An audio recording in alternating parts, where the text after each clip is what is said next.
For the first time in a long time, the weather in the village was good, the warm sun was shining and people were working in the fields. An old man walked through the entire village and carried on his back a bag of vegetables that he had collected from the garden. A woman and her daughter walked through the entire village and carried warm bread on their heads to feed the people who worked in the fields. From the very morning, people were already sowing the fields and plowing the soil.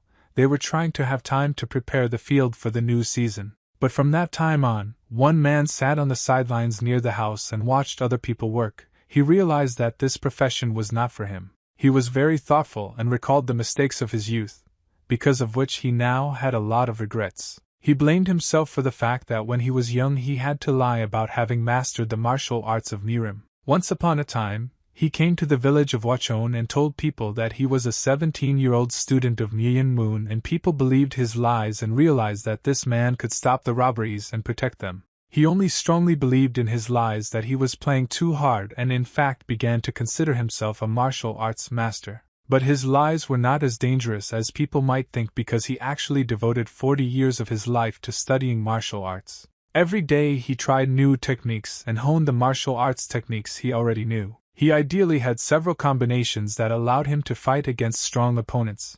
One of the techniques was called step forward and 10 back. But the man often thought that the people around him were deceiving him much more than he was deceiving them. A man sits in a house and drinks alcohol. Next to him sits an old man who tells him that it is better to leave the village and follow the warrior because the warrior knows a lot of people and following him would be a good idea instead of sitting here. But the man reacts with rejection to the words of this old man. He drinks. The alcoholic says that he does not have enough virtues to follow a warrior. The old man tells the man that he has several children without parents whom he must give to someone and asks the man to accept these children. The man refuses this offer and says that in a few years they will be able to provide for themselves on their own. The old man understands that he will soon die and the children may not survive if they are not given to the care of someone. The old man says that it is best if these children follow the warriors and therefore will not be able to learn something and earn their own food. The old man took out a bag of money and handed this bag to the man. He said that this is all the money he has that he is ready to give so that the warrior can take his children. The warrior looked at this old man in surprise and thought that he had no conscience at all if he was offering money to give away his children. He saw that the bag contained silver and iron coins, maybe a good reward for taking responsibility for these children. But when they went outside, he saw that there were as many as 6 children standing near the stone fence. The man understands that he calculated that the money he took from the old man will not cover all the expenses for these children. He was upset for a moment, and realized that he had been deceived because there were too many children and this money would not even be enough to feed them for 6 months. He understood that there was no turning back on the path and he needed to go to the end. Therefore, he told the children to follow him and went forward. The boy asked the other guys, "Is this man going to be their new grandfather?" The children began to follow the new grandfather and resembled small children who did not know what would happen next. They just followed the big mother duck. The old man who sold this war to the children watched them through the doorway. The daughter of this old man asked her father for a few people.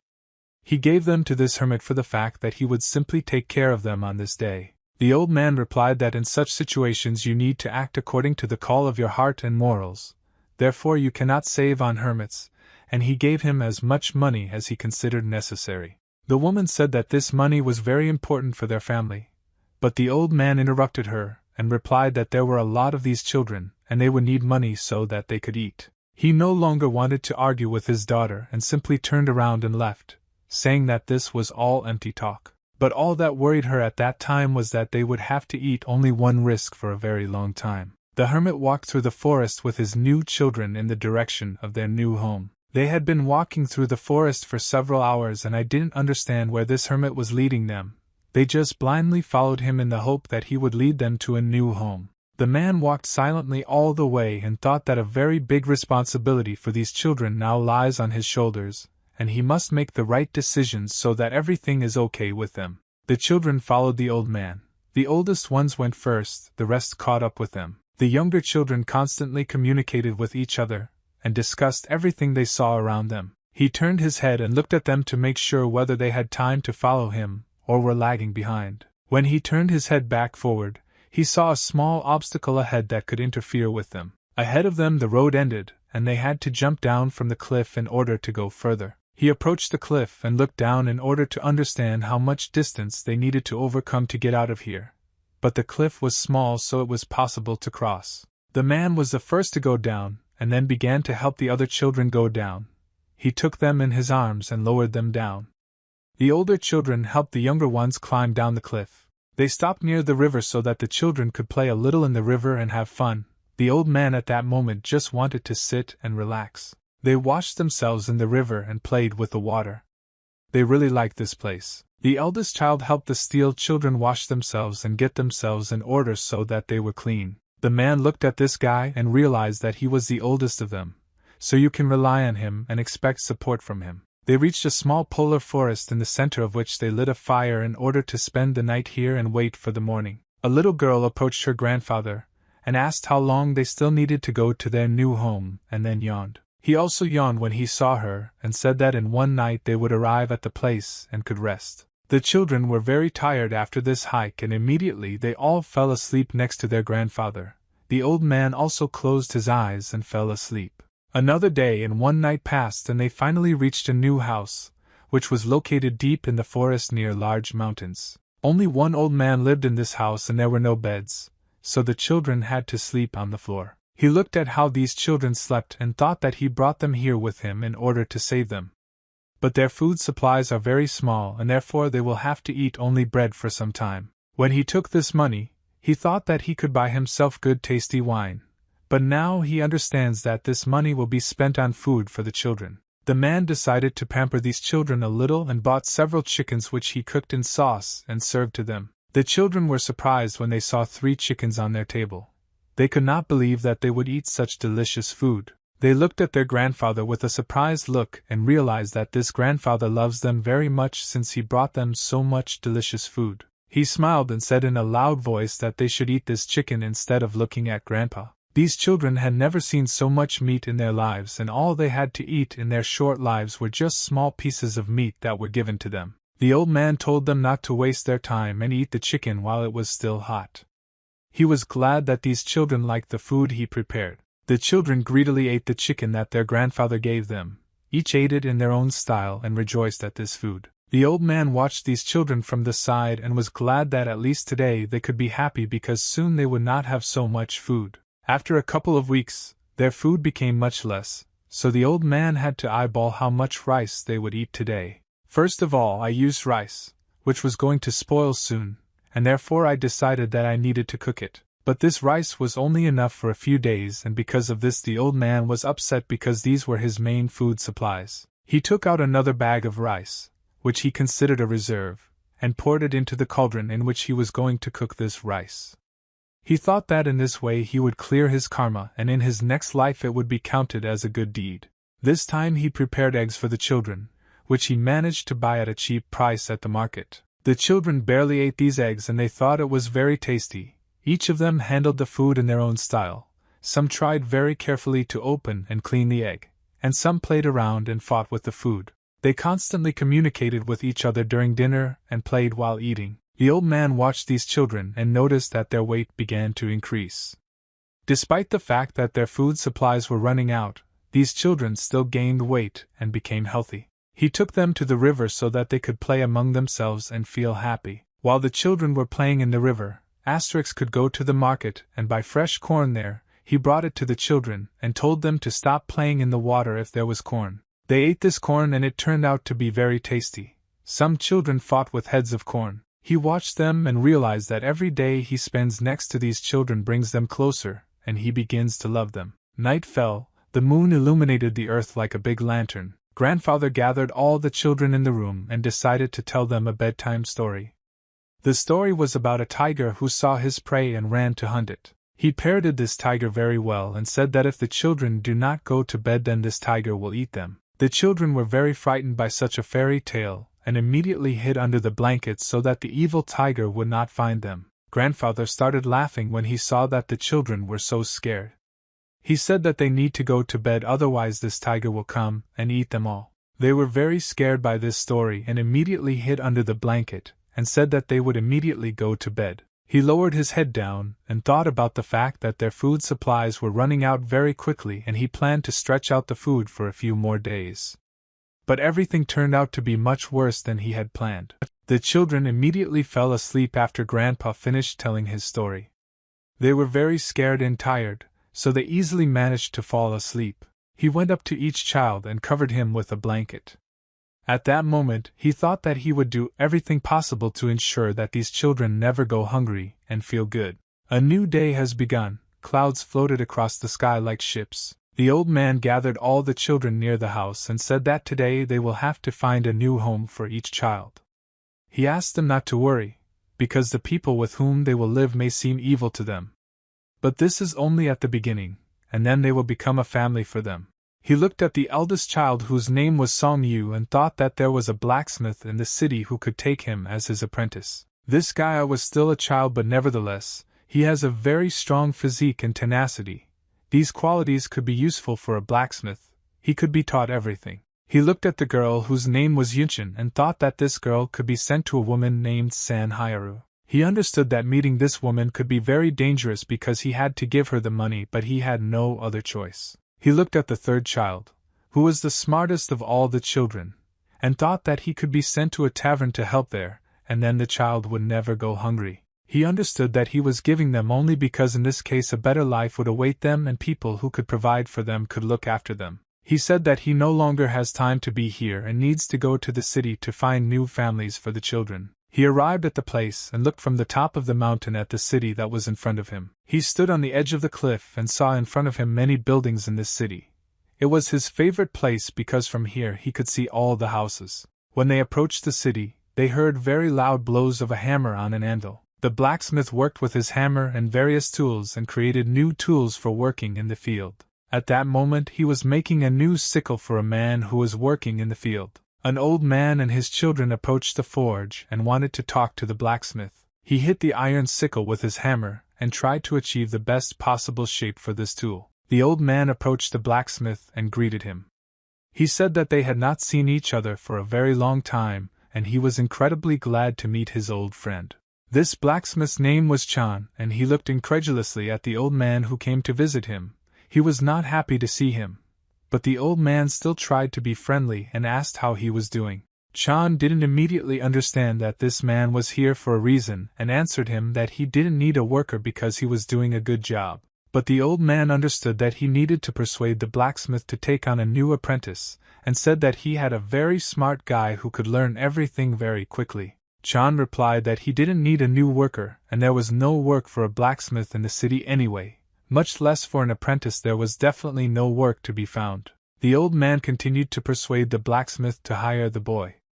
He tried to explain all the best sides of this boy, but Chan didn't want to listen to anything and simply hit his hammer on the hot sickle in order to even out its shape. He didn't understand how else he could get the attention of this blacksmith. He tried all possible ways to convince him. Chan was starting to get angry because this annoying old man kept trying to persuade him and wouldn't leave here. The children were very worried when they watched this blacksmith. He seemed to them a very scary man. Chan repeated once again that there is no work in the village for the Kuznetsov. He does not need an assistant. But the old man asked just to listen to him. He showed this boy to the blacksmith and said that his name was Song Yu and asked the boy to say hello to his new mentor. The old man said that this is my boy, only 8 years old and his body is not yet strong enough. But if you train him for several years, he will be a good helper and in the future he will be able to become a blacksmith. Chan looked at this guy with a very attentive gaze. He tried to assess this boy's abilities in advance, and thought that this could really be a good assistant. The old man looked at the blacksmith, and said that this guy Song Yu is a very conscientious and persistent boy, so he will be a good helper. The old man convinced the blacksmith that he would not be able to cope with all the problems alone for a very long time. He would still need an assistant. He said that if this boy is raised well, he will be useful in his work, and the blacksmith will not be lonely. The old man said that he could only trust Chan and leave this child to him. Chan closed his eyes and understood that at that moment he needed to make a very important decision. The old man looked at Song Yu and told him that now he would live with this blacksmith, and this was his new mentor. But the boy did not want to leave his grandfather. The old man reminded the boy about their conversation near the house and said that it would be better for him if he lived with a new mentor. And for him it would be good because he would have a new skill that would help him earn money for living in the future. The boy was upset because his grandfather wanted to give him to this man, and began to pull his sleeve. The old man understood that he needed to show courage and not succumb to childish manipulations, so he pulled out his hand and stepped aside. Song-yu watched as his grandfather left him and took the rest of the children to leave here. He started crying and asked his grandfather not to leave him and to take him with the rest of the children. Song-yu promised that he would behave well and do absolutely everything that grandfather said. He said that he would even eat less if necessary. The old man stood and listened. And all this, and his heart was breaking because he was about to abandon the child. The old man began to cry, but he tried to show me his tears so that the children would not see them.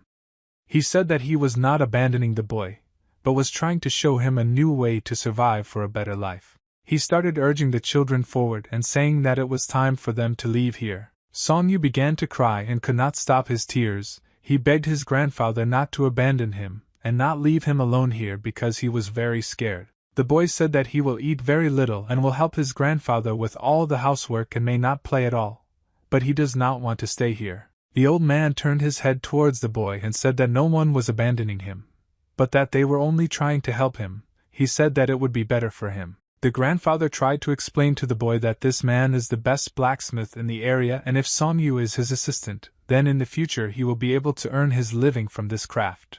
But Song-yu didn't want to listen to anything. He just wanted to return home with the rest of the children and live next to his grandfather. The old man could not look at how this boy was crying and came closer to him in order to calm him down. Suddenly, absolutely all the children who were nearby began to cry. They could not come to terms with the fact that their brother would now be taken away from them forever. The old man looked at how all the children began to cry and could not understand how to calm them down. And he felt uneasy because they were so upset. The first child ran up to his grandfather and hugged him and cried. He said that he would behave well and eat little, but only so that Song-yu would stay with him. On the other hand, a girl came up to him and took his hand. She cried and looked into her grandfather's eyes, trying to persuade him not to give up their friend. Grandfather started crying and tried to explain to the children that no one was abandoning them, and that he was just trying to find them a better life. He sat down on the ground, lowered his head down, and said that he was trying to give them the opportunity to be well fed and live a normal life because with grandfather they would starve. A girl approached him and began to wipe away her grandfather's tears with her hands. Eun-chun said that grandpa doesn't have to worry about food because she will soon grow up and be able to take care of grandpa and the rest of the kids herself. They all ran up to the old man and started hugging him and asked him not to let them go because they love grandfather and don't want to go anywhere. He hugged them all and sobbed, trying to explain that if they didn't go with him now, then they would have to starve and cover themselves with a straw bedding in the winter. In the end, grandfather's heart could not stand it, and he melted and decided to take them all with him and not give them to anyone. He said that no matter how hard it was for them, they would still come up with something. They returned home when it was already night. The children were very tired after this hike and they immediately fell asleep when they came home. While the children were sleeping, the old man decided to open the bag of money and see how many coins they had left. He remembered that the blacksmith gave him a bag of money and said that when the boy grows up, he is ready to take him as his assistant, and gives this bag of money to feed this child. He went to his room in which there was a large wooden chest. The old man opened this chest and inside it he found a small box that stood right in the center of this chest. He lifted the lid of this box and looked at the contents that were in it. Inside the box there were gold coins and jewelry. There were not many of them, but this was enough for the old man to buy a small field not far from his house and be able to grow food there.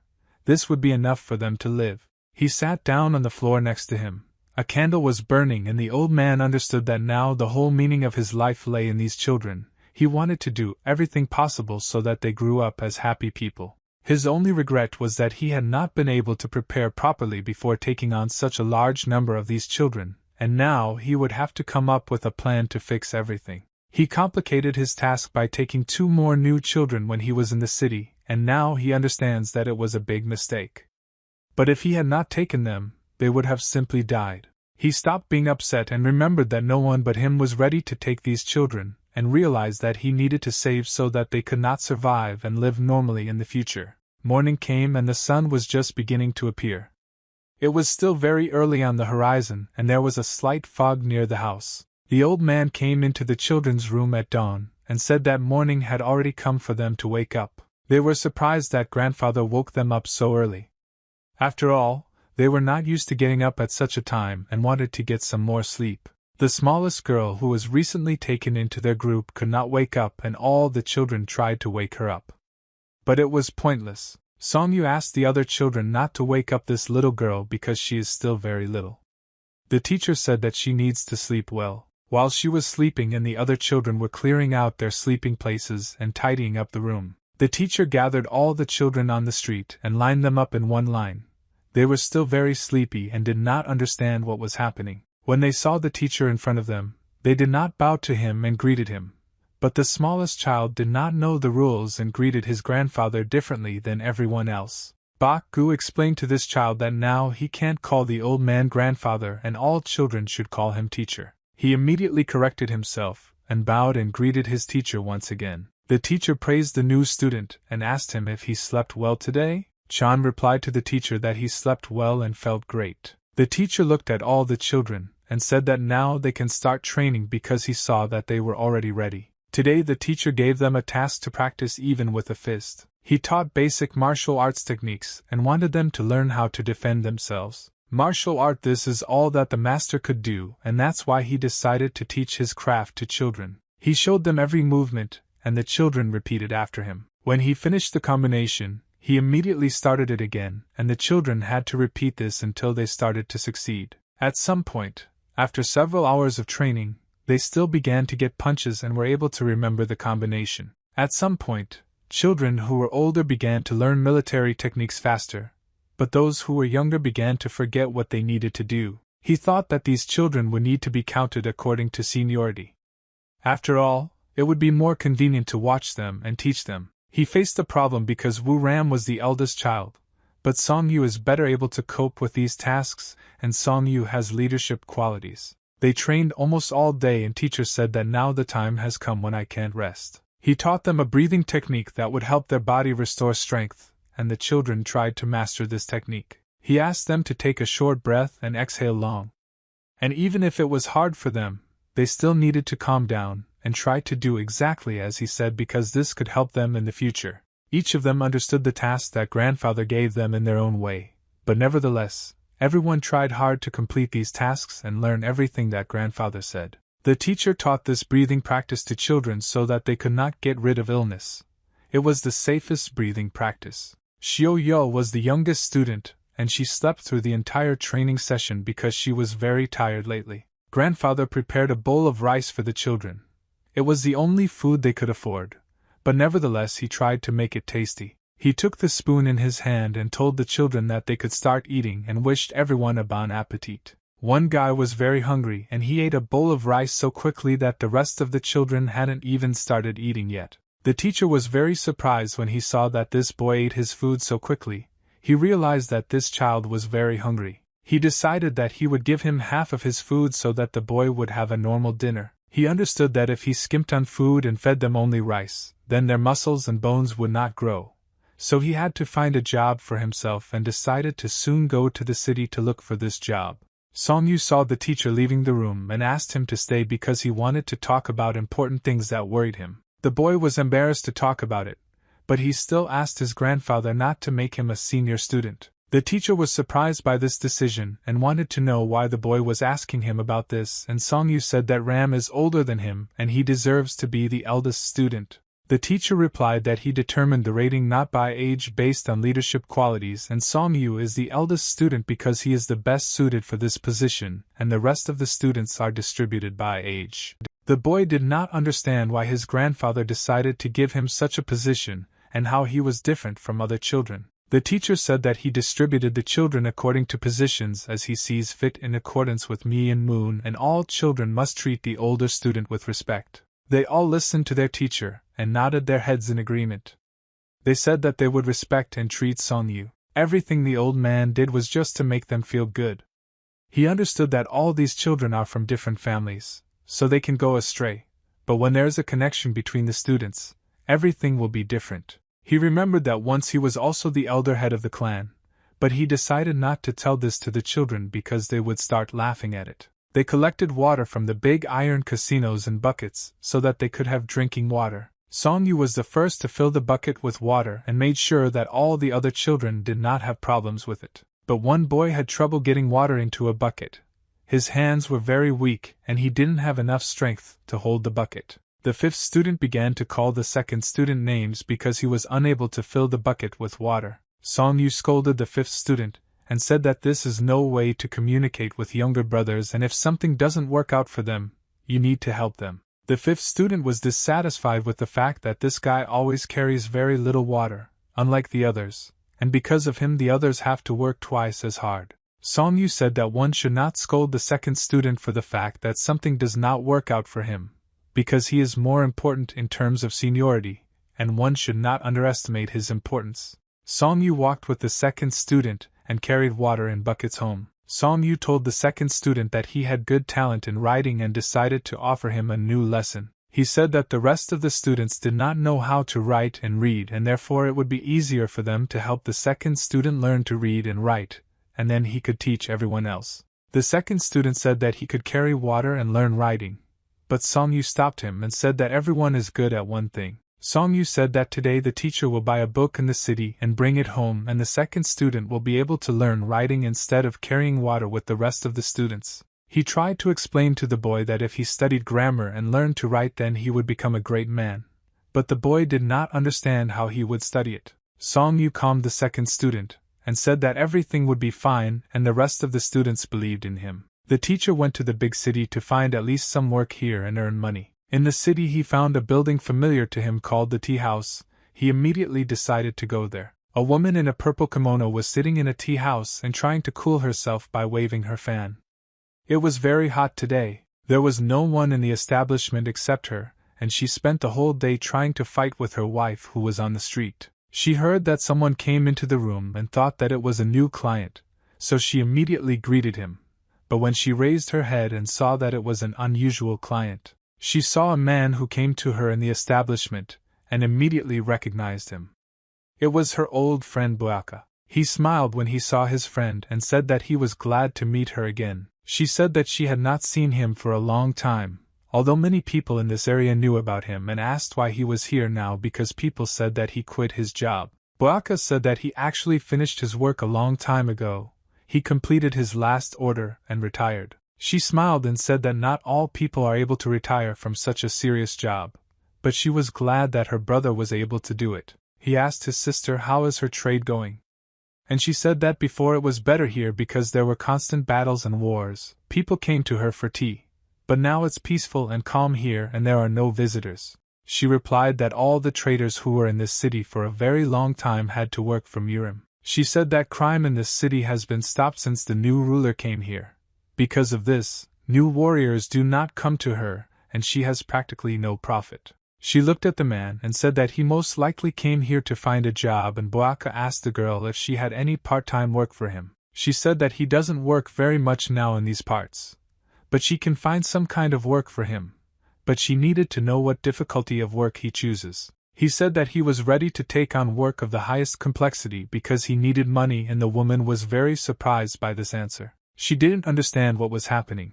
Her brother always took on simple and medium difficulty tasks, but he replied that he really needed money now. She thought that he was a very strong man, but taking on a high-level job could be very difficult for him. She asked her brother when he was ready to start, and Boyaka replied that he was ready to start work at any time but asked to exclude assignments in other areas. She told him that she had one task, but it would only need to be completed in 2 weeks. Boyaka was glad that his sister found him a job and thanked her for this. He said that he could always rely on her. Boyaka could no longer linger here. He needed to go back to the children, so he thanked the girl again and went to the exit. She thought about the fact that she got married too early, and most likely because of this she is so worried about this big child. She was very surprised that Boyaka took on a high level of difficulty in completing the task. It was not like him. He returned to his home, and on that day the weather was beautiful. The sun was shining very bright, but thanks to the clouds it was not very hot. As the sun rises, dew begins to appear on the leaves of trees and bushes. Boyaka gathered all his students for a new training and ordered them to warm up. After training, they all went to a river that flowed near large rocks and began to play in the water. It was a very hot and pleasant summer that will forever remain in their memory. They played in the water and made life happy. It was a carefree time that will not always be remembered. The second student sat next to the teacher all the time and studied the books that his grandfather gave him. Boyaka decided to spend part of his saved money to buy a field.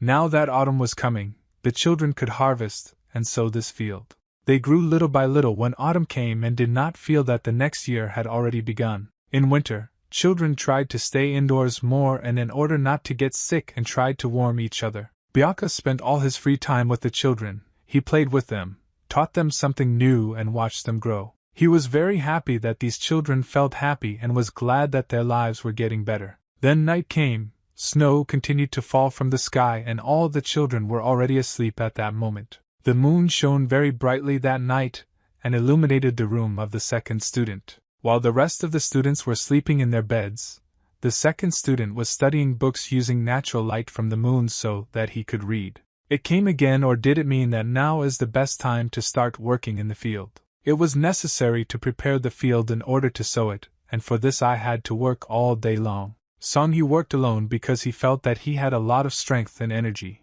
The other children were resting at that moment, and he took on great responsibility. He knew that in a few days he would finish working in the field, and when he received the money, he would be able to buy clothes for the youngest student and some paper for the second student. Suddenly he heard the voice of the teacher who called him to him. The boy was surprised that the teacher appeared here. He saw his grandfather standing in the forest, and was glad to see him. Boyaka was also very happy to meet his senior student here and see that this guy works all day. Song-yu said that the teacher returned much earlier than planned and asked what this was connected with. The grandfather did not answer anything. He was just holding bags of food in his hands. Song-yu was very happy that the teacher returned earlier than promised. But suddenly he noticed something very strange. He saw that the teacher had a weapon cut on his hand, and what happened to him. Boyaka did not answer the guy's question and said that his hands would fall off to hold all these bags, so he asked the guy to take them for himself. Song-yu apologized for not immediately understanding that he needed to pick up the bags and helped his grandfather lighten his load. Boyaka asked the senior student what happened during his absence, and were there any problems? Song-yu replied that everything was fine with them and didn't even know what to tell the teacher because nothing special happened. This news pleased the old man, and he said that it was time for them to go home. Boyaka said that starting tomorrow he will help the first student work in the field. Song-yu was very concerned about the teacher's behavior. He acted very calmly and acted as if nothing had happened. But the boy still asked the old man one more time and asked where he got this fresh wound. The teacher said it was a minor scratch and not worth worrying about. Song-yu was very worried that every time the teacher goes to the city on business and then returns with a new wound. Boyaka didn't know what to answer to his student and simply decided to remain silent and look at the guy. He was very glad that this boy was worried about his health. He stroked his head with his hand and said that the guy had already grown up to take care of his teacher. Boyaka said it was just a small scratch, but if he didn't get it he wouldn't be making money and he shouldn't worry about it. The teacher said that he could carry the boy on his back like in childhood, but the guy refused because he said that he was no longer so light, and it would be difficult for the teacher. Boyaka started laughing with the older student and said that when he was little and he constantly asked the teacher to carry him on his back. The teacher came home and showed the children all the purchases he had made in the city. They were delighted because there were jerky meats and many different interesting things. The children were very happy to see the teacher's return, did not hug him and tried to spend as much time with him as possible. Song-yu could not calm down. He was constantly worried about the teacher's health and did not understand why the teacher returned with a new wound every time. He noticed that the teacher always behaves the same way, no matter what difficulties he has to overcome. He gives the children absolutely everything he has and leaves nothing for himself. He can spend all his money and energy on students giving gifts and trying to make them all happy. But he himself constantly wears old things that should have been thrown out a long time ago and bought new ones. But he doesn't spend money on himself because he wants to make his students happy. Many people would be afraid to walk around in such old and dirty things because they would be laughed at on the street. But the teacher prefers to buy the second student a new book instead of buying clothes for himself. Every day he is losing weight more and more, and it is already starting to catch the eye. Anyone can notice that grandfather is spending all his energy on them. Song-yu thought about the fact that he wants to become an adult quickly and help his grandfather live a good life and help all his brothers. When he becomes an adult, he will be able to repay his grandfather for everything he did for them, and then everything will work out for them. Autumn had come and the leaves were falling from the trees and the weather was becoming very gloomy. The teacher again went on a new assignment and left his house. The senior student saw him off. Boyaka told the older student that it was already very cold outside and asked him to return home so that he would not freeze. Song-yu, I am very surprised that the teacher is going on a new assignment and will work all winter and autumn. Boyaka said that he should be grateful that they now have work, and besides, he was able to take a lot of rice with him, and would not die of hunger during this time. Song-yu said that there is no point in the teacher going to work all winter because Blacksmith-chan will take the boy to work starting next year. The teacher replied that this would happen later, but now they still need to earn money so that younger students can eat normally. Song-yu was very worried about the teacher, and worried that nothing bad would happen to him. After all, he is already old. The teacher said that the book that the second student Ram is reading is already tattered and unsuitable for learning because he constantly works with it, and the teacher wants to earn money to buy him new books. Song-yu was still worried about the teacher, and said that his health was no longer the same as before. He could harm himself if he worked all winter. Boyaka was very glad that the older student was so worried about him, but nevertheless he said that everything would be fine and for him it was not difficult. He patted the older student on the head and told him to take care of the younger students because now he remains in charge here. The teacher told her that the older student could not look worried because the rest of the students would start to worry for no reason. After these words, he said goodbye to the boy and went on his way. Ram was sitting in his room when all the other students were already asleep. He was worried that the teacher had left again and did not know when he would return back. The only thing he knew for sure was that he had to succeed in learning writing in order for the teacher to be proud. He had to become the best in this matter, and then teach all the other students. A lot of time has passed since the teacher left the house. The weather has become good again. Spring has come. The students meditated every day in a large room under the guidance of a senior student. The fifth student was very distracted and prevented the other students from meditating because he tickled them. He asked the younger student how he was feeling and the boy replied that his stomach still hurt as before. The fifth student suggested that the boy tell his senior student about his stomach pain, but the boy refused because calling a doctor is very expensive, and they don't have that much money. He tried to explain to the younger one that the older student should take care of the problems of the younger students. The fifth student asked the boy to tell him immediately when the younger one started to have a stomach ache. It was important for him that the younger one notified him about it. Song-yu asked all the other students to calm down and focus on training. The younger students felt very guilty for being distracted from training and disturbing others. Song-yu that day also could not concentrate on practicing meditation because various thoughts entered his head and distracted him. He understood that the teacher should have returned, but he still hasn't. It's been a long time and something could have happened to him. Song-yu was worried about this because they were running out of food and had no money to buy new food. He decided to tell the rest of the children the news that he heard from the village people. They say that the barbarians are now attacking the village. The children were very scared when they heard that the barbarians could attack their village. Song-yu said that these barbarians are ruthless non-humans and kill everyone who gets in their way. For them it doesn't matter at all who is in front of them, an old man, a woman or children.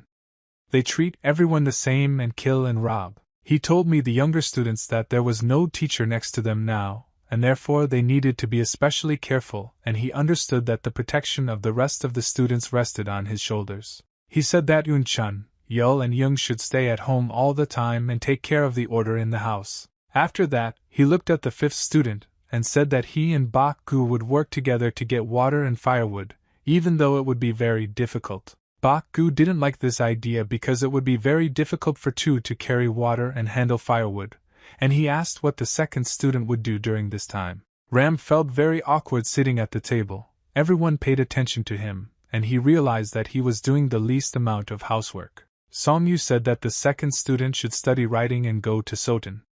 He needed to study and had no time for other activities.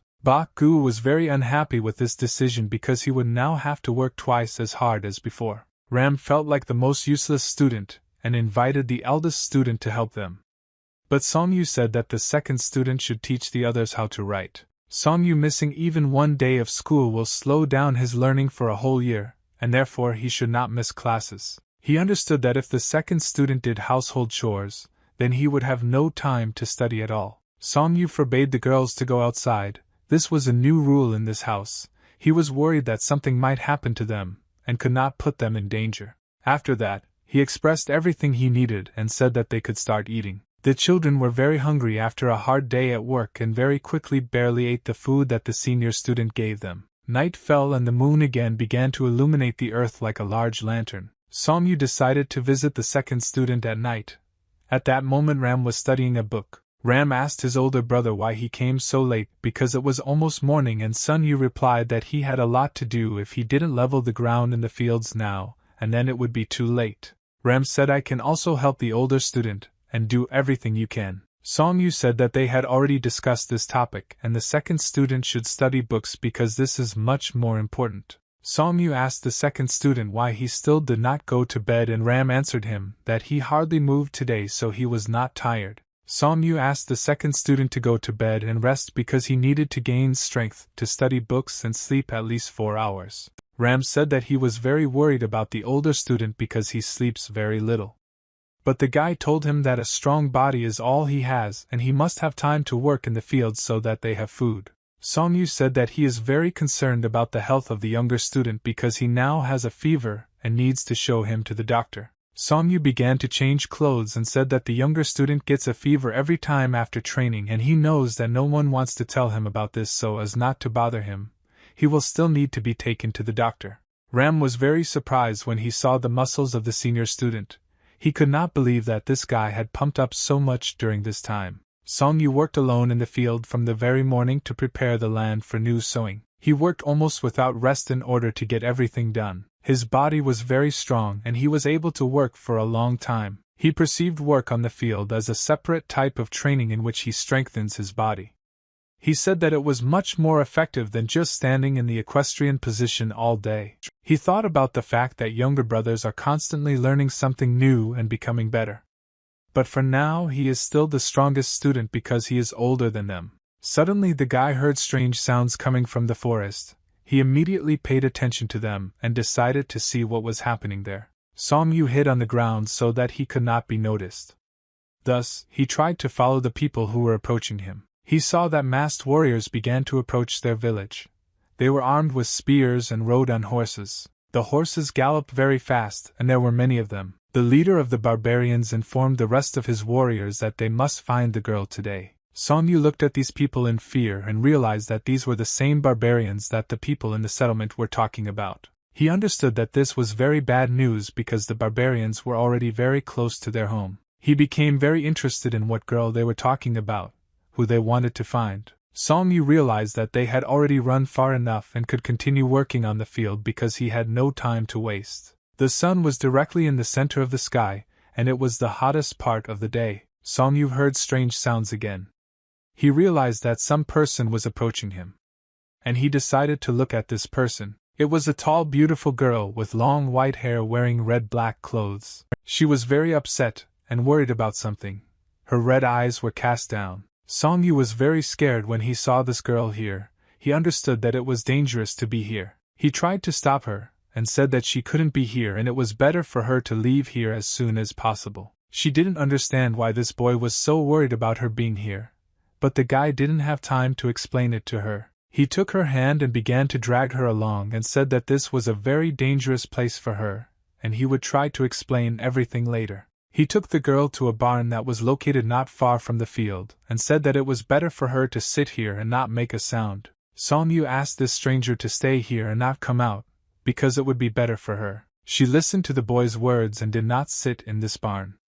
But I still didn't understand why he hid her here. Song-yu didn't want the barbarians to notice this girl and do something bad to her. He continued to work on the field and pretended that nothing had happened. He still needed to level a lot of land in order to prepare it for the season. The sun began to approach the horizon, which meant that evening would soon come. Song Yu again heard a herd of horses approaching in the distance. He understood that they were barbarians. They returned back and could not find who they were looking for. Suddenly the leader of the barbarians saw a child working in the field and thought that he could talk to him. He ran up to him on his horse and stopped, then asked the boy if he had seen a woman here. Song Yu said that he works in the field all day and hasn't seen any woman here. The barbarians began to communicate with each other and discuss a girl who should be somewhere nearby.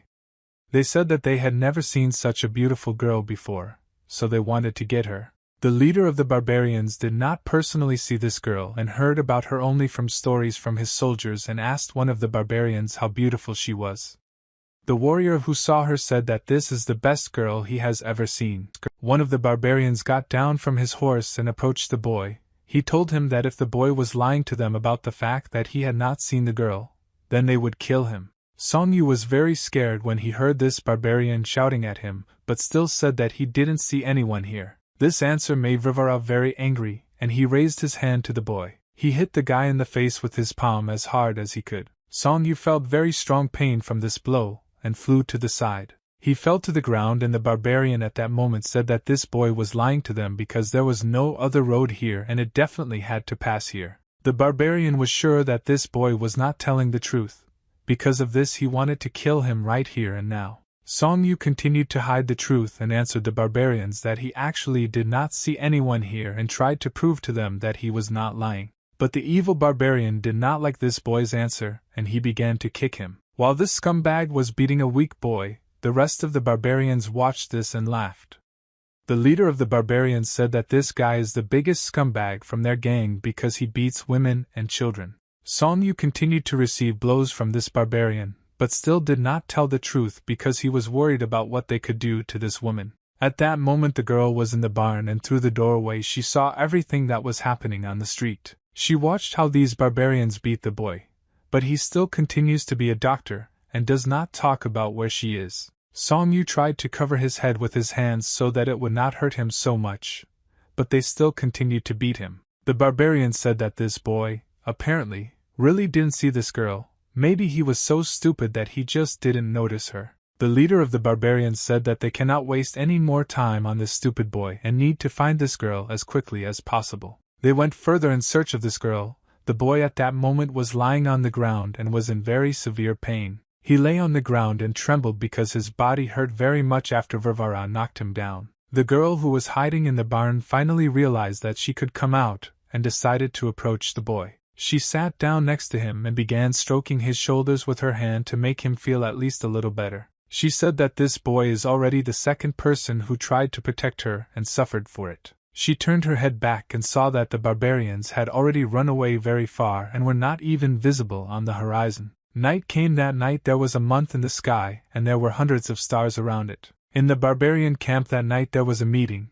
Bright lights were burning and all these thugs gathered in one place. One barbarian sat in the center of them, and everyone else stood around him and watched him suffer. The rest of the barbarians laughed at this guy because he told them about a beautiful girl, but they never found her, and because of this he was punished. The leader of the barbarians drank alcohol from a bottle, and said that because of this idiot he had to ride horses all day to swallow dust, and all this was to no avail. The leader of the barbarians accused this guy of slander in front of everyone because he dared to collect information about a girl who in fact they could not find. But suddenly in the distance a silhouette of a beautiful girl appeared who was approaching the central gate. The barbarian who was accused of lying and beaten turned his head to the side and saw this girl. He shouted to all the other barbarians that this was the girl he saw this morning, and she had now come here. For the other barbarians, it was very surprising that at such a time a girl decided to come here absolutely. She was very calm and was not afraid of these barbarians. She came here all alone, and it was a very strange act from a girl.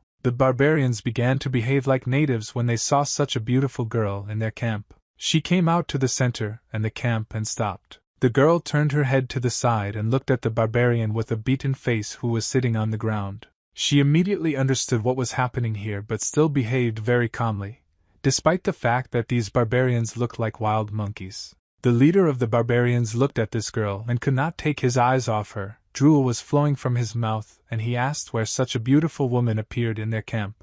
She counted all the savages who were in this camp and said that there were 54 people here and not one of them could escape from here. The leader of the barbarians asked this girl what she meant, but immediately after 1 second his head was cut off. She killed the leader of the barbarians in front of all the other members of this sect. They did not understand what was happening and therefore immediately began to grab their weapons and run to attack her. With quick blows of the sword, all these barbarians were destroyed in a few seconds.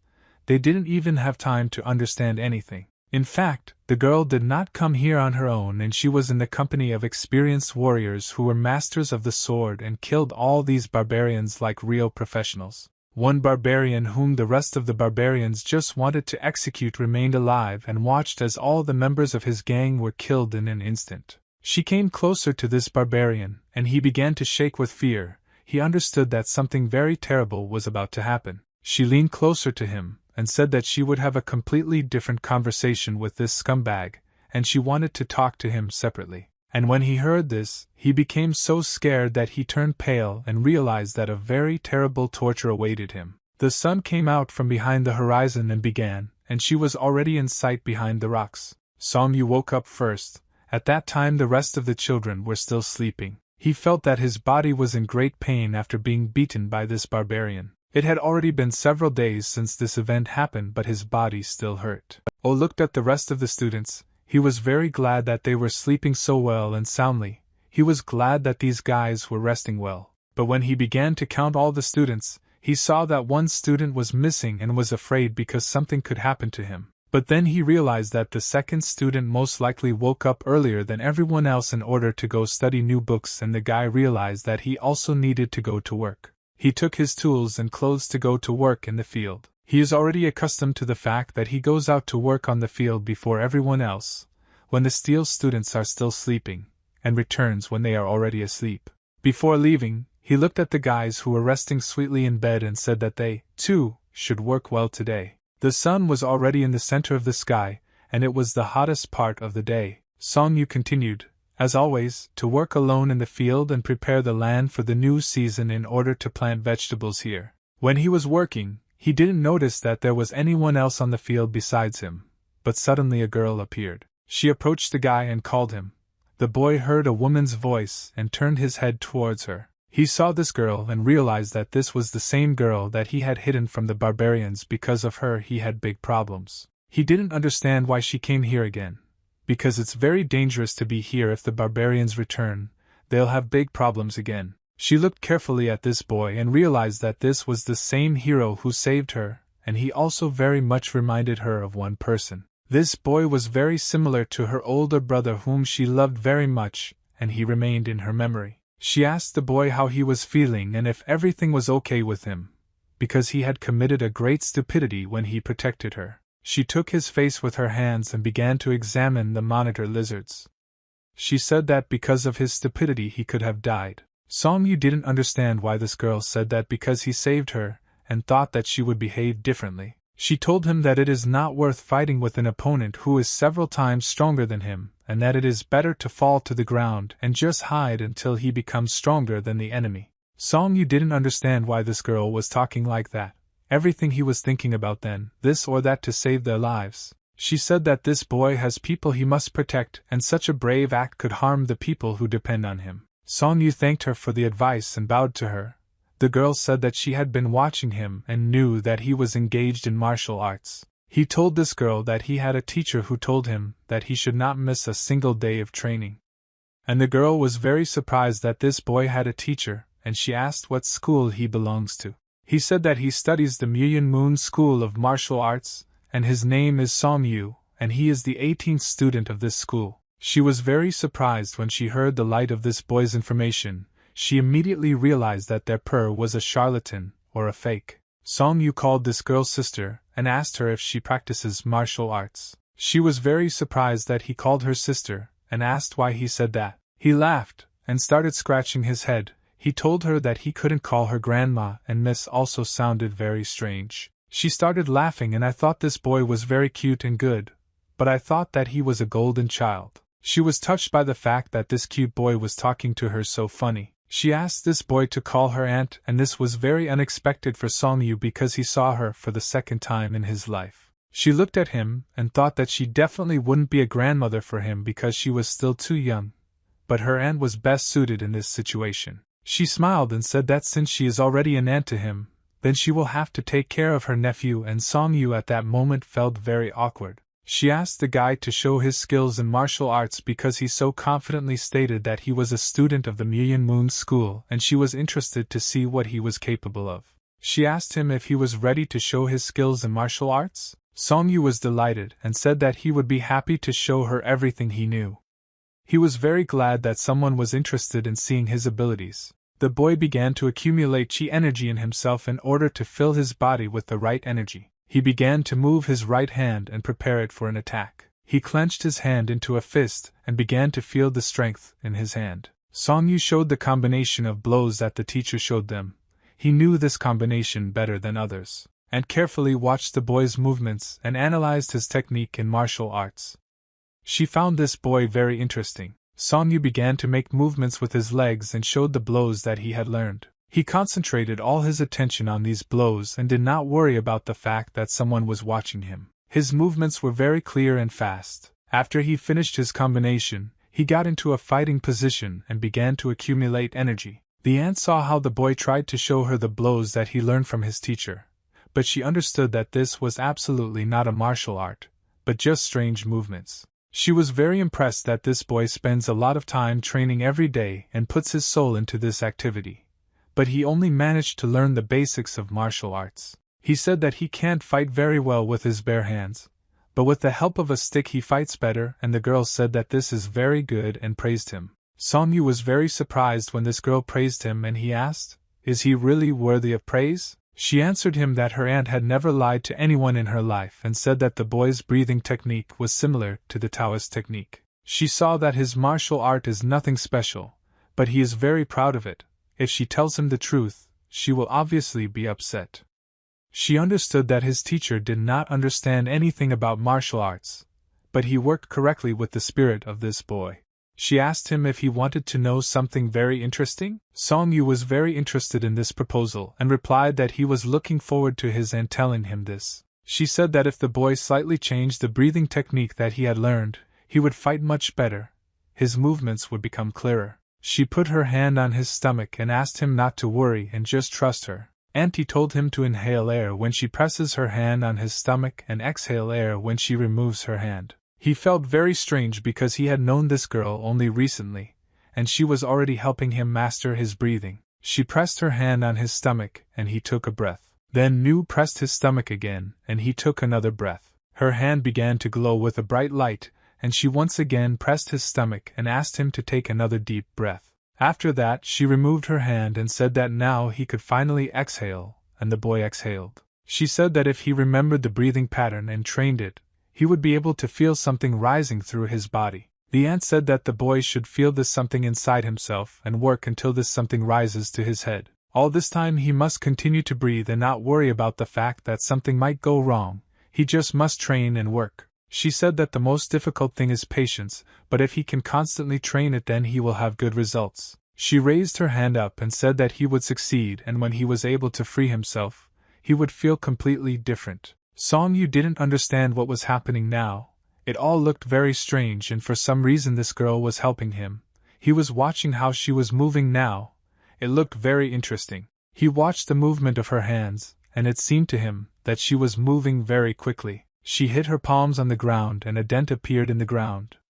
These are her hands. Song Yu understood that he needed to have incredible strength in order to leave such a large dent in the ground, and he did not understand how such a fragile girl was capable of such a thing. But she continued to move her hands and show him her capabilities. Her movements were so fast and clear that she was able to cause a very strong flow of wind that threw the guy to the side. Song Yu was delighted when he saw that this ant was able to summon the wind from her palms. He said that he wanted to learn how to do this. She smiled and thought that it was possible to interest the child in such an easy way. And she told him that he could learn this if he trained his breathing, but he would have to work hard. Song Yu smiled and said that he would put a lot of effort into learning how to release the wind from his palms. She was very surprised that this boy was so active. He reminded her more and more of her older brother. She said that she could teach him several things that he could use in the future, and the guy was delighted that this ant was ready to help him. He thought it was the best day of his life. The ant said that they would teach the boy several martial art techniques that could help him in the future. She asked him to carefully observe his breathing and said that he needed to concentrate his breathing in one place. Auntie put her hands together and made a red fire sphere appear in her hands. She began to make circular movements with her hands and increase the power of this sphere that was in her hands. Ant made a sharp movement with her hands forward, and after that the sphere began to increase even more. She sent red fire spheres and all the energy forward, and after that an explosion occurred. Song Yu had never seen anything like this before. The power of her fighting technique was incredibly strong, and the boy tried to follow her every move. Song Yu thought that his aunt showed him the technique of breathing and movement, and it looked very simple, but in practice he still did not understand how to do it correctly. She took his hand and tried to give him the correct pose and stance in which it would be easier to do this exercise.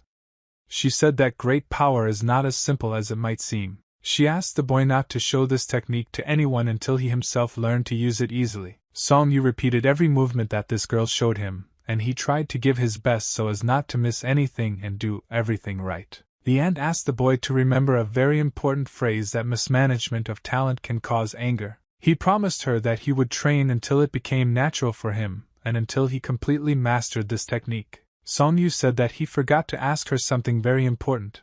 The girl asked what he could mean, and the boy replied that he wanted to know the name of this martial art. Aunt said that there is no name for this martial art because she created it herself after looking at the situation she was in, and the title for this technique does not make sense because it is improvised. Song Yu said that this is very cool. He said that the teacher sometimes told them a story about heroes and their techniques were called Heavenly Dragon or 18 Truths, and he was always delighted with these names. She laughed, because this boy seemed very cute to her. She said that the name of the technique is a way to describe its content. After this, Aunt made a serious expression on her face and said that this technique can be called murder. Song Yu was scared when he heard the name of this military technique, and he did not think that techniques could be called such terrible words. She explained why this technique is called that way. After all, if a person uses his hand while using this technique, then he must kill the enemy, or make sure that the enemy cannot resist. She said that this is the only way to guarantee your safety, which means that the boy must think 3 times before using this technique because there will be no turning back. Song Yu promised that he would use this technique carefully, and would always take it seriously. But my aunt also asked that she never tell anything about this martial arts technique because it is secret. Song Yu was very surprised when he heard such a request from this girl. He said that he has several students whom he teaches martial arts and asked if he could show them this technique, but she forbade him to do this. Explained this by the fact that she wants to repay the boy for saving him, but does not want to raise killers, and if he does not keep his promise, she will cut off his hand, and said that the aunt never lies. Song Yu was scared when he heard that his hand could be cut off, and he felt very embarrassed. He didn't want his hand to be cut off. Aunt leaned her head closer to him, and said that the boy could show his students the breathing technique that she showed him. And then she said that she had something else for the boys as a token of gratitude.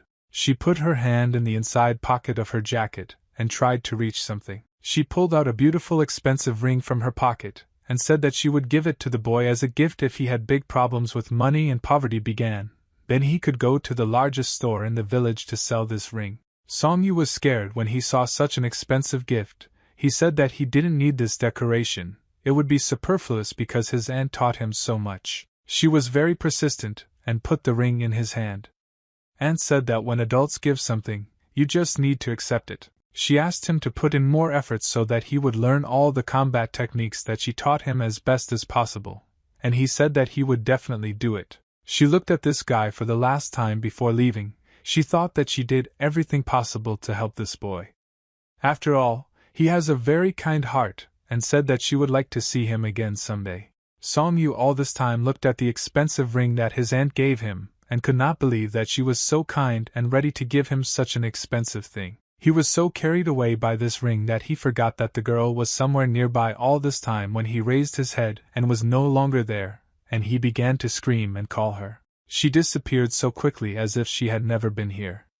This girl looked like a ghost who could disappear at any moment, and the boy did not understand how she did it. But he had her ring in his hands and he understood that she had actually just been here, and he promised himself that he would never forget her, and would fulfill all her requests. Songyu returned to his home with the rest of the guys and they were all in the courtyard of their house. The second student drew some drawings on the ground with a wooden stick. He tried very carefully to draw every line, and he had a book in his hands. He drew hieroglyphs to show the other guys what symbols are. The second student wrote a phrase on the ground that means that everyone has shortcomings, and knowing your shortcomings you need to correct them immediately. He said that these were words that they needed to learn today and promised that he would help every student if they had questions. One of the students began to scratch his head and said that he did not understand why he should learn these symbols because he would never use them. Songyu just started yelling at this guy and said that there is a huge difference between not knowing and not using something and explained that the letter needs to be studied and not necessarily used.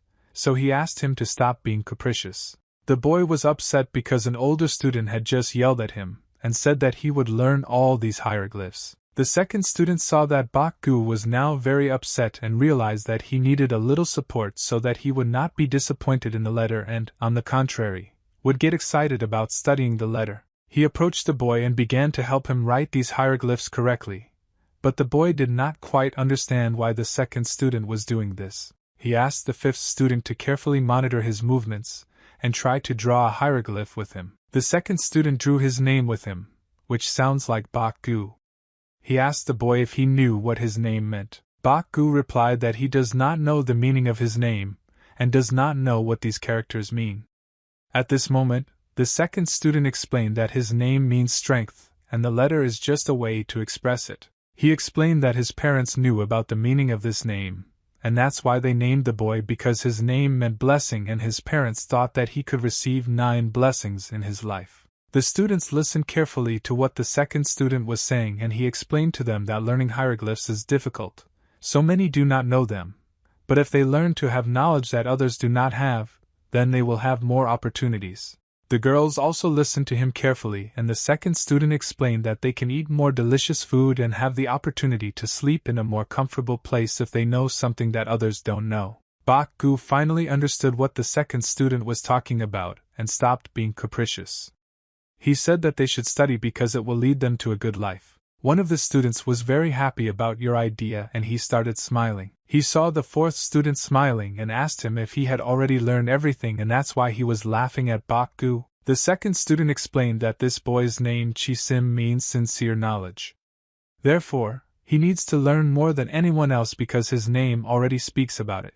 The second student said that they are very good at learning hieroglyphs, but they still need to try as hard as possible to learn it all quickly and said that it all depends on their actions. He hoped that all the students would be able to understand this and would study well in the future because he was worried about every student. For the second student, the most important mission in life was to share his knowledge with these guys because he dreamed that they would have a good life in the future. They all shouted in unison that they would study well and promised the second brother that they would learn these hieroglyphs. Chisim didn't even have time to write 2 hieroglyphs, but he saw that the younger student had already written about 10, and he asked how he did it. And the younger student replied that he remembered it the first time. The second student knew that it was not easy for him to study the book, and the paper was very expensive. The teacher and brother tried to get them for him. Therefore, he had to study well. He knew that he had to succeed in his studies and become the best student in order to later teach his brothers and sisters. The next day came and Songyu gathered all the children in the yard to begin teaching them using the breathing technique that his aunt showed him. The students sat in the lotus position and tried to breathe correctly using a new technique that the senior student showed them. Chisim tried to perform the correct breathing technique but he couldn't. He said that he was starting to choke and asked why he needed to breathe like that. Songyu tried to explain to this student that if he learns to breathe correctly using this technique, then he will be able to create wind with his own hands. Chisim scratched his head and said that this is a very good skill, but it's still hard for him to breathe like that and his chest is very hard. The senior student explained to the boy that if he continues to train and does not give up, then this feeling will pass and he will succeed. Songyu noticed that not all students find training their body an exciting activity, and it will be good if interest in this activity increases over time. The younger student raised his hand and said that he had an important question for the older student. Songyu went up to the baby and asked what happened, but the boy told him that his stomach hurt a lot and asked him not to do this exercise. Song Yu put his hand on his stomach and felt that his stomach was actually very hot, and asked if the boy was in pain now and how he was feeling. I'll explain to the boy that it doesn't hurt him now, but when his stomach gets warm it starts to hurt, and he doesn't like it. Song Yu asked what kind of pain he was experiencing in his stomach and did it look like his stomach was starting to hurt? He thought that this might be exactly the feeling his aunt had told him about. When she taught him this technique, she asked him to inhale and exhale air and placed her hand on his stomach. Song Yu breathed a lot that day under her control and also experienced strange sensations. That day he felt this because his aunt did something to his body, and this baby now has exactly the same sensations. The aunt then said that first the boy should feel a light touch and energy. That's where it all begins, and this feeling can be developed and improved. Song Yu focused all his attention that day on the word of energy, and thought that this was the key to unlocking this skill. He realized that the younger student had already begun to use this breath correctly, and perhaps his stomach hurt due to the touch of this energy. Song Yu walked up to the boy and scratched his head. He said that a warm belly is good and you shouldn't worry about it. But if the boy is worried, then he can't rush to learn breathing techniques. He understood that he had to do this technique better than them in order to understand it, and so that he could help them. It's moments like these and tell everything. Suddenly one of the students shouted that the teacher had returned and everyone jumped up from their seats joyfully. The children could not believe that the teacher had actually returned because he had been gone for a very long time, and they thought that he would not come again. They immediately dropped everything they were doing and started looking at the teacher. They were very happy when they saw him. The old man came to them with gifts. In his hands were several chickens that he brought for them, and the old man himself was very happy to see these children. The children immediately ran to the teacher and began to hug him. They could not contain their joy and wanted to spend as much time as possible with the teacher. Today they had a very tasty dinner because the old man brought a lot of chicken and spices. Thanks to this they made incredibly tasty chicken. Grandfather wanted to pamper the children and therefore did not spare them the ride. He understood that he was gone for a very long time, and they probably missed him because of the delicious food. Grandfather said that the children can start eating and said that today they cannot resist eating as much as they want in order to satiate their hunger normally. The old man was very worried about the youngest girl, Yel, because she needed to eat as much as possible.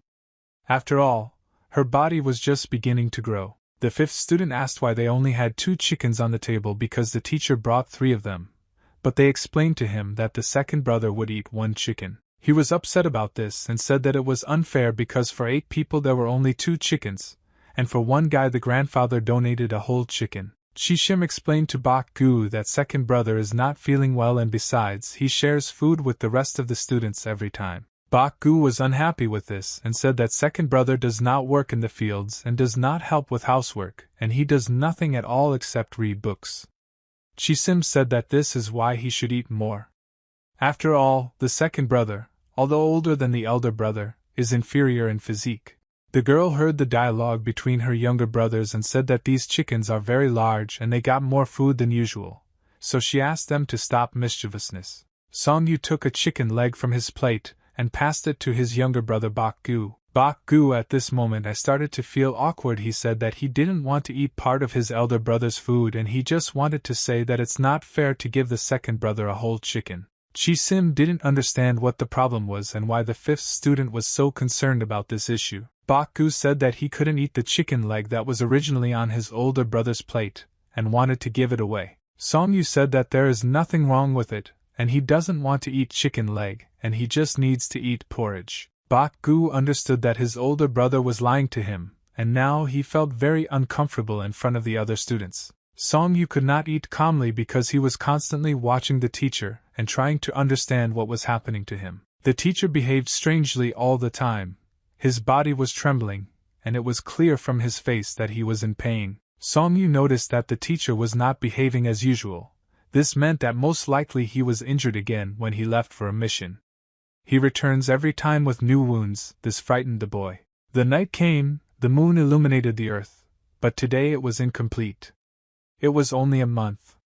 Clouds floated across the sky and covered the beautiful stars. The teacher did not sleep at night.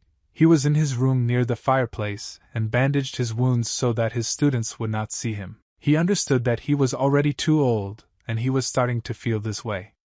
He noticed that he always gets wounded before leaving a mission at the very last moment. Suddenly he heard someone coming into his room and turned his head.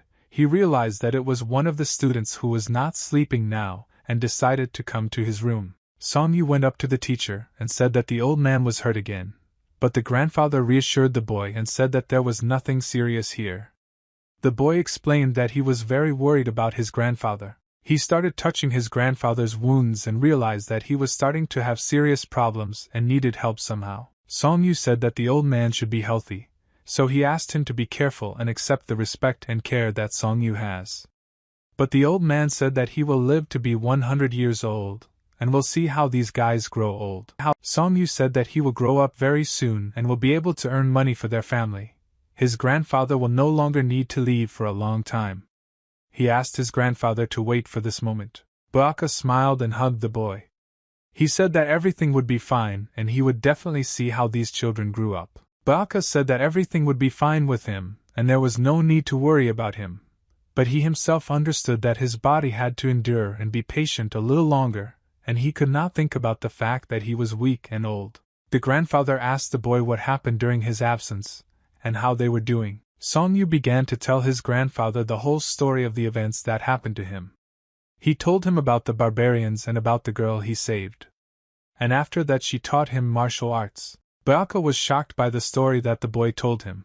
He couldn't believe that sometimes there are such good people in the world. He thought that the boy had great luck and luck was on his side and thanked him for his good deed. Grandfather said that this girl was apparently an unusual person, but Song-yu tried to explain to him that this is not the case at all. He began to show the old man the blows that she had once shown to the boy and said that if you try very hard and learn this technique, you can cause the wind with your own hands. Baka thought that if this girl allowed the boy to call her aunt, then she obviously liked him, and then he thought about the fact that Kongho, the village in which they live, does not have a single similar girl. He wondered who she was. He thought that it would be good if this girl took the boy with her because she could teach him a lot of things because he is such a good child. There were a lot of people in the city that day.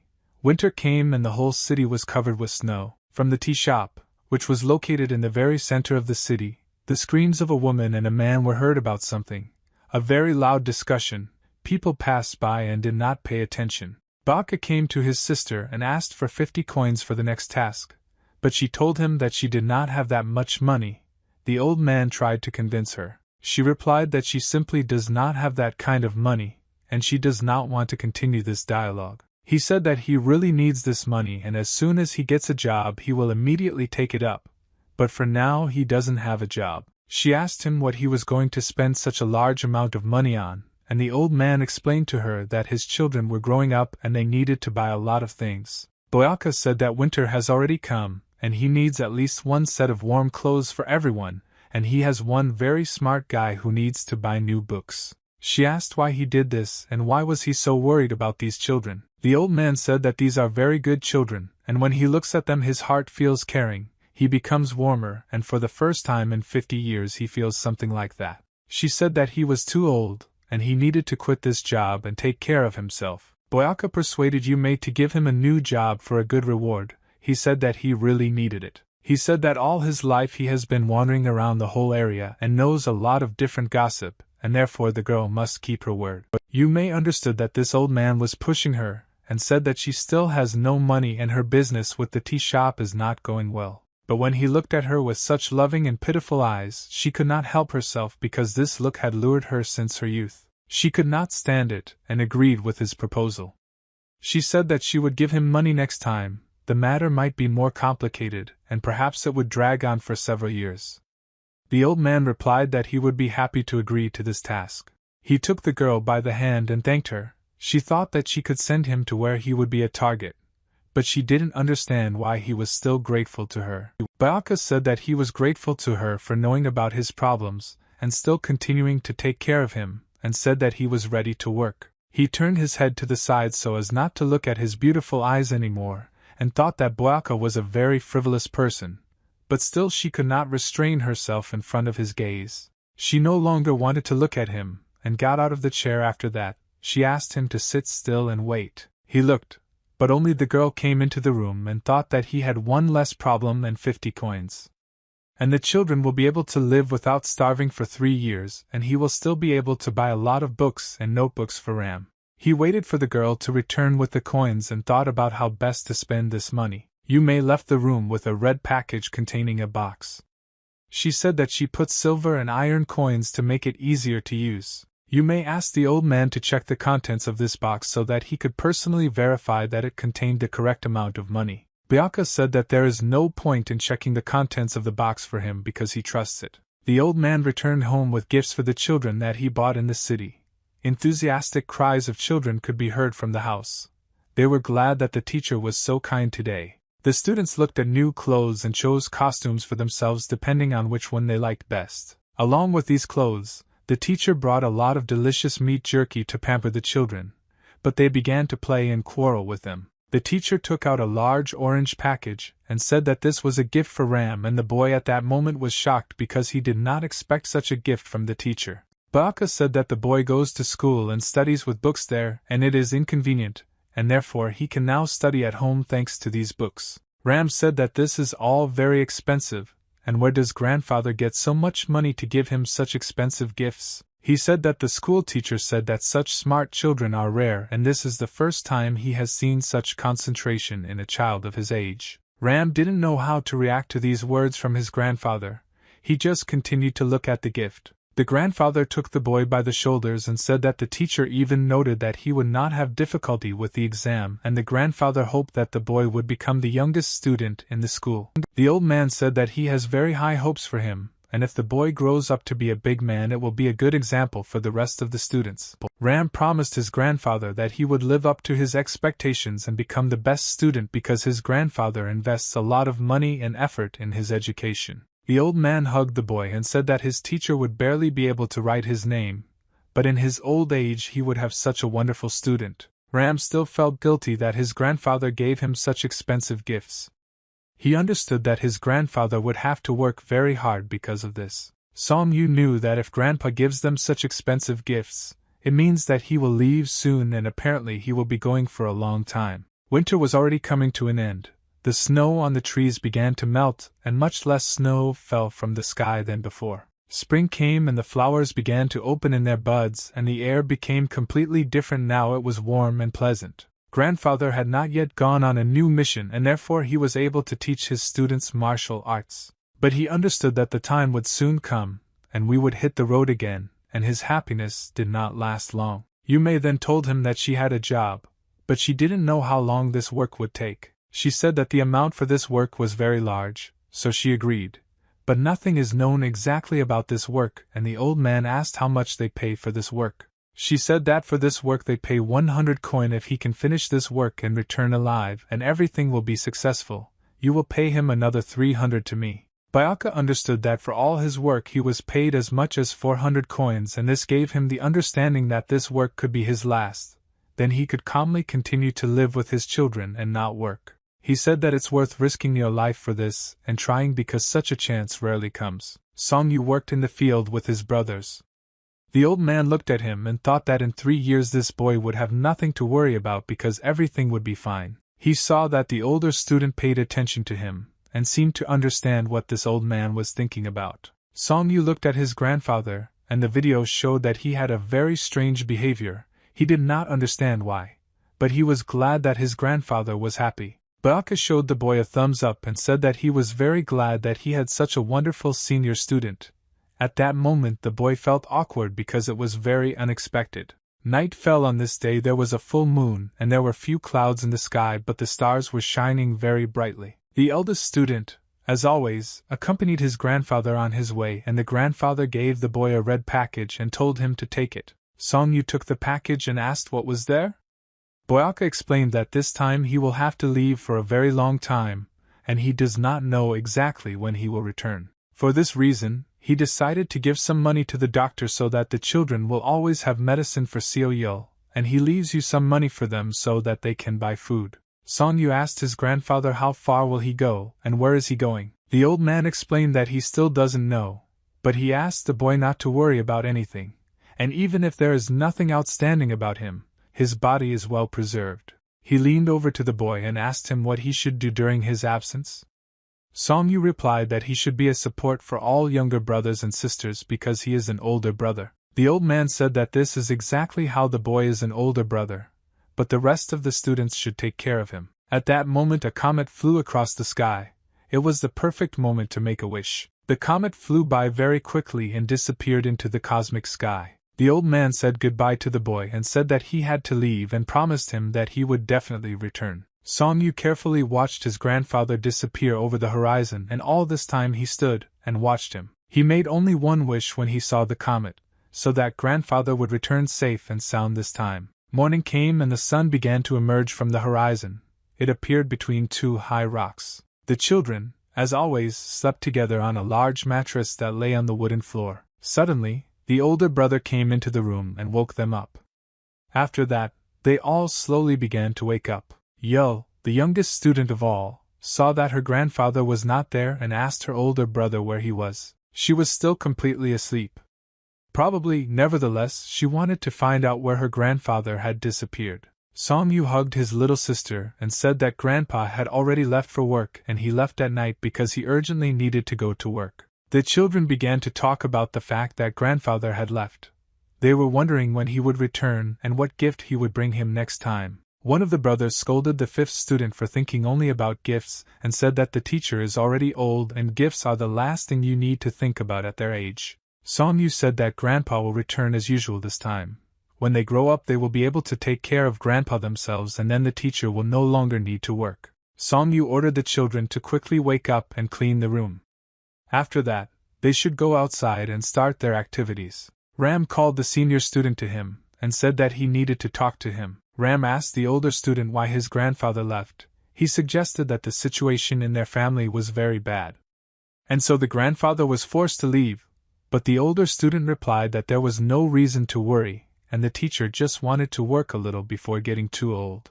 Ram thought that the whole problem was in him because he only eats and wears out clothes and his grandfather constantly buys him something.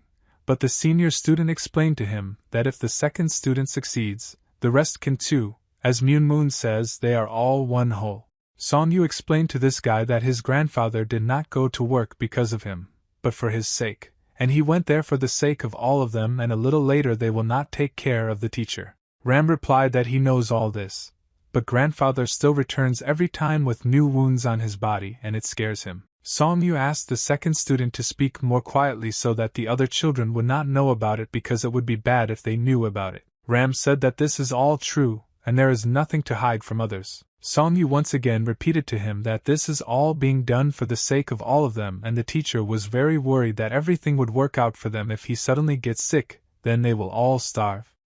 Therefore, while he can move, he is trying to earn money, that's what the teacher said. Ram felt guilty and could not calm down. He said that he would also go to work with everyone else in the field. Song-yu yelled at the second student and said that he was talking complete nonsense, and he should mind his own business, and not worry about it. He put his hand on our shoulder, and said that the teacher has great hopes for this guy, and we can't let him down. He asked the second student to stop doubting because neither their teacher nor the rest of the students want the second student to give up. None of them are as smart as him. Song-yu said that if a real man has aspirations, he should follow them and not be distracted by everything else. That's what the teacher said and the boy should choose his path and follow it. And the current situation in the family is not the problem of the second student. But Ram continued to doubt his abilities and he could not calm down because of this. He felt guilty, and felt that he did not deserve such gifts from the teacher. The third student came into the room and said that the elder brother is right. If none of them can succeed, then they will all have to constantly worry. Only go if someone can do it, definitely the second student. She asked the second student not to doubt the words of his elder brother. And if he cannot be purposeful then he is not a man, and if he wants to give up then let him do it now. Ram said that everything is not like that at all and he is not a weakling and is not ready to give up and he wants to go to the end. She said that she now recognizes the second student, and this is more like his normal behavior. She said that everyone believes in him and all the students are waiting for him to succeed. The rest of the children were on the street and through a small window in the wall they eavesdropped on the dialogue in the room. They shouted that when they grew up they would buy all the books in the stores for the second student and paper and brushes with ink. They were ready to do everything for him. Song-yu let the second disciple listen to the support from his younger brothers and said that these guys believe in him. Ram promised his brothers that he would definitely cope with this task and reach the end. A lot of time has already passed and winter has come again.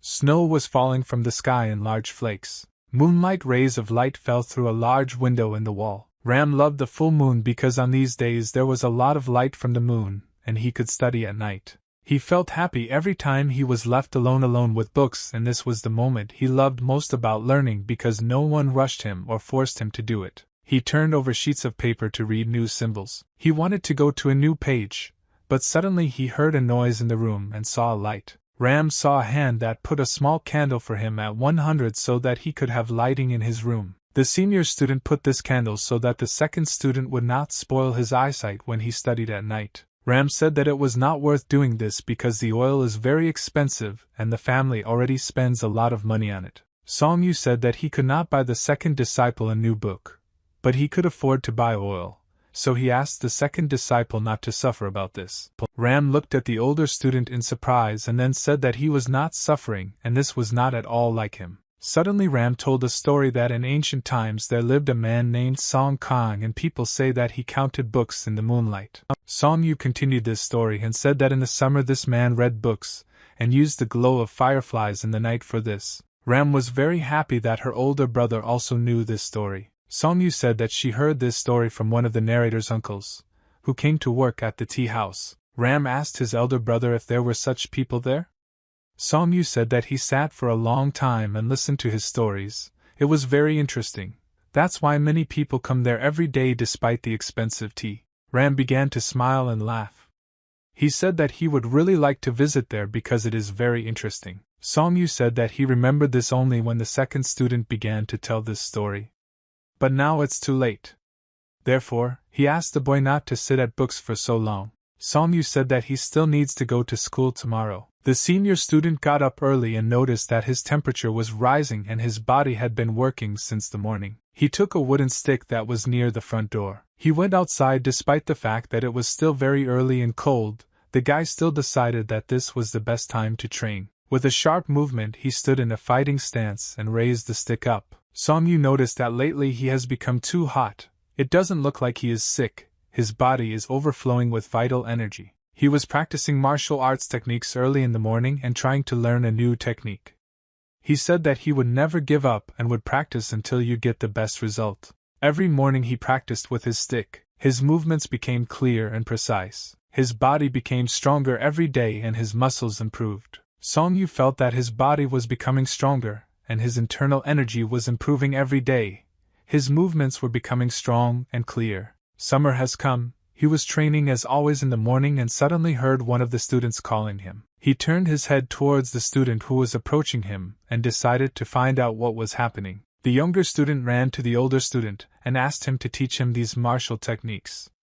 But it was very bad because he was still very young. Song-yu understood that he was still too small, and it was too early for him to learn these martial techniques. The younger student said that he had learned absolutely everything that his older brothers taught him, and he wants to start new learning. Song-yu tried to explain to the younger student that he had to remember these techniques so well that he could repeat them with his eyes closed. The boy said that he can already do these techniques with his eyes closed, and said that he can even show it now in front of everyone. Song-yu asked the younger student to demonstrate his knowledge and practice, and convince everyone that he had already grown up and was ready to start new martial techniques. He took a deep breath, closed his eyes and tried to tune in before performing this technique. The boy stood in a fighting stance and prepared to perform the exercise. The senior student watched him carefully. He started showing exercises and tried to prove to them that he had managed to learn all the moves that the older brothers did. His movements were very fast, but they were still uncertain. He tried to show maximum seriousness and do everything right so that the elder brothers would believe in him. He tried to perform the movement clearly, and now he needed to deliver the final blow to do this. He raised the stick up. The boy performed a combination of movements with a final blow which he delivered through the air. The children could not believe their eyes. They carefully watched their younger brother, and saw that he was very skilled with a stick and was able to learn all these movements alone.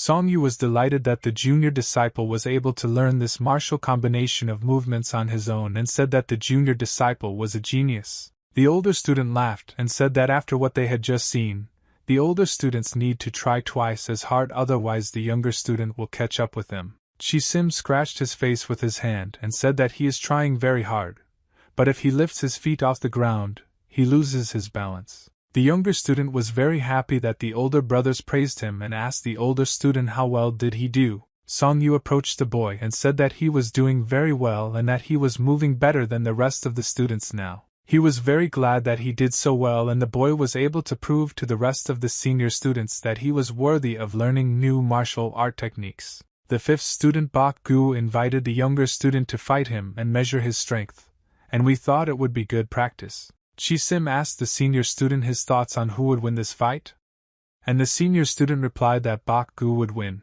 The guy said that this was a very unexpected answer because the last time Bok Gu lost to him in training sparring. Song Yu answered his questions and said that Bok Gu lost only to him and other disciples cannot defeat him. Bok Gu said that he was giving the younger student a head start and suggested that he attack first. The younger student took the stick in his hands and decided to strike the first blow.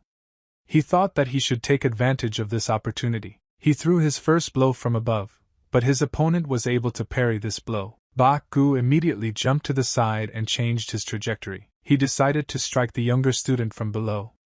He thought that this would be a good opportunity to break through his defense. The younger student was able to repel this attack and blocked it, but he understood that it was difficult to block. The boy took a jump and bounced back. Bok Gu didn't expect the younger student to be so fast, and therefore missed with his attack and hit the ground with his stick. The younger student knew that this was a good opportunity to outline the attack and began to make circular movements with his stick. He decided to strike his opponent from the right side. Bok Gu had a hard time fighting it off, and he didn't expect the younger student to be so fast. He began to receive several at once, and this forced him to constantly be in a defensive stance. He constantly had to give back control in battle. The younger disciple sped up and began to launch many fast attacks. He tried to break through the fifth disciple's defense. Chi Sim is very surprised because the youngest student is pushing the fifth student out of the battlefield, and Song Yu replied that from the outside everything looks exactly like this. But if you look at his face you can see something more important. The younger student learns quickly, but he lacks strength and endurance because when training new ones he quickly gets tired. But Bok Gu keeps up with the older student. He started making circles with his stick. His face was happy and calm. He realized that now was the perfect moment to start attacking the child. He suddenly repulsed the boy's attack, and the younger student did not expect that this could happen. He thought that victory was already in his hands. The youngest student was very tired after the series of attacks he made and now understands that he invested his strength in these attacks. But the fifth student still continues to counterattack. Bok Gu struck with his stick, and it was pointed towards the younger student. He tried to deliver his blow in such a way as to break through his opponent's defense. At that moment the stick was moving so fast that it seemed like it was rubber. He was able to break through the defense of the younger student, and hit him on the hand with his stick. The younger student felt severe pain in his hand and threw away the stick. He just received damage. Bok Gu put his wooden fighting stick on the ground and informed the younger student that he had just lost. But the youngest student suddenly began accusing the fifth student of being a coward, and this seemed a very strange accusation for Bok Gu. The younger student said that he had never learned anything like this, so he could not block the blows of the fifth student. Bok Gu stood happy in front of his concept, and said that hitting a weak spot is the best way to win. If the younger student could not repel this attack, it was his fault. The younger student doesn't understand what the problem is and why this student says that. Bok Gu explained that the older brother and the teacher teach them the same things and he can spin the stick at the same speed as Bok Gu. In this case, to win you need to use your head and slightly change your basic movements. The younger student was upset and said that he had simply never studied this focusing technique, and therefore did not know how to do it. The fifth student smiled and said that he had never learned this martial arts technique either. The younger student was very upset because of this and almost started crying because I don't understand how the older brother learned this technique. But when he gave himself time to think a little about it, it finally dawned on him, and he understood what the words of the fifth student meant. Bok Gu smiled when he realized that the younger student had finally figured out how it all worked. He was pleased that this child was smart. But the whole problem was that when the younger student realized how this military technique works, he wanted revenge and therefore challenged the fifth student again to a duel. Bak Gu refused another battle and began to leave the battlefield. He said that he needed to enjoy his well-deserved victory. The brothers started laughing at this whole situation, and they were happy when they saw that the younger student wanted to fight so much and was learning new things. Chi Sim said that the senior student was right and everything happened as he said, but Song Yu told him that each student has his own style and his own strengths, so you can't compare them. Chi Sim smiled and realized that his older brother's words made sense. He was very glad that he also had strengths and weaknesses. One of the students cooked food at night for all the other students. She was very worried that today she had to use little rice to cook her food. She came up with the brilliant idea of adding a little more rice to the cauldron so that tomorrow they wouldn't be able to eat more food. She saw a large tub containing rice. They usually always hid it there. But when she opened the lid she saw that there was very little rice left, and this is very bad news for the whole family. The girl understood that she needed to talk about this situation with the older student, and tell him everything, because she needed to come up with a solution to this problem. She explained to him that they only have enough rice for 3 months. This is a very short period of time, and when winter ends, they will run out of rice. Song Yu immediately remembered that the blacksmith told him that he had urgent matters. So he will return next fall. An auntie is from the tea house and helps them so much. It's already embarrassing to ask her for help. The girl asked the older student if he knew when the teacher would return.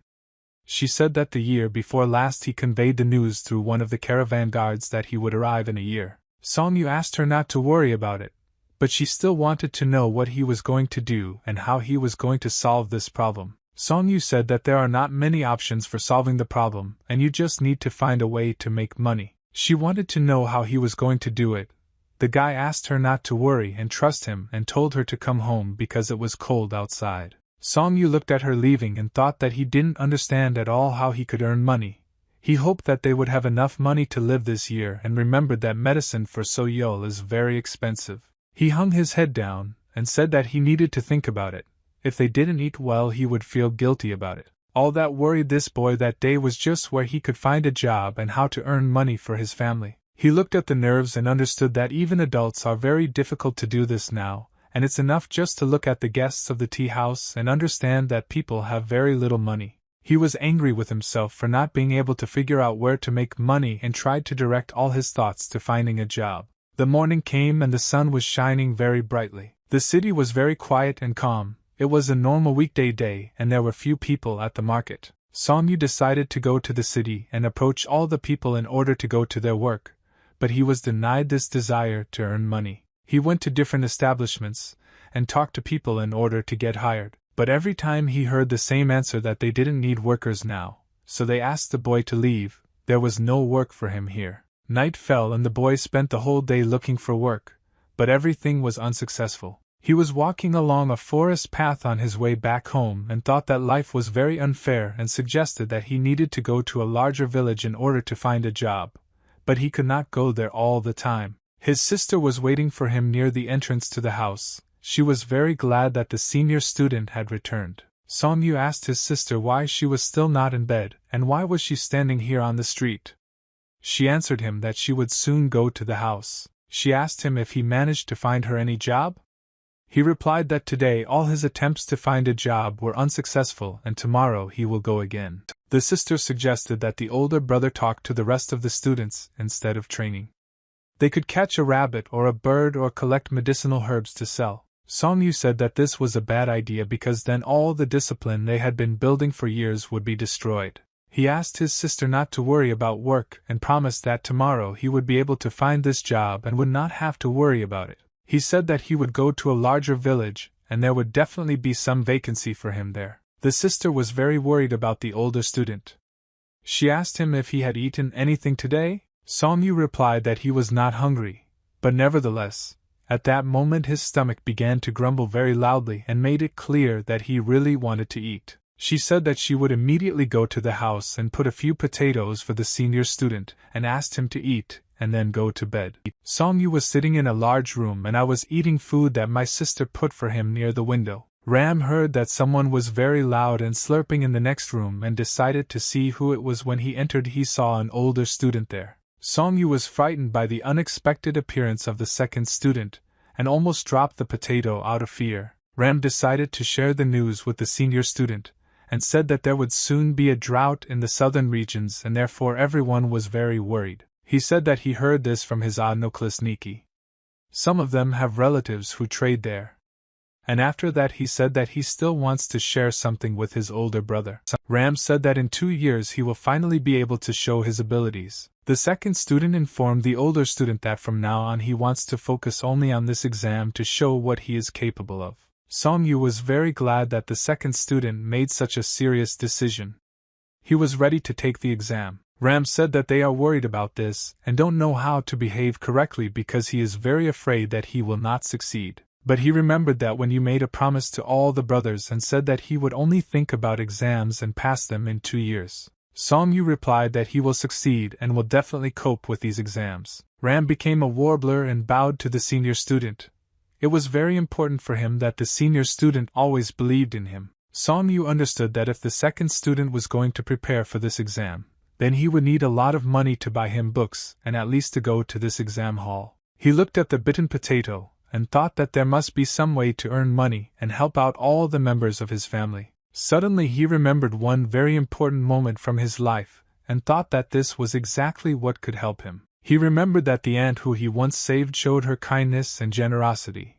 In addition to teaching him about martial arts, she gave him something else. That day she reached into the inside pocket of her jacket, and took out something very valuable. She gave him a precious ring and said that if his situation in life became completely disastrous, he could go to the largest store in the village and sell it. He took out this ring and thought that it was wrong to sell what the benefactor gave him.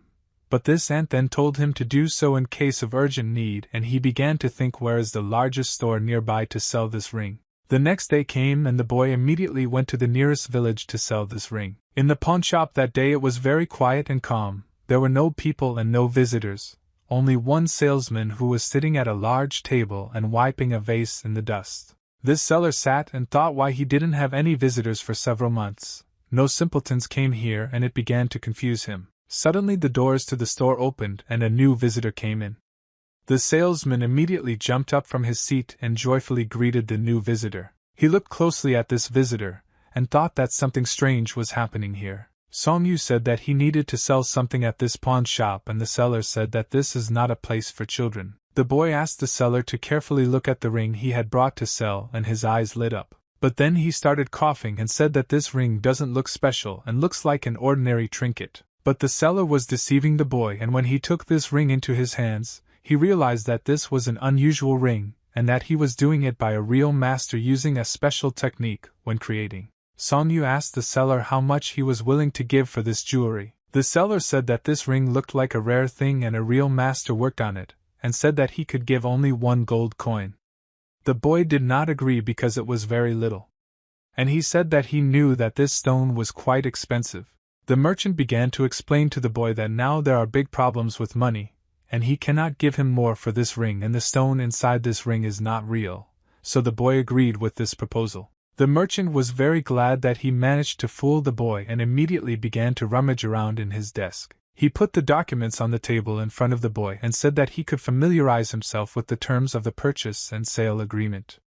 The boy put his finger stamp on these documents. The merchant asked the guy to wait a little near the desktop. He put on 1 silver coin and Song-yu was very indignant because it was a silver coin and they agreed on 1 gold coin. The merchant began to smile and at that moment he looked like the devil.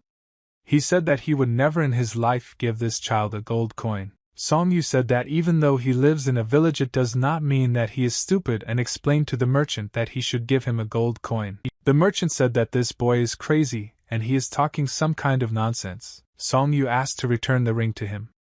He said that he would not sell it to the merchant. He showed him a document that the boy had already signed and therefore the documents could no longer return the ring. Song-yu said that this document is about 1 coin that the merchant must give to buy the ring, but the merchant said that it is not about a gold coin. Song-yu said that this merchant is a swindler and a charlatan, and asked him to return this money or the ring in an amicable way before he used force. The man asked this guy not to yell in his store and said that the boy could not own such a ring and apparently he stole it, and 1 silver coin should be enough for him to live for a couple of months. Song Yu said that he did not agree with such conditions and asked them to return the ring to him. The seller turned his head back and called his friend.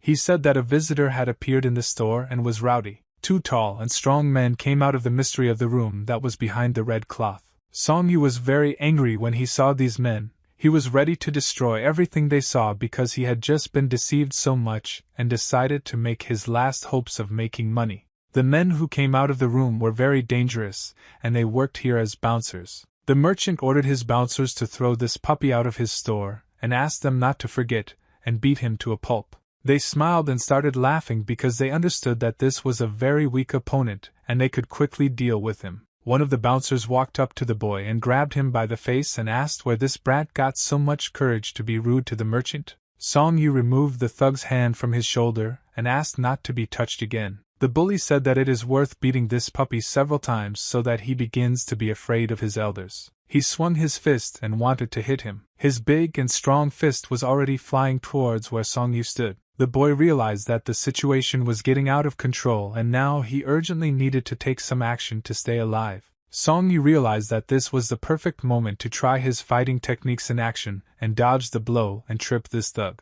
The bouncer understood that this guy was smarter than he might seem at first glance and felt that he was about to fall. Song Yu was able to knock down this big guy's daughter-in-law using his agility and ingenuity. The merchant was very surprised and shocked that this guy had the courage to defend himself against such strong opponents. The second bouncer was also surprised that this boy was defending himself, and was able to knock down the son of such a thug. He was angry at this child and clenched his fist in order to strike back at him. But Song Yu moved faster than this idiot, and therefore managed to strike him in the jaw with his fist. He put all his strength and power into his attack because he was very angry with these people, and the big guy also fell to the ground. Song Yu was very surprised that his blows caused such a large amount of damage. He had never used his strength in action, and could not believe that he was so strong. He wondered if he should continue this fight, or just let these thugs go. At that moment, a big bald man began to get up from the ground.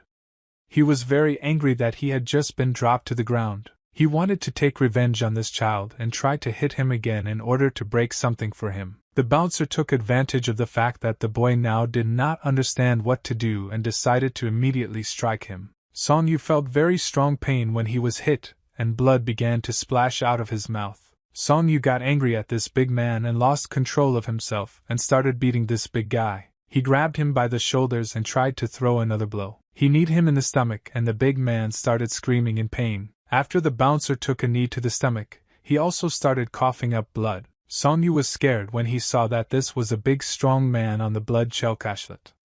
He thought that if this big guy died then he would have big problems. The merchant felt in danger. He was very scared because he had never seen such a small boy be able to fight so well. Now they were left alone and the merchant understood that he could no longer protect himself.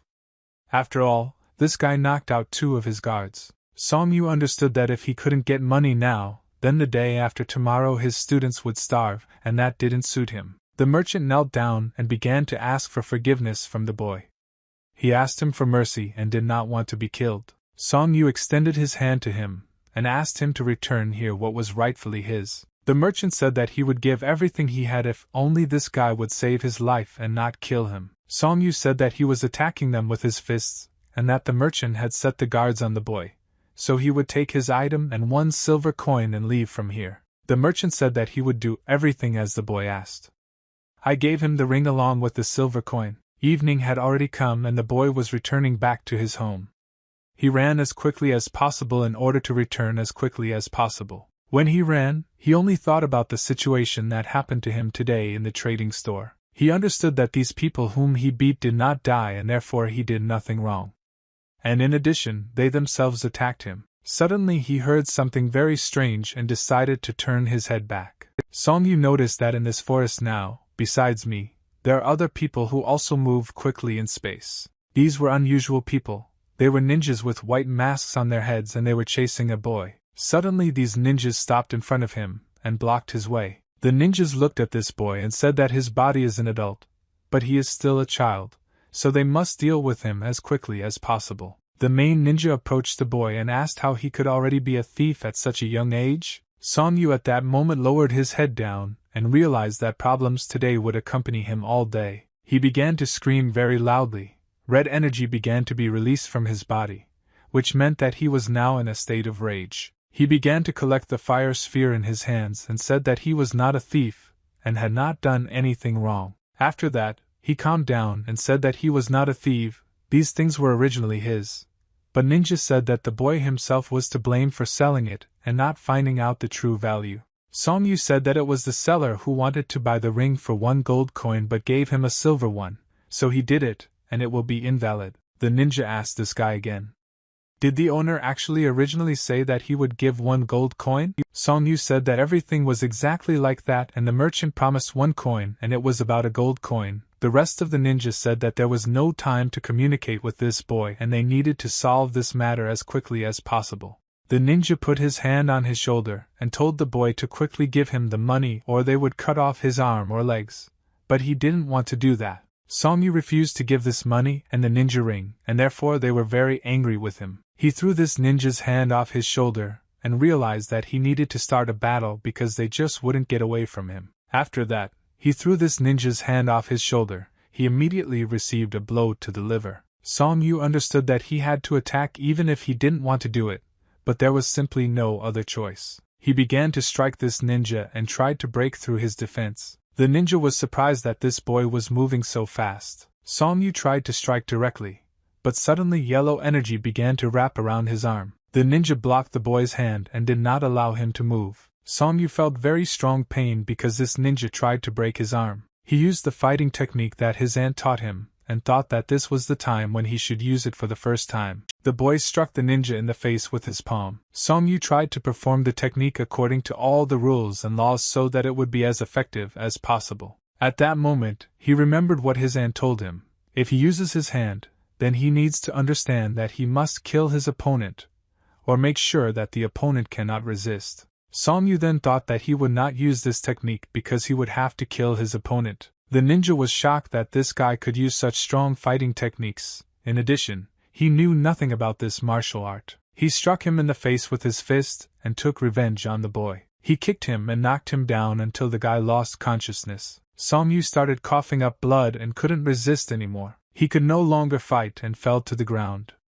The ninja said that they need to take this child's things and leave here. It was already night, and the moon was shining in the center of the sky. Song Yu was only able to come to his senses now and tried to walk home. He felt that his whole body hurt after this fight, and he was only getting worse. Suddenly he started coughing up blood and felt even worse. He could no longer stand on his feet and began to fall. Song Yu fell to the ground and lost consciousness. He was very tired that day and could no longer walk. Song Yu slowly began to open his eyes and saw the blurry silhouettes of his brothers and sisters. He tried to focus his gaze on these guys and was able to see their frightened faces. They sat next to his bed and watched him wake up. Song Yu tried to get out of bed and raise his head, but he didn't succeed because he didn't feel well about you and his whole body hurt. The sister put her hand on the older student's shoulder and said that he had slept for 3 whole days. Song Yu did not understand how this was even possible, and what was happening now. He had very little memory of the events of that evening when he lost consciousness. The sister said that she should ask the eldest student what happened to him because he was lying on a deserted road and the second brother was returning late from his studies and was able to find the eldest student and bring him here. He lay back on the bed and looked at the ceiling. The guy thought that he lost consciousness before reaching home. The students began to make their own assumptions and versions about what could have happened. But Song Yu told them that everything was fine and they didn't need to look after him, and instead they could go and do their own thing. Song Yu asked his sister not to leave and to stay with him for a while because he wanted to talk to her. He slowly turned his head and looked at her, and then asked his sister how much food did they have left. She said that there was no need to worry about it because the fourth brother brought some food. Song Yu tried to get out of bed again and asked where he got the food from. She replied that there is a grandfather who lives in the mountains and he helped them. Song Yu said that it was grandfather who collected medicinal herbs in the mountains. The sister put her brother back on the bed and said that this grandfather was also a hunter, and he took the fourth student as his assistant. Song-yu was very glad that Chi-sim was able to find a job for himself and help the whole family. The sister said that the students understand everything and also try to help the family, and therefore take on new responsibilities and look for work. Song-yu said that he found out everything he wanted and now his sister can be free. And the guy wants to lie alone in the room and think about something very important. He looked at the girl and waited for her to leave the room so that he could remain here alone. He could not believe that all this happened to him, and now he is in such a state that he cannot be useful. He was angry with himself because he got into such a terrible situation, and now he doesn't know how to get out of this situation. He closed his eyes and began to cry. He thought that if nothing was done now, the students would starve, and he was confused and didn't know what to do. He wanted the teacher to come back soon. Autumn came and the leaves on the trees began to turn yellow, and the estate in which the guys lived was closed with wooden beams so that no one could pass here. He climbed the fence and looked into the below. He tried to see the teacher, but he was not on the horizon and he did not understand what was happening because the teacher promised to return in the fall. Song-yu walked around the yard and tried to come up with a new plan. He thought that he needed to earn money quickly to help his family, because Chi-sim cannot bear everything on himself. He thought that if the guys only ate empty porridge, they wouldn't have enough strength to train. Song-yu thought that he would most likely have to go outside the city to find a job.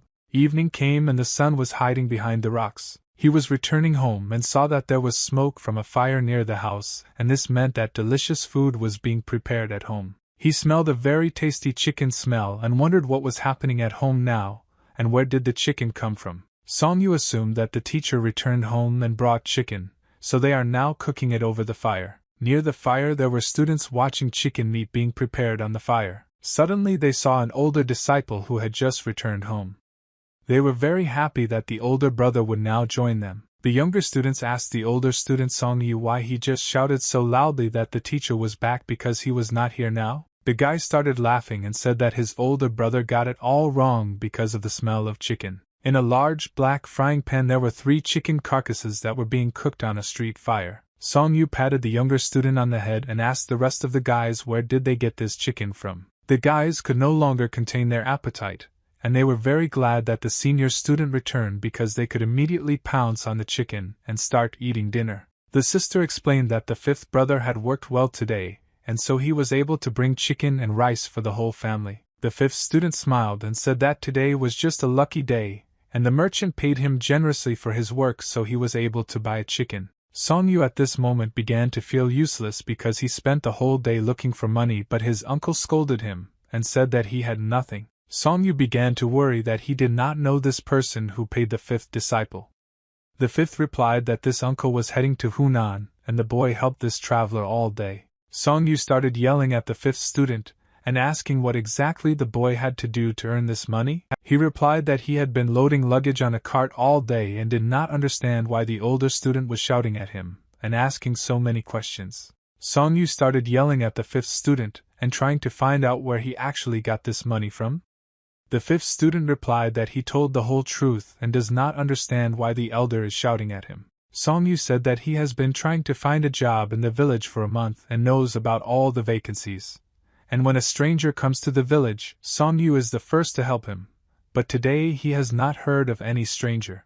The 5th student lowered his head down and began to shake. He did not understand why the older student was shouting at him because he brought food and wanted to feed everyone. Song-yu began to shout at the guy even more and asked him leading questions that the 5th student could not answer. He was waiting for this guy's explanation and to find out where he got this money for the chicken. The 5th student could not stand such tension and said that he lied to everyone and in fact he stole this money and then bought a chicken with this money.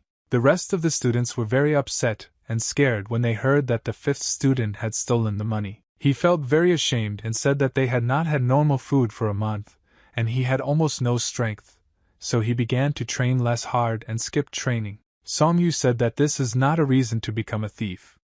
The 5th student replied that he had no choice, because if they didn't eat, they would simply die. He said that there had been no work for a month, he needed to eat, and that's why he stole the money. The 5th student said that he does not know all the details and problems of the family, but he definitely noticed that it is very difficult for the eldest student to cope with all the difficulties on his own. Song Yu understood that the younger students see that he cannot cope and therefore take the situation into their own hands and solve problems as best they can. Suddenly they saw that the second student had returned from studying and immediately approached them. The fifth student began to accuse the second brother of only reading books while all the other children were starving. The sister was very dissatisfied with the behavior of the fifth student and told him to never talk about the second student like that again. Brother went up to the fifth student and took him by the shoulder and asked him to apologize to the second student. But the fifth saw support in Chi-sim and said that it was all true and he didn't want to apologize. Chi-sim said that situations in life can be difficult, but it is wrong to behave like this with a mentor, and the fifth student began to get angry because he is always the one to blame for all conflicts. Song Yu looked at the fifth student who had set their family up very badly and tried to understand what measures should be taken to punish him for this act. The fifth student said that he stole the money, but today all the brothers can have dinner and not die of hunger. Song Yu said that even if he dies of hunger, you can't take other people's things because this is the act of a weakling, but not a real man. The fifth student again began to blame the second student for the fact that he can eat at school during training and therefore it is easy for them to talk about it. Chi-sim took his brother Bak-gu by the shoulders and said that the fifth student is going crazy because you can't talk like that about your brothers and sisters. Bak-gu said that the brothers think only about themselves and completely forget about the younger ones. He said that no one knows that So-yeol has been feeling very bad all these days, and So-young gives her all his food to make her feel better. All the brothers and sisters were very shocked when they heard that the fifth student told secrets that should not be told in front of everyone. He started crying and running away, and when he ran he shouted that he wanted to cook this meat for Yangwoo, So-young and So-yeol so that they would not die of hunger, but if the older brothers don't like it, let them do as they want. The students were very frightened by this behavior of the fifth student, and did not know what to do now. After all, he was running away from the territory of the house. The younger students also looked at the fifth and began to cry. After all, they didn't think that he tried so hard for them. Song Yu lowered his head down and realized that everything had gone so far and the situation was starting to get out of control due to the fact that he could not do anything. Song Yu called all the younger students and asked them to sit down at the table and dine on this chicken. He approached the second student and said that he, too, should wash his face and sit down at the table to have dinner. The second student said that he wants to talk to Song Yu. Song Yu asked what the second student wants to talk about, and the guy replied that for some time he would eat and sleep at school and went home to report this information. Song Yu was not prepared for such news, because if the second student went to live separately, their family would gradually begin to fall apart. The sister and brothers were shocked by this news and they were not ready for the second student to live separately. On the table in a plate lay chicken cooked over a fire and a very tasty broth. The older sister broke her leg from this chicken and wanted to share it among the younger students. The boy asked where the older students are now. Why are they not present at dinner? The sister said that they will eat tomorrow. The boy replied that he and the younger students could also eat tomorrow. She said that her brother would be angry if they did this because he said that it was necessary to take food for the younger students. So-yeol began to cry and asked her older sister, did the brothers quarrel because of her? The older sister saw that the baby was upset and took the girl with her hands and hugged her. She sat her on her lap and said that all the brothers and sisters loved baby So-yeol and they were not fighting because of her for a completely different reason. She immediately calmed down and stopped crying. The girls felt much better as the older sister explained that the baby was not to blame. She started feeding the children chicken and making sure they had a good dinner today. Morning came and all the students stood on the street and warmed up their bodies before the training began. Chi-sim asked the fifth student Bak-gu what happened and why does he look so bad today as if he didn't get enough sleep. Chi-sim said that the fifth student needs to learn to control his anger, and later he should tell his elder brother that he was wrong and talk to the second student and go to his school. Bak-gu closed his eyes and did not agree with his brother but did not want to answer him. The senior student left the house and saw that the rest of the students were already ready for training. But before the training began, he wanted to talk to the fifth student. Bak-gu bowed to the senior student and apologized for his actions. He said that he behaved wrongly, and it will never happen again. Song Yu tried to stop the first student, but it was too late because the boy continued to apologize for his action and said that this would not happen again. Song Yu said that the fifth student was not to blame for his actions, and he did everything right because he was worried about his younger brothers. Song Yu apologized for yelling at the fifth student yesterday, and causing him mental suffering and making him worry. He also said that he would not behave like that again. Song Yu asked the fifth disciple to also promise something very important in front of all the brothers and sisters. He said that he didn't want any of the students to ruin the reputation of the Mian clan and asked them to promise that none of them would steal money, take other people's things, or beg on the streets again. He looked at the fifth student with a serious look and asked the student to promise him never to do that and to follow these laws. Bak Gu started crying but couldn't immediately promise his older brother to fulfill all these requests. Song Yu said that he took responsibility for the lives of all the students and for their future, and therefore this means that if he earns money then the students will eat food, but if he does not earn then all the students will have to starve. The rest of the students were very scared and shocked when they heard this rule from the older student, but they replied that they were ready to make such sacrifices and obey their older brother. Song Yu closed his eyes and realized that now was the time to begin fulfilling his main mission. He turned around and walked up to the fence to take a long stick. The students did not understand why the elder brother went for a wooden stick and what he would do with it now. He walked up to his sister and extended his hand in which there was a stick for her to take it. He said that the student should receive punishment for becoming a thief, and only Song Yu was to blame for this act, so he asked his sister to hit him 10 times with this stick. The sister replied that this could not be done. The rest of the students were very scared when they saw that the eldest student decided to punish himself for not being able to follow the fifth student. Song Yu said that every action has its consequences.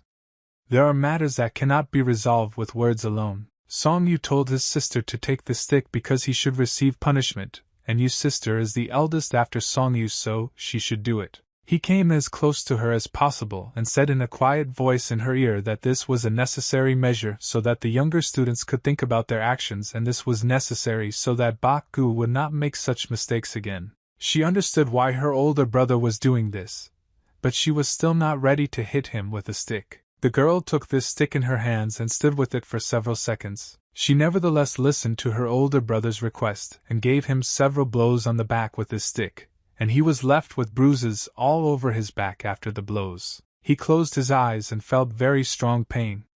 After all, he understood that these wounds would take a couple of weeks to heal. She went up to her brother and began to examine his wounds. She asked if his back hurt much after the blows. Song Yu said that everything was fine, he just couldn't do otherwise. The girl told the older student that the other students love and respect him very much. He said that this was very good, and it meant that they would no longer steal, and he was glad that this method worked. At that moment she was trying to cure his wounds on his back. He said that he had to do something to make Bak Gu change his mind and not become a thief in the future. He knew that while the teacher was not at home he was responsible for all students. She said that the older student thinks a lot and comes up with extraordinary solutions. He replied that this is why even if something bad happens he should be an example for everyone. He said that he has no greed, but he wants to have the right to be called an older brother because he once took on this responsibility and promised the teacher that he could handle it. She said that it would be very bad if the second brother found out about all this. Song Yu asked not to tell anything to the second brother because he would take this news harder than all the other students. She admitted that sometimes she thinks that Bak Gu is right and the second brother hardly helps the family. Song Yu replied that the second student should focus on books, and even in such a situation, he should continue to study and clearly follow his path. He said that the second brother is the smartest student of them all, and he has plans and firm intentions to fulfill it in life. So the second brother knows that he is their hope. He asked his sister to trust and just believe in the second brother because in the future he will help them all. Suddenly the door to the room opened and someone decided to come in. Song Yu immediately noticed the door and wondered who could come to them at such a late time. The door kept opening slowly. The sister asked her older brother to look forward because at that time she wanted to apply medicine to his back. The second student went to the door of their house and left a package there. He placed this package near the door and began to leave. It was a gift for the other brothers and sisters from the second student, but he decided to do it quietly so that no one would know. The next day it was very warm and many people were walking around the city. 3 men stood on the street, and a man in a blue vest told these guys a story from his life that scared him so much that his heart was pounding like crazy. The guy called this man in a blue vest with his head. But the man in the blue vest didn't like it. He said that he should no longer be called the head, but instead be addressed as Big Brother. He said that they are all ordinary people from the Black Death Guild. Suddenly Big Brother turned his attention to the fact that some person was approaching them. He became interested in what this person wanted from them. In front of him stood a modest and frightened Song Yu who wanted to somehow start a business with them. Big Brother looked contemptuously at this child and asked what he was looking for here and why was he standing next to them now. Song Yu didn't know how to start a dialogue with this man and he needed a few seconds to come up with his first words. He bowed to this gentleman and said that he also wants to work, he really needs money. Big Brother asked this boy who is he anyway? How does he know what they are doing? Song Yu said that he has seen these guys work several times and wants to work too. Big Brother began to turn his head in different directions and looked so that there were no other people near him who could hear this dialogue. Big Brother suddenly remembered this boy and he said that this boy used to work in a store that sells fabrics. Song Yu replied that everything was exactly like that and asked this man for a job. They were very surprised by such a request.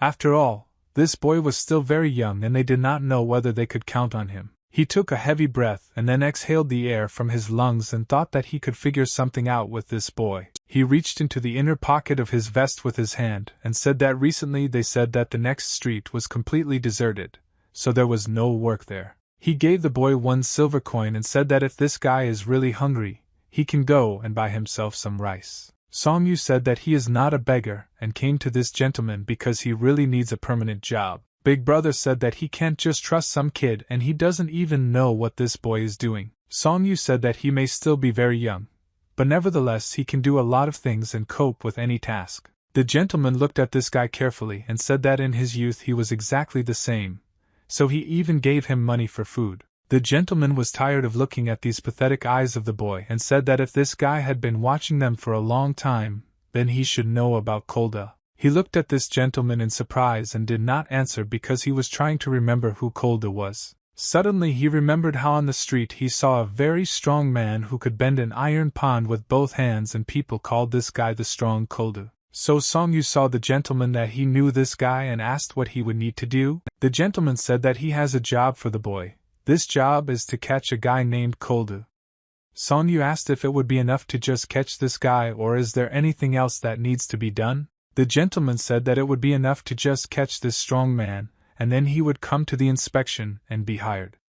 Song Yu said that everything is clear to him, and he goes to work. The workers asked Big Brother why did he just send this boy to catch Kolda. The master asked his subject to go to Cold and tell him about everything.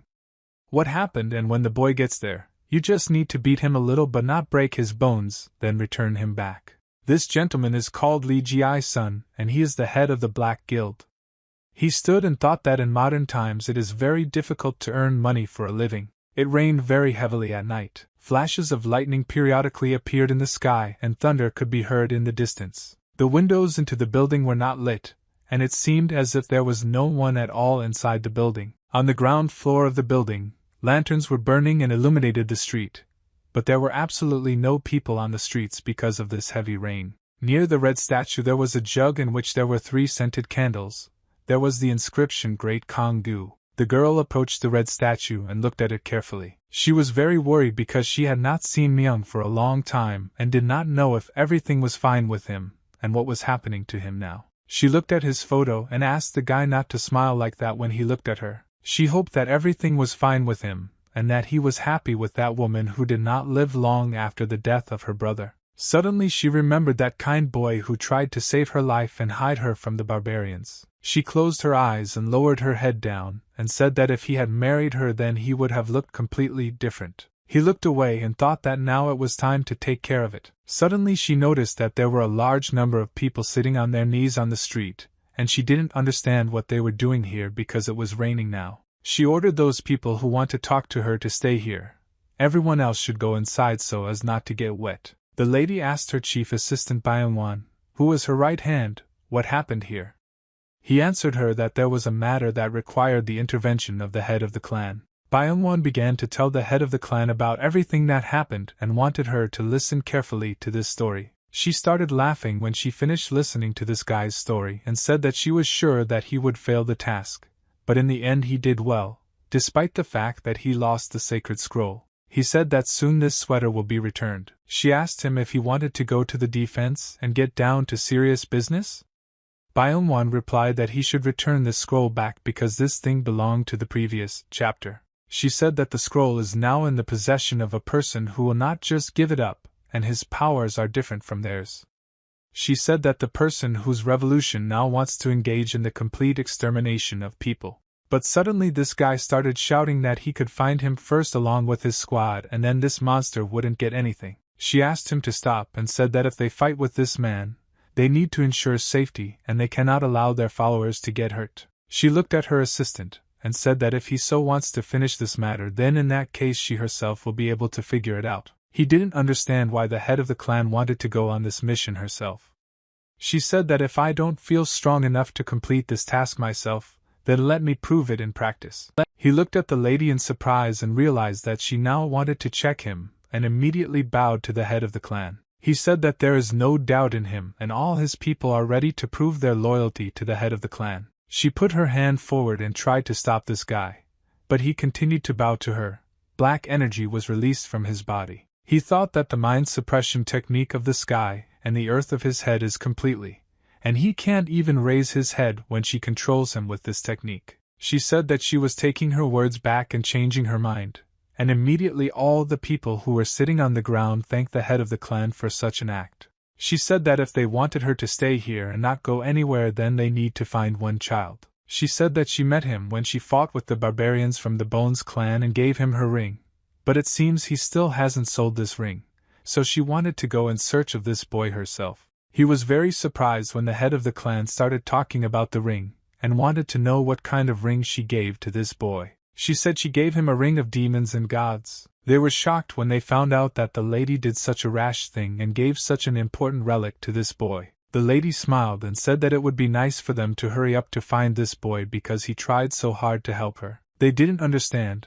what the lady was talking about, and how some little boy could help such a strong person like her. The lady replied that this boy helped her at the risk of his own life and therefore received an appropriate reward, and ordered her subjects to find this boy but not do anything with him, and just find out how he lives. She just asked to look after him because he is strong enough so that he can survive, and then when he grows up and understands the structure of the world, this boy will need to be brought here to return the jewelry. They answered the lady that they would do everything perfectly, exactly as she asked, and would carry out this order. Before releasing her subjects, she told them to send someone to that person from the department, because they need to know how things are, and also that they should not take their eyes off their subordinates until they are sure. The next day the weather was magnificent.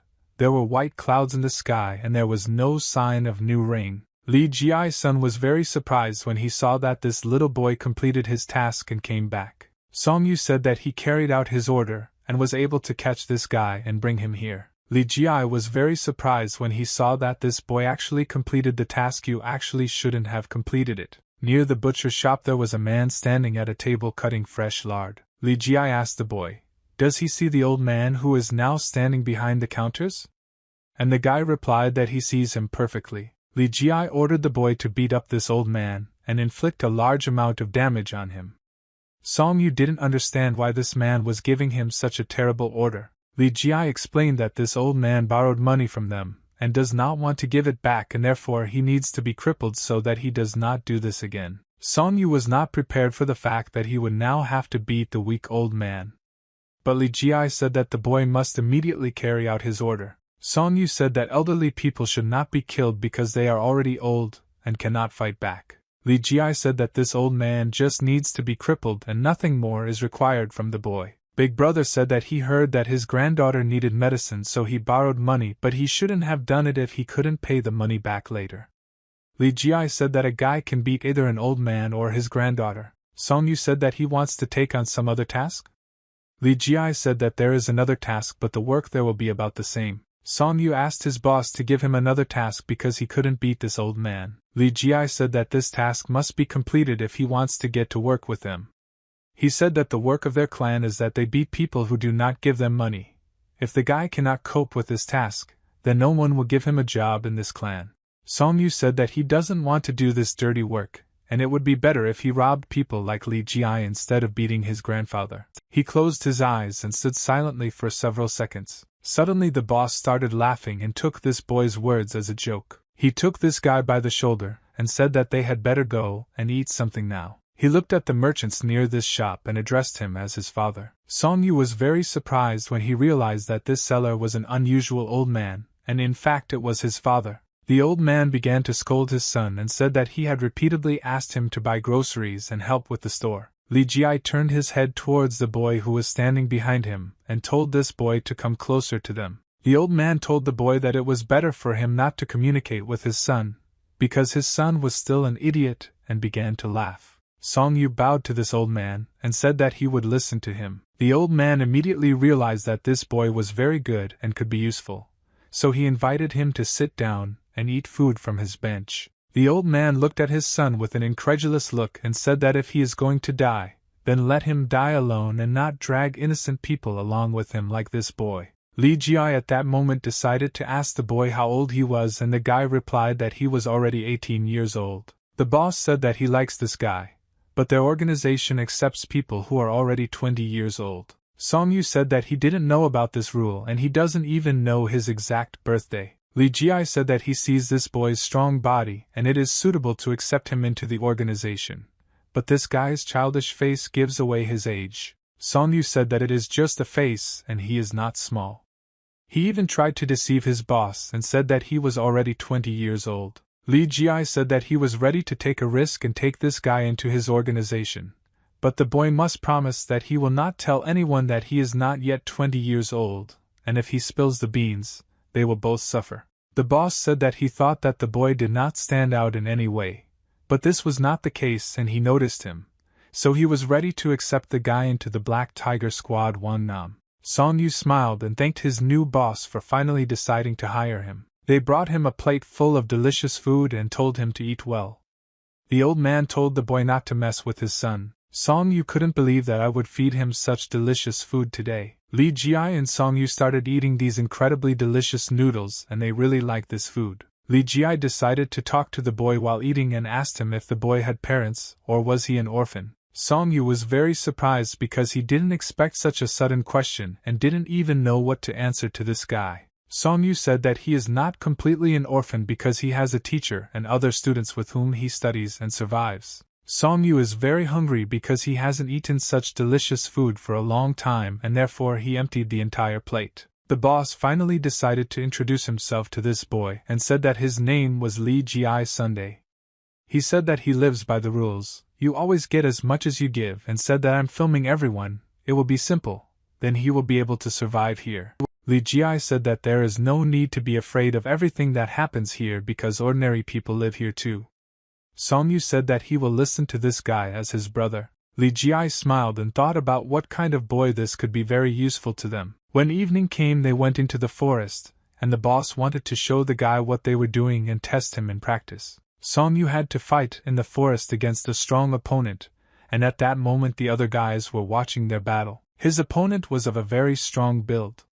But despite this, he was already very tired and wanted to finish this battle as quickly as possible. Song-yu was also already tired, but he still understood that he had to fight further to prove to the rest of the gang that he was worthy to be among them. The gang members were discussing this boy and trying to understand why he came here again, and is now trying to get into their gang. Li Ji thought that this boy was still very weak and he didn't even understand where he ended up. The big man didn't understand why he had to fight this weak boy.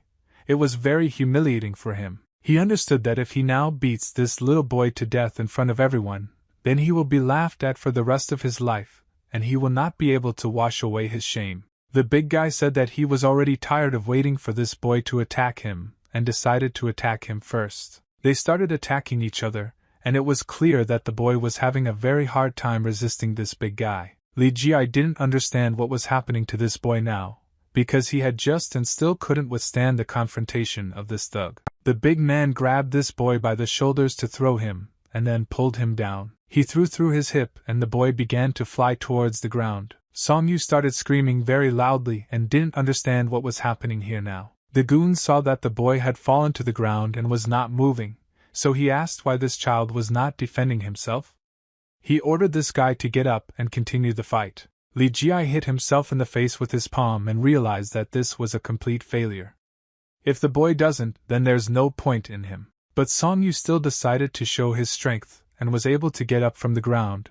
The thug at that moment said that if the boy thinks that he is the youngest and can dodge blows, then he is mistaken. The thug immediately started attacking this guy and said that no one would play with him here and everything was serious here. Song-yu began to cover his face with his hands and tried to block the attacks of this thug. The brute began to inflict fast and strong attacks, so the boy tried to test his strength. Song-yu was able to block a large number of blows and didn't even fall after that, and the thug realized that he was already tired of beating this guy. He turned his head to the boss and asked where they found this guy. And the boss replied that this boy himself came. They asked him how this boy was able to catch Kolda, but Li Jie replied that he did not know how the boy did it, but nevertheless he was able to complete this task. Li Jie said that maybe he formulated the problem incorrectly for this boy. He didn't need to fight now like a rebel in a pawn shop. Li Jie said that this guy has very good potential, but the whole problem is that he is very different from them. The boss said that this guy is not quite suitable for the Black Tiger Squad and rather he is suitable for the White Tiger Squad, so he brought him here to be tested. The big guy said that he overdid it a little with the blows and the boy would need to rest a little, most likely just a couple of days for him to recover. Li Jie told the boy that he did everything right, and now he wanted to take him to rest. He said they weren't the best teachers and would need to work on their teaching. Li Jie said that the guy did a good job today. It was very hard for him, so later the boss will treat him. The brute told you to take this boy to the Red Tiger Squad and the Great Master can help him there. Li Jie said that in this case it would be against the hierarchy. And even if the thug studied under the Great Master, how could he perform the duties of a mentor regardless of the squad? Li Jie thought that this guy looks like a bear, but for some reason he is very light, and a heavy body will make even the spirit strong. Therefore, if the boy loses like this, he will not last long here. Li Jie thought that someone should become his next opponent, and these guys could attack at any moment, so he needs to be vigilant until he corrects the boy's character. Song-yu returned to his home and slept all night, and when I woke up it was already day and the weather was magnificent. My sister saw that the older student came home yesterday covered in bruises and injuries and asked what happened to him. Song-yu replied that he was just unlucky and his sister shouldn't worry about it, and the guy immediately started looking at the door. Song-yu began to scold his sister because in his absence, students can sometimes miss training and this should not be allowed somewhere. It destroys discipline. The sister reassured his older brother and said that all students train every day and do not miss training. Song-yu could no longer sit still and rest in the room, so he decided to go outside and see what was happening there. All the students at that moment were in the yard and were holding wooden sticks in their hands. They were training with these weapons. Chi-sim was the best student who could spin a wooden stick in his hands. Song-yu was very pleasantly surprised when he saw that the students were training and wielding their weapons so well. Song-yu suggested that Chi-sim switch from a wooden stick to an iron one because the wooden one is too light, but for this he asked if the student wanted this.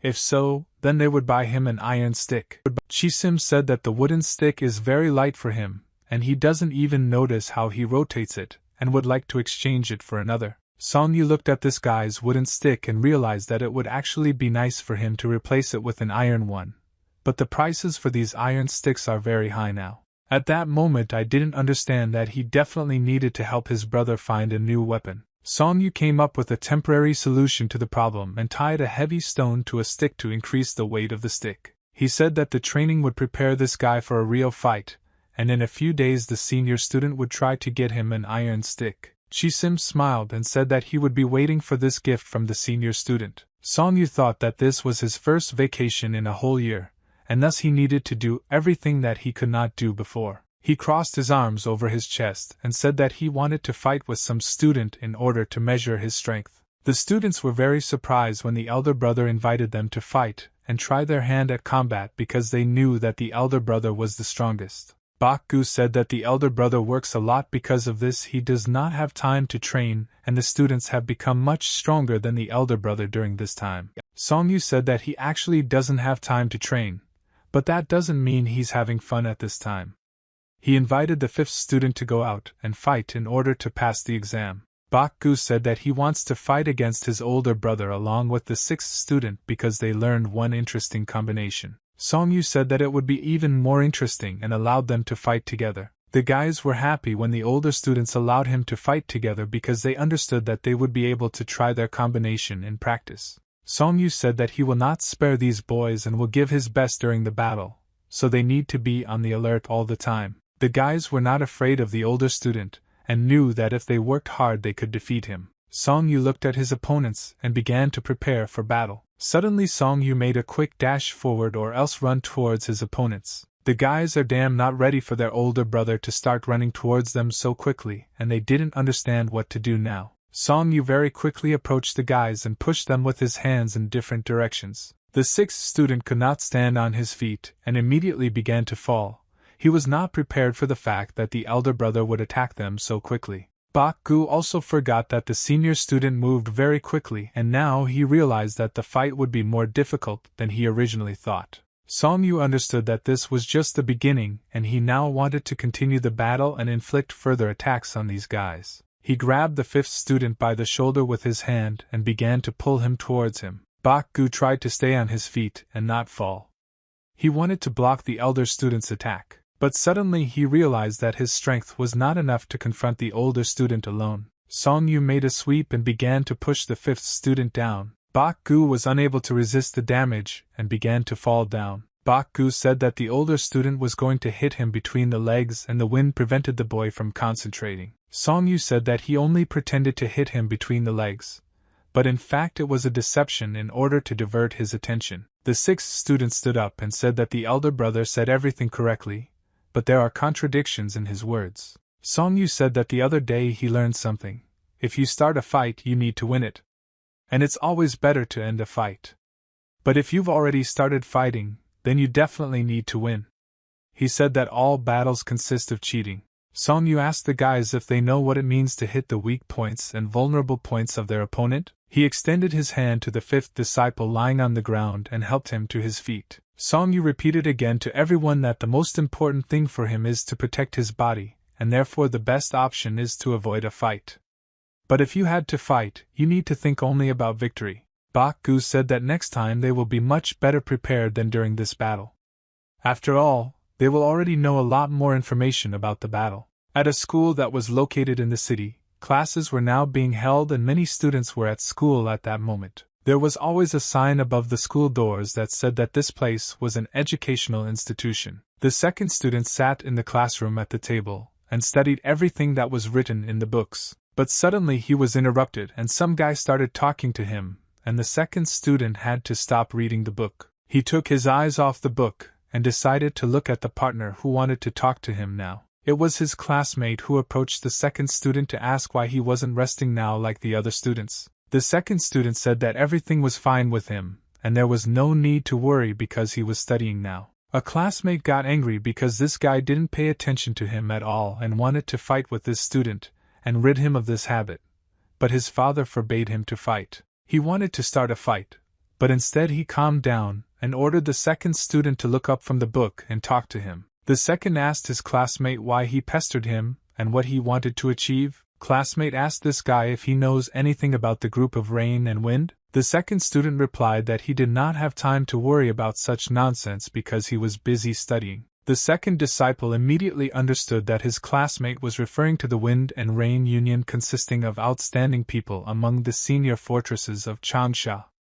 A classmate said that his mentor used to be a member of this association, but now he wanted to talk about something else. A classmate said that in this association there are people worth remembering and only famous families are included there. The 2nd student once again asked his classmate why he approached him, and what he wanted from him. A classmate looked at this guy and thought that this student himself was reaching out to him, and he could be caught in a trap like a non-entity. He said that he just wanted to introduce his classmate to new people and therefore decided to approach him. The second student knew that this classmate always communicates with the same students who are part of his social circle and did not understand why he decided to come here to him today. A classmate said that he knows about the situation in this boy's family and members of noble families have already applied to participate in the exam, and he said that the boy will be able to pass the exams without such help. The guy said that before the exams you need to study everything, including information about exam questions. The second student looked at this guy with an incredulous gaze and thought that his opinion remained unchanged about this guy, and since he left his native place he has been thinking about money all the time. He asked Yang Chan one last time, what does this guy want, and what does he want to say? Yang Chan began to scratch his head with his hand and said that he wanted to help each other because the second student had almost finished the scientist exam, and said that he still couldn't even get to the very first level. The boy assumed that Yang Chan wanted to ask him for help with his studies. Yang said that everything is correct, and it will be good if the second student does it because lately his father scolds him a lot, and he will die if he doesn't do this exam. The boy said that if this guy wants to pass the exam then he needs to go to his place and read the book, and later the second one will make a study plan. Yang Chan thanked the guy for agreeing to help him, and said that he would no longer bother him. Yang Chan understood that all adults admire this smart boy and he needed to gain trust in him, and he would not have done this if he had been able to pass the exam himself. Summer came and the weather was magnificent. Trees and bushes began to bloom around the large rocks and everything was green. Chi-sim ran very fast and tried to catch up with the old man, but he didn't succeed. He decided to speed up his running speed and tried to catch up with this old man using all his strength. The old man ran away very quickly and the boy could not catch up with him. He did not understand how this grandfather managed to run so fast. The old man watched this boy and realized that this guy has tenacity and a strong character, so he can chase the old man for a long time. The old man did not understand why this boy continued to run after him. After all, if he knows that he cannot do anything, then there is no point in his pursuit. The mountain stood motionless and guarded the local territories of prying eyes. The rays of the sun made their way through the green leaves and yucca trees and illuminated the forest. Chi-sim sat with the old man near the tree and watched the old man drink water from his flask. The old man said that they need to rest a little and after that they should continue hunting, and he handed a bottle of water to the student. Chi-sim took a flask of water and began to drink it. At that moment he had a very great thirst for water, and he wanted to calm it down. The boy put his hand to his mouth after he drank the water, and told the old man that he would carry this flask. The old man said that when they fill this flask with water it will become much heavier, and the boy already moves slowly. If he has a heavy flask in his bags then he will be slow as a snail. He hid the water bottle in his bag and said that everything would be fine because he had already adapted. The old man was surprised that this boy already felt so confident when communicating with him. Chi-sim began to scratch his head and said that he had not yet understood medicinal herbs, so they were useless, and if he carried the bottle then he could somehow help this old man. He said that if the old man had not helped him, he and his brothers and sisters would now be hungry, and therefore the boy wants to repay the old man for his kindness. The old man did not understand why such a kind boy like this appeared right now. After all, if only he had not given up on his own affairs, he himself would have been able to help these guys. The old man asked the boy if their guardian had returned with his work. The boy replied that he sent them a message last winter, and since then nothing has been heard about him. The old man said that they shouldn't worry too much about it. Seeing the lack of news is also good news. He answered his grandfather that the older brothers also try to think like that. Grandfather is no longer young and it will be good if he returns as soon as possible. The old man thought that he did not know their guardian but envied him because he was a strong man and gave a good base for these guys. The old man thought that if this boy learned at least one new combat technique, it would be useful for him and immediately asked the guy if he was skipping training. The guy replied that if he skips training, his older brother will definitely scold him and punish him. The old man said that strengthening the basics is very good and besides piercing blows and swings the boy can't do anything, so his older brother doesn't know anything else. Chi-sim replied that he was just a little stupid student, and what his elder brother taught them admired him, but other students didn't even have enough to repeat it. He started laughing and thought that this was all very surprising. I didn't understand how they could be such friendly students. After all, this boy became so angry when he thought that the old man was insulting his older brother. The old man smiled and asked the boy if he had made a mistake in something, and that is why Chi-sim reacted this way. Chi-sim began to get angry and clenched his fists, and he said that even if this gentleman is an old man, he still cannot talk about the Muyan clan so disparagingly. The old man turned pale when he learned that these guys call themselves a ghost clan and are so worried about the honor of their clan. Chi-sim joined his hands and said that he was the disciple of the 18th teacher from the Phantom clan. The old man stood near the tree and leaned his back on the tree trunk. At that moment he thought that the boy was lying to him because it was impossible. More than 100 years have passed since the disappearance of this clan. The old man asked the boy, did their teacher tell them that he was a follower of the Phantom clan? Chi-sim replied that everything is so and therefore they should always do the right thing. The old man looked at the boy and thought that he didn't know the history associated with this clan at all, and after that he asked the guy to show him his martial arts once. The old man said that he was just curious to see how strong his martial art was. Chi-sim began to go to the open space to show the old man his mastery of martial arts, and said that it would be a little difficult for him to do this. He once again repeated to the old man that he was a little stupid and did not know martial arts as well as his elder brother or other students. He answered the boy that there was nothing wrong with this, he just wanted to know how well this boy knew martial arts, and admitted that in his youth he also studied martial arts. Chi-sim understood that even if the haircut is talking like that now, he still needs to try hard because he can't disgrace his brother and the rest of the students. He picked up his stick and got into a fighting position to begin showing the blows that he knew best. He began to make quick movements towards and strike an invisible enemy. He did these blows better than the others, so he decided to show the old man them. It began to rotate around its axis. Then the guide began to rotate his stick because he remembered that the older student praised him for this skill. At the end he completed his combination of blows with a strong overhand madar and stopped in this fighting position. The old man watched this boy and thought that this guy has a very powerful spirit. But this is because of his innate strength, and he does not see any outstanding movements in him, rather the most ordinary attacks. Suddenly, Chi-sim began to emit magical energy from his body that appeared around him like smoke. Old man didn't expect to see such energy radiation from this young boy. Chi-sim began to attack very quickly with his stick and his speed was phenomenal. He moved very quickly and such movements are usually seen in adult fighters. He saw a black shadow in front of him that turned into his opponent. The guy made very fast attacks with his stick and wanted to destroy this invisible enemy. At some point he reached the maximum speed of his attacks and then stopped. The old man noticed that this boy's movement is very fast and clear. His speed is phenomenal, and it seems he has already seen this military equipment somewhere. Chi-sim held a wooden stick in his hand and looked at the old man to see how he reacted to it. He said that he had finished his combat combination, but he repeated once again that other students were doing it better than him. The old man was delighted with this boy's fighting technique, and all this time he was trying to remember where he had seen this form before. The hot sun was shining very brightly in the sky. It was very quiet and calm in the mountains that day. The fifth student, together with the sixth student, went into the forest and walked somewhere for a very long time, and Bak-gu said that they had almost arrived at the place. In front of them in the forest there was a large cave that was hidden in a stone. They decided to go into this cave and inside they saw that there had once been a fire there, and there were wooden benches near the walls. Sixth student asked the fifth student what this place is and why they came here. Bak-gu said that this is his secret place, and he told only the sixth student about this place,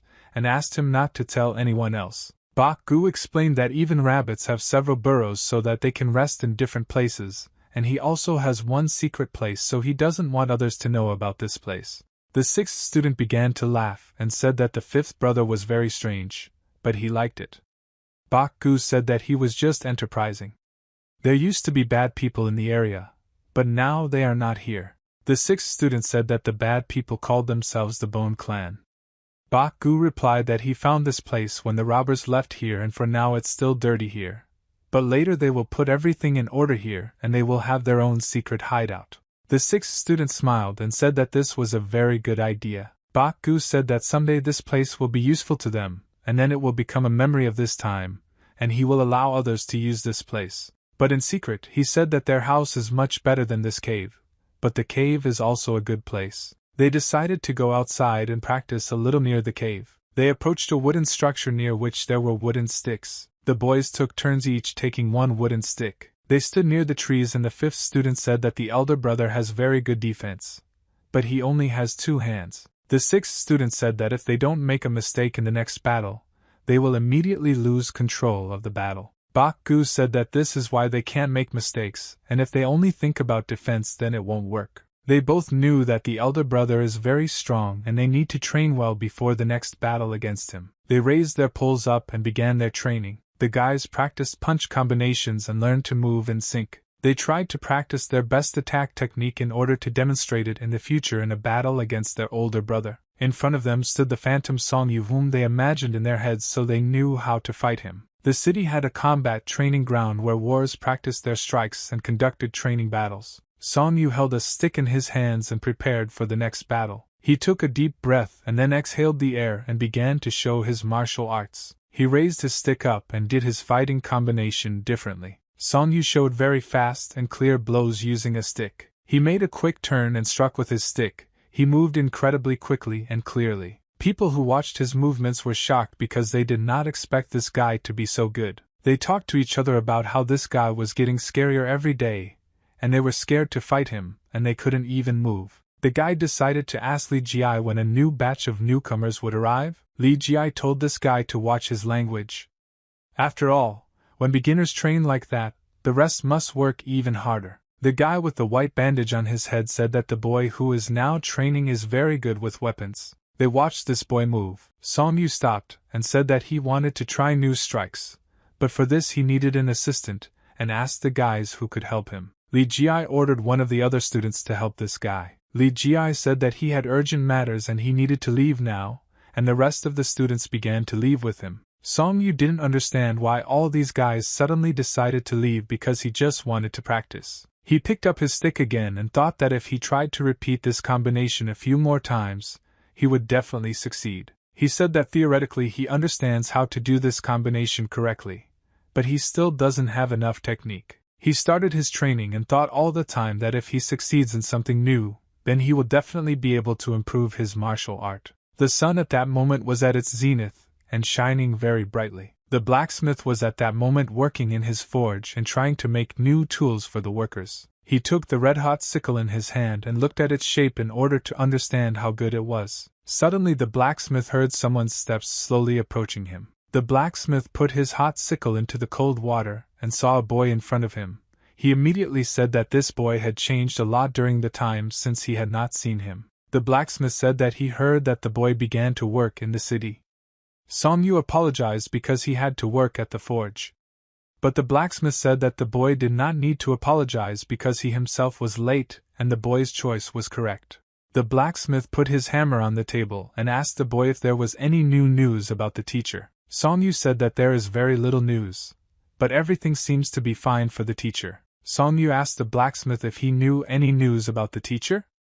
The blacksmith replied that he had no news, but this old man would definitely not disappear anywhere if he said that everything is fine, then it is so. The blacksmith said that the boy's body had become stronger, and he probably didn't miss training, so he asked if the guy wanted to help him distribute furs. Song Yu agreed to help this blacksmith and began to fan the bellows to make the flame hotter. He heard his uncle call him and immediately turned his head to find out what the blacksmith wanted to say. The blacksmith said that if the boy could sometimes come to him and help, then it would be very good and useful for the boy. Song Yu said that he will definitely come and help as soon as he has free time. In the city, as always, there were a lot of people walking along the street and going about their business. Armed people came to the merchant who once wanted to deceive Song Yu and began to interrogate him. The man who stood in the center said that they came to Li Hosung, who is now 49 years old and is a buyer in the governor's store. The man said that it was he and these armed people who came to the address, but he did not understand why they came. One man said that in the winter of the year before last this merchant received a ring that belonged to the Hanam Yuk family.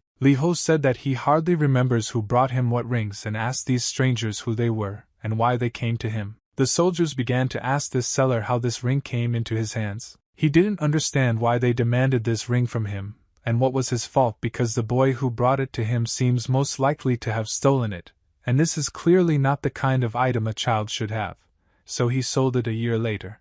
The man saw this merchant thinking about something and asked him the same question again. The merchant said that he didn't want to tell these strangers anything because he didn't know them. The warrior pointed his finger at this merchant, and said that this was probably the same person who bought that very ring. He said that if the merchant talks about everything calmly, then he will not have problems, but if he resists, then he will have to be killed. The merchant was very scared and did not understand how to act in this situation, but suddenly he heard that someone was entering the room. The servants opened the red curtains and a man in purple clothes came out of the secret room. The merchant greeted the governor and said that hooligans had come to their store. The governor ordered his soldiers to seize this merchant immediately. 2 bald guards immediately started running towards this merchant. They grabbed his hands and the merchant asked the governor in a pitiful voice what was happening here. The governor accused the merchant of buying things without reporting it, and after that he brazenly sold this thing for profit. And now he is asking for mercy like a pathetic coward. At that moment, the merchant regretted 100 times that he had decided to contact that boy. The gentleman bowed to the guests and apologized for being a little late and not being able to arrive on time. He said that the owner of the workshop asked me to tell him that he knew nothing about this situation.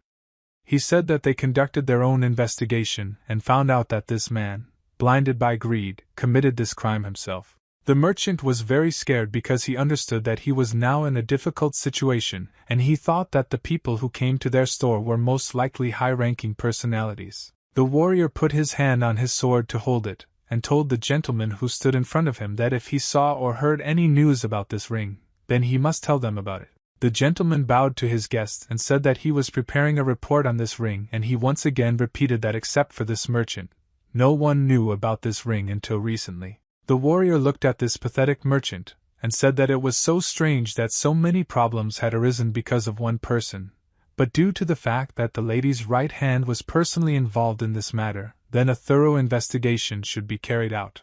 The gentleman said that he would provide these people with a report to help them in their investigation. The warrior said that they would need to pick up this merchant in order to interrogate him. The gentleman said that a warrior can take this merchant, and no one will protect him because the merchant himself is to blame for this crime. The merchant looked at the governor in fear and began to beg him not to give the merchant into the hands of these people. He asked for protection for himself. The governor looked down on the merchant and said that he himself was to blame for the combined crime and must confess everything that he had done to these people. This was the last advice from the governor. The merchant at that moment realized that he did not need to interfere in this matter because at that time he had no idea about the significance of this ring. There were a huge number of clouds in the sky that flowed over each other and changed their shapes, reminiscent of giant ships that hover in the air. Song-yu had been training since the morning and practicing new fighting techniques. He was already quite tired but still continued to control his breathing. He held a stick in his hands and practiced throwing new blows. Song-yu began to spin this stick in a circle and constantly accelerated the speed of this rotation. But in order to complete this combination it was necessary to strike the final blow with a stick from above. The students carefully repeated all the movements that the senior student showed them, and did not try to do everything to make the senior student proud of them. Song-yu looked at how the guys were working and said that they were training very hard while he was away, and he could immediately notice positive results. He decided to praise his younger brothers for their hard training and invited them to eat something tasty today. The student asked his older brother, "Will they really have chicken for lunch today?" Song-yu replied to this guy and all the other students that today they will not eat something very tasty, and it will be much better than chicken. At that moment, the students began to imagine incredibly tasty food, but they couldn't even imagine that the senior student would offer them to eat. Song-yu said that he knows one establishment that serves incredibly delicious food and invite the students to go with him to this establishment in the evening and have dinner. The younger student said that this is a very tempting offer, but in order for all the students to eat, they will have to spend a lot of money. The students began to worry and talk about the fact that if they go to this restaurant today they will spend a large amount of money, and said that beef noodle soup is enough for them, and they do not mind having this soup for dinner today. Song-yu said that the diner he wants to take everyone to is not the best place, and the prices are not the best. But the students still continue to worry about money. Song-yu told the students that today they don't have to worry about money because he has recently started working, and therefore can feed all the students. The sister said that even if each student orders very little food at this diner, they will still have to pay a large amount of money because there are so many students. Song-yu said that he has been working very hard lately, and once he can afford to treat all his brothers and sisters. She understood that her elder brother was now trying to do the impossible in order to please all his brothers and sisters. But if she now began to dissuade him, she would devalue her brother's generosity. The brothers were very happy when they realized that today they would go out to eat and talked about the fact that their older brother would buy them delicious food and therefore they should finish all their work early today, and they need to be clean and tidy. Song-yu looked at the younger students and was happy that he was able to cheer them up today. He looked at the sky and suddenly remembered his teacher. He didn't understand where their teacher was now, and he felt sad because of this. He would like to teach today. He was with them and saw how they were going to the restaurant. Song-yu looked at the sky and told the teacher that he could cope with all the problems himself, but still he wants the teacher to return as soon as possible. It was late evening and the weather was extremely pleasant. People walked along the small streets of the city. For the first time in a long time, the students all went to the city together and slowly walked to the establishment where they would have dinner. So-yo was very surprised when she saw that there were so many people in the city now. She was delighted that it was so beautiful here and could not get out with the whole family. Song-yu looked at this baby and thought that he hopes that his younger sister will be fine with her health and needs to set a day to go to the doctor with her. He held her in his arms and didn't understand why she was so light and thought that the next time he went for medicine he would need to ask for something to strengthen her body. When they approached this restaurant, they smelled a very tasty smell. They immediately began to discuss the fact that this place smells incredibly delicious and they already want to try the local dishes as soon as possible. When they entered the establishment, they saw that there were a lot of people here and all these people were sitting at tables and eating their food. Suddenly the waiter who was standing in front of them turned his head and saw that a large number of customers had come to them. Song-yu asked all his students to say hello to this waiter and be polite. The brothers and sisters immediately bowed to this man and greeted him so that he would be positively disposed towards them. The waiter smiled and looked at these cute children. He was very pleased that they behaved very politely. Song-yu thanked this gentleman for taking care of all his brothers and preparing a special table for them. The waiter said that the boy works very hard and he deserves to have dinner with his family in this establishment, so there is no need to thank him for it. The waiter said that he would bring the food as soon as it was ready and would like to seat them on the second floor. But today there are a lot of guests. He hopes that they will not be offended.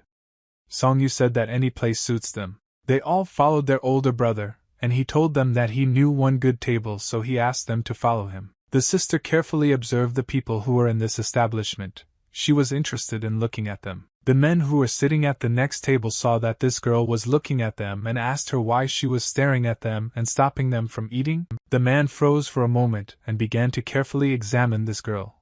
They had a very sly look, and it seemed as if they were up to something. Song-yu, along with the rest of the students, occupied one large table and sat on a bench. They calmly waited for the food to be brought to them. My sister told me that she really likes this place because it is very big and suitable for a family like theirs. Song-yu told his brothers and sisters that Ji-sung sent him to work here and told him not to let him down and to work hard to make everyone proud of him. Song-yu looked around and looked at different tables, and then he saw a table on the second floor and thought that one day he and his brothers and sisters would sit at nice tables instead of sitting in the corner. He thought about the fact that there was money in work, and he could afford himself and his brothers to order a table on the second floor and pay the appropriate price for it. A few minutes later the waiter brought them several plates of food, and it was very tasty food and it looked great. The younger student asked his older brother to try this food first because thanks to him they all came here today. Song-yu picked up his chopsticks and picked up a piece of meat from the plate. He put this piece of meat in his mouth and slowly began to chew it to feel the taste.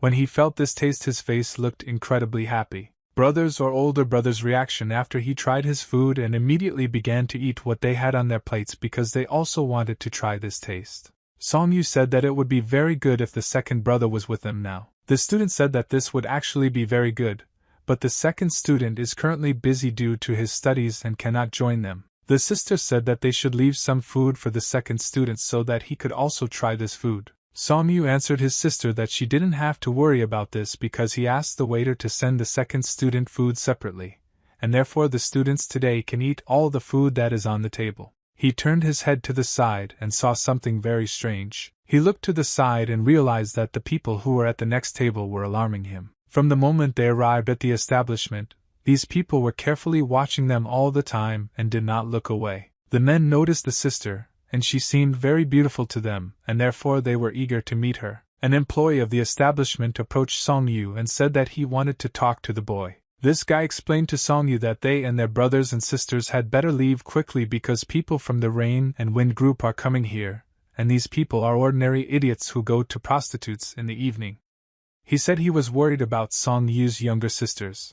At that moment, the sister was calmly drinking a drink from her cup and did not suspect anything. Song-yu said that he understood the whole situation and will try to somehow solve this problem. The senior student asked the rest of the guys to finish their food as quickly as possible, and explained that if there were more guests in the establishment, they would cause inconvenience, and they would need to leave. The students answered that they would eat faster. There were empty plates on the table. The students listened to the elder brother's request and finished all the food in a very short time. Song-yu asked the students if they were full and if the food was tasty. Yo was delighted and told her older brother that her stomach was about to burst from so much delicious food. Song-yu said that next time he will buy her even more delicious food. Yo asked her brother, "Is there really any food tastier than the food they ate today?" He replied that there is food that is thousands of times tastier, and he just needs to earn more money to buy this food for the baby. Suddenly a group of people entered the establishment, and all the waiters immediately began to bow to these people and welcome them to their establishment. The leader of these guys looked around and looked at the people who were already sitting in this establishment. The tall guy said that he was surprised to see various stray dogs here and he didn't think that such poor people fed in this place. The second guy suggested leaving here because he didn't like it here. He suggested going straight to the Manchanra bar. Their leader said that his disciples do not like such places.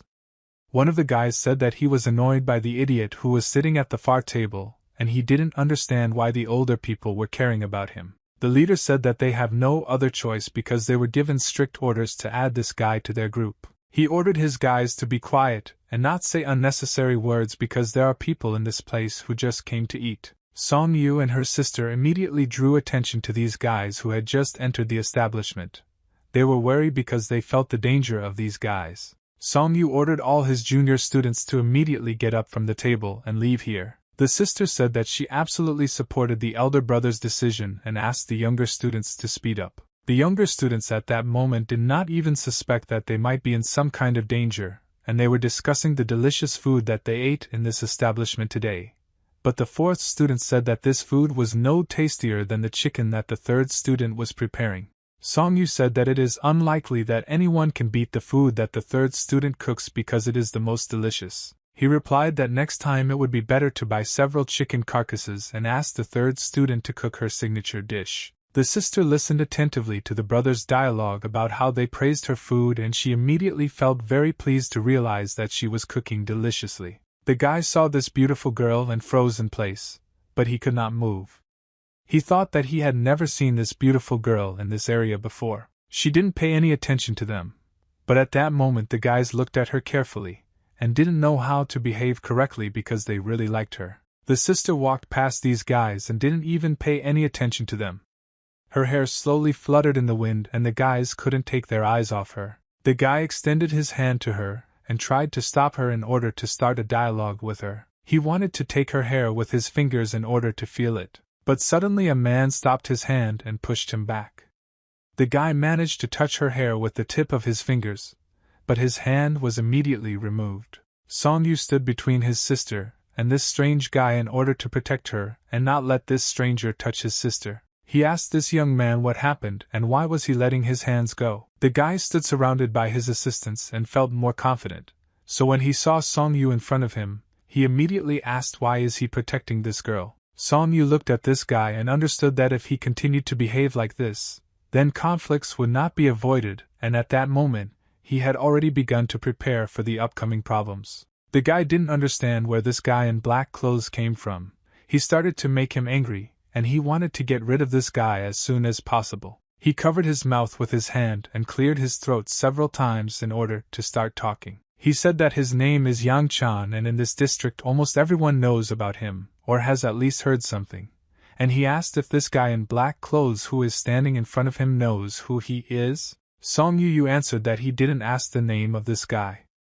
He repeated his question again and said, "What's the matter, and why is he letting his hands go?" Yang Chan said that this guy in black clothes is worrying in vain because today is a beautiful night view and good weather. He wanted to invite this girl to go to the second floor and eat delicious food, but Song Yu told him that they had just eaten and were already leaving. He joined his hands and said that it was time for them to say goodbye and there was no point in continuing this dialogue. Yang Chan said that he is not interested in the opinion of this guy in black clothes, he wants to hear what this girl wants now. He was very surprised when he saw that there were people in this district who did not know him, and assumed that these guys were from the lowest classes of society. The guys realized that they needed to help their friend and began to explain to this girl that this guy who is inviting her to dinner is the heir to a wealthy family. "I am not all rich and important people." Yang Chan ordered his idiot friends to shut up because he was the first to invite her and this girl is already his. Yang Chan thought that no one would dare to reject their invitation and he couldn't just let such a beautiful girl go. The sister did not know what to answer to these guys. She was not ready for such a situation, and she felt very embarrassed because she felt a lot of pressure on herself from these guys. They stood opposite her, and smiled so that she would agree to go with them. The sister asked the older brother to quickly leave here because the younger sister Soyo was already very tired and wanted to sleep. Song Yu replied that they were leaving now. Song Yu said that they had just heard the girl's answer, and realized that she would not go with them. So it was time to say goodbye. But they were not satisfied with this answer, and they said that no one dares to refuse them their offer, so they do not agree with her choice. The brothers were very angry because of the behavior of these strangers, and they understood that if there was a fight now, then all the brothers would fight together. But suddenly the second brother entered the establishment, and saw that his entire family was now here. Fifth disciple first approached the second brother to greet him. The second student asked the fifth student why they are all here now, and what they are doing here. The fifth student asked him a counter question, and asked why he was here now. Because the older brother said that the second student was very busy, and could not see them. The second student began to feel awkward and did not know what to answer, felt that he was very ashamed and asked for forgiveness. He turned his head to the side and saw that all his brothers and sisters were standing not far from him, and realized that he needed to approach them. He stopped next to them and asked his elder brother for forgiveness because he had urgent business, and could not come to this dinner on time. Song Yu said that the second student has nothing to apologize for, and they perfectly understand his situation so they are not offended by him. The second student saw that in this place there were his acquaintances whom he did not expect to see here, and he asked them what they were doing here. Yang Chan asked Wu Ram if he knew all these guys and why did he communicate with them like that. Ram replied that these are his elder brother and students from the teacher's house, and these are the closest people he has. This is his family. Ram realized that he needed to explain how he knew these guys and told his older brother that these guys were friends of his classmate. Ram said that they are all studying in the same school and asked what is happening here. The senior student replied that everything was fine and nothing happened here. Ram said that Yang Chan is the most important of the group of these guys and he is quite a rude person and hoped that this guy did not insult his family members. The sister took the second student's hand in his shirt with her hand and asked him to be a little quieter. She wanted to calm his temper. Ram looked at the situation from the outside and understood that something had clearly happened here and all these guys were now ready to attack each other and start a fight. Ram looked around carefully because he wanted to understand this whole problem. Yang Chan came up with a brilliant plan and invited their entire family to have dinner with them. He said that they were on time and dinner would be served soon. Song Yu once again repeated to this idiot that they had already had dinner today and there was no point in agreeing to this invitation. Song Yu looked at the second student and told him that he understands that the second student devotes a lot of time to studying in an easier way, to come home more often because he and his brothers are starting to forget his face. Ram bowed to his elder brother and asked for forgiveness for the fact that he had not been home for a very long time. Song Yu put his hand into his inner pocket and began to feel for something there. Song Yu told his brother that he must understand that in their house there will always be food for the second student, and they will never doubt his diligence. The elder brother gave the second student a green bag and said that this was a gift to him from the whole family. Ram felt very awkward and did not understand how to thank his brother, and tried to explain that everything was fine with him, and it was not worth giving him such a gift. Song Yu told the second student that he should not worry about money, and if he needed something,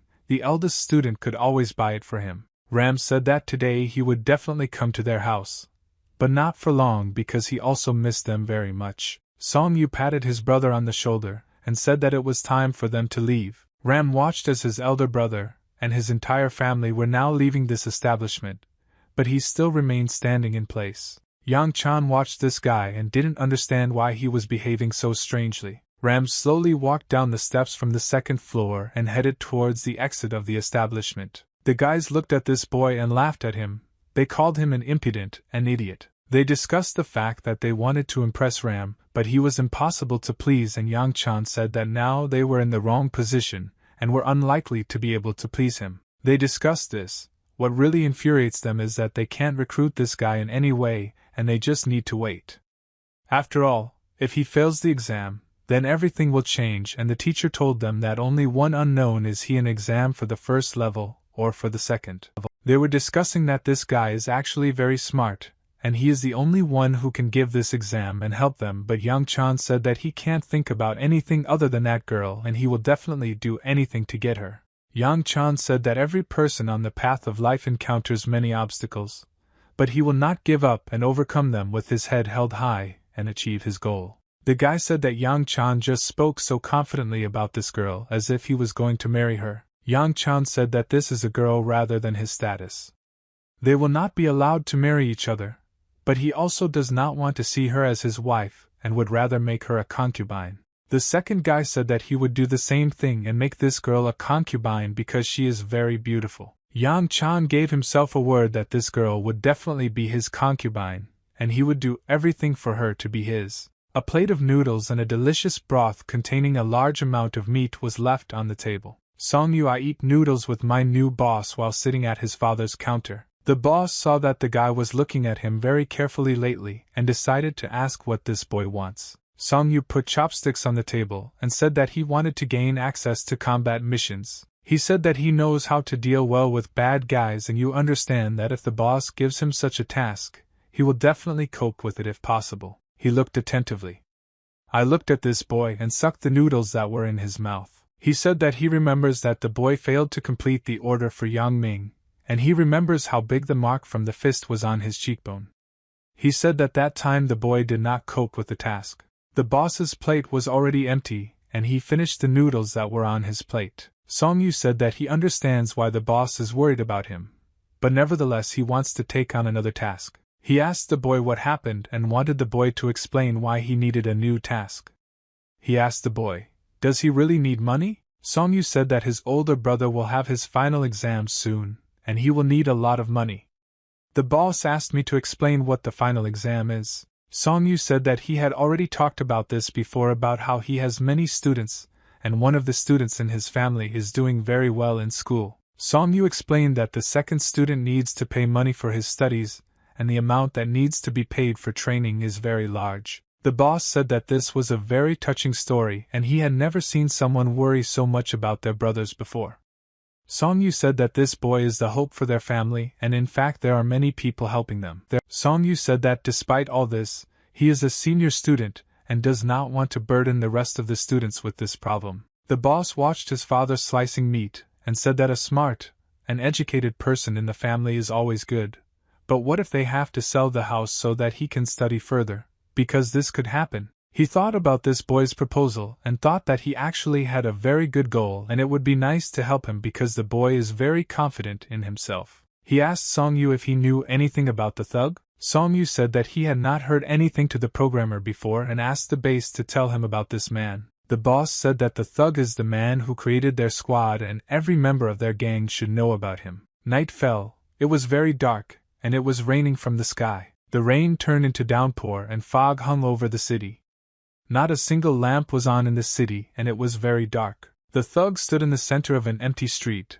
Rain dripped from the sky on him, and he stood silently and looked forward. He lowered his head down and agreed with himself that he could move on. The thug began to walk forward slowly, stepping from foot to foot. He took his weapon, which was on his back, with his hand and ordered the people who were hiding to immediately come out of their hiding places. The head of a man peeked out from behind a dark corner, and his body slowly began to appear. People who were hiding in alleys and shelters began to slowly come out and show themselves. There were a large number of these people, and they all stood on Central Street, and were armed with swords. The big man smiled and began to laugh in his hoarse voice. He said that he was very surprised to see so many people here who came to take his head. A man came out of the crowd and said that the thugs needed to know the limits in their actions, and now it was his own fault that they had gathered here. The thugs said that the thug had gone too high, and now it would be painful for him to fall. But they asked him not to be too upset because he was not the first to make such a mistake. The thug said that he never gets upset at all and asked them to keep this in mind so that later they would not regret their actions and the fact that they made a mistake. He raised his weapon up and defiantly showed everyone that he was ready to fight. The brute smiled and then began to laugh very loudly, showing his disrespect for these scum. The thug understood that these headhunters had no idea who they were in contact with, and he smiled because he knew that they would now regret that they had come to kill him. The bounty hunters began to surround the thug from different sides and shouted that they needed to kill him. He fought off these guys with his weapon and with one blow was able to knock them out. During the battle, the thug used the weapon that was in his right hand.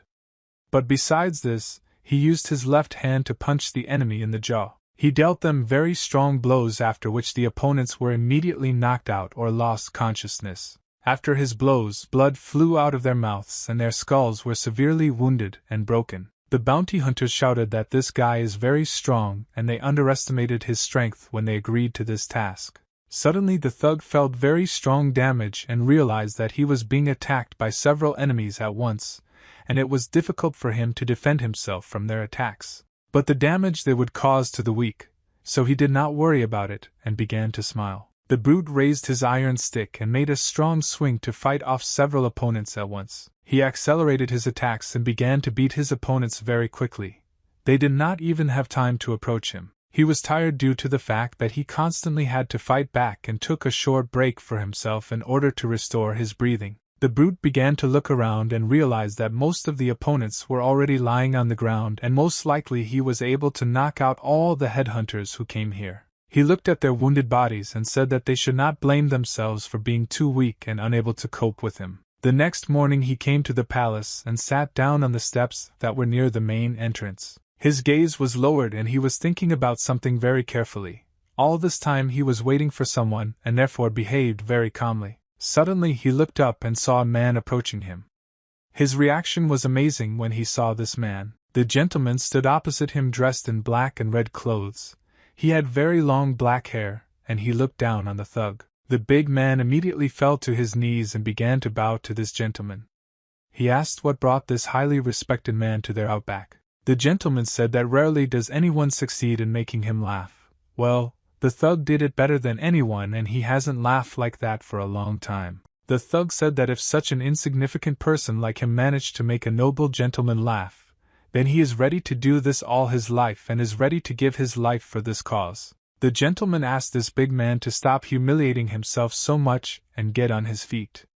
He said that this was his house and it would be wrong for the gentleman to leave the owner of the house in this position, sitting on his knees. The gentleman asked the big man if the report he came for was ready, and the thug replied that the report was ready, but he didn't think that the gentleman would come for this report personally. Mr. asked the thug, is there something that doesn't suit him or surprises him? The thug replied that he couldn't be surprised by anything in the master's actions, and he was infinitely happy to see such a respected and great man in front of him. The gentleman began to laugh very loudly and asked why the legendary 17th warrior suddenly became so flexible. The thug smiled, but he didn't know what to answer to this gentleman, and simply began muttering some incomprehensible words under his breath. Mr. asked this guy, has he ever offended him or deceived him? He said that they never even quarreled. The thug answered that there were cases when they had conflicts, but in general the thug is in an unpaid debt to this gentleman. He turned his head at him, smiled and said that he was already tired of this chatter, and asked the big man to stop worrying so much. On the table there was a white tray on which there was a kettle of tea and 2 small cups. Near the kettle there was a small floor lamp that illuminated the room. He was lying on the bed and carefully looking at the wall, thinking about something. At that moment he had a cup of tea in his hand. For what moment did he freeze and stop moving? In his head there was a process of thinking and reflecting on various moments associated with this gentleman. Suddenly he started screaming very loudly, and his scream could be heard throughout the entire palace. His eyes began to turn red and he said that he didn't want this to happen again. The thug remembered how the gentleman told him this morning that he wanted to get more power and might, and he needed the thug's help. He thought that recently it had actually been very calm and there was not even a need to use Venom's powers. But if it weren't for these powers, he would have ended up in hell long ago. He clenched his fist and thought that the venerable gentleman said that he would take care of him, but he still did not understand what he should be afraid of. Suddenly I heard the footsteps of some people who were approaching his room and walking along the corridor. These people were shouting very loudly, "Thugs." He said that he allows these people to enter his room, but he did not fully understand what guests decided to come to him today. Song Yu and his boss came to the thug's room and bowed to him. Together they greeted this big guy. The thug asked his subordinate what happened. "And the most important question you were interested in, who is this guy?" They explained to him that this boy appeared in their bathhouse quite recently. The thug started scratching his beard and thought that this guy actually had a very good and strong body, and he asked the boy how old he was. Song Yu understood that now the moment had come when he needed to take it, and he told this thug that he was already 20 years old. The thug said that this boy looked younger, and reminded him of the rules of their gang. He said that if the boy decided to break them, even the thug would not be able to turn a blind eye to such a violation. The man said that the gentleman need not worry about this, and he would not bring just anyone here. The thug said that he trusted these guys and once again asked them what was the matter, and why did they come here. The man said that nothing special happened to them, and they came here to just say hello to the thug. He opened the glove compartment in his desk and took out a blue bag. He said that these guys wouldn't come here just like that, and asked again what they needed. They replied that sometimes they can cause a thug for no reason. The thug threw a blue bag at these guys and said that they could immediately ask for money, and there was no need to make excuses. He took this bag in his hands and began to unwrap it. He said that the thug was like an older brother to him, and he was faithful to him, and was ready to give his life for him. The thug said that soon this guy will have to pay his debt anyway, and do something for the thug. This matter will be very important. This is the first time he hears a thug asking him for some important matter and immediately decides to find out what happened and what this task is. The thug said that soon he would gather them all and they would talk about this matter. But that would be later. But for now he told these children to go train and take care of their health. There were a lot of white clouds in the sky that were rapidly flying north. A blacksmith forged a sickle in his forge for workers who ordered tools from him. After he leveled the shape of this tool with the help of his hammer, he lowered the red-hot piece of iron into cold water. Suddenly he heard some guys approaching his forge and turned his head to look at them. In front of him stood two brothers from the Song Yu family who came here to ask for a job as a blacksmith. After all, they really wanted to earn money. He said that this cannot be done and that they are still too young to be his assistants. The brothers began to persuade the blacksmith and explained that this was not true and that they were not working very hard, but with real weapons and they could master another craft very quickly because they are very hard-working. The blacksmith said that their elder brother Song Yu never came to him with such requests, and he was always polite and reserved, and therefore he wants to ask them, do they really consider themselves as talented as their elder brother? The fourth student said that they need the help of the blacksmith if he does not refuse, and then they can immediately move forward. He said that he doesn't think so. If they learn how to handle wooden weapons correctly, then they can easily get used to real weapons. The brothers said that the wooden sword was too light, and they did not get tired of training with it even if they carried it with them all day. The blacksmith told them that if the elder brother asks him to personally give them a sword, then he will make special swords for them. But for this he needs the approval of the elder brother. They did not understand what to do at this moment. They thought that they were already adults, and should not ask their older brother for permission, but the blacksmith still refused them because they were not old enough. The fourth student said that he promised that he would train very carefully with this sword, and the second brother replied that he would also be very careful with the sword. The blacksmith continued to work on the tools and beat out the shape with his hammer on the hot tool. When he finished hammering this tool, he turned his head and realized that these guys were still here and they hadn't gone anywhere. He said that these guys were behaving very stubbornly. He didn't like it, but in the end he agreed and said that the sword he would make for them would be different from their ball in its weight. Brother, at first he didn't understand what this blacksmith meant. He felt awkward because he didn't understand what to answer. but in the end he said that everything was clear to him and thanked his uncle the blacksmith. The second brother looked at this, and thought that this sword that they would now be given might be useless. He smiled and thought that now they could not achieve their goal and persuade this uncle to fulfill their request. Near the forge that day it was very quiet, and the work was in full swing. Song Yu and the blacksmith decided to take a break to have a little snack and regain their strength. Song Yu, I am a piece of bread that I took with me from home to have a snack.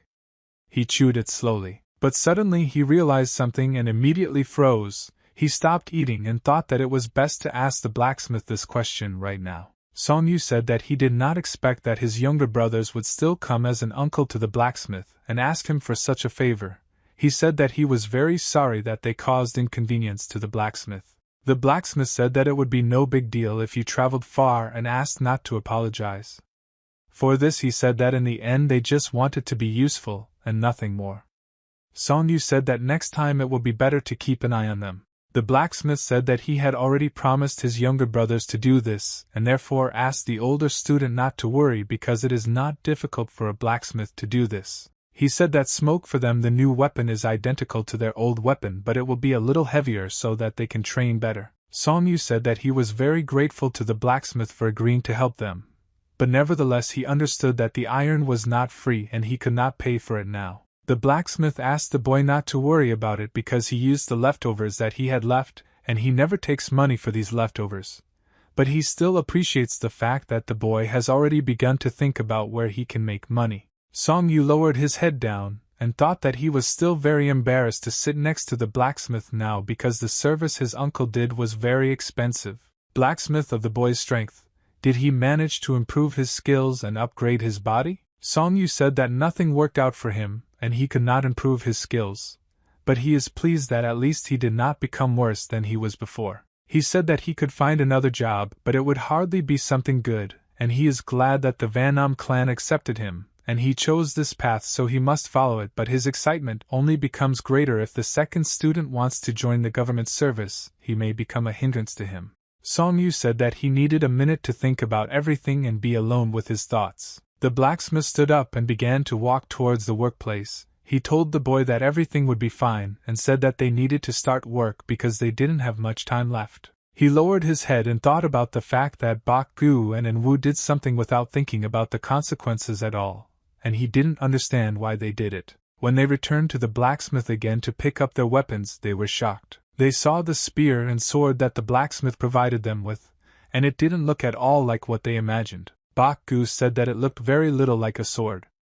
It looked more like a piece of iron, but the blacksmith told them that they just wanted to increase the weight of their weapon and therefore said that they needed to learn how to handle these pieces of iron, and then he would sharpen them if there was a need for it. They looked at each other and realized that their expectations were not met, and the blacksmith simply gave them 2 pieces of iron. Song Yu went to the city with his boss, and they walked along the longest street of this city and talked. Song Yu asked his boss if he interacted with people from other clans or from other fields of activity after joining the Wanam clan. The boss did not understand what exactly this boy meant, and stood silently for several seconds trying to comprehend his question. He said that he has friends who communicate with him after he set foot, and his parents are the people with whom he communicates. But most of the shopping area is not related to the clan. But they have to communicate, and there are times when they cannot help but compete with each other. Song Yu said that most people are a lot of people and therefore most likely he will not be able to communicate with many people. The boss said that if possible it is better to avoid communication with other people and it is better to gain contacts with people who have some kind of prestige in society. Song Yu asked him if the elite of Mirima society were included. The boss replied that they have a very good relationship with Jinin Pyogun. He said that his son was a student of Paekdu Moon. He said that he also heard that his younger sister led a famous clan of martial artists. Song Yu did not believe that this was all true, and these stories sounded to him like some kind of fiction. He explained to the boy that people who have large capital must have connections here and there so as not to lose them, and there is nothing surprising in this. But there is no need to worry because they also do not have the poorest position in the gang and all the shops and money that belong to their tops need protection, and they have acquaintances among the Murim government. Song Yu was very surprised when he learned that they also have their own connections in the government, and the boss explained to him that the Black Guild is the strongest fighting unit of the Van clan. He said that the members of the guild are much stronger than any other Murim mercenaries, and especially second-rate warriors. Song Yu was very surprised when he learned that he was a warrior stronger than the Murim warrior. The boss put his hand on the boy's shoulder and said that he had found one very large and profitable business for him that would bring them a lot of money. He said that from tomorrow the boy will be suspended from all activities and will have to train every day at the training base instead of working. It was very noisy on the training ground that day. Today there were a lot of people here. All of them were warming up their muscles and bodies in order to start training. Song Yu stood on his hands right in the center of the training ground, and he stood like that for several minutes trying to demonstrate his abilities to everyone. Suddenly, he saw that some guys came up to him and said that this is the same junior mercenary who appeared in their gang recently, and this guy works for Ji Sung. He put his feet down to chat with these people. He looked at all these healthy guys who stood in front of him, and said that his name is Song Yu. The guy invited Song Yu to join them. He said that they had arrived not long ago and therefore had not yet met and did not know Song Yu's fighting technique. The guy who stood behind and stretched his hands and told the head of SOC that this was the youngest boy among all the participants, and did not understand why the head was so worried. SOC replied that no one has ever refused to join the Black Guild and everyone who is in the Black Tiger Squad must stick together. Suddenly, these guys started laughing after hearing Chief Suk's words. But he made a very strange look and looked at these guys. After that he asked why I wasn't laughing because he didn't say anything funny. Ji Sung said that he would like to get into this squad and said that over the past few months he has been so tired that he seems to be no longer in the best shape. Juice asked what happened? Because over the past year they have not had a single serious task. Ji Sung said that in this case all the Black Tiger mercenaries ended up here for some reason. He wanted to know what the reason was. The guy remembered that Cole recently said that he was worried about this child. Ji Sung asked the boy if he wanted help with his training.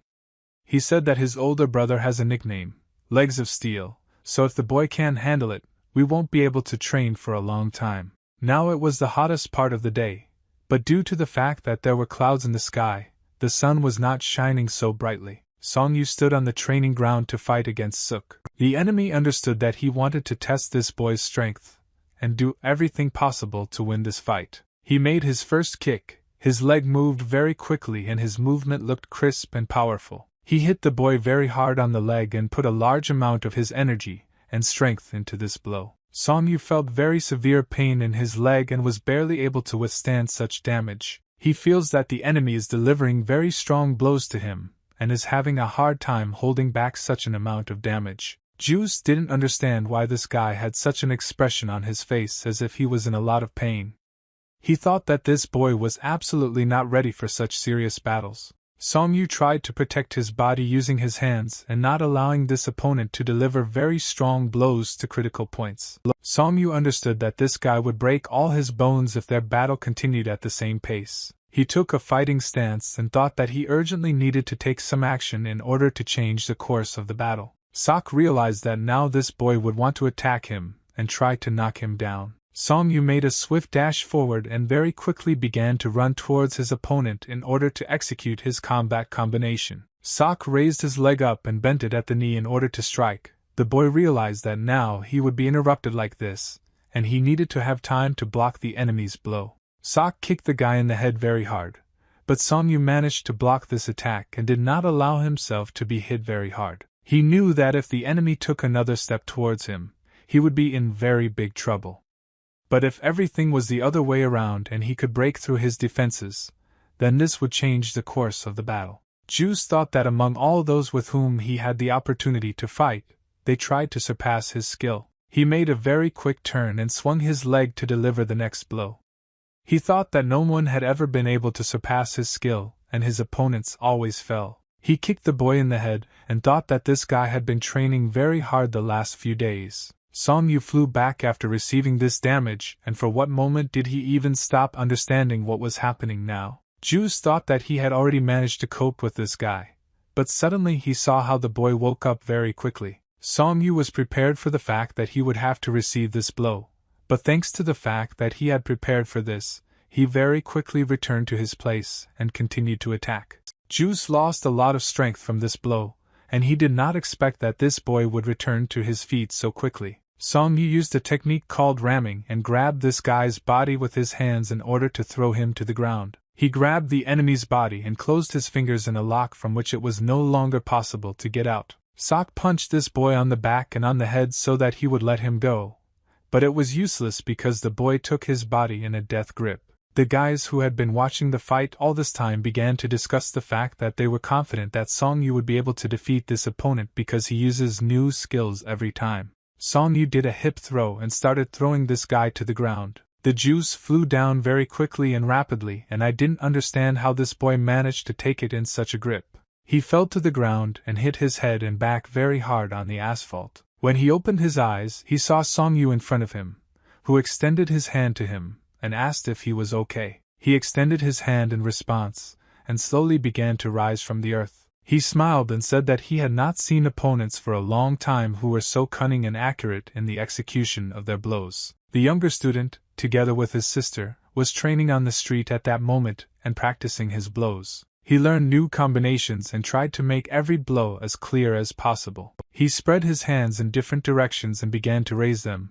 Black energy began to appear around his palm. His movement resembled the wings of a black dragon, and he was very skilled in this combat technique. Yul began to applaud her brother, and said that his fighting technique looked very cool. He asked her if this technique really looked that cool.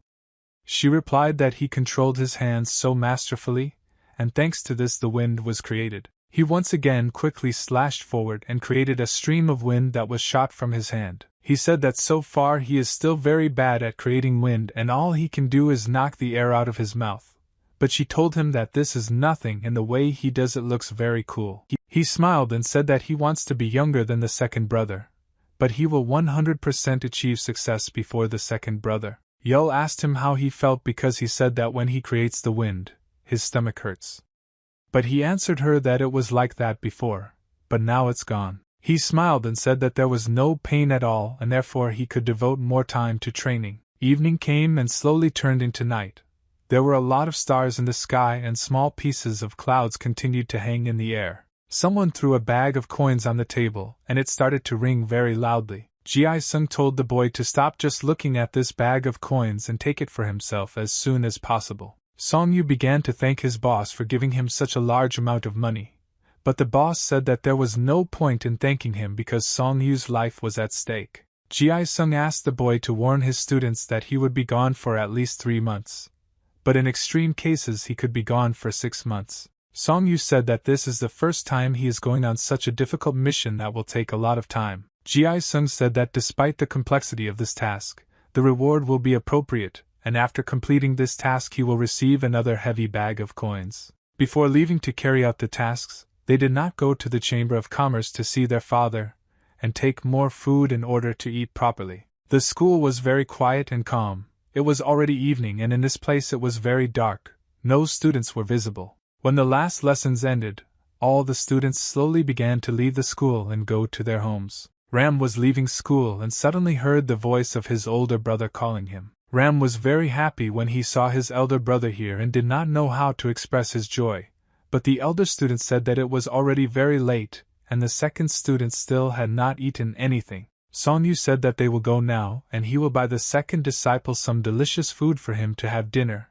But Ram was very worried and asked where the rest of the disciples are now. Song Yu said that today they would walk only together, and the second student did not understand what happened but was very interested in it. They were brought a large amount of different delicious food and put this food on the table. Ram asked his elder brother why is there so much different food here. The senior student replied that the second student was very pale and that in order to continue to study well he needed to get in shape. Ram said that he eats well and has never needed food since he went to school. He said that in this academy they are fed very well. Song Yu said that he should still eat as much fatty foods as possible in order to gain weight. The second student didn't understand what was happening because it was all for him. It looked very strange and he didn't understand why his older brother was suddenly so concerned about his nutrition. Song Yu said that he had already fed the rest of the students today, and now wants to have dinner together with the second student. Ram didn't understand what was happening now because it all looked very strange, but he agreed with his older brother, and was not against having dinner together. Song Yu poured alcohol into a small cup and asked the second disciple if he had ever drunk alcohol before. The second student replied that their mentor once treated them. Ram didn't understand why his older brother was offering him a drink, but he didn't mind and agreed to drink this alcohol with him. Song Yu smiled and said that they would drink just one small cup each, because they couldn't drink too much. It was very dark on the street, and the only light that illuminated the road were the windows of houses and buildings in which there was light. Song Yu took a piece of meat from his plate using chopsticks and put it in his mouth. Ram could not eat in peace until he found out what happened, and why his elder brother decided to have dinner with him without the rest of his brothers. Song Yu said that there is no point in wasting time anymore, and most likely we need to explain to him now what happened. He put a bag of money on the table and moved this bag closer to the second student. Ram asked what it was because he was very surprised when he saw such a big bag of money. Song Yu said that, unfortunately, he does not know what exactly the second student needs, but he gives him such a large amount of money so that the second student buys everything he needs. He said that their family is not rich, but they can afford to spend money on training the second student. Song Yu said that he was very sorry that he could not save the second student from having to think about money before this. Ram looked at his older brother, and could not believe that he was making such sacrifices so that the second student could simply study. Ram said that he would definitely pass all the exams and the senior student would be proud of him. Song Yu replied that there is no need to worry about this because he heard that many people fail exams several times, and this is normal. Ram said that he promises his elder brother and the rest of the students that he will pass all the exams the first time, unlike the others. Song Yu said that the second student should not worry about it and study at his own pace.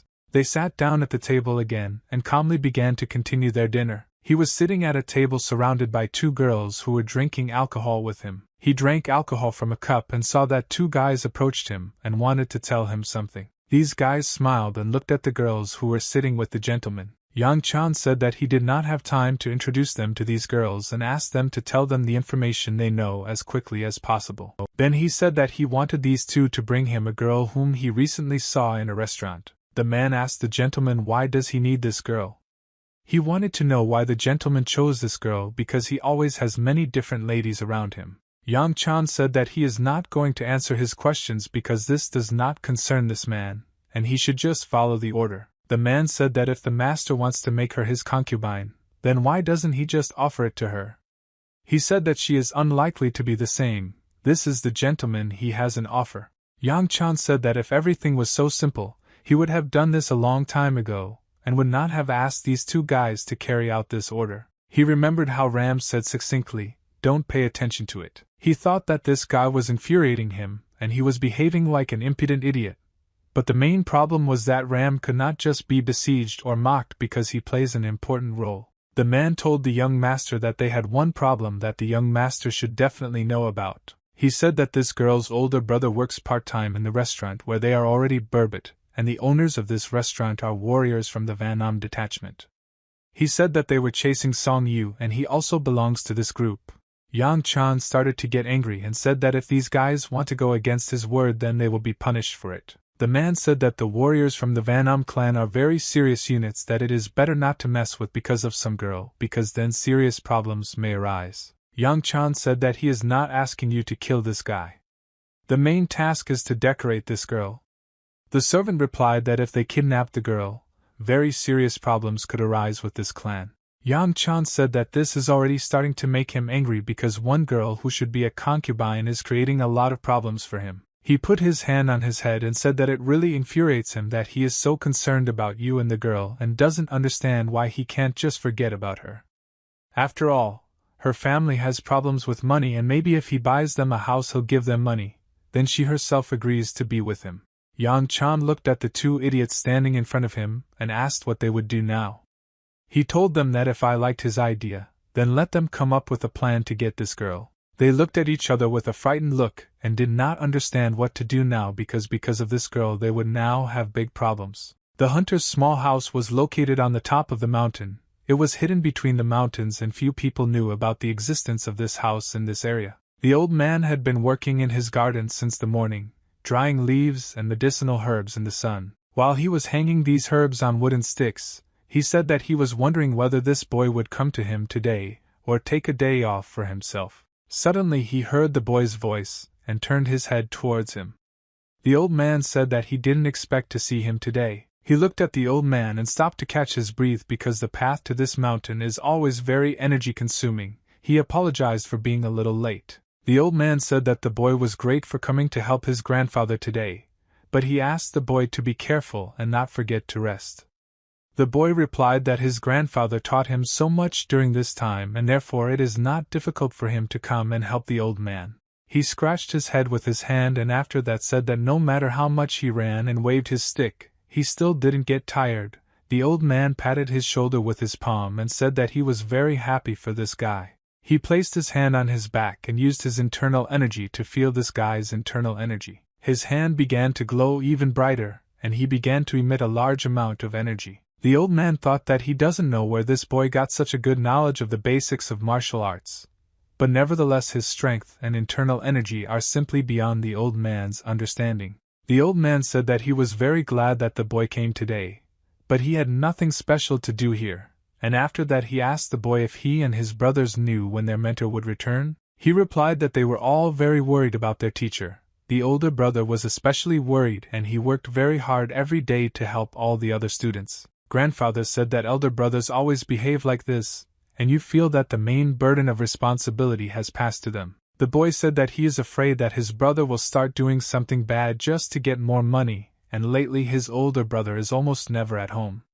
He said that now he has also matured and can go to work and help his older brother earn money. The old man said that the boy is still a child in the eyes of his older brother. Grandfather said that he has not very good news because they will soon not be able to see each other for some period of time. He asked his grandfather what happened and why they couldn't see each other. Grandfather replied that something had happened and he had to leave early tomorrow morning. If their older brother was at home, he would have asked him for permission to take the boy with him. The boy replied that without him, his older brother would have a very hard time. In addition, their second brother also left home to take exams and without him, his older brother would be left completely alone. Grandfather said that this guy is great, and he really has no choice but to take on the responsibilities of an older brother in such a situation, and said that their mentor raised their family well. He asked Grandpa if I'll ever see him again? Grandfather replied that he did not know how long he would need to leave. Well, be that as it may, the boy should not forget his advice. Grandfather said that perhaps he would return and the boy himself would be able to find him when he got older and therefore asked not to worry too much. The boy replied that he would definitely find the old man when he grew up.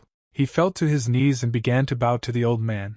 He began to thank his grandfather for his guidance and help. He said that in the future he will definitely take care of both his mentors and his grandfather. The old man looked at this young and kind guy and thought that he did not deserve such an assistant in his life, and he just had fun teaching this child.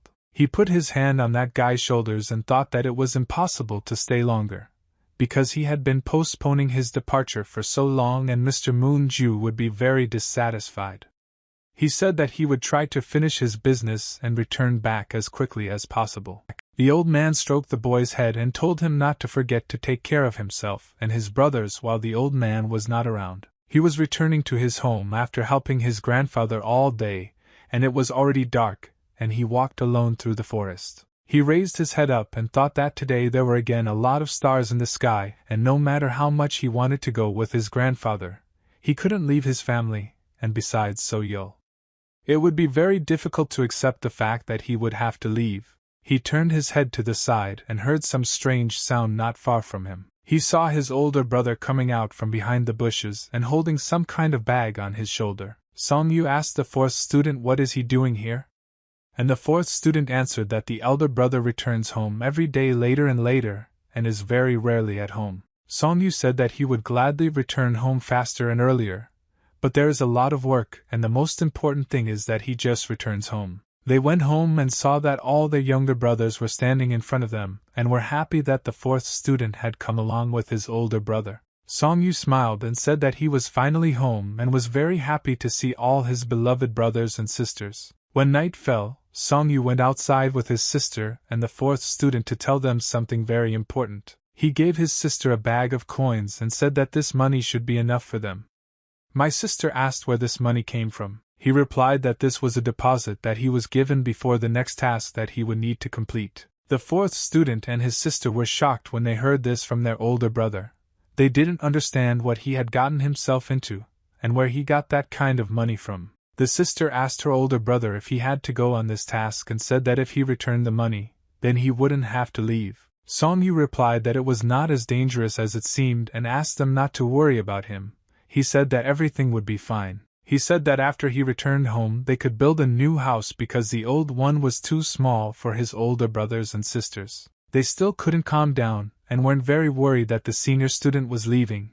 They were very worried about him. Song-yu said that during his absence they remain as big brothers and sisters and are now the most important in the family, and he asked them to take care of the others. He said that they should take care of Seo-yo first because she has been feeling especially bad lately, and he warned the doctor that they would soon come to him, and would have to buy all the necessary medicines. He told Chi-sim that even if the second student returns home and the eldest student is not there yet, he asked not to leave the third student and help her. Chi-sim told his older brother that he will definitely have his word and will control everything so that his sister feels good. He said that without their help he would not have dared to even think about such a task and therefore he really counted on them. They realized that the eldest student would leave for this task in any case, and there would be no other choice. Therefore, they must not let him down and make sure that everything is in order in the family. Clouds slowly floated across the sky. A large group of people in a column walked through a mountainous area heading towards large mountains. Song-yu walked in the center of this column of people along with the rest. He did not fully understand where they were going, but nevertheless continued to walk. All the way he thought that this road was flat and the slope was not steep, but he did not understand why it was so difficult for him to walk along this road. He felt that it was becoming difficult for him to breathe and he was already very tired of moving on. Suddenly their commander said that it was time to rest a little and after rest they would set off again. They sat down on the ground near the grass and began to restore their strength. Many of them at that moment decided to drink water and have a snack of some food in order to renew their energy. His boss approached him and said that he understood that the boy wanted to show his best side, but he asked him not to be wary of the other participants and to share his burden with the rest. Song-yu turned his head at him and said that he would try to listen to this advice. The dream said that this is not training or a game, this is actually real life and therefore you need to take care of yourself. He said that Song-yu definitely couldn't handle it alone, and besides he has students that he must take care of and he must remember that he needs to return to them. Song-yu said that he will return to them at any cost and will definitely see them again. He said that let this serve as an incentive for him to return back because the enemy will also fight to return home alive, and now they have stepped on the blade and press only those who are confident in themselves and their choice will be able to return. Song-yu said that he was just a little worried, but other than that worry, he was fine.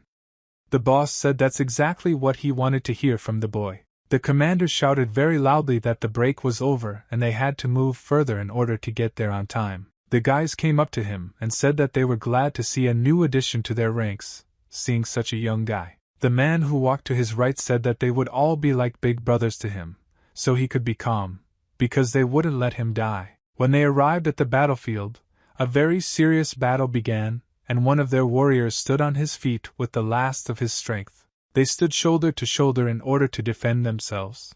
Most of the enemies were already lying on the ground dead. Suddenly, one warrior began to cough up blood and his eyes turned white. He received very strong damage and could not withstand it. Song-yu ran forward with the rest of the soldiers and carried the wounded soldier on his back. Song-yu didn't understand why they had so many problems with enemy soldiers. After all, they were ordinary scouts. They didn't understand how the enemy soldiers knew about their location. The warrior who was running next to him offered to carry the wounded soldier one at a time in order to be less tired, but Song-yu said that he was fine so they should just keep running. Guy asked the wounded soldier what happened to him. He said that he saw how he was stabbed with a knife and asked who did it. The soldier said that he was stabbed in the stomach several times and after that he does not remember anything. The wounded soldier began to blame the guy who was running on their right for being careless, and because of him they were all discovered by enemy soldiers. This guy, in his defense, began to say that the enemy soldiers made a trap precisely for this reason and did not notice them. Another warrior intervened in their dialogue and said that instead of wasting their energy on meaningless chatter, they would be better off making sure they moved as quietly as possible so that they would not be found again by enemy soldiers. The wounded soldier thought that he could not protect the younger member of their squad, and now the younger member is forced to drag him on his back. Song Yu said that the wounded soldier was holding up well and would ask him to be patient a little longer because it will all be over soon. The wounded soldier said that he was starting to feel very bad and could soon become a burden for them, and therefore asked to leave him if it became difficult for him to carry him. Song Yu said that he will not do this, and they will succeed because they are all one team to fix this mission and all return home alive. The wounded soldier said that he should be a burden and not be afraid more than to die. Song Yu replied that if the elder brothers had carried him, they would hardly have abandoned him. Dream shouted for them all to shut up because they could be discovered by enemy soldiers again due to their chatter. The Dream said that soon everything will be over and now they know the location of the enemy and will be able to attack them later. He said that he hopes that they will be able to do this because these freaks are real, or that they will come. The Dream said that now they have to make important decisions and many people think that killing is easy, but in fact this is not at all the case and usually conflicts are resolved by the supreme rulers. He said in a sad voice that this has now turned into a real war in which people do not act as soldiers. He asked the youngest member of their team if he had ever killed anyone. Song Yu said that he has never killed anyone before and doesn't even know what it's like. The Dream continued to run quickly. I said that, however, this is always difficult to do even if you are a ruthless person. Despite the fact that they survived only thanks to the youngest, he must remember that he will need to kill in order to stay alive himself. Song Yu said that all this time he was thinking that the purpose of their mission was to avoid battle and engage in reconnaissance. The elder told him that he hoped that they would be able to simply avoid battle. Suddenly the boy saw something in front of him and stopped, as if he felt the presence of someone else here. He immediately stopped in order to stop running further and show the rest of the team that they needed to stop. The guy who was to his right asked what happened and why did they stop so suddenly. Dream asked if the younger participant was tired and needed help carrying a wounded soldier. Song Yu said that they cannot continue to run forward because he feels the presence of some person there, and perhaps this person is not alone. They carefully began to look into the distance in order to understand whether there were actually any people ahead. A crowd of people began to emerge from the forest. They walked very slowly and there was a white fog around them. They slowly continued to move forward and some of them were already wounded. The guys were happy when they saw the rest of their team, and among these people was their commander. The Dream looked warily at the people who were approaching them, and he clearly didn't like something. At that moment when the rest of his group saw their brothers approaching them, he experienced strange emotions. For some reason he didn't trust these people, and it seemed strange to him that they also ended up in this place, and found them on the other side. The commander stopped when he saw these guys and asked what they were doing here. Song Yu understood that something strange was happening here, and also became wary. The guy lowered his head down, and with regret in his voice said that the main commander was still mistaken. These words caused a very surprised reaction from the rest of the group members. The guy said that during this trip not everyone was hurt, and a lot of bad things happened. The commander saw the wounded soldier, and asked what happened to his stomach, and how does he feel now. The wounded soldier said that he felt as if something was stuck in his stomach, and because of this he was experiencing very severe pain. The Dream thought that first of all he needs to choose the right side to take before events worse than what happened now happen. He shouted that it was too late to regret, and they were warriors and had no right to just stand and wait for death, and he would fight to the last drop of blood. But after this they did not see the proper reaction from their commander, and were very surprised that he did not react to this in any way. The Dreams saw that enemy soldiers were approaching them, and shouted that they needed to be careful because there were a lot of enemies. The enemy soldiers ran towards them very quickly and everyone understood that now there would be a battle to the death. Sleep fought off these soldiers in every possible way. There were a lot of them, and he had to fight alone against several enemies at once. He got carried away by the fight and lost concentration because of this. He could not see that another enemy was approaching him from behind. The ninja swung his sword and was about to strike, after which he was no longer able to get up. The Dream turned his head and realized that he would not have enough time to dodge this blow, and most likely he would die now. But suddenly he saw a large iron club appear in front of his face. His life was saved by a fighter who suddenly appeared and with one blow stunned the ninja and knocked him out. It was a big fat warrior who held 2 iron clubs in his hands. This guy's name is AK Ken and he is the commander of the Black Tiger Squad. The Dream understood that the commander had just saved his life, and now he was incredibly grateful to him for this act. AK Ken swung his clubs and fought off the enemy soldiers. He ordered his warriors to fight and not give their lives to these enemy ninjas. He was a very strong warrior and could fight alone against 5 opponents at once. He ran forward and picked up speed to help the rest of the warriors from his squad. He tried to run to them as quickly as possible. Enemy soldiers constantly appeared in front of him and prevented him from moving forward. AK Khan shouted to Ji Sung to start fighting like a real warrior because soon this will all be over. They only need to hold out for a little while. The commander saw a boy who was the youngest member of their team, and this boy looked very tired. Song Yu held a wooden spear in his hands with which he fought off opponents. He struck with this spear and shouted very loudly that he was ready. Song Yu said that he was very scared and he did not expect that everything would be like this. He told himself that he should not allow fear to take over him, but because he allowed this to happen, he is now very ashamed.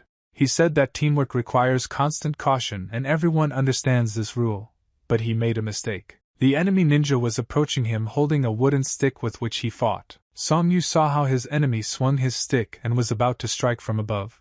At that moment he realized that it was impossible to keep track of all opponents at once. Song Yu dodged the blow of this ninja and thought that what just happened was something that he was not prepared for, and that he could not cope with. He was able to dodge the enemy's blow, but felt that the enemy cut off a piece of his hair with his blow. Suddenly, Ji Sung intervened in this fight and kicked ninja aside. Ji Sung ordered the boy to immediately retreat and go to the rest of the fighters because right now he could die due to the fact that he froze in place and did not fight back. They were trapped because there were twice as many enemy soldiers as they were, and they surrounded them on all sides. Song Yu continued to attack with his weapon, and at that moment he understood a lot, and something special awakened in him, something that he had never noticed before. Song Yu could not calm down because this feeling began to consume him, and he felt incredibly violent rage. Evening came and they made a fire in the forest area in order to rest and tried to let go of this day.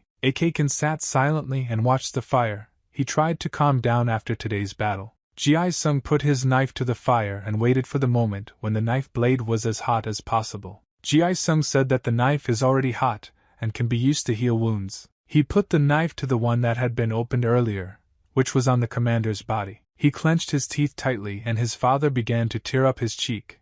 He tried not to show that he was in pain, but it was very difficult to hold back this pain. Ji Sung asked the commander how is he feeling. The commander replied that you could tell from his face that he was in a lot of pain. Akaken said that these opponents were exactly the same mercenaries and this battle looked very strange. The commander said that he did not know who these soldiers were and that they would need to figure it out later.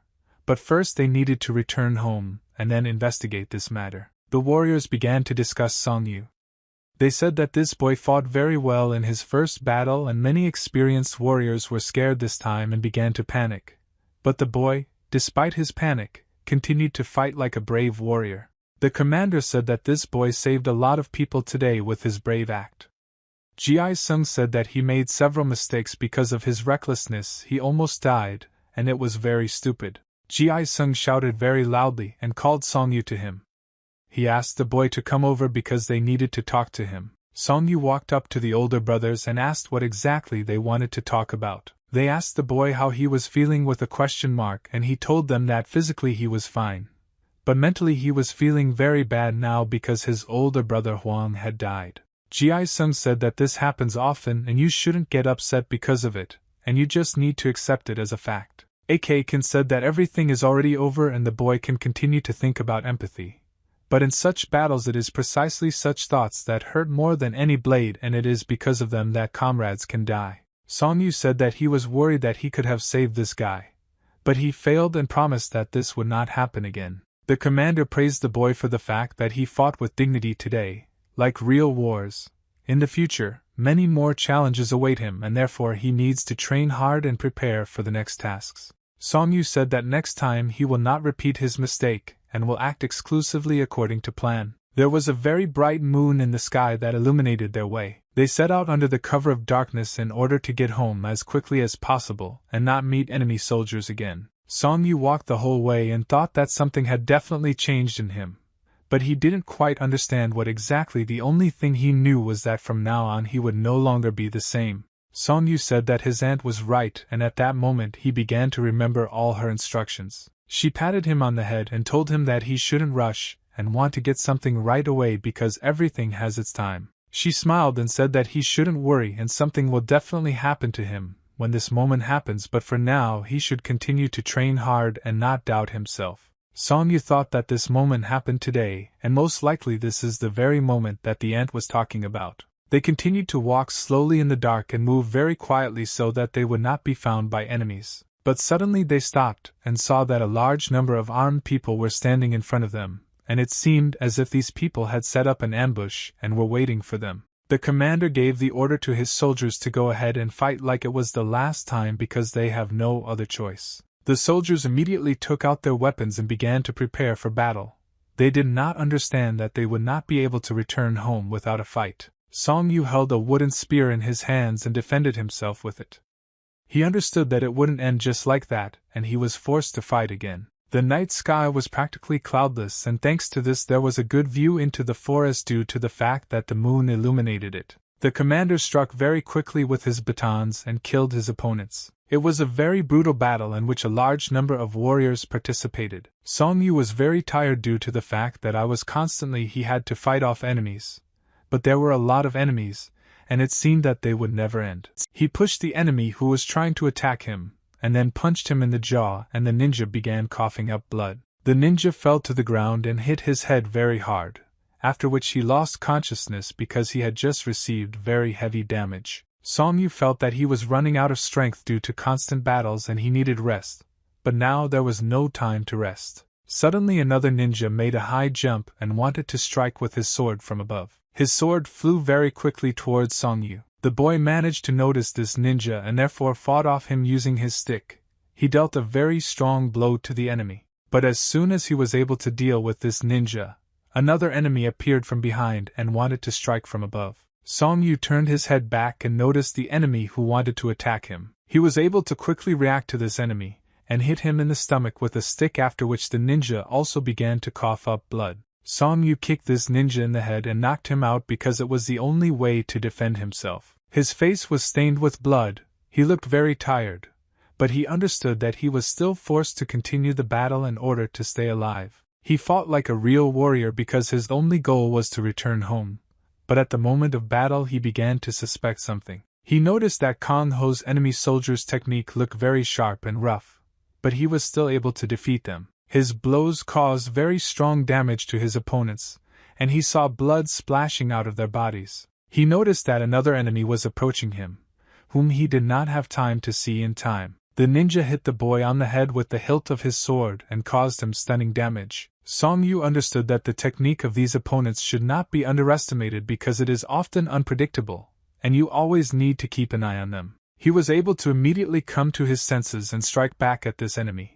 He understood that his internal sensations at the moment had become completely different, and they were different from those sensations that had been. What did he think about the fact that only now he was able to understand kissing an ant and delve into their essence? Enemies constantly appeared from different directions. It turned out that they would never end.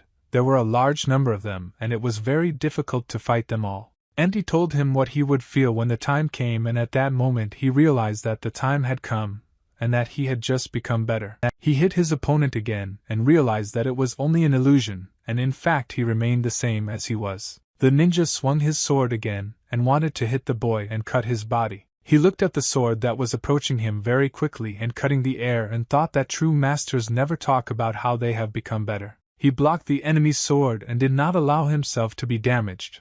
He was able to realize in time what was happening and orient himself in order to place a block. He knew that he couldn't doubt a battle even for a second because every doubt could lead to a fatal mistake. The opponents continued to run towards the boy in order to attack him. It seemed to them that he was the easiest victim. Song Yu understood that before this moment, while he took a breath, the tip of something's sword would already pierce his heart, and to achieve the highest mastery, you must always jump above your head. He understood that if he didn't do this now, Then in the future he would die and he needed to be ready to kill the enemy. He raised his stick up and wanted to damage the enemy. The ninja cut his stick with his sword and thereby deprived him of his military weapon. Song Yu felt this vile and disgusting feeling that he could not explain in ordinary words.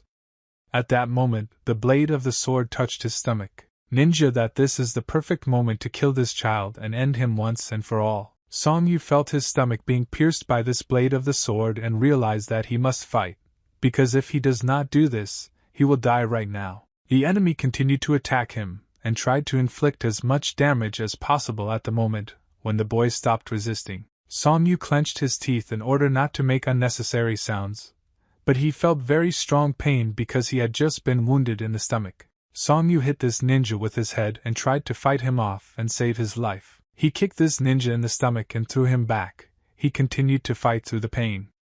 After all, he had a goal to survive at any cost. He looked at the opponents who lay around him unconscious or were already dead, and at that moment he realized that he had fulfilled his most important goal and survived this battle. The city was very quiet and calm at that moment. Two men were sitting at a table in the distance of the restaurant, and talking about the girl that the young master ordered to steal. The guy said that everything in this world is very difficult.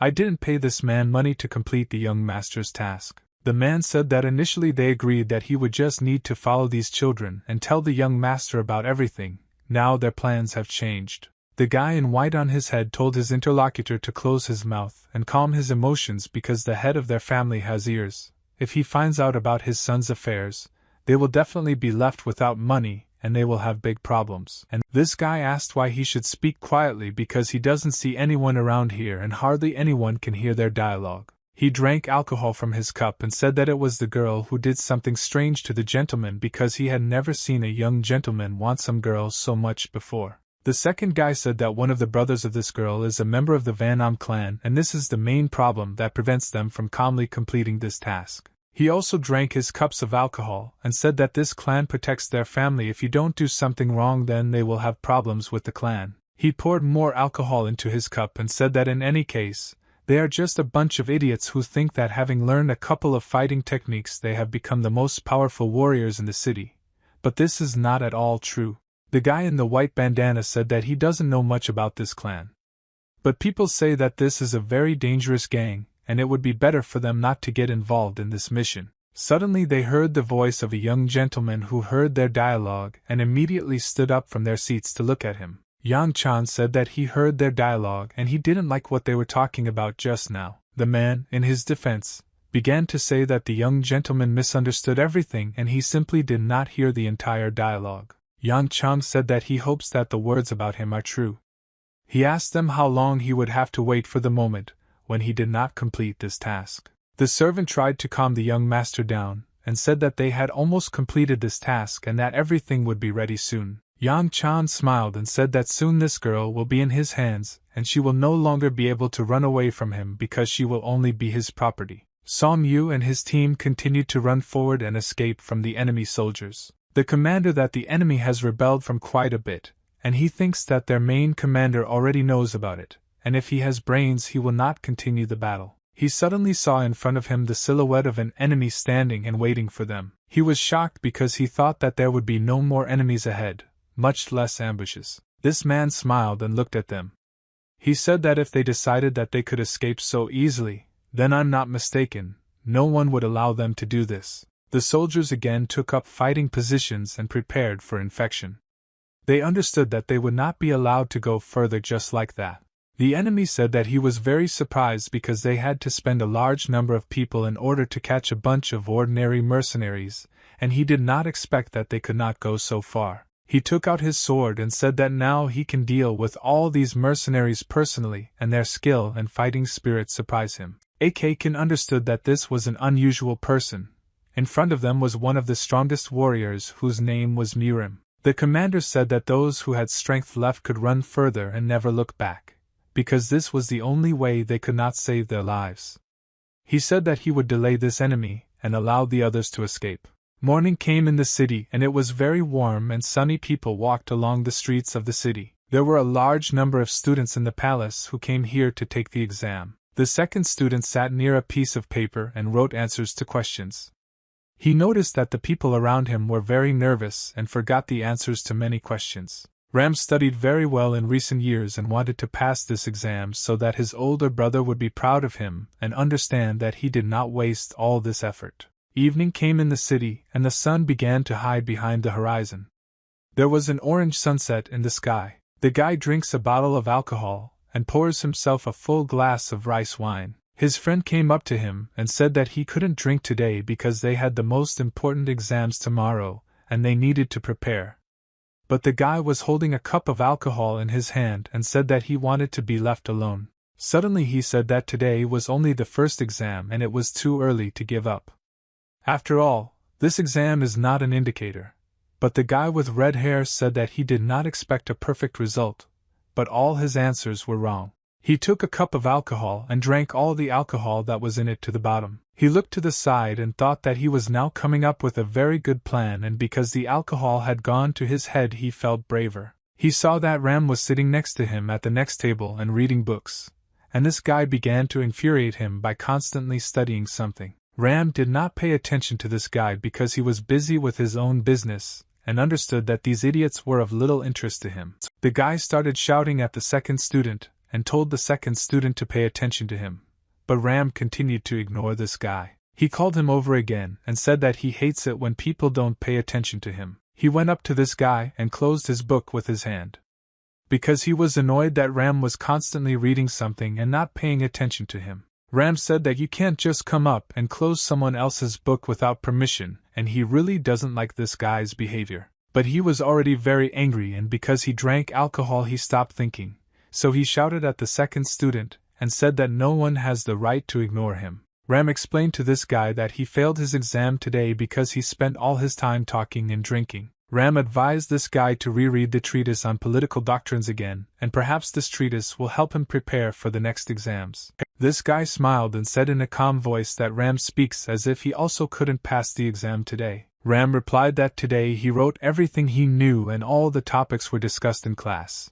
So everyone wrote the exam today to the best of their ability. He said that Ram communicates with him as if he feels smarter and therefore treats everyone like idiots, and he said that such a weak opponent is just an ideal gift for him. Ram said that he is not a rival because opponents should be equal in their ability. The guy grabbed his shirt collar with his hands, but Ram answered him that they were not rivals, and if he were his enemy, he would also drink alcohol every day, continuing to ruin his future just like this guy.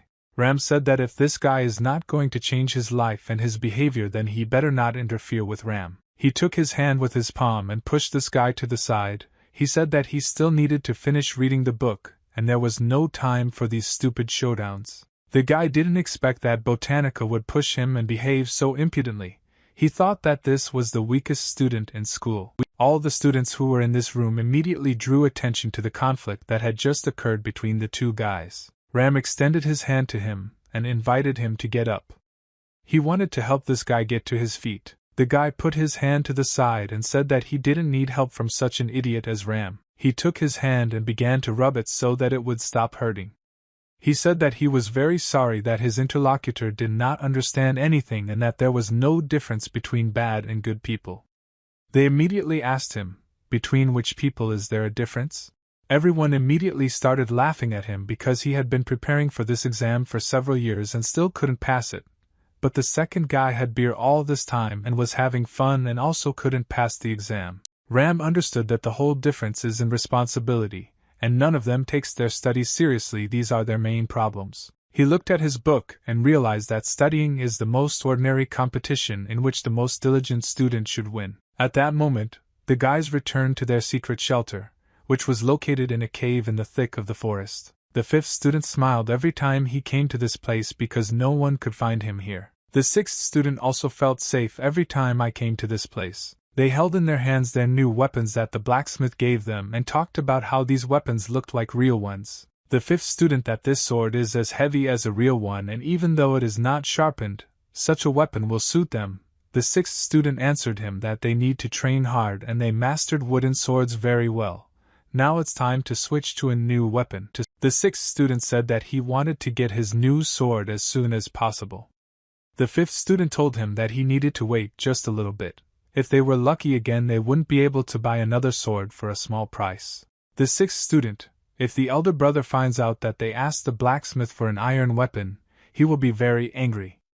The fifth student said that they will take some money from those who work in the village and buy new weapons with it. They began to rejoice because it seemed to them that they had come up with a brilliant plan and thus deceive everyone themselves and get themselves a new weapon. Better, the sun broke through the leaves of the trees and illuminated the forest. Chi-Sim was climbing a mountain to find a flower, and when he climbed up, he saw a red flower that was right in front of him. He began to dig up this flower with his hands in order to tear it out of the ground along with the roots. When he finished digging this flower, he took it out of the ground and saw that it had a very large root. Chi-Sim was delighted that he found this flower, and could not convey his joyful emotions because he had been looking for it for a very long time. He began to shout loudly and joyfully that he had found this flower, and thus he splashed out his positive emotions. His scream was very loud and it sounded a very long distance. It could be heard at the other end of the forest. He looked at this flower from different angles and realized that he had managed to find a unique plant. Chi-Sim carefully hid this flower and carried it in his hands. He hugged this flower and tried to treat it with care. He thought that Song Jong-woo and Seo-Yo would need to buy new clothes because they constantly wear out the clothes of their older brothers and sisters. He remembered that the younger brothers Bak-gu and Eun-woo also deserved new weapons because they had asked for a very long time, and it would be the most correct thing to do. He remembered about the fourth student, and thought that she also needed to buy some kind of gift, but he didn't know what exactly she wanted. Chi-Sim quickened his pace and thought that he wanted to get home as quickly as possible, and show everyone his flower. When I approached my house, I saw in the distance the silhouettes of two people standing on the territory of their house. He was surprised because he didn't understand what was happening here, and why strangers were now on the territory of their home. He came a little closer and saw that they were standing right next to the gate, and waiting for something. Chi-Sim threw his bag on the ground because he was shocked, and began to carefully observe these people. The weather was very good that day, and there were no signs of trouble. The fourth student, together with her younger sister, hung the laundry outside and hung it on a line so that it would dry after washing. So-Yo didn't understand why the fabric didn't want to straighten after washing and tried to constantly do something about it to make it straighten. The fourth student saw how the younger sister was trying to help and started laughing. She said that it was better for her little sister to sit aside and relax, but Yeol said that she also wants to be useful and help. She looked at her younger sister and realized that her little sister was very sweet, and she was glad that Yeol was so beautiful. She continued hanging the laundry on the line so that it would dry as quickly as possible. Suddenly she turned her head to the side and saw something very scary, because of which she got scared and didn't understand what I should do now. The same young gentleman whom she saw in the restaurant came to their home, and this time he was in the company of two adult armed men. Yang Chan smiled and looked at this girl. He understood that now it is unlikely that anyone will be able to protect her, and his plan should come true today. He laughed, and couldn't stop rejoicing because he understood that he was able to find this girl, and now all that was left was to take her for himself. The fourth student hid her younger sister behind her back and asked these strangers what they were doing here, and why they came here. The guys looked at this girl and understood why the young master fell in love with her, because she was actually very beautiful. They thought she was too good for the young master. So-Yo was very scared and didn't understand what to do. She hid behind her sister and said that she was scared. But the fourth student calmed down her younger sister. She once again asked these strangers in a loud voice who they were and why they came here. The guys looked at each other, and together they thought that they needed to grab this girl immediately because she was screaming very loudly. He came closer to her and told this girl that their master was the son of an influential man and asked her to follow them. She replied that she was not going to see anyone and would not go with them, after which she asked them to leave the territory of her house. They did not understand what they needed to do in order for her to go with them. After all, they did not want to use force against her. Yang Chan shouted very loudly for them to grab her immediately instead of standing around and doing nothing. They began to slowly approach her and surround her on both sides.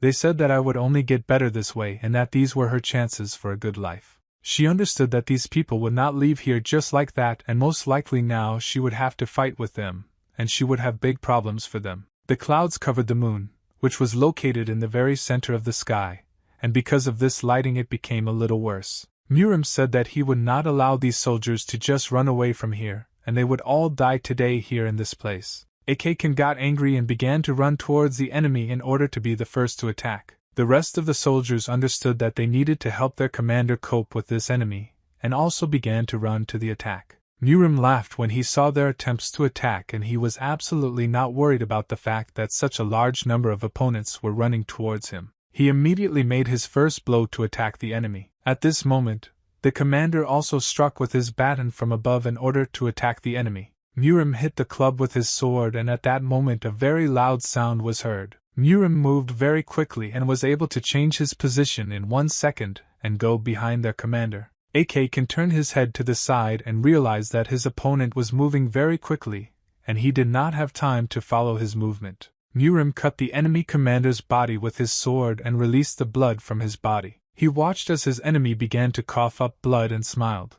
It brought him pleasure to watch his opponents suffer from pain. Ji-sung raised his sword forward and with a loud cry began to run towards his opponent in order to attack him. He raised his sword up and made a very fast strike to repel this guy's attack. He hit so hard that after the impact there was a small explosion and smoke and dust appeared in the air. Ji-sung saw that his sword broke after meeting the enemy's ball, and he did not understand how this even happened. He started screaming very loudly because he was shocked by the power that his opponent had. Murim said that this is not the first time he has seen how weaklings like this guy cannot take their eyes off him and look at him with delight and fear in their eyes. After finishing his sentence, he immediately struck this guy's body with his fist and put a lot of damage into this blow. Ji-sung fell to the ground and began coughing up blood.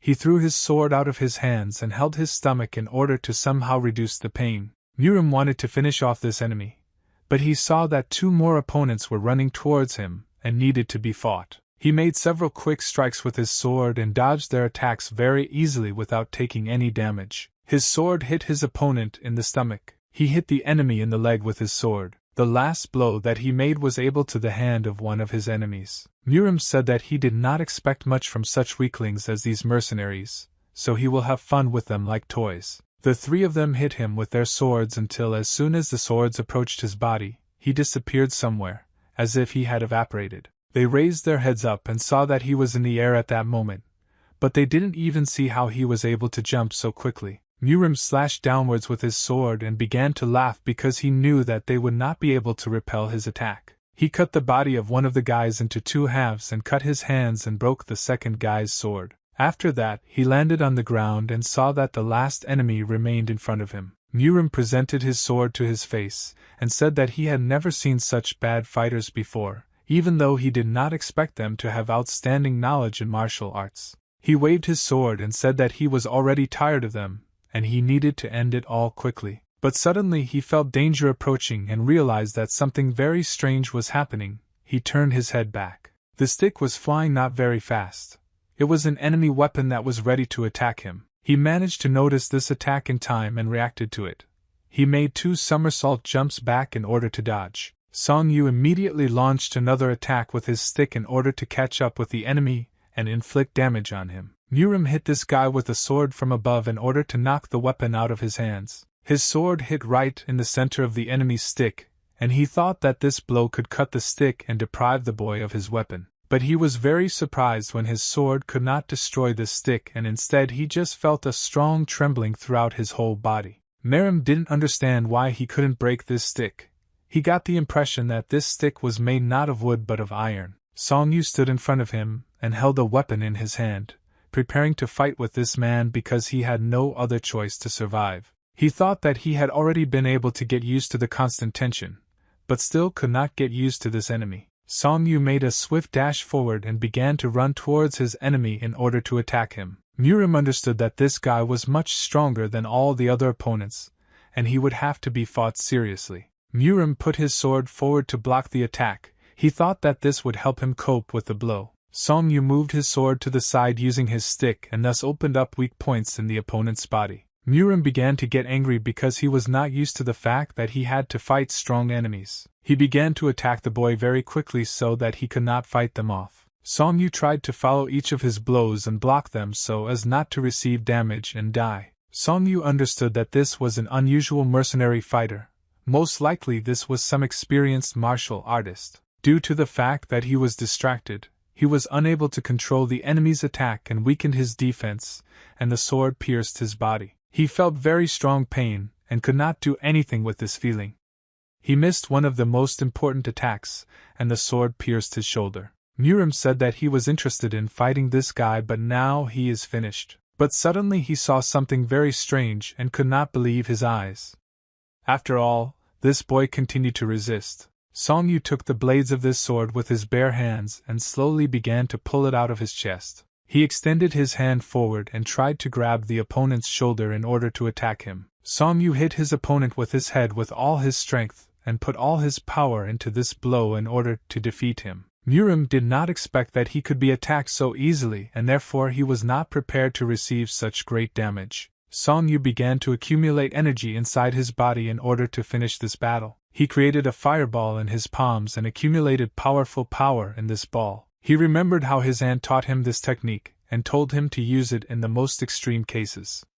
When you need to protect yourself or kill an enemy, this technique is called death. When the energy in his hands overwhelmed his body, and he felt that he was now ready to explode, he began to run towards the enemy in order to hit him. Murim began to scream very loudly and was scared because he understood that he would not be able to repel this attack. Song Yu used a deadly sphere to kill the enemy, and he threw this sphere directly at his head. When he completed his attack, blood began to fly in different directions, and he saw that his enemy now had no head. He simply wiped it off the face of the earth with his blow. At that moment, there was an old man standing behind him who was carefully watching this boy's technique all the time. Suddenly this old man took a step to the side and very quickly disappeared somewhere, and his movements were fast as the wind. Song Yu understood that he was finally able to master the very forbidden technique that his aunt had told him about. The commander, along with the surviving soldiers, watched as the boy had just defeated an enemy whom they could not kill altogether. Song Yu felt very bad after this battle. He was very seriously injured and spent a lot of energy. He felt an incredible strength in his body that he had never felt before. But due to the fact that he was very tired, he could not stand on his feet and fell. Very strange screams and sounds were heard from the house in which all the students lived. She held a stick in her hands which she used as a weapon to defend herself against these strangers. They tried to grab her and attacked from different sides in order to take her prisoner, but she dodged well their attempts to attack her. They were shocked when they saw her combat evasion techniques, and did not understand what to do. After all, they were absolutely not prepared for the fact that this girl could fight. She got into a fighting position and put her weapon in front of her. She ordered them to immediately get out of here and never appear here again. They said that if they don't fulfill the order, then young lord, you're nothing, and now they didn't understand what to do, because this girl is actually good with weapons. Yang Chan started yelling at his subjects, and ordered them to immediately grab this girl and complete the task instead of standing still and chatting about something. They began to quickly run towards her and attack her with their swords. They didn't know how else to stop this girl and grab her. He tried to defend himself with the help of his stick, but he understood that she was not good at it. He struck very hard with his sword and cut her stick into 2 pieces. After they deprived her of her weapon and did not immediately grab this girl and start dragging her along with them, he shouted to her very loudly that if she had gone with them voluntarily, they would not have had to hurt her. Seo Yo grabbed the man's clothes and told him to let her little sister go immediately. The girl was very scared and started crying. He threw her aside with his hand and the girl began to fly back. Seo Yo fell to the ground and hit her head very hard. The 4th student wanted to run up to her little sister to help her, but these guys started beating her with their fists and punching her in the stomach. She fell to the ground. They said that nothing like this would have happened if she had immediately agreed to go with them. Suddenly they heard the voice of some guy who very quickly insulted them. This guy shouted that they were not committing real chaos here. Chi-sim was furious because these guys beat up his sister, and he wanted to teach them a lesson and take revenge for her. He said that they just can't get away with it, and they will have to pay for the fact that they just hit his sister. He ran very quickly towards his opponents in order to attack them. Chi-sim hit this guy with his fist and his punch was very wide in order to cause as much damage as possible. He grabbed this guy's fist and didn't let him continue his attacks. Chi-sim continued to put force into his strike in order to inflict as much damage as possible on this scoundrel. He understood that he could not restrain the power that this guy possessed because it was incredibly large despite his young age. He could not withstand such strong pressure from this guy and fell to the ground. He started yelling at these guys and told them to get out of here immediately, and not touch his sister. Ji-sim was very angry, although inflict as much damage as possible on this enemy so that they get out of here. The enemy used long-armed combat techniques and tried to strike the enemy quickly. The boy tried to dodge this blow, but he couldn't. He felt that his body was now falling into a trap. The bandit threw the boy aside and caused him minor damage. Ji-sim understood that he would not be able to defeat these opponents just like that, and suddenly he saw an axe in front of him sticking out in a tree stump. He understood that he had no other choice, and now he needed to make radical decisions in order to save his sister. He took this axe in his hand and said that they themselves chose their path, and now he has no other choice to defeat them. He shouted that for those actions that they did not commit, they will have to pay very cruelly, and he will tear their bodies using this axe. The weather was very good in the mountains that day. Better, the sun broke through the leaves and illuminated the forest. The teacher raised his head up and noticed that the sky today was unusually beautiful and clear.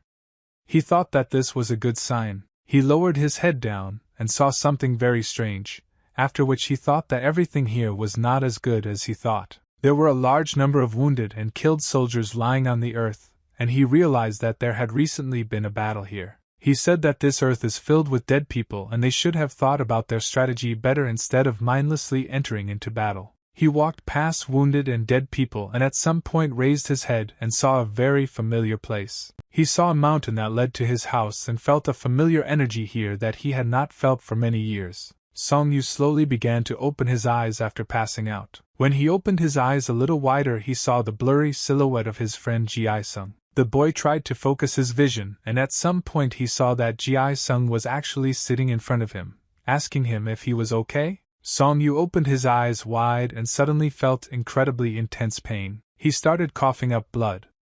His internal organs were injured and therefore he suffered internal bleeding, due to which he had to spit out the blood. Ji-sung asked the boy not to make sudden movements, and once again try not to move. He said that the best thing for Song-yu to do now would be to just lie down and rest. He helped the boy to the ground.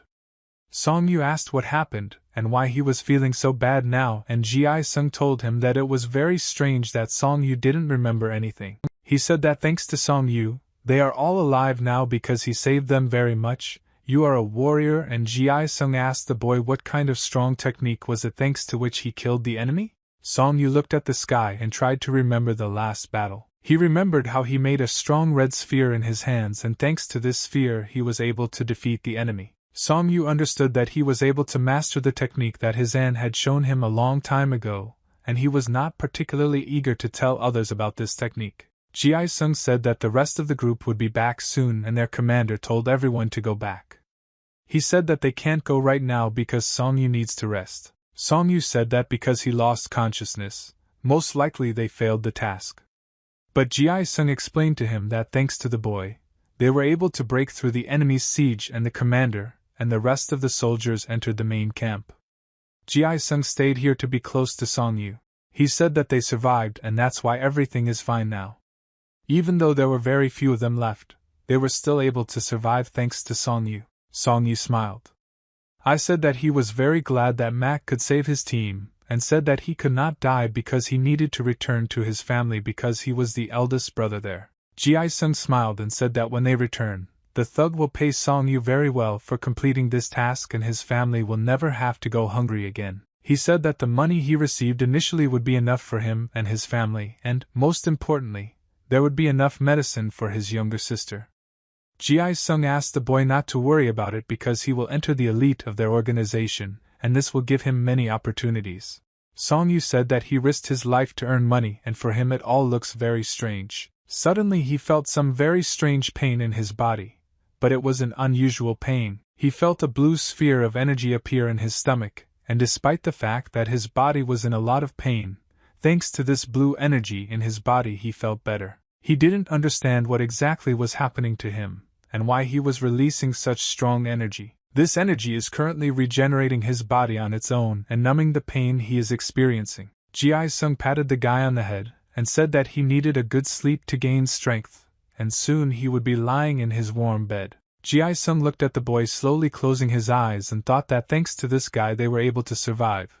But his super kick looked very strange and he realized that he still doesn't know everything about this boy. The old man ran through everything and hoped that he would arrive on time. He did not know what awaited him ahead and raised the possibility that he would have to sacrifice his life or risk it in order to save the people close to him. He remembered that he had promised the senior student to return home as soon as possible, and now he understood that there was no turning back and he could do it. He raised his head up and saw that several ninja warriors armed with different weapons were now flying in the air. At this moment, several warriors fought against one very strong warrior who resisted them all. A strong warrior cut the bodies of opponents with very fast blows of his sword and dodged their blows. The old man understood that there was a very strong battle going on here now, and he would not be able to resist these warriors. Therefore, it was better for him to get out of here. He turned his head to the right, and saw that new wars were now emerging from the forest. He realized that these were reinforcements, and now it would be very hot here. He tried to move as quietly as possible so as not to attract unnecessary attention to himself and get out of here as quickly as possible. But he thought that if he could get out, he would have a chance to get a good reward. Suddenly he stopped and felt a strange sensation in his body as if he had been noticed. He heard very loud laughter coming from different directions and tried to cover his ears. He couldn't stop hearing this loud laughter.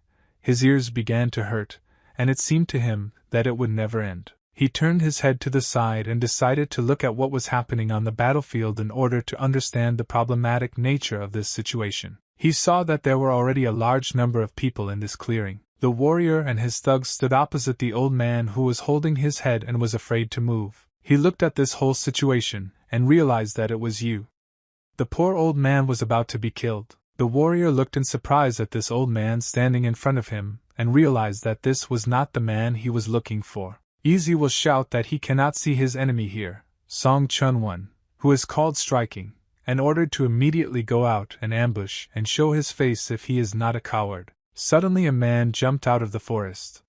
He ran past the rest of the people so quickly that no one even had time to notice him. Easy appeared in front of Sung Chun, who fell to the ground in fear, and pointed his finger at him. Sung Chun said in a frightened, trembling voice that he did not expect to see the real Easy Shernam here. The old man was also very surprised when he saw Easy Shernam here because this man who easily broke his opponent declared himself at the 7th meeting as one of the strongest warriors. Song Chun understood that there was no point in resisting such a strong warrior, and he immediately knelt down and began to bow to him. Easy Sheenam said that the life of this worthless weakling does not belong to him, and he is just a small insect that can be easily crushed if she gets bored and gets in the way. Sung Chun asked the master to kill him and let him die without suffering. The old man watched this spectacle carefully. He understood that Easy Shernam would either kill this man now or make him his slave for the rest of his life. He raised his eyes to the gentleman and said that he was not to blame for anything. But at that moment, everyone absolutely didn't care about his justification and felt sorry for his attempts to stay alive. The people who surrounded him shouted for him to give his life. The old man did not understand how this man could agree to give his life because he only has one. Song Chun approached the master and said in a trembling voice that he was giving his life to the master, and now it belonged to him.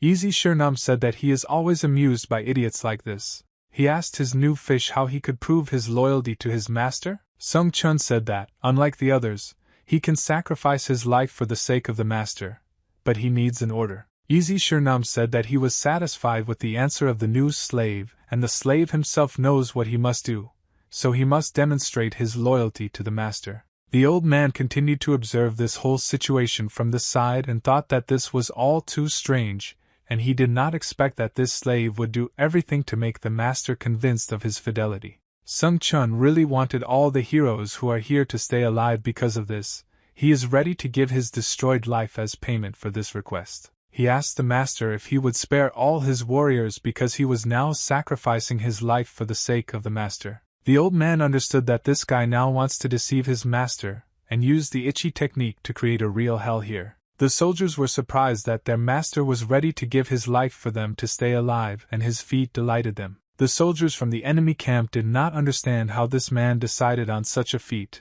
and wanted to give his life for the sake of others. During this time, The old man watched them and thought that they were not moths to flock here like to the fire, and they should know that they would not be able to defeat such a strong enemy even if he tried to escape. Easy Sheenam said that his new slave is worthless because he is an insect, and offering his life to free the others is too daring a statement. The old man understood that if this slave now so easily gives his life to this master, this will only cause more problems. Song Chun took out a bag of money that he and his soldiers earned and said that they would transfer all the money they earned to the master for the rest of their lives. Easy Shernam extended his hand to take this bear. He laughed and was happy because now he was offered to take easy money. The process of transferring money to you is very slow, and they both were in no hurry to transfer this bag to each other. Suddenly, at the very last moment, when the gentleman was about to take the bag, a sword appeared between their hands and cut the air, not allowing them to hand over the bag. Easy Shernam began to shout very loudly that no one has the right to interfere with such a great man as he does his business. But at that moment a man came out of the forest, and everyone heard his voice. This man said that if such a pathetic flea calls himself a great man, then every worm can call himself a great man. This man came out of the forest in the company of his companions. They were all armed with different types of weapons and had straw hats on their heads. The old man saw that the man who came out of the forest was armed with a fishing rod, and he realized that this was the well-known Dong Jiao. Easy Shernam pointed his finger at these people and said that these are sea creatures that cannot live on land, and asked them how they have not died yet leading such a stupid lifestyle. Dong Chong replied that he rarely meets the devil outside of hell and would not mind helping this little devil return back to his home. He extended his hand forward and asked Sung Chun to give him this bag of money because he would need it more than this pathetic weakling. Dong Chun said that he knows that there are always 3 of these guys and they are always together, but he is ready to give one of them twice as much money. Sung Chun thought that this was a very tempting offer, and before it was too late, he could go over to the side of this fisherman in order to get protection. Easy Shernam saw that his slave wanted to go over to the enemy's side and said that if he did this, he would die in agony. He raised his hand up and said that if anyone else besides these stinking fishermen wants to challenge him, then now is the perfect time because he is already very angry. The soldiers from different factions who were now here thought that now was the perfect moment to attack this gentleman, but he is very strong and the consequences will be terrible. There were a lot of clouds in the sky at that moment, and it seemed that today was not a day predisposed for mass fights. Suddenly an old man came out of the crowd holding a large wooden club in his hand. He said that you also want to fight for one of these 3 guys and take one of them for yourself as a slave. He saw this hunchbacked old man with an iron club and immediately realized that it was Yichil, who is called the Chilson Monster. Easy Shernam looked at the old man who was slowly approaching him, and said that today it would be very hot here because a lot of friends had gathered whom he was definitely not ready to see here. The old man understood that he would definitely not be able to survive in such a strong fight.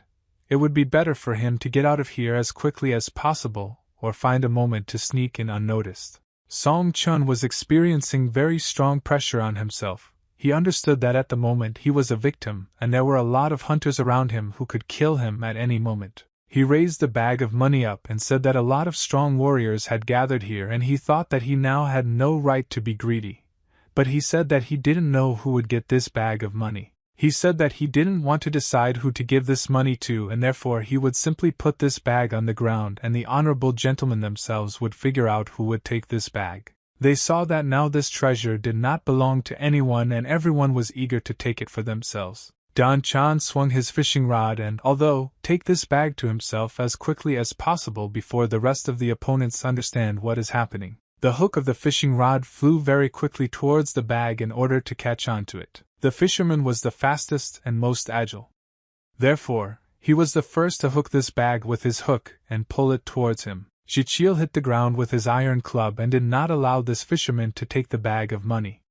He said that it was a very good and brave attempt, but it was not successful. Easy Shernam clenched his fist, which was 3 fingers long, but still, despite this, he tried to use the magic that was within his control. The bag was flying in the air at that moment, and did not belong to anyone because no one could take it away from them. He used black magic to lift this bag into the air and bring it closer to him. Dan Chan understood that his opponent's magic had become several times stronger than it was during their last meeting, and he did not expect this. But he didn't care and was ready to fight further. He swung his fishing rod and then struck with all his might to prevent the enemy from taking the bag for himself. He hit this guy on the hand with a stick, and at that moment the magic stopped its active phase. The bag fell to the ground again, and again it became no one's. Now everyone could try again to take it for themselves. Jaechil started laughing very loudly because he understood that now it was his time to pick up this bag of money. He swung his large iron club and was about to strike. He hit the ground with this club and the stones began to fly into the air along with the same bag of money. He calculated the force of his blow with such accuracy that after the bag took off, it began to fly towards him, and the old man only had to stretch his hand up to pick up this bag. Easy Sheenum couldn't let this old man take the bag, so he began to accumulate energy in his hand to make a shot. He fired a shot and hit the bag directly, causing the bag to fly up even more, and the old man couldn't take it for himself. Soldiers of different factions saw a bag of money fly over their heads, and each of them hoped that this bag would fall into their hands. All this time he was watching this performance from the side and understood that now is the most ideal moment to escape from here, and he only has one chance. The soldier saw that the bag was flying as close to him as possible, and tried to catch it with his hand. At that moment, another soldier did not allow him to take the bag and hit him on the head with an iron club. A fierce battle began between soldiers from different factions for the bag of money. Each of them wanted to bring this bag to their master. The teacher saw that the bag of money was flying towards him, and he did not understand what he needed to do now. He froze in place and could not move. He understood that the bag of money was flying straight at him, and he had been watching the bag all this time. He thought that if he managed to take this bag for himself and run away, he could make good money. The green bag of money fell to the ground and bounced several times before finally landing. An unknown guy armed with 2 swords, accompanied by a girl in a purple robe, saw a bag fall in front of his feet. He saw this bag and realized that there was not money in there, but a very important artifact called life. The old man now realized that all this time they were talking about the artifact that is inside this bag, and this artifact is developing valuable life, and that is why they are fighting so fiercely for it. He walked up to this bag and kicked it with all his might so that the bag would fly as far away from here as possible. The old man approached the guy who was standing next to him, and said that he was very glad to see his old friend Taechan again. But Taechan was very surprised to see his older brother here and didn't understand what was going on in this forest. He asked his older brother what he was doing here. The girl who was next to him was also very surprised by this whole situation. Chisim screamed very loudly and then made a strong blow. The mercenary managed to block the axe blow with his sword, but he was shocked that this boy would hit him so hard. The mercenary said that he would kill this boy if he continued to swing his axe. The second mercenary swung his sword and was preparing to strike, but before the blow he shouted that the boy must surrender or he would be killed. Chisim was very angry and his eyes glowed with white light, and thanks to this he scared the mercenary, and he froze in place. Chisim made a dash towards this mercenary and tried to knock him to the ground. The mercenary hit the boy on the back with the hilt of his sword and shouted that it couldn't be that this little idiot could push him over. Chisim was very serious and wanted to make these bandits leave here and never come back. When he knocked the mercenary to the ground, he took the axe that was in his right hand and raised it up to strike. Chisim was very angry, and although he could strike with his axe and injure this mercenary, the mercenary screamed very loudly in fear and thought that now this axe would cut him, and he would die right now. The first receiver saw this whole situation and tried to save his friend, so he kicked the boy in the back and pushed him away. Chisim flew away and fell to the ground. Chisim lost consciousness for a moment and lay motionless on the ground, and at that moment the bandits realized that the girls were absolutely defenseless. The mercenaries at that moment helped each other get to their feet and grab these girls. Chisim woke up and his anger became several times larger, and he emitted red energy similar to flame and shouted that he would kill these mercenaries because they came to his house with weapons. He swung his axe and hit me in the chest, but the mercenary managed to block this blow with his sword. The mercenary understood that this boy was very strong, and if the battle continued for some time, then most likely this boy would kill them. Chisim accelerated his attacks and was able to deliver about 10 blows with his axe in a few seconds. The second mercenary saw that the boy was busy with the first mercenary, and realized that this was the perfect moment to attack him from behind. He struck with his sword and was able to damage this boy in the chest, and Chisim's blood sprayed out of his body. The mercenary smiled and realized that he had finally managed to break through this boy's defense and inflict significant damage on him. Chi-sim stopped and tried to ignore the pain that now appeared in his body after being wounded, and he turned his head and looked at this vile mercenary with hatred. He ignored the pain and lunged towards the enemy who had just wounded him. Chi-sim hit him on the shoulder with his axe and caused very strong damage, and the mercenary saw that blood was flowing from his hand. He wanted to scream in pain but couldn't because his throat wouldn't allow him to do that, and he just started coughing up blood. The first receiver shouted that they would not forgive the boy for this act, and would kill him right here and now. One of the students ran home very quickly and approached the battle site. The fifth student ran home very quickly and shouted that he would now kill these vile bandits and help his brothers and sisters. The mercenary heard a loud scream, after which he turned his head and looked in surprise at the boy who was approaching him. He could not believe that there was another boy here who would fight with them. The student made a jump and then swung his sword to strike from above. The mercenary reacted very quickly to this attack and threw the boy back without allowing him to hit. Suddenly another student appeared and used a long stick to attack the mercenary. But his attack failed because the mercenary stepped aside very quickly and did not allow himself to be hit. After that, the mercenary dodged, waited for the perfect moment, and struck with the hilt of his sword in the back of this boy, and the boy began to cough up blood. The mercenary shouted that he would kill all these children now if I did not continue to resist and waved my weapon. But the fifth student did not agree and therefore jumped up from the ground and once again wanted to strike with his sword. The mercenary predicted the attack of this boy and therefore made his counterattack and hit him on the mountain chest and threw him back. Mercenary wanted to kill this boy because he did not obey his orders. Chi-sim saw that the mercenary was now going to attack his brother, and decided to help and save his brother. The mercenary saw that the boy who had been fighting with them from the very beginning was approaching him, and I realized that I needed to immediately fight back this boy. He swung his sword and struck Chi-sim. After he struck, blood sprayed out of the boy's body. Chi-sim saw that his shoulder was pierced by a sword and could not believe that he received such a serious injury. But despite this, he was still ready to continue this battle. Chi-sim, despite the pain, approached this mercenary in order to grab him and block the movement of this mercenary. The fifth student, at that moment, got his bearings in time, stood up from the ground, ran up to the mercenary, and waved his sword to strike. He cut this mercenary's back with his sword while the fourth brother was holding this mercenary, and did not allow him to move. The mercenary felt a very strong pain in his back and saw his blood flying out of his body in different directions. The young master did not understand what was happening here, and why these idiots could not cope with ordinary children. He turned his head back and saw that his mercenaries were lying on the ground unconscious with severe wounds on their bodies, and these children were slowly starting to recover. The fifth disciple saw that the young master who came here and brought these mercenaries here is now running away. He shouted that he needed to immediately catch this guy and not let him run away because of him this chaos started here. The young master ran down through the forest and tried to leave this place as quickly as possible. The fifth student ran very quickly after the young master and shouted that he would not be able to escape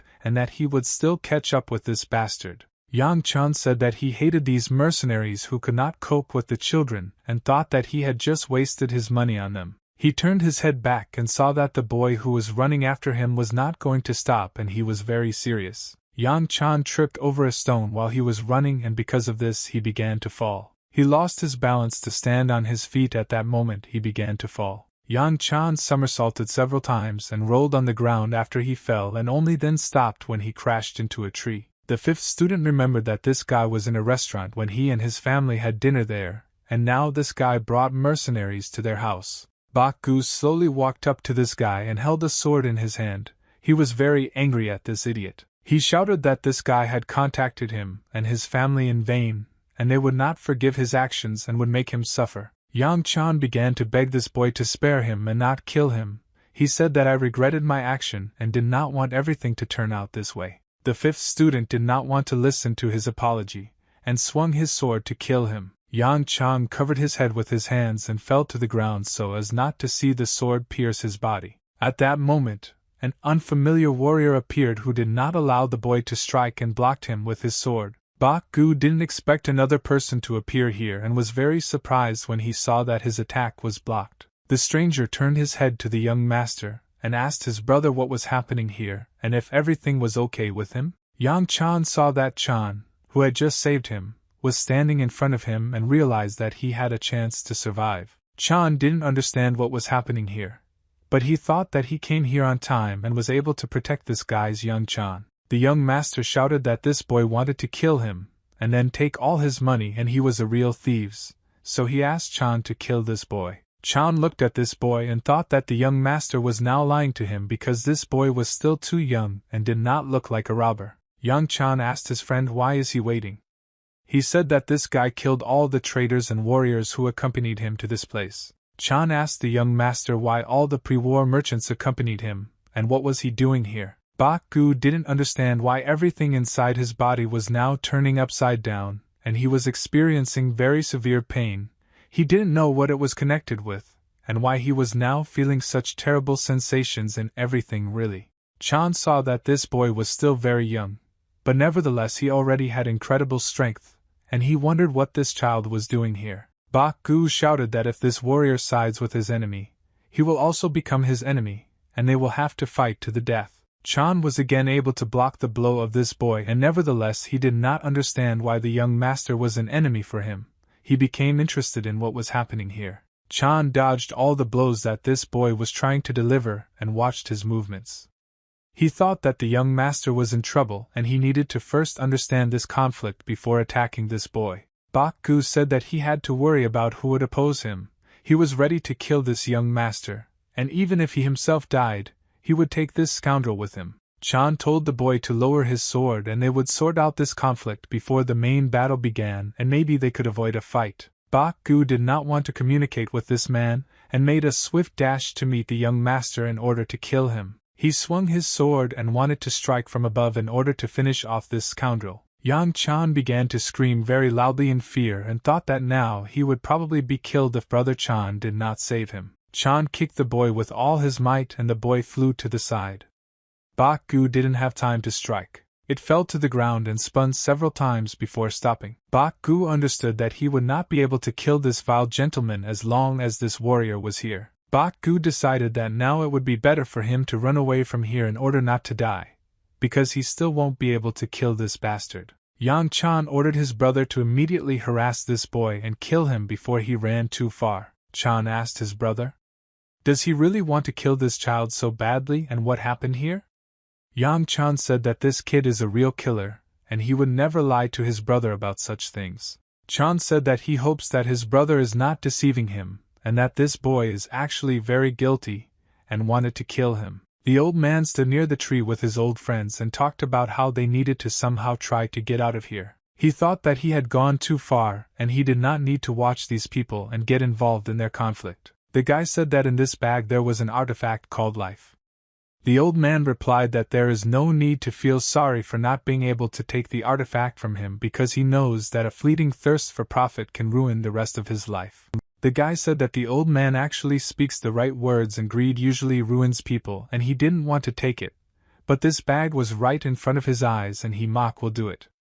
The old man replied that, to tell the truth, he has no idea where all this could lead them. He thought that they were lucky and yet he met his friend Tae-chan here. He hoped that this was his chance to leave here. They ran along the forest and tried to leave this place as quickly as possible and hoped that these criminals would not catch them. They ran for a very long time and at some point they noticed that the sun was already beginning to beat beyond the horizons and evening was coming. Tae-chan said that he should ask the old man how did he end up here? He said that the appearance of the old man was very surprising for him. The old man replied that he had one very important matter here. He thought that it was better for him not to talk about what he was doing because it would be selfish, and then he thought that his friend Tae-chan was standing in front of him. The old man said that he had to tell him something about what he was doing here and hoped that Tae-chan would listen to him and understand. He said that he got involved in a lifelong adventure, and he was not sure that he would ever be able to finish this business. But suddenly he met Tae-chan and this is his chance to finish this business. Tae-chan said that he is always ready to help his older brother, but he doesn't think that he will be of much use because he hasn't trained for a long time. Kwok said that he is not asking his friend to do him a favor, but now he wants to join hands with him and take advantage of the chance that fate gave him. Tae-chan said that he doesn't mind helping his old friend, but he doesn't understand what's going on here and he has a feeling that it's all very dangerous. Kwok said that he had never gotten involved in such stories before and, sensing danger, he ran away instantly and he was always a team player. But when left alone, he also wanted to run away. But suddenly he saw his old friend and changed his mind. Kwok said that the fact is that because of an artifact called life, there is now an active battle in this place and he would like to take part in this battle. But he learned that nearby there is an educational building in which the teachings of heaven are located. Tae-chan said that this cannot be, and where could there be such an important book in this area? Kwok said that this is true, and he himself personally saw this book, and this teaching contains a heavenly blessing, and therefore everything that is happening now is not just an uprising, it is something more. Tae-chan was not prepared for the fact that such important events were now taking place in this place. It was hard for him to believe that people were now fighting here for an artifact called life and that the teachings of heaven were located here. It was incomprehensible to his mind. Kwok said that now you just need to calm down and think.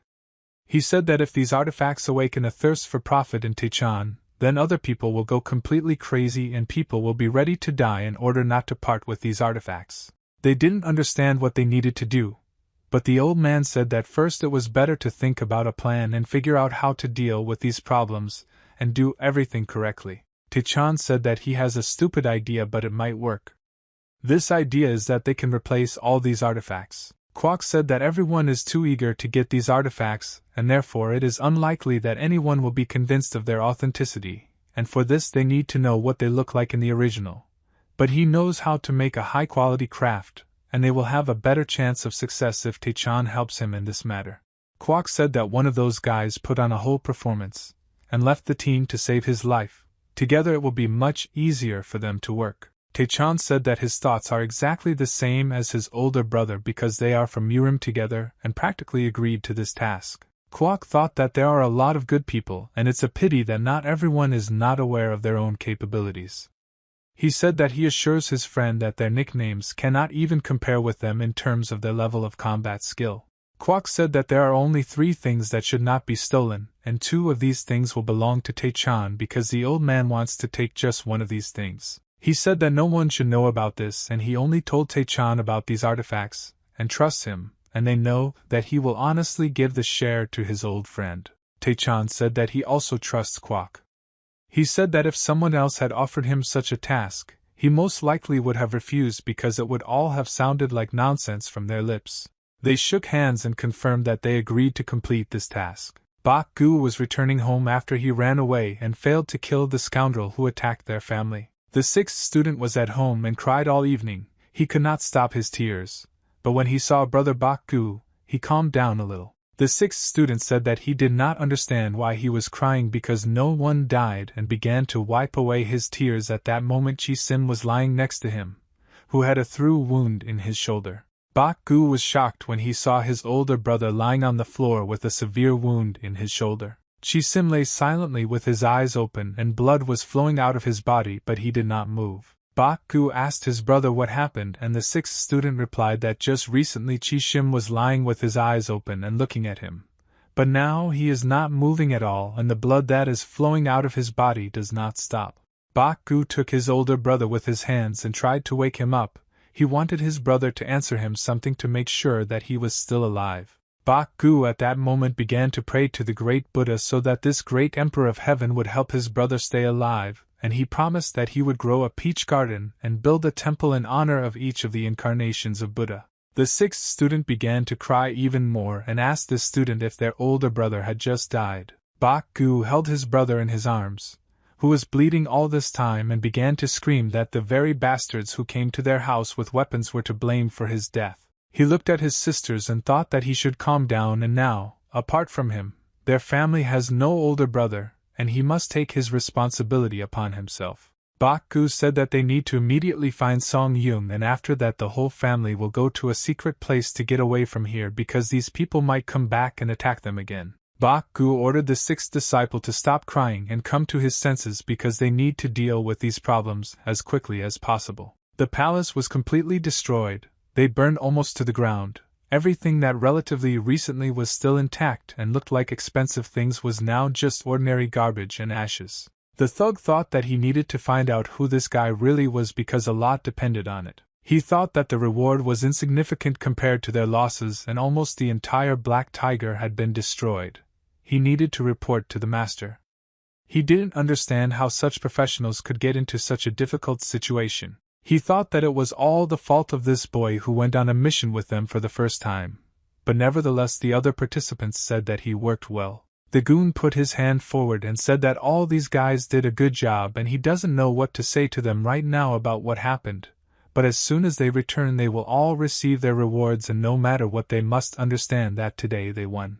When the mercenaries heard the words of their boss, they did not feel a surge of emotions and shouted that they managed to do it, and they were very glad that they completed this mission. The night sky was filled with stars that could be seen through the tree branches. Song-yu trained in the woods with Dropsy while the rest of his team rested and slept. He trained not to let go of the sensations that he could recently feel, and this feeling allowed him to throw out a large amount of energy to perform a super blow. He wanted to train as much as possible, and hone his skills in order to again evoke the same feeling in himself. Song-yu suddenly heard the voice of a man who appeared out of nowhere.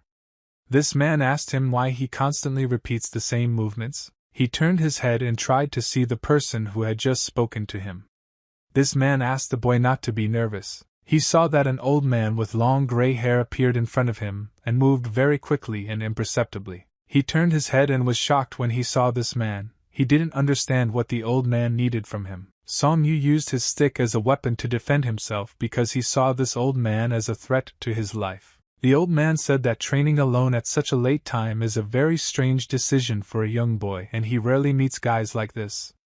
Song-yu asked the old man who he was and assumed that this old man belonged to the barbarians. The old man said that the boy is either too naive or too stupid if he considers him his enemy, and if the old man wanted to kill, he would have done it long ago. Song-yu didn't understand what the old man wanted from him, and why he was talking to him so strangely, as if he wanted to earn his trust. Song-yu lowered his stick and said that if this old man is here now, then most likely he has some business with him. The old man said that he just became very curious what this boy would do, and so he put aside all his business to come here and see. The old man said that he came here because of those people who were sitting there in the distance near the fire.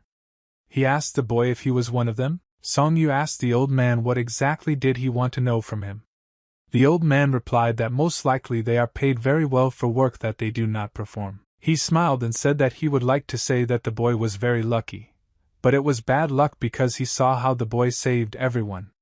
He asked where the boy learned these fighting techniques. Song-yu said that this is just an ordinary technique and he doesn't understand why the old man is so interested in it. The old man said that this technique was unusual, and it was a rather beautiful way to kill your opponents. He again asked in an insistent voice where the boy learned this. The old man said that he had been to so many places and seen a lot of things in his life, he had never seen such smooth movements. Song-yu understood that this old man wanted to talk and there was a technique that his aunt had once shown him. He said that he didn't know what this old man saw, but he definitely didn't do anything like that and he acted intuitively. Old man, this boy seems to be very smart, but he acts like a fool and for some reason he's pretending. Song-yu said that he speaks only the truth and does not understand why this old man wants to ask him about these techniques. Song-yu didn't understand why this old man was behaving this way, but he definitely remembers how this old man said at the very beginning that he was not his enemy. The old man patted the boy on the chest and said that he had never seen such an interesting martial art technique before. Song-yu replied that he is not interested. Continue this dialogue. The old man turned and said his name was Fu. Song-yu was very surprised when the old man said his name, and he did not understand what was happening here.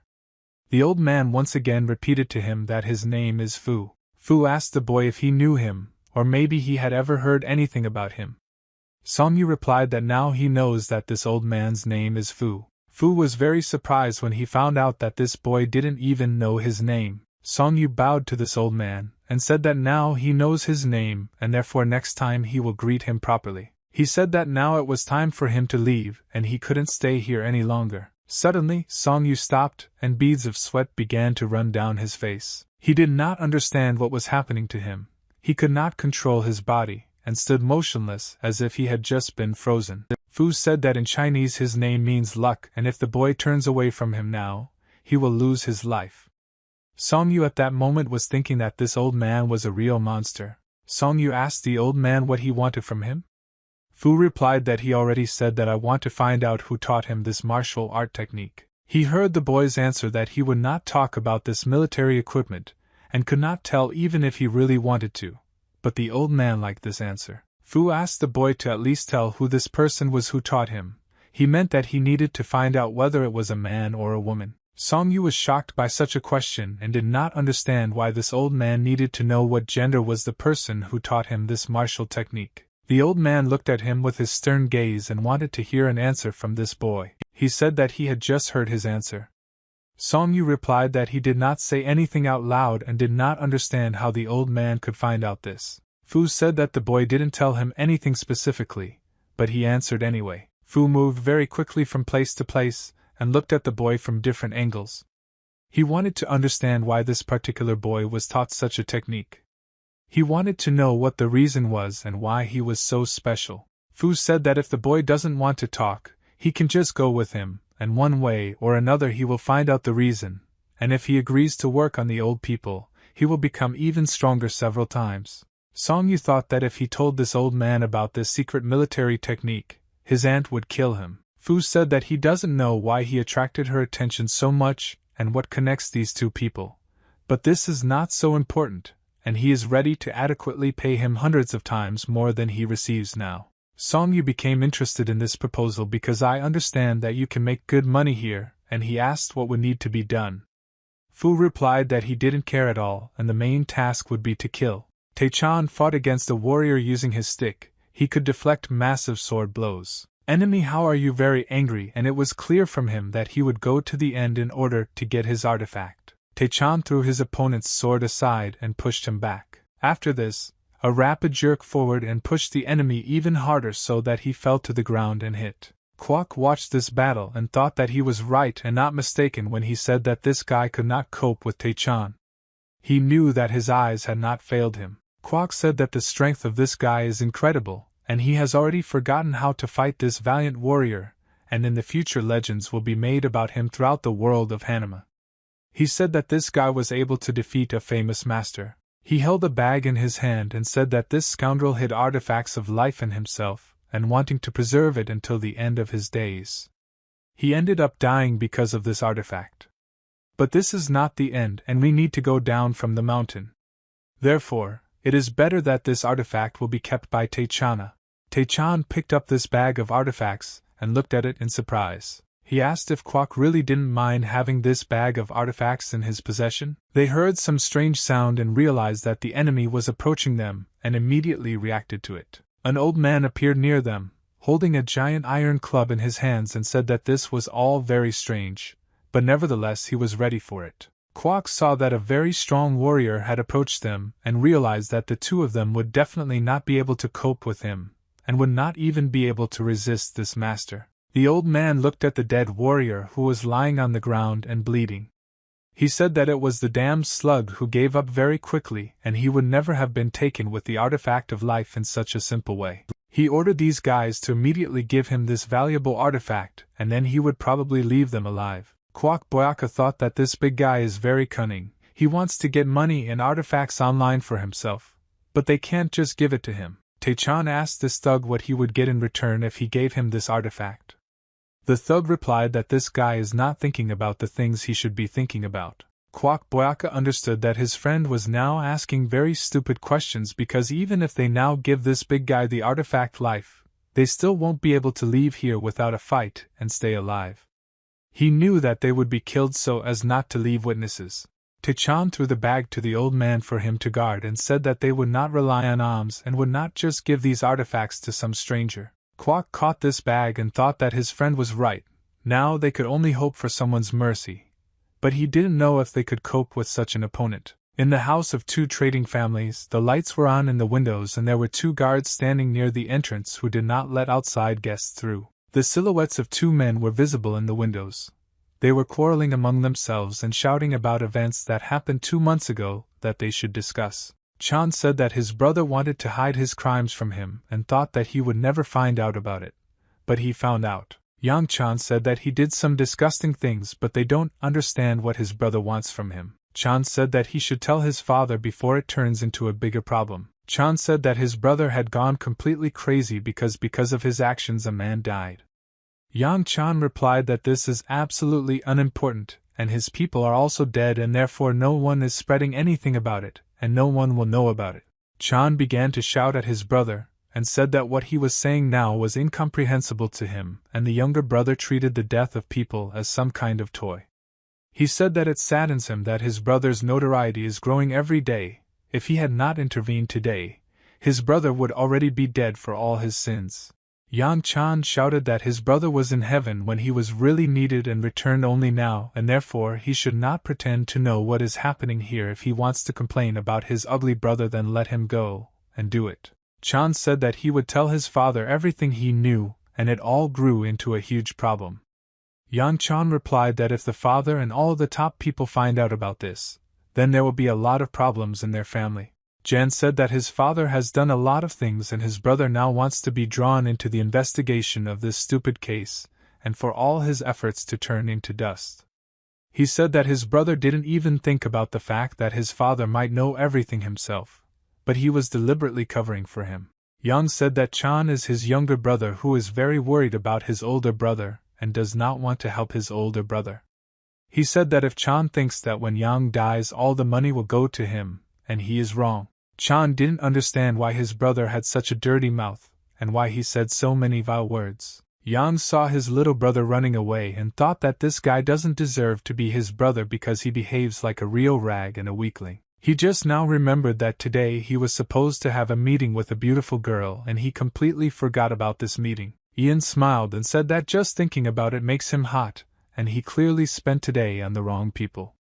He wants to meet that beauty as soon as possible. He turned his head back and saw that in his room there was a person he knew who was afraid of him. Bak Gu stood in his room holding a sword in his hand and said that the hour of reckoning had come and now no one could protect this vile bastard. Bak Gu hit his opponent with the ball and caused him very strong damage and cuts part of his body. Yang Chan did not expect that he would be attacked so suddenly and did not have time to dodge, and after he received damage he began to cough up blood. He began to run into the distance of the corridor, and shout very loudly that he needed help and everyone who was nearby would come to his aid and save him from this guy. Bak Gu said that today is a fateful day and one of them must die, either he or Yang Chan. At this time of year the weather was terrible, and there was a strong wind, especially in the evening, and this wind blew away the last leaves that remained on the tree. Song Yu returned home, but he was shocked because the lights in the house were not on and there were things scattered in the yard.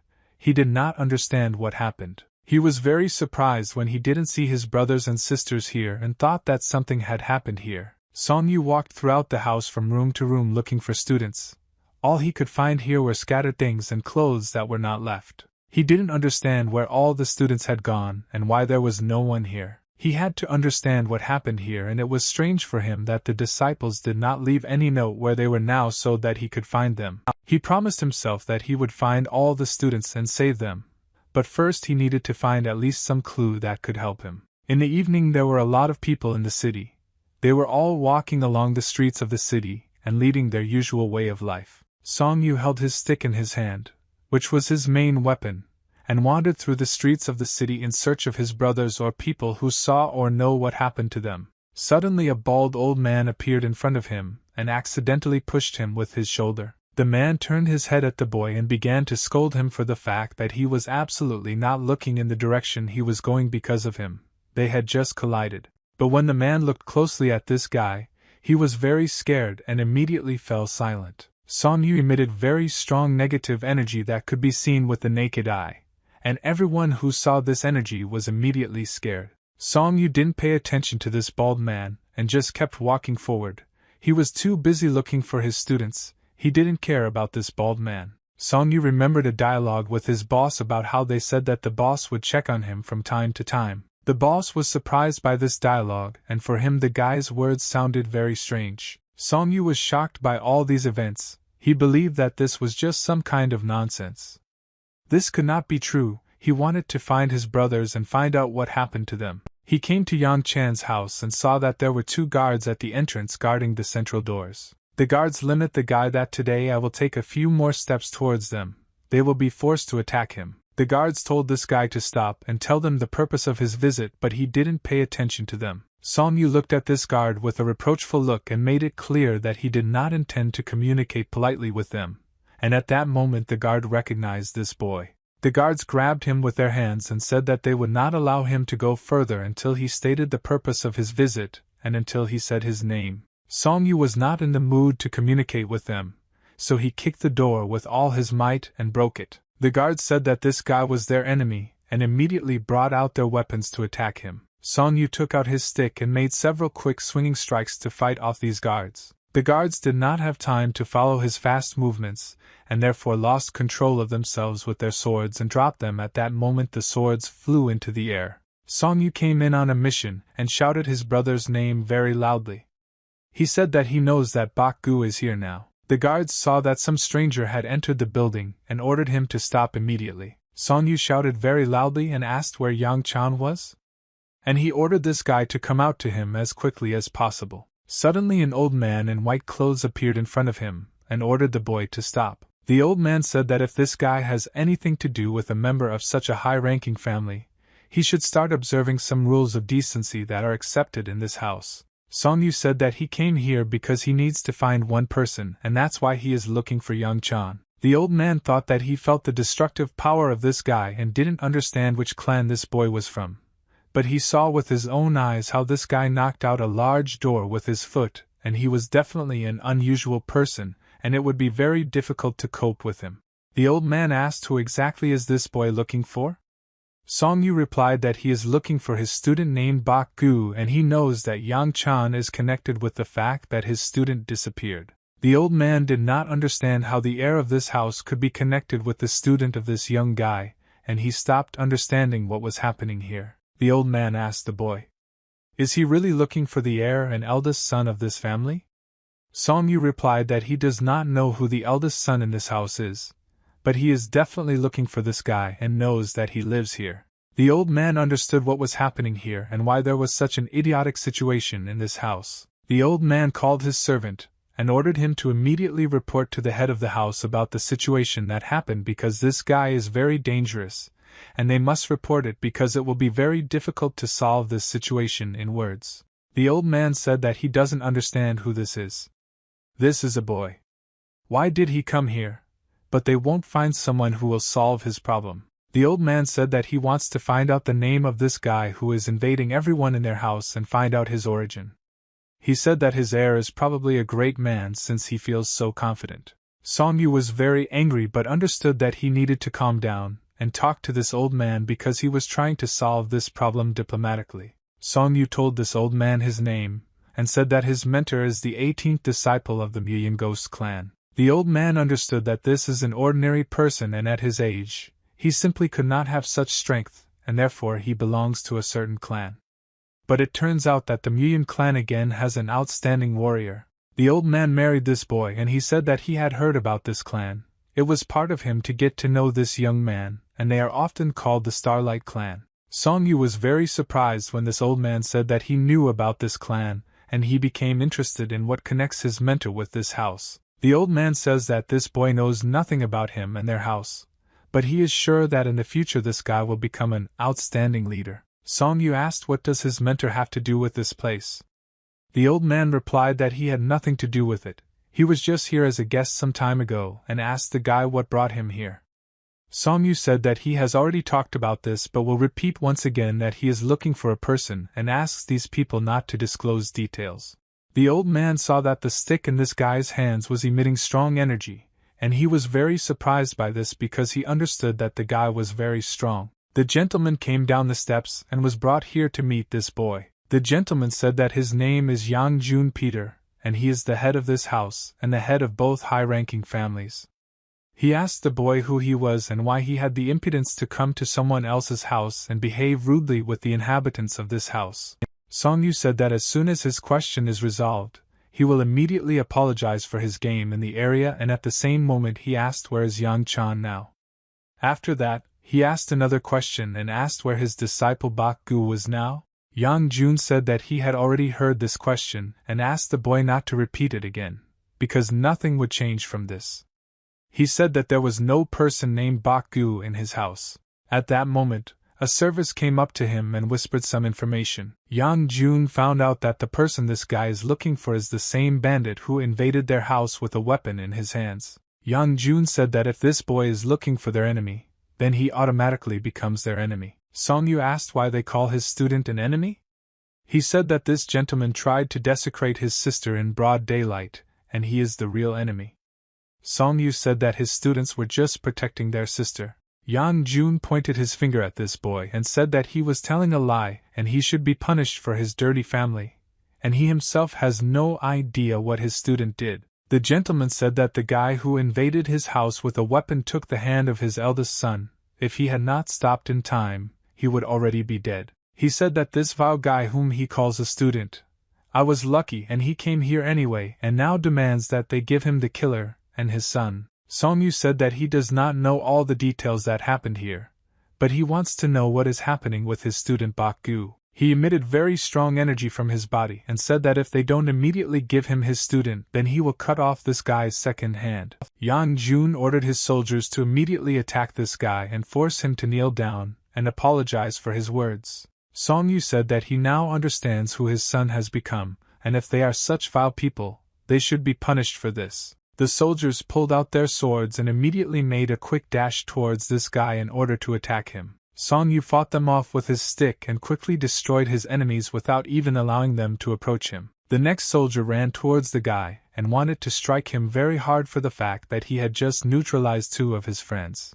Song Yu dodged this blow, and the soldier missed and then fell. Song Yu was very angry and kicked this soldier in the chest with all his strength, using his internal energy to strengthen his blow. The blow was incredibly strong and the soldier flew back very quickly as if a bomb had just exploded near him. Song Yu said that he came here only to pick up his brother, but he won't be able to do it just like that. He shouted that he would have to kill everyone who was stopping him from taking his brother from this house, and they themselves were to blame for resisting him. The old man watched this battle and could not believe that this guy had incredible combat equipment, and he thought that in the clan that his grandfather was talking about, the boy did not study such deadly techniques, and this guy was not going to give in to his opponents.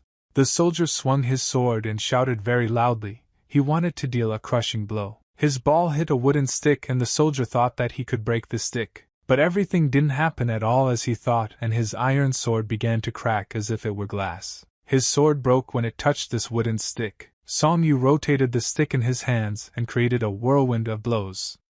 In this way he accumulated a large amount of energy in a very short period of time. Song Yu immediately made a counterattack and the fragments of the sword that were flying in the air he hit, and began to fly towards the opponents like shurikens. The soldiers defended themselves with their swords from iron fragments in order not to get injured. The old man saw that iron fragments were flying in their direction and thought that this was very dangerous. He immediately created a protective dome that protected him and the master from these fragments. Song Yu said that he will kill everyone until he sees his student, and that bastard who tried to offend his sister. Suddenly Chan appeared and ordered this guy to immediately stop and stop fighting. Chan blocked the enemy's stick with his sword and did not allow him to continue this battle further. He saw that this guy was very angry and he was emitting an incredibly strong red aura that was ready to destroy everything that would interfere with him. Chan saw that his opponent was not going to stop. He was constantly throwing new blows. Chan fought off these blows and asked the guy to stop and talk about everything that happened here. He said that if they discussed this, they would be able to come to some kind of resolution to the conflict. Song Yu was very angry and his anger could no longer be stopped using words. He wanted to destroy everyone until they showed him his student and this bastard. Chan didn't understand how he needed to act in this situation.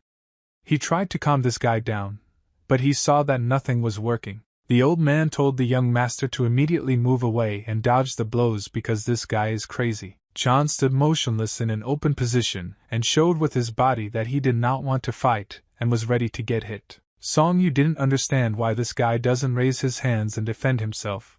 He's already started his attack. If this guy stands still like he is now, then he'll definitely have to be killed. The old man managed to protect the young master in time and threw Song Yu back. He didn't understand what was happening because he didn't have time to notice that an old man appeared in front of him, and was surprised that this grandfather could move so quickly. The old man began to shout very loudly at the young master that he was behaving absolutely stupidly, and was not defending himself, despite the fact that you could see that this guy was going to kill him. The old man threw the young master back so that he would not interfere with his fight with this guy, and took out his fan to use it as a weapon. Chan looked back and saw that they were fighting. He shouted that a lot of blood had already been shed and he needed to stop immediately. He said that nothing can be fixed because it's too late. Song Yu tried to rest a little after this battle and come to his senses. He didn't understand where did this guy come from here and why didn't he want to defend himself. The old man said that the young master came to him with pure motives and did not want to fight, and did not understand why this stranger tried to kill him. Yang Jun asked why his junior harmed this stranger, and why did he come here to kill everyone. The old man touched his ball and said that this guy's hands are capable of doing evil and a lot of time has passed since he picked up a sword. But he no longer has the strength to just stand and look at it. Song Yu was very surprised when he saw that the old man was trying to get his sword. He understood that it would be a very strong and experienced opponent. Suddenly a strong man appeared in front of him, and covered him with his back. He ordered the old man not to touch this boy. Song Yu saw his boss who suddenly appeared here and tried to protect him. He shouted that their family had crossed the last line and they were behaving like real monsters and should stop immediately. The gentleman asked this guy who is he, why did he come here? This guy replied that he came here to finish everything here and now. Suk returned to Song Yu and said that he only recently learned about what happened to his students during their absence, and called the boy's action reckless because he should have consulted him first. Sok said that the boy acted recklessly because he came here alone and he had to call him with him as an assistant, and probably he thought that if he was the eldest student, then he should take revenge for everything himself. But if he died here there would only be more problems and the students would have suffered even more. Song Yu said that his uncle was right in everything, and he behaved selfishly and recklessly. Sok replied that now he must not forget that before doing anything he needs to think carefully about everything and study his enemies properly. Ju said that he should never again blindly follow his place and, first of all, a man should take care of his family and protect it in every possible way. He said that there can be no excuses for those who cannot protect their loved ones and he must be more decisive.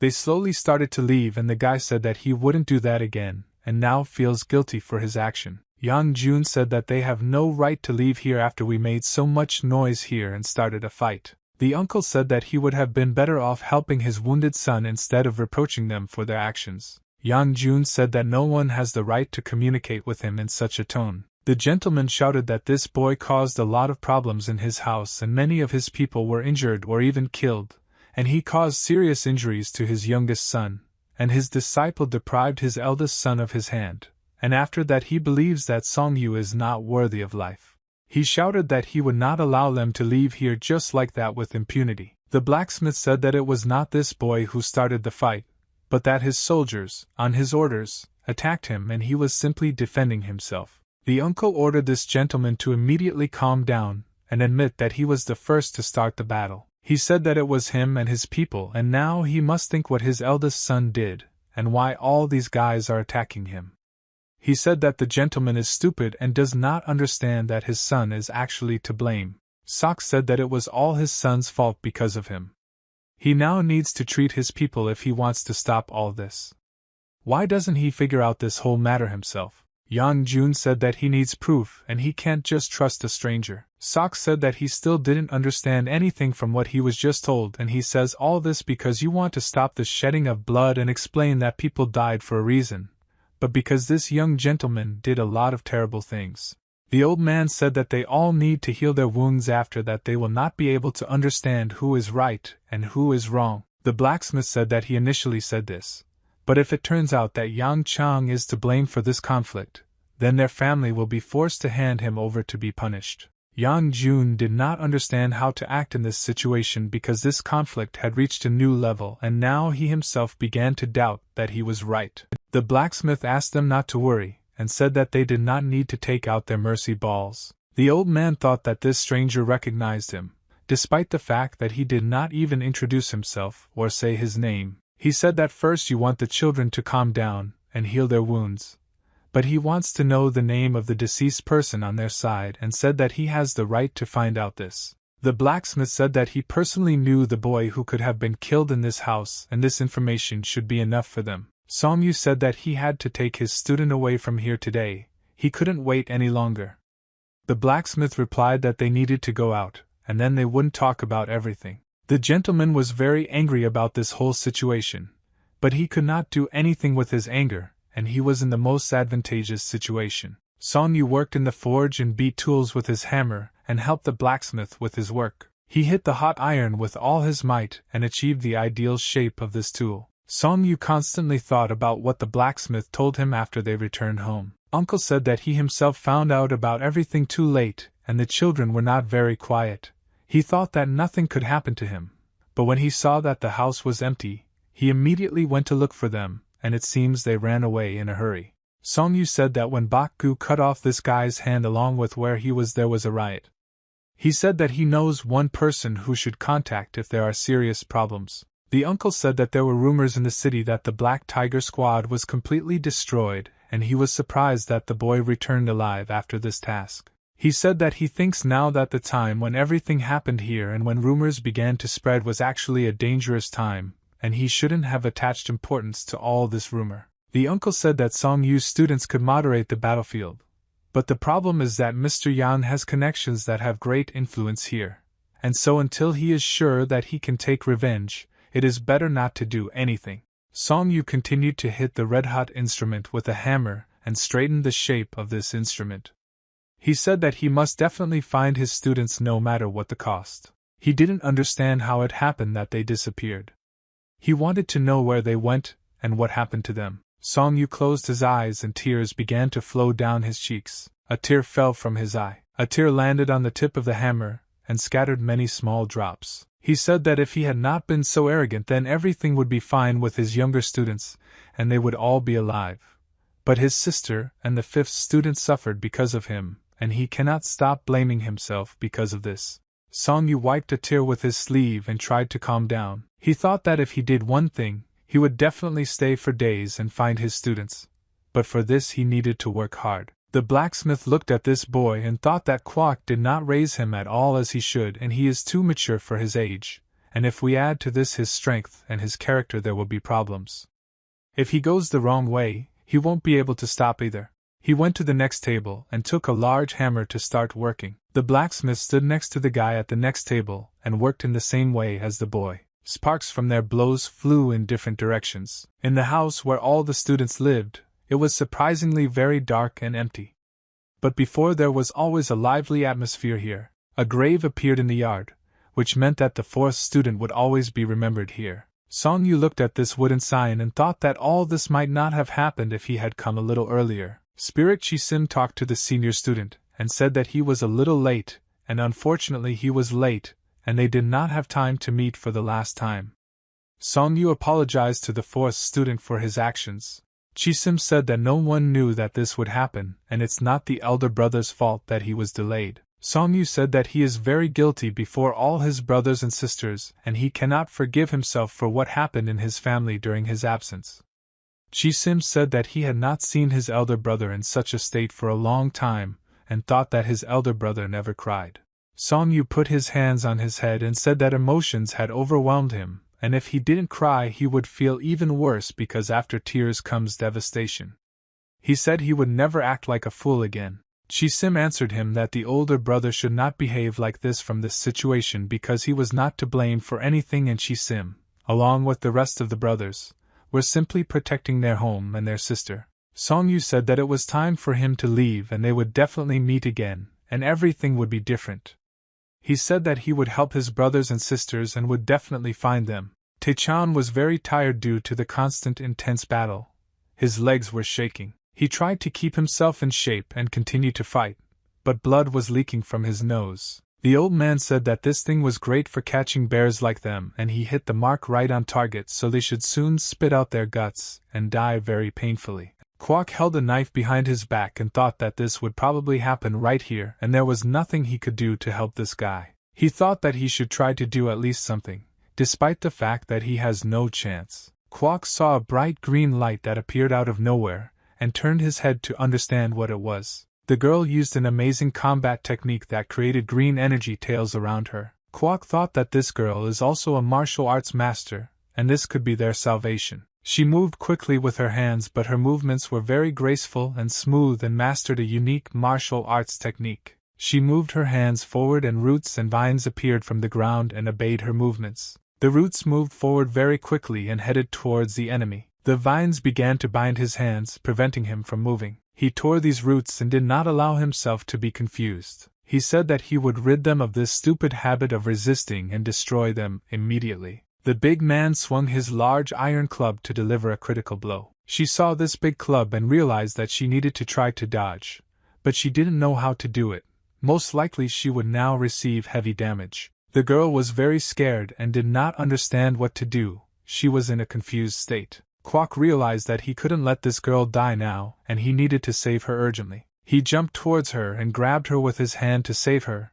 He didn't want her to receive this severe damage. They fell to the ground together, and the iron club flew past them and was unable to catch them and strike. Kwok started shouting at her that she was completely crazy, and because she didn't dodge this blow, he said that she could have died. Kwok took out his knife and realized that now he would have to fight this big guy to protect the girl. Tae-chan suddenly hit this old man in the stomach with his club and threw him back. The brute did not expect such a strong blow, and because of this he flew to the side, was unable to stay on his feet, and received quite a lot of damage. Kwok asked the girl to use her superpower again and tried to tie up this thug this time. She followed the old man's order and again created green roots and vines that quickly flew towards their enemy. The wooden stick very quickly hit the white target from different sides and delivered its blows. Each blow is only faster and stronger. Song-yu emitted very strong red and black energy, thanks to which he was able to train for a long time without stopping. He knew that he shouldn't give in, and he had to train until he became so strong that he could take revenge on all his opponents single-handedly. The blacksmith said that even if a dark streak has come in life, one must try not to make it even darker, and he said this about the secret technique that the boy uses, but is not able to control it. Song-yu said that if he did not know this military technique, he would have been dead several times already. The blacksmith said that he has no idea what the boy is thinking about now, and what motives were pursued by the person who showed him these techniques. But if he continues to resort to them, then only his name will remain from his personality. Song-yu understood that his uncle was worried because this technique only leads to death, and therefore he was very worried about this. If he stopped using this technique, then he would not be able to take revenge. The uncle said that the boy emanates a strange energy at such moments. It would be better if he learned to wisely manage this energy. He has enormous inner strength, and he can defeat enemies with ordinary techniques. The blacksmith said that the boy did not understand what could happen if he used these secret techniques. And after that he calmed down, and asked if any weighed his mentor.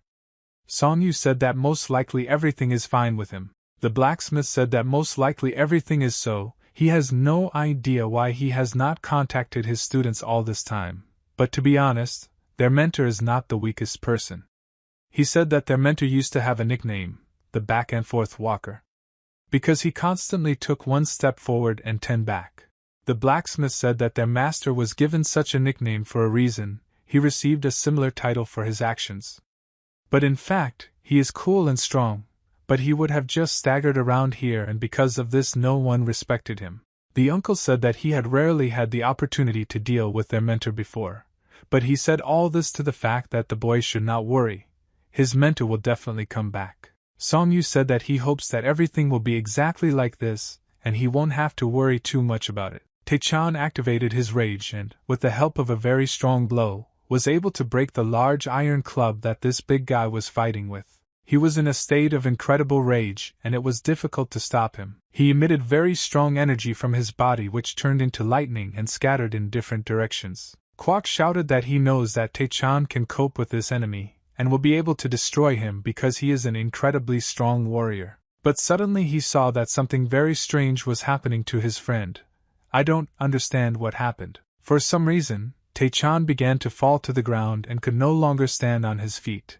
It felt as if he had completely run out of energy. He fell and was unable to get up for some time because he lost consciousness. Night had fallen, the moon was very bright, and resembled a large sky lantern. He slowly began to open his eyes and tried to see what was happening around him, and what had happened to him. Kwok said that the guy lost consciousness when he was fighting because he splashed out a lot of energy.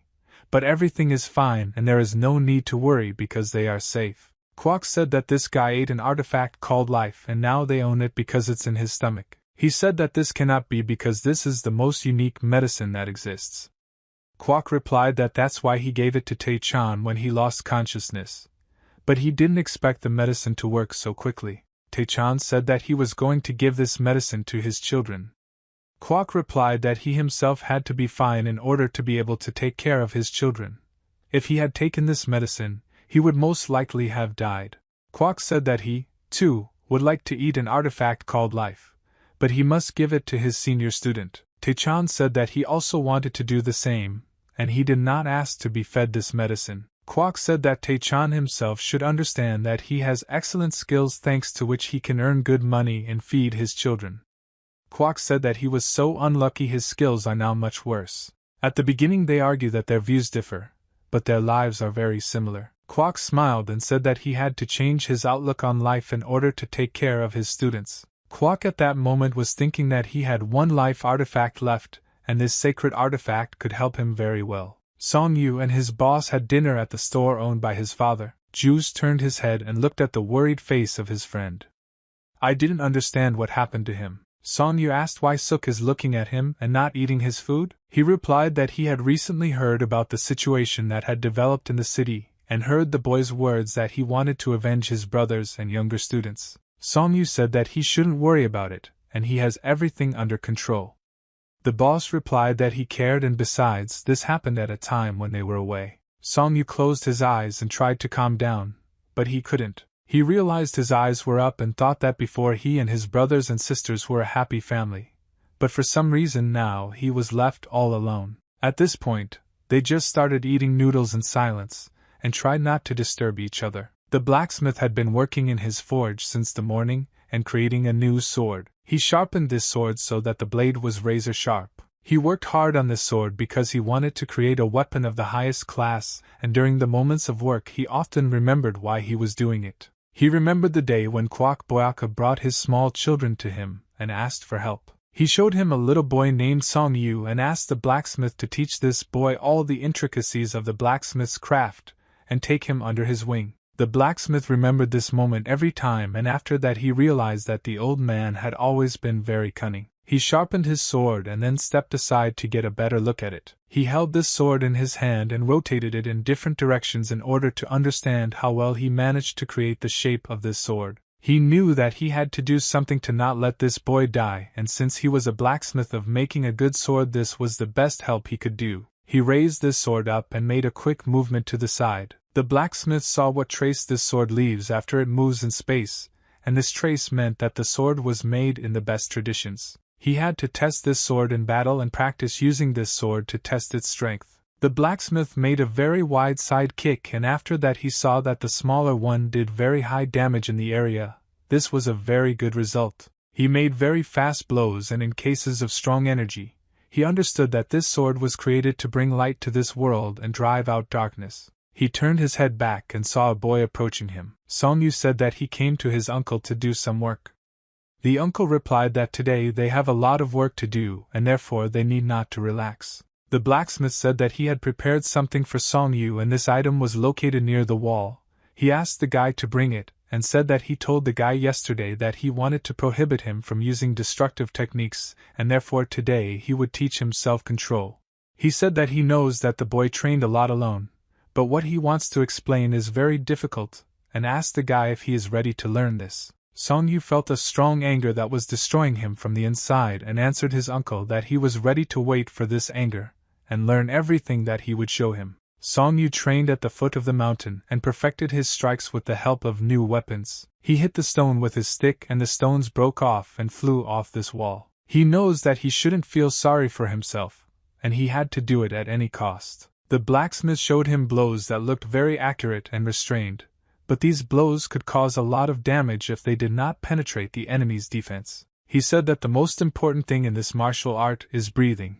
If a person does not breathe, he will simply die. Song Yu said that he absolutely agrees with his uncle's words, but he doesn't understand what exactly he wants to explain to him. The uncle said that a person must eat because if he does not eat, then he will die. But in order to eat, you need to work hard, and the boy must understand that he must consciously breathe, eat and work hard to achieve results. Song-yu said that he still doesn't fully understand what exactly his uncle wants to tell him. The blacksmith showed a very accurate blow with good endurance and correct movements. He said that if the boy does not understand what his uncle meant, then he is acting unconsciously. Song-yu said that if you trust his uncle's words, then he should move naturally and all his actions should be controlled by his mind. The blacksmith said that this is the very first and most important rule, but this is just one rule of all. Song-yu asked what is the second rule. His uncle answered him that he needed to find the difference between working in a forge and training, and he should think carefully about his question and weigh everything before answering it. Song-yu said that when he hits with a hammer while working in the forge, he does it mindlessly, but when he practices with a stick, he pays attention to the strength of the movement and accuracy. The uncle replied that the boy was thinking in the right direction, and he said that various problems can happen to a person if he does not think. He said that Song-yu must sharpen the ability to act consciously in everything, even in habitual movements. He said that this is exactly where you should start training and curb your mind and emotions. Song-yu thought that first of all, honing this skill using familiar movements would be the most correct option. But this is not as easy as it might seem at first glance. You could hear the sounds of a person running in your face. Kwok tried to offend with all his might, not sparing his energy in order to return back as quickly as possible. He stopped for a moment to catch his breath because at his age it was already very difficult to run long distances. Kwok thought that if he had not met his old friend Tae-chan, he would already be dead. But at that moment he remembered the old wisdom that the one who was in charge yesterday will no longer be today, and the one who had the advantage an hour ago is now his doesn't have. He tripped over a stone that was under his foot, and at that moment the thought appeared in your head that smart people always know that the one who was on a horse today can fall off it tomorrow. Boyaka fell to the ground and hit his back. At his age, such falls are always very difficult. He rolled down the mountain somersaults, and I think that the man who lost everything turned out to be right in everything anyway. When he stopped, he cleared his throat for a long time and thought that he was sure that he would be able to escape and not stumble. He put his hand into the inner pocket of his clothes and took out a book. He looked at this book and realized that he now owned an incredibly important artifact. He had never been interested in such books before, but suddenly he wanted to steal it because his skills were far from those of the Murim, and he knew his place and never gave in to greed. But this task became a lucky ticket for him. He hid the book back in his inner shirt pocket and began to run. Then he thought that he was still lucky and good luck was on his side. He understood that better than them, the best moments of his life came at the same time. This moment right now he was thinking about the fact that he would have to risk his life again. But he was the man who had a goal in life and these were his students, so he still did not give up and continued to run and fight. Only because he had a goal would he be able to return with his head held high, and having washed away the self before last, and he had only one chance, a unique way to break through and he had to use it. In a dark room in which there was absolutely no light except the moonlight that came through the windows, there were two people in this space but their faces were not visible. The master asked his subject, is a third-class man who was considered idle for 30 years a worthless old man carrying out tasks for first-class mercenaries still alive? The servant sat on his knees and told the master that this worthless old man had created more problems for them that they now had to deal with. The master put his hand forward and pointed his finger at his slave. He began to tap his finger on the surface of the table, and said that their problems should be solved and the moon's shadow should do it. The servant raised his head up and looked at his master. The gentleman said that the moon's shadow made a mistake that he had never made before. The servant said that he was ready to bear the punishment for his mistake. The master said that they would return to this issue and he would come back when he made a decision about what to do as a servant. But for now he allowed his subject to leave. He saw how his servant obediently listened to the order and then disappeared. The gentleman knew that this old man introduced himself with his idleness and his weakness. If he were a beginner, he would not understand his nickname. But the gentleman knew exactly the nickname of Kwok Boyaka. It was a hot summer outside. Autumn came very quickly and the leaves on the trees turned yellow and the weather became cool. Time flew by and the first snow fell and then covered the roofs of the houses. A small snowflake flew into the air, but after a few seconds this snowflake was cut with a sword. Almost nothing was left of it. Song Yu held a black stick in his hand and continued to train even though it was very cold and the weather outside was terrible. He practiced his strikes and tried to improve them every day. Fu watched this boy train and move during training. He saw these fast and powerful blows. Fu said that this guy's skills have improved and he now fights much better than before. Song Yu turned his head towards this old man and looked at him in surprise. He bowed to this old man and said that they had not seen each other for a very long time, and he was glad to see Mr. Fu again. The old man said that the guy managed to catch his steps. He was very surprised by this. He said that the boy had actually come a long way, but even that was not enough to fully detect him. Song Yu said that he only felt a slight awkwardness, and thanks to this he noticed the old man. Song Yu said that his skills have not yet reached their perfection. Fu said that he was never mistaken about this boy, and when he first saw him in battle, he realized that he did not have the proper skill, but he had obvious perseverance and fighting spirit. The idea immediately occurred to him that the boy was born to devote his life to this. Song Yu asked the old man how he knew his location. The old man replied that it was difficult. However, he began to look for information about Song Yu immediately after he refused to accept his offer and returned. He said that he had business nearby, and as soon as he came here he immediately thought about Song Yu. The guy said that if Mr. Fu is not busy then he will treat him with a cup of tea. The old man replied that he liked this offer. Fu saw that the guy put a cup of hot tea on his table and asked the boy what kind of people did he want to find. Song Yu replied to Mr. Fu that searching for these people is a very difficult task even for such a person as Fu himself. The old man replied that it was actually not that difficult, but the boy would have to pay a certain price for the old man to find these people. Song Yu said that if Fu offers him the life that he offered earlier, then he is forced to refuse this offer. Fu, you said that the boy honed his skills in martial arts, but he still remained principled. However, he needs to provide a service in finding people. Song Yu asked, are there any other ways to pay for this service? The old man replied that the guy can't offer him anything else, and he says all this from the leadership and his curiosity. Song Yu had to make a decision, but the old man could provide him with a very expensive service in finding people and helping him find his brothers and sisters. But in this case he had to give his life to this master and do the dirty work with him. Song Yu heard that the old man was ready to throw away his principles and make concessions for this guy. Fu said that he is ready to help the guy with such a minor request because he wants to do it. Fu said that the guy was very kind to him and treated him to tea.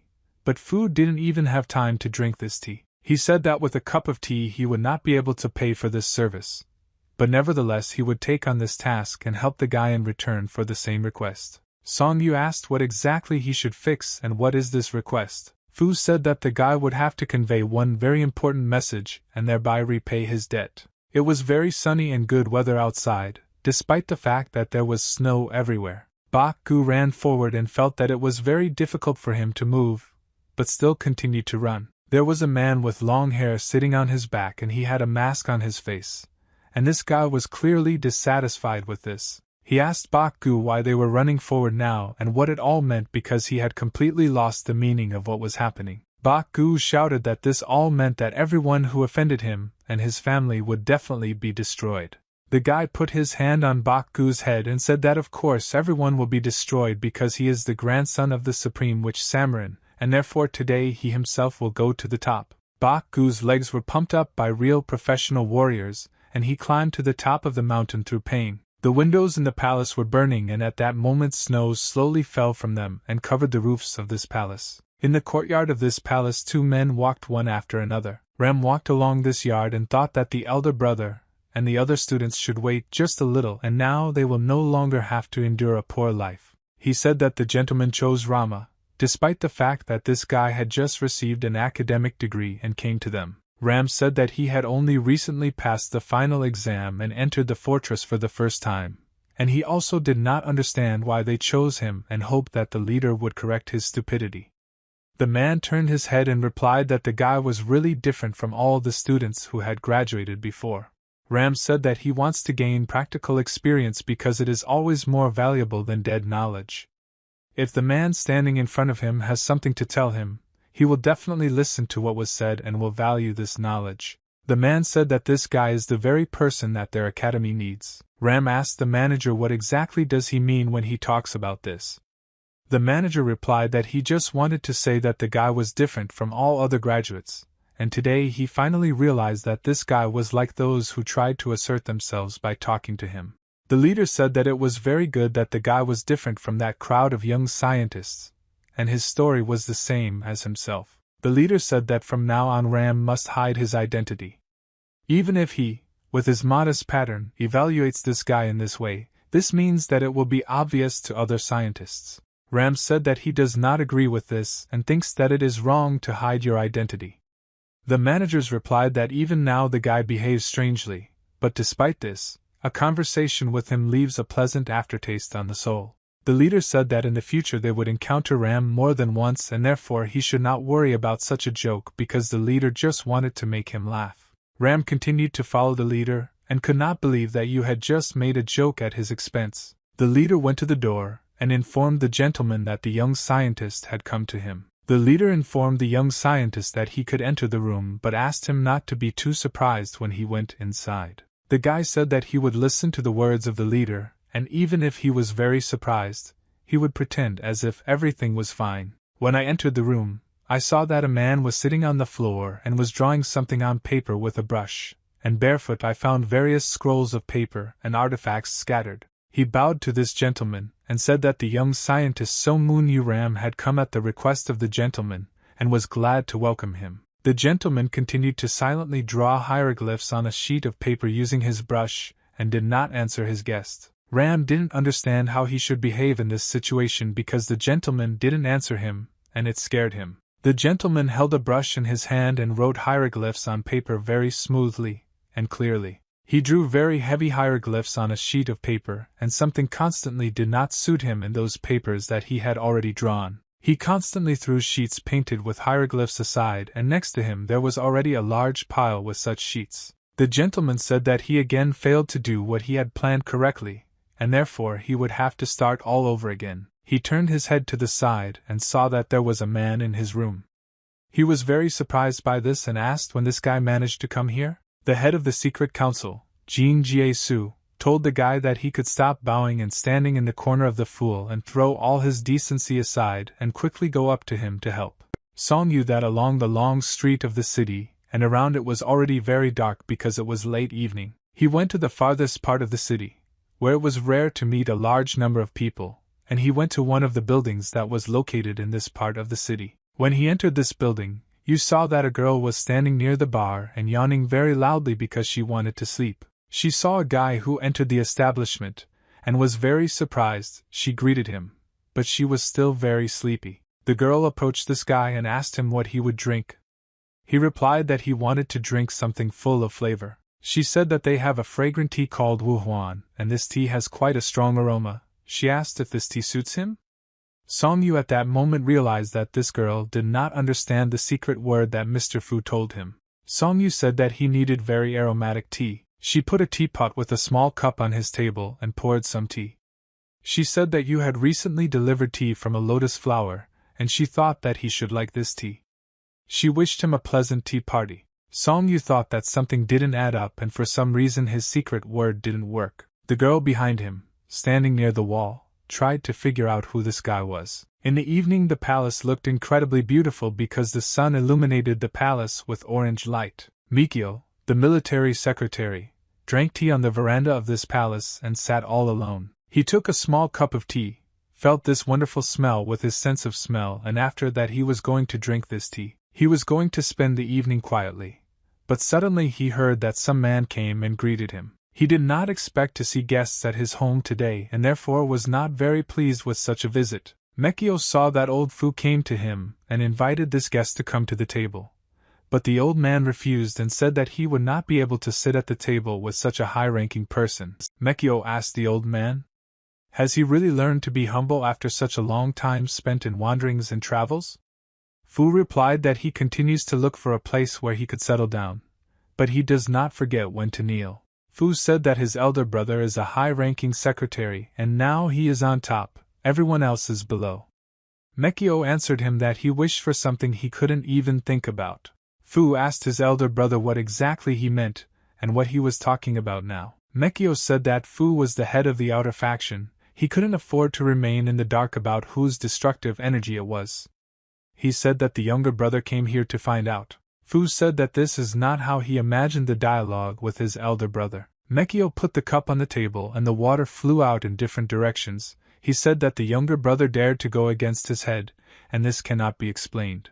Fu fell to his knees and began to bow in greatness, and to the secretary he said what an insignificant fool he was, how he had done wrong, but still asked his elder brother to tell him everything. Makio asked why he pretends as if he doesn't know anything where you are, very stupid of him. Fu replied that he was just a servant of the Grand Secretary and no matter what the circumstances were. But in fact he knew nothing. If the secretary took pity on his servant and enlightened him, then he would remember his mercy until the end of his days. Mekio said that Fu is now pretending as if you don't know anything, but when he saw this kid's skills he decided to keep it a secret. Fu understood that the gentleman was now very angry with him, and most likely this would cause a lot of problems because he guessed about the real events. Fu said that he didn't really know anything and this child just caught his attention, and he thought it would be nice to take him and raise him. Mekio said that he doesn't like the fact that Fu thinks this kid is his level, and he's really crazy if he decided to do this. Fu asked the Grand Secretary to tell him what he knew and share this secret with his humble servant. Mekio said that this child attracted the attention of their leader, and Fu should have immediately understood everything because he saw his energy. Fu told the secretary that this was just not even in amazement, and if he had known about these details he would not have dared to do anything unforgivable. Mekio looked at Fu with a contemptuous look and tried to understand whether this old man was deceiving him or telling the truth. The gentleman ordered the old man to stand up and then sit down at the table. Fu replied that he would immediately carry out this order. Mekio said that the head of the clan ordered to be careful and just watch this boy, and this task most likely had its own reason, but Fu intervened and violated the terms of the task. Fu said that he was simply impressed by this boy and decided to help him with one matter. Mekio replied that this could not be done, and even if he now tries to fix something, it will no longer help solve this problem. Fu said that the head asked to look after this boy and he thought that he could push him to action, and this is the reason why they were ordered to watch the boy and to understand whether he can feel this world with his body, or in his mind does not yet understand actions taken. Mekio said that this could not be done anyway. The deadly powers of this boy have been in his hands for some time, and it is very dangerous to interfere in this matter without the permission of the head. Fu just now began to realize that the deadly powers that this guy now possesses used to belong to another person. Fu said that the head taught him this knowledge of the exterminator on military equipment, which means that he trained a lot in order to achieve such results. Mekio replied that if this guy gives up, then his head will go spinning and everything could get out of control. He looked at his interlocutor, and said that they should obey the will of the head, and not interfere in the development of this guy. It was already dark outside and night had fallen. Song-yu tried to understand what his mistake was and why the employee of this establishment did not understand the secret password. He was sure that he transmitted the secret message correctly, but several days have passed and, unfortunately, everything he does is useless. Song-yu was sitting at the same table for the third day in a row, and every day he came here to order aromatic tea. Suddenly a girl approached him and he immediately turned his attention to her. She looked at him, smiled and said that she understood why he came here when he said the secret password. He was wrong and it's correct to say Xiang Xiang. Song-yu asked this girl is she really the lady he was supposed to meet? She answered him with a metaphorical phrase and said that if nothing is done, then nothing will happen and will never change and action is the main engine. She said that the gentleman did not tell her anything about the fact that the young man would visit her. Song-yu asked which gentleman this girl is talking about, and what does she mean? She replied that she was talking about the person who told him about Xiang Xiang's secret password. He heard this girl say that she was the same Xiang Xiang. Song-yu only now realized that he had been saying the password incorrectly all this time, and because of his incorrect pronunciation, he had been sitting here for so long, and in fact it was her name, and he was asking for aromatic tea. She said that only now he understood what was happening here, and she saw it in his eyes. He asked why they didn't immediately tell him that he was saying the password incorrectly. She replied that since he had already asked for something very aromatic, she thought that he just wanted aromatic tea. Song Yu said that he came here to give something from this girl, but now he wants to know what kind of thing he was supposed to give. Xiang Xiang looked at him and thought that this guy doesn't look like a person who can cope with her task, and most likely he won't stand it. A large mountain that was tossed with trees and bushes stood motionless in its place. Song Yu thought that I won't do anything today, then nothing will happen, and these words from the lady were correct. But fortunately she still spoke to him, and that means he didn't waste his time. He reached the edge of the forest, and saw that there was a village below. He thought that this was the village he had been told about. He walked and thought that this lady didn't really look like a peasant girl. There were a lot of stars and clouds in the sky that floated across this sky. In a room in which there was very poor lighting, there were several people sitting in a circle and talking to each other. They said that I don't know why I was always sent, but all they knew was that they were given instructions from above and told to be here. The black silhouette said that he almost died in recent days from boredom. He is very glad that a new task has finally appeared and they can have a little fun. He started laughing and said that he was having a lot of fun because the task could be dangerous, and he had hoped that I wouldn't be able to get out of here. He was told that on this task he needed to be careful and follow the instructions of the headman. And after that, this man asked who wants to start first. The guy raised his hand up and said that he would be the first, but first he needs to look at his hands. He said that he is ready to do this and he is confident in his abilities because the world is full of stupidity and naivety. It will take a little time to show this. He was told that in this case, he really needs to start with him. The guy said that it's finally time to show your real skills. She poured tea into a small cup and waited for the tea to reach its aroma. She thought that this boy should have already completed the task and come to the indicated place. She heard her old friend's voice and he said that she looked very relaxed. She replied that he is not the only one who is relaxed. Fu said that he can look completely free, and this is not entirely true in reality. She replied that when she doesn't look at him, she starts to get a headache because she knows that he has come up with something again, and she starts to worry about it. Fu said that he absolutely agrees with her. When he looks at her, he also gets a headache. Xiang Xiang asked why he sent this boy to her, and he must now explain everything he had in mind. Fu asked her opinion about this boy. He wanted to know what he was like in her opinion. She replied that this boy is a strong leader with outstanding skills, and besides, he looks like a person who knows his worth. Fu said that she absolutely correctly described this guy and he is a suitable candidate to recognize this mysterious world. Xiang Xiang said that his sudden request to send this guy to the village was very strange. Fu explained to her that initially he just wanted to watch this guy as he slowly developed. But now it is no longer possible to do this. I found Song Yu along the forest and thought that he just needed to deliver a letter, but he didn't understand why this task had to be so complicated. He reasoned this way not because he was unable to cope with something so simple and because he was simply interested. He continued to walk along the forest and did not feel any threat to himself, so he acted very calmly. Song Yu heard his stomach begin to grumble and ask for food, so he decided that he would need to have lunch somewhere at the foot of the mountain. He saw a small canopy near the foot of the mountain and realized that there was a suitable place here. He was met by a man in blue clothes and he looked towards the waiters and immediately greeted the traveler who came into his establishment. Song Yu asked what food they have. After this question, he placed his stick next to him. The waiter replied that due to the location, he could only prepare Jamayan. He said that the meat is sold separately, and the only alcohol he has is baijiu. Song Yu said that he needs 2 servings of this food. The waiter asked if the traveler would like to bake a couple of bottles of baijiu. Song Yu said that alcohol would be unnecessary, and he still needed to cross the mountain. The waiter said that he could drink one of these, and having already drunk, we went on cheerfully. Song Yu said that 1 bottle will do nothing and he will not get drunk.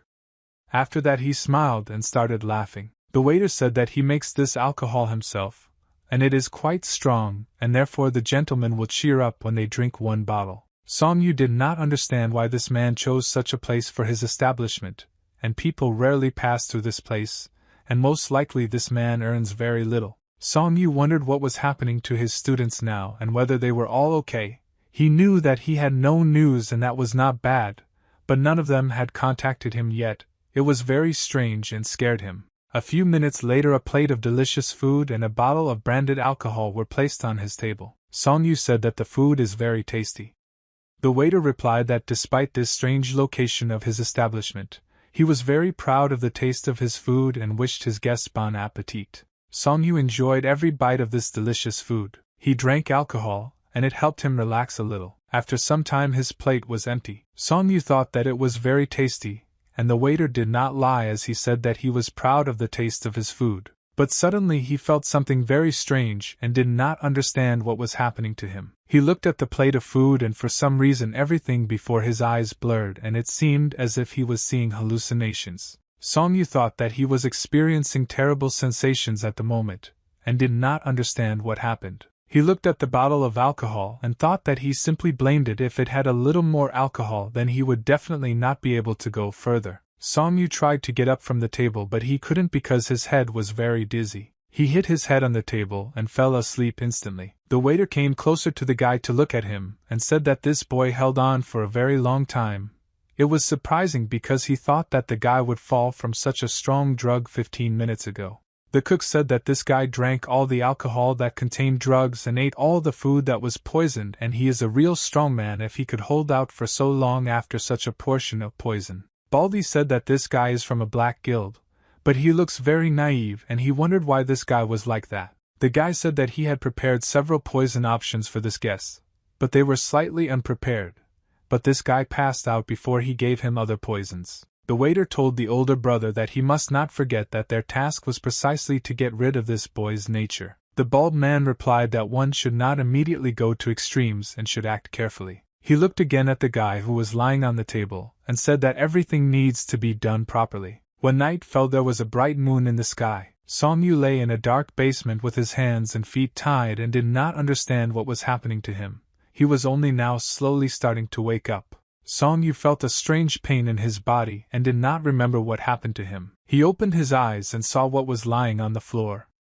He needed to understand where he was and what happened. He looked around and tried to see everything that was near him. When he tried to get to his feet he couldn't because his hands were tied and he couldn't use them. Song Yu started shouting very loudly that he wanted to talk to someone who was here. But his screams were unsuccessful because no one answered him. He continued to lie on the floor and tried to get up. He didn't know what happened to him, but he understood that he needed to be on guard and prepare for any possible scenario that could happen to him. Song Yu gritted his teeth and jerked upward, after which he stood up and managed to get up. His legs were tied and therefore he could not calmly walk around the room and had to move by jumping. He looked out the window and saw that the moon was shining into his room and illuminating the space. Song Yu jumped to the window and looked through the bars. On the other hand, a man appeared who was in the restaurant, and this man smiled when he looked at him. Song Yu started screaming very loudly and scared when he saw this guy on the other side of the door. He was very scared and because of this he fell to the ground. The guy said that the boy woke up very quickly and he thought that the boy would sleep for another 3 days. But now they have problems. Song Yu ordered his immediate release because they were keeping him here illegally.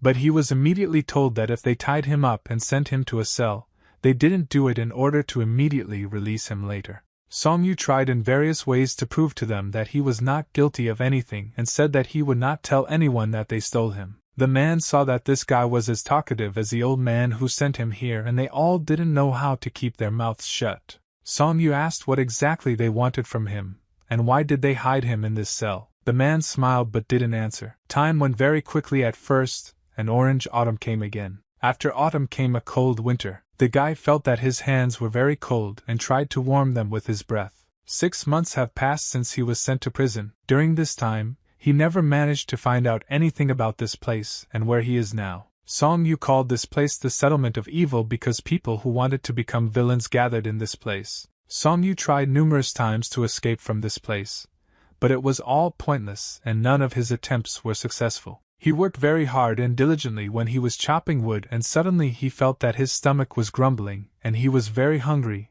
and he spent a lot of energy on this work. He decided to go on a break because he was no longer able to work. But suddenly he heard the voice of the man who hid him in this place, and this man said that today the guy needs to work even harder than usual. Song Yu was in such a position that he could not refuse his new master. Song Yu still possessed incredible powers, but nevertheless he could not even touch the robe of this man who stood in front of him. The gentleman said that the guy was wasting his time standing and looking at him, and instead he should go and continue chopping wood. Song Yu replied that he would finish working on this firewood by noon.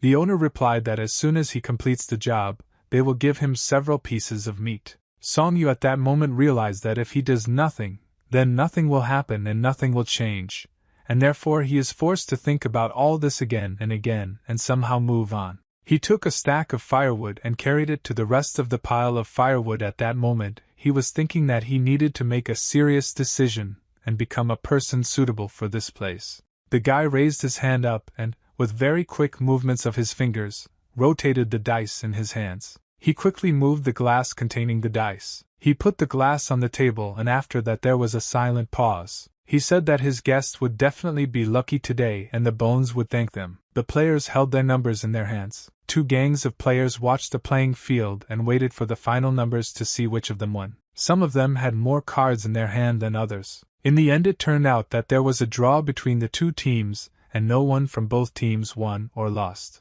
The guy stood at the table and said that they are all united in soul and body, and he thinks that he is also in no way inferior to the other opponents. The croupier placed the glass on the playing field and then raised it, and the players saw the numbers that were written on the playing dice. There was a pair in this combination, thanks to which one of the teams was able to move forward. People started shouting very loudly and joyfully and throwing cards with numbers in different directions. Song Yu watched them and thought that he didn't like it at all, and he knew that the person standing right in front of him was a very gambler.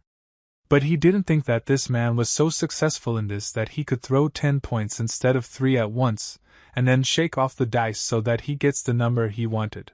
Song Yu video that this guy periodically turns his head and looks at him, but he didn't understand why this guy turns his attention to him. The man walked up to the bar and held out a sign, and he said that he wanted to play again because he had just lost.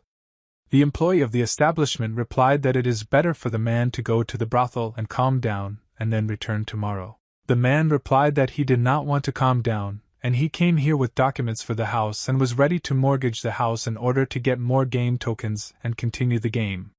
The employee of the establishment replied that in this case he would take only 1% from this man. The employee at the establishment said, if a man takes the money and returns today, then he will take only 1% from him. The man said that this man was a pleasure to deal with. He put a document on the table that was the rights to his house and said that he needed to sign here. Song Yu thought that even a person who doesn't understand this business can easily guess how we can turn out to be then this 1%. He looked at this man. I thought that the money taken as collateral for the house would not be equal to even half of its value, and he would never be able to return this money, and would lose his house. He would be lucky if he just took the house and his family members would not end up in slavery.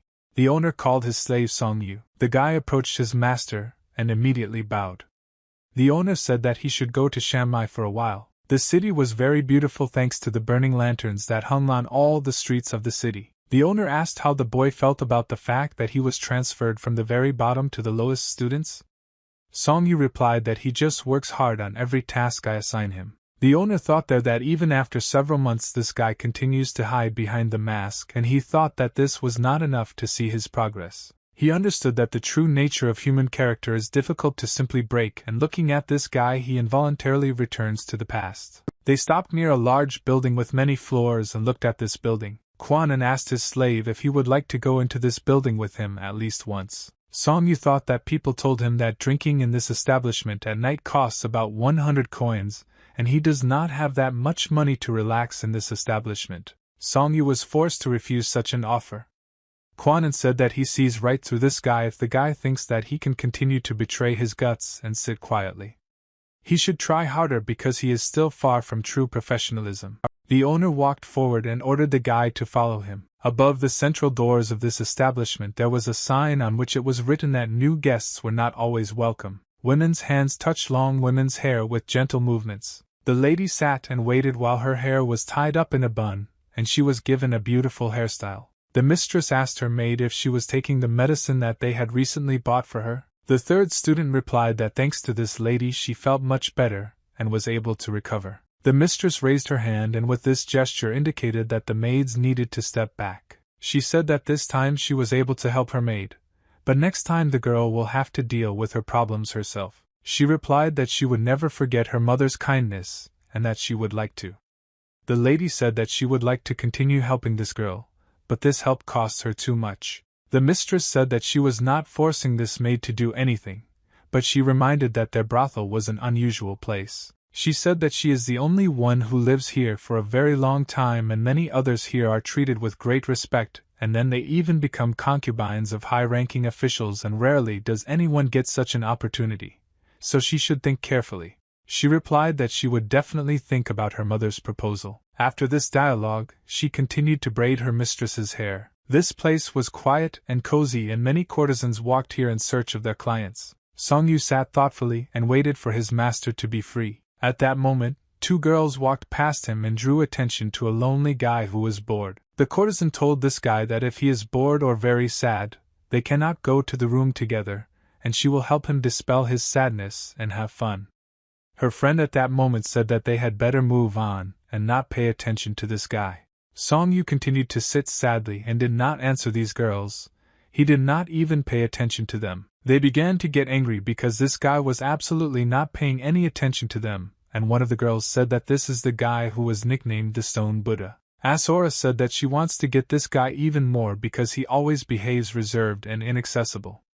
She said that she likes this guy and is attracted to him. Song-yu said that the whole world is pointing fingers at girls like these, but in fact they are the ones who should be angry at this whole world because their lives were unfair. He looked at the fire and thought that, unlike the high-class courtesans who came to this work themselves, most of the girls here were either sold by members of their families or someone stole them and they are forced to work here. Song-yu understood that for ordinary men this street is a street and pleasure, but these girls call this place the Street of Tears, and this name is absolutely clear to him. The lady saw two courtesans standing idle and asked what they were doing here. The girls saw the elder mother who noticed them and stood in place in fear. I don't know what she will answer. The elder mother said that these two girls should go to work, but for some reason they are sitting here and doing nothing. The courtesans replied that they were already going to work. The elder mother asked the guy who was sitting next to her whether these girls took good care of his master. He replied that the second owner was pleased with their work. She said to hope that these girls got out of his master properly. Mother looked at this boy and said that that day he could not stand on his feet at all and looked very weak. Song-yu asked her what exactly did she mean. She replied that the boy is trying to protect himself with a mask from the outside world, but at the same time, inside him he is looking for a better way to protect himself in order to destroy it. She said that's exactly what he looks like now, and he doesn't need to push himself too hard. Song-yu thought that he should not be fooled by her smile, and it was people like her who could make him lose his vigilance in no time. She watched him, thought that he was behaving like a good boy, but in that case, what was he doing here?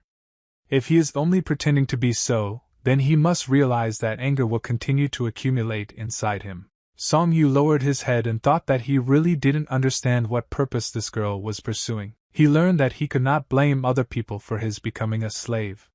He decided that there was no point in saying or doing anything until he knew all the information. He understood that the only thing he acquired here was inner awareness. Song-yu bowed to this lady and said that if she no longer has any business with him, then he will continue to patrol this place.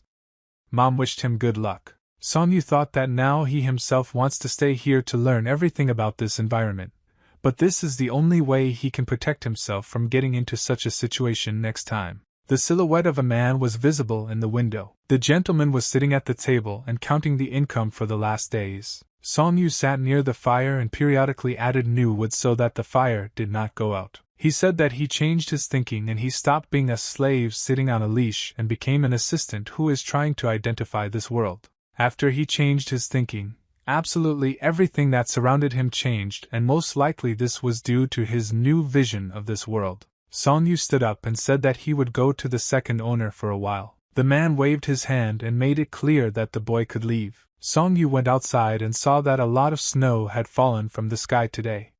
He thought that everything in this world was new to him, and he felt this newness. Song-yu knew that even if now he knows nothing about this world, even if he does not belong to it, he still must live the same way as other people live in this new world. He understood that his new thinking and new outlook on life were the best things he had ever experienced. He approached the second owner, and saw that training of new fighters was now actively underway. The owner looked at the guy and asked why it took him so long to come to him. Song Yu bowed and told the second owner that he came as soon as he was free and there was no way he could have gotten here before. Go-dok loudly shouted to the fighters who were now training so that they were not lazy to give their best and practice every blow, as if it were their last blow. The owner looked at the boy and said that he looks like a very diligent person, despite the fact that he does not study.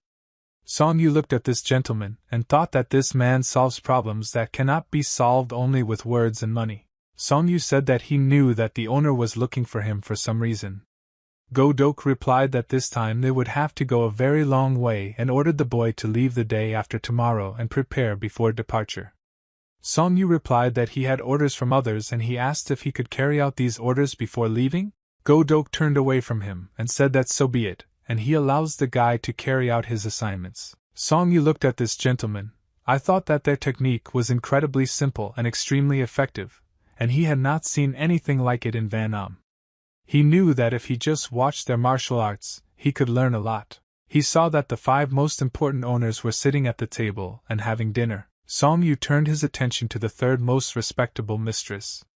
Her name was Yong Yong and she was the godmother of the courtesans on the street of the poor, and this woman controls all their work on the street of Sobs and she also collects information that brings her additional profit. The 4th owner is the most professional gambler in this city, and he had a lot of nicknames. Most often he was called the 9-armed one because no one could follow his movements at the time of gambling. The 5th owner has the kindest face, but in fact he is the craziest because of everyone present, and there are rumors that this man has gone crazy due to eating human meat, and people think that these are not just rumors but in fact everything is true. Song Yu knew that all these people had different skills and abilities, but they all had one thing in common. They all know perfectly well what's going on in people's heads and know how to use it. He lowered his eyes and thought that he definitely needed to learn this skill from these people. The first gentleman said that they would not see each other again for some time, and therefore they had better have dinner together today. 9-Armed said that this is not a bad idea. If someone wants to survive in the company of the second brother, he must eat well. Young Young said that she wouldn't mind if the boy joined them and also eat because he has been through a lot lately. Song Yu couldn't believe that these people were inviting him to the table and actually wanted him to have dinner with them. He silently walked up to the table and sat down at the only free chair, as if these people knew from the beginning that he would have dinner with them. The elder master ordered the boy to eat all the food he wanted. Song Yu understood that these people were very cunning and they wouldn't just invite him to their table, and their kindness was always backed up by some plans and ideas. So he knew that they were up to something. The lady stood on the edge of her veranda and watched the beautiful views of the river. She turned her head and saw that the head of her organization had returned. She invited them to sit down at the table and have lunch with her. They constantly looked at each other and did not understand whether they could trust the mistress and sit down with her. It could be dangerous for them. The lady said that she left them without caring about their well-being and therefore suggests starting their meeting with an apologetic glass of rice wine. She drank alcohol from the cup and after that said that today the debt was finally paid and so they should drink and celebrate it together. She said that she wanted to talk to them as frankly as possible and asked them who that person was. They looked at each other and I don't know which of them will talk first and what the lady will answer to her question. The oldest gentleman said that this boy is a difficult child. He explained that this guy is not flexible and he is not suitable for them. The gentleman said that character is always influenced by environment and circumstances. But if you speak from the bad side, then this guy is very stubborn. And if you speak about him from the good side, he is true to his convictions and he is too correct. The lady said that usually honesty is considered an advantage, but sometimes it makes a person weak, so she asked them to take care of this guy. Yong Yong said that this child does not have any desires and aspirations and he probably has some kind of goal of his own. But it is probably different from the ordinary goals of a person in this world, and they think that these are certain special cases and most likely he has such willpower since childhood. Xiang Xiang looked at Yong Yong. I wanted to hear a clear answer. Yong Yong said that she couldn't understand what purpose this guy's will is aimed at, and what he really wants. She said that there is no greed or lust in this guy, and usually if a person is in such an environment, he has a desire to succumb to vices. But this guy doesn't even show signs of weakness. Yong said that he tried to learn even what was clearly not suitable for him. And even though he was always in their sight, it was becoming increasingly difficult for them to reach him. Xiang said that even if the fifth owner speaks about him like that, it means there really is something special about him, and she thinks that's why Protestants are also interested in him, and knowing who he is would actually help them. The first owner said that the promised time had not yet expired and they had time to crack this guy and find out who he really was. The lady replied that the circumstances had changed and something had happened to the master. Therefore, the order was given to send this man. The senior owner was very surprised when he heard that the head had been given an order regarding this guy. She smiled and said that there are not many people in the world who dare to disobey such an order. The fifth owner said that this guy will become a real monster when he grows up. At that moment, all the people sitting at the table looked at him in surprise and wanted to hear the announcements. He said that his older brother had already talked about this, and this guy lives in a completely different world. If you guys manage to plunge into their world, he will become a real monster. The lady asked this guy what exactly does he mean. He answered her that he was talking about what would happen if goodness taught this guy evil, and no one knows what this child will think about, and what things he can do if he submits to evil thinking. She looked at him in surprise and did not understand what exactly he meant. He said that at first he was sure that he would at least make a real person out of this simpleton, and he agreed to this task for fun. But now he realizes that he's been messing around with this guy for too long. Young asked him what exactly is he trying to say with all this, and what is he trying to achieve. He said that this guy can do two logical things, and the first one is that he will hold a grudge against them, and then take revenge, and the second option is that he will decide that they trained him well and will be favorable towards them. He stood up and froze and said that he could not speak for others, but he would definitely remember him for past grievances, and therefore, when the time comes, he will leave and abandon this task. He said that this guy hates his methods of work the most and Song Yu's future is predetermined, but he is not going to calmly wait for his death and therefore will leave.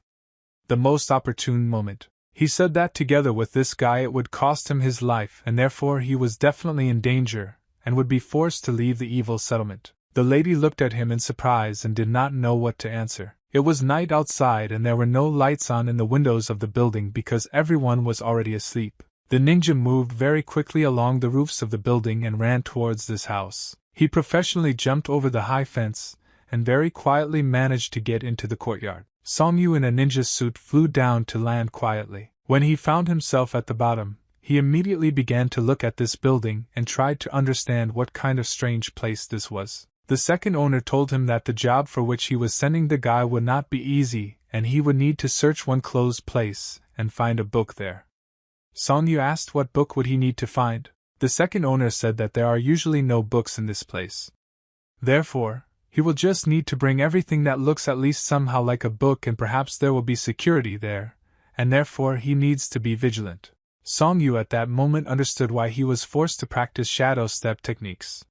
He learned this not of his own free will, but because his masters forced him to do it. Song Yu thought about the fact that now what was preventing him from acting of his own free will had disappeared and he could very well pretend that he had gone on a mission and run away. He thought that he needed to be careful because this could be another test, and the 5 masters were masters of lies, and it wouldn't be difficult for them to give him poison instead of medicine. He ran very quickly to the entrance to this building, looking for a suitable place to get inside. Suddenly he felt a very strange sensation and realized that he needed to trust his feelings and decided to stop. He stopped near the wall and overheard a conversation of some man who said that several months had already passed, and no one except this scoundrel had come to his house and they were the only ones suffering here. Song Yu realized that the matter was not simple and he would not deal with it in a jiffy. But first he needed to understand how everything worked here and find out the number of people in security. The man on the second floor said that if his opinion meant something here, he would not have babysat this guy and would have found out everything harshly, and would have quickly killed him. The second voice said that if everything turned out this way, he is not interested in what is happening here.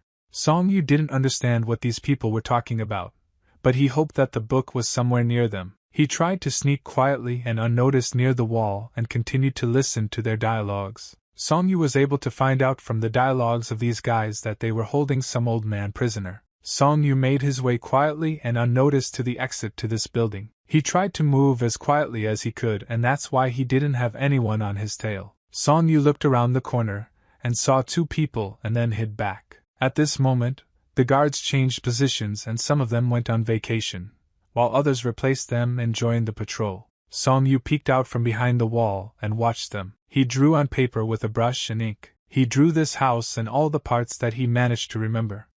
He thought that he did not have time to examine only the central part of the house. Song Yu said that fortunately there are not many guards around this house and therefore there should be no problems. However, he has no idea what is inside this house and he assumes that there are about 30 people inside.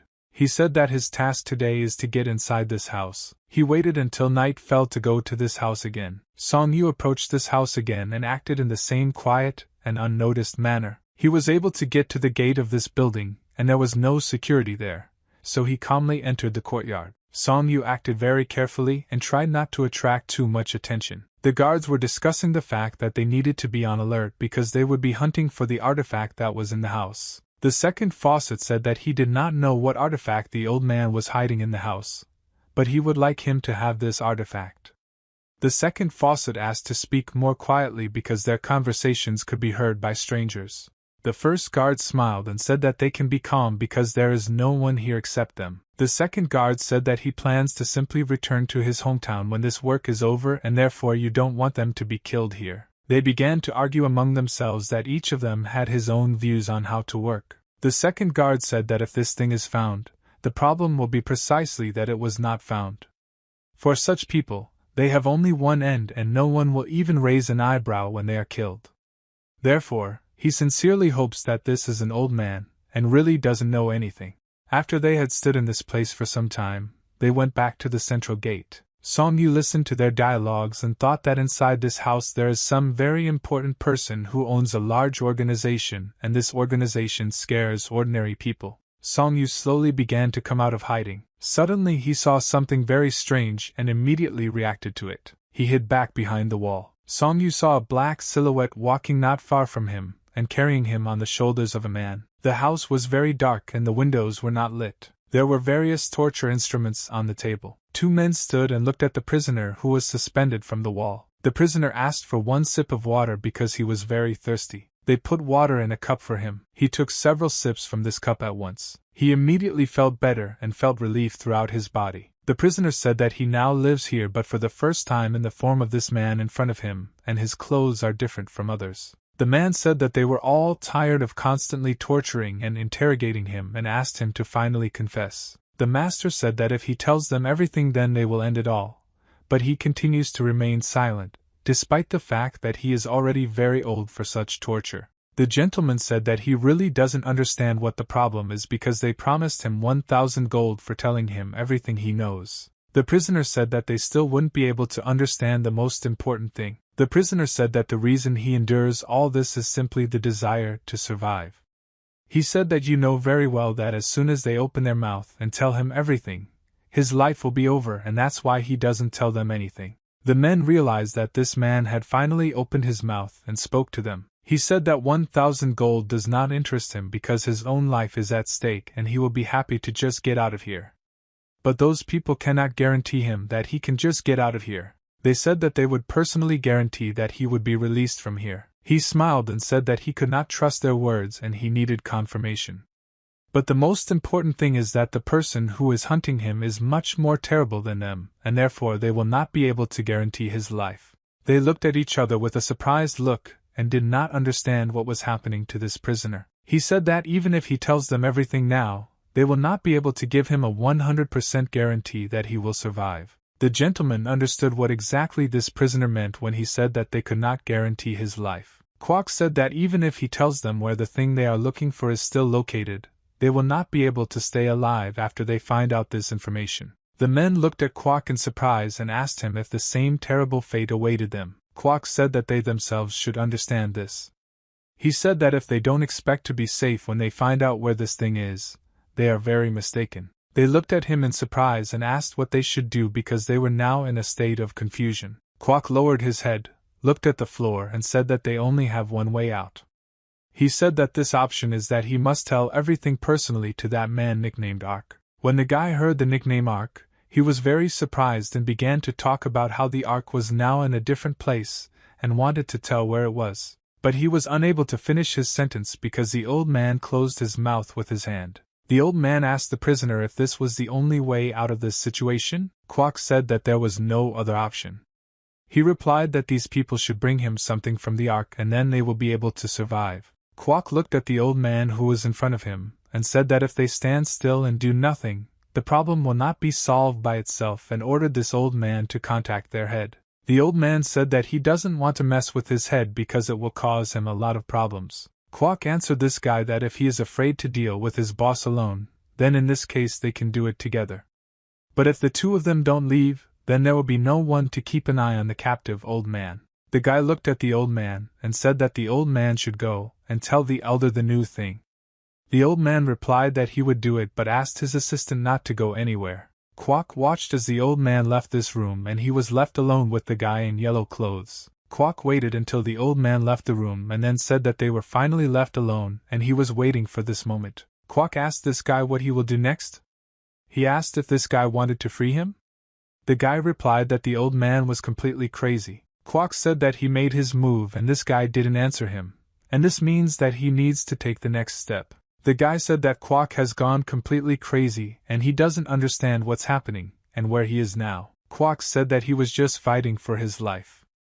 The guy replied that he didn't know why the group was hunting for this old man, but nevertheless he couldn't free him and save him. Kwok said that a group of people and one person are two different things. Kwok said that he can tell this guy where the artifacts are, but in this case he asks to be released.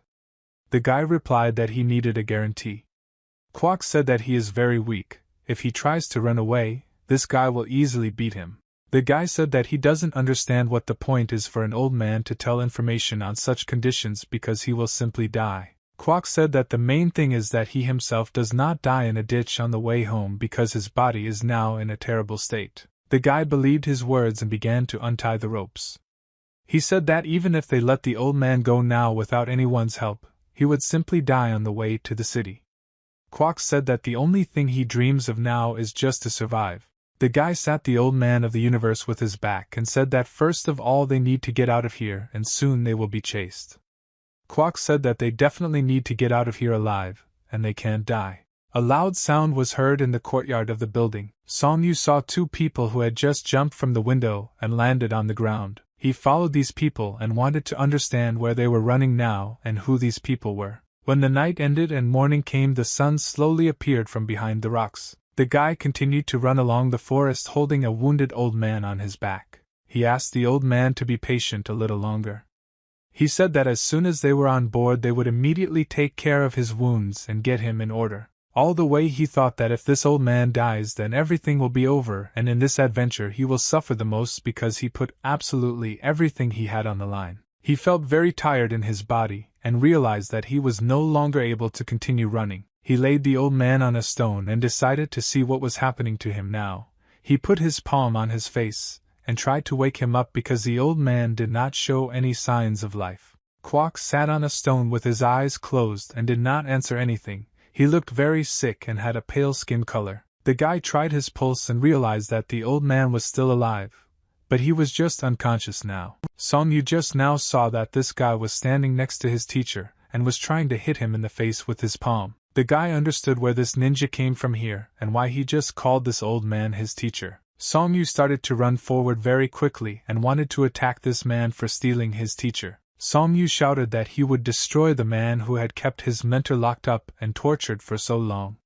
He said this guy would have to die for what he did. He turned his head to the side and saw that this ninja was very serious, and immediately grabbed his sword in order to defend himself and fight back. A battle began between them and they did not strike each other quickly and immediately blocked these strikes. Song Yu was furious and understood that he must free his teacher at any cost and prove this bandit for mocking his master. The guy blocked the blows of this ninja with his sword, but nevertheless he was very surprised that this ninja fought so well. He asked this ninja who he was and where he came from here. The ninja did not answer this guy, and so he began to get angry, not understanding who this man under the black mask was, and why he had been following them for so long. Song Yu understood that he needed to deal with this enemy as quickly as possible because his mentor was very ill and needed to take him to the hospital and treat his wounds. Song Yu made a very high jump and then swung his spear, accumulating red energy in it. He made an overhand blow, and put almost all his strength into this blow. The enemy was able to defend himself, and block this blow with the help of his sword.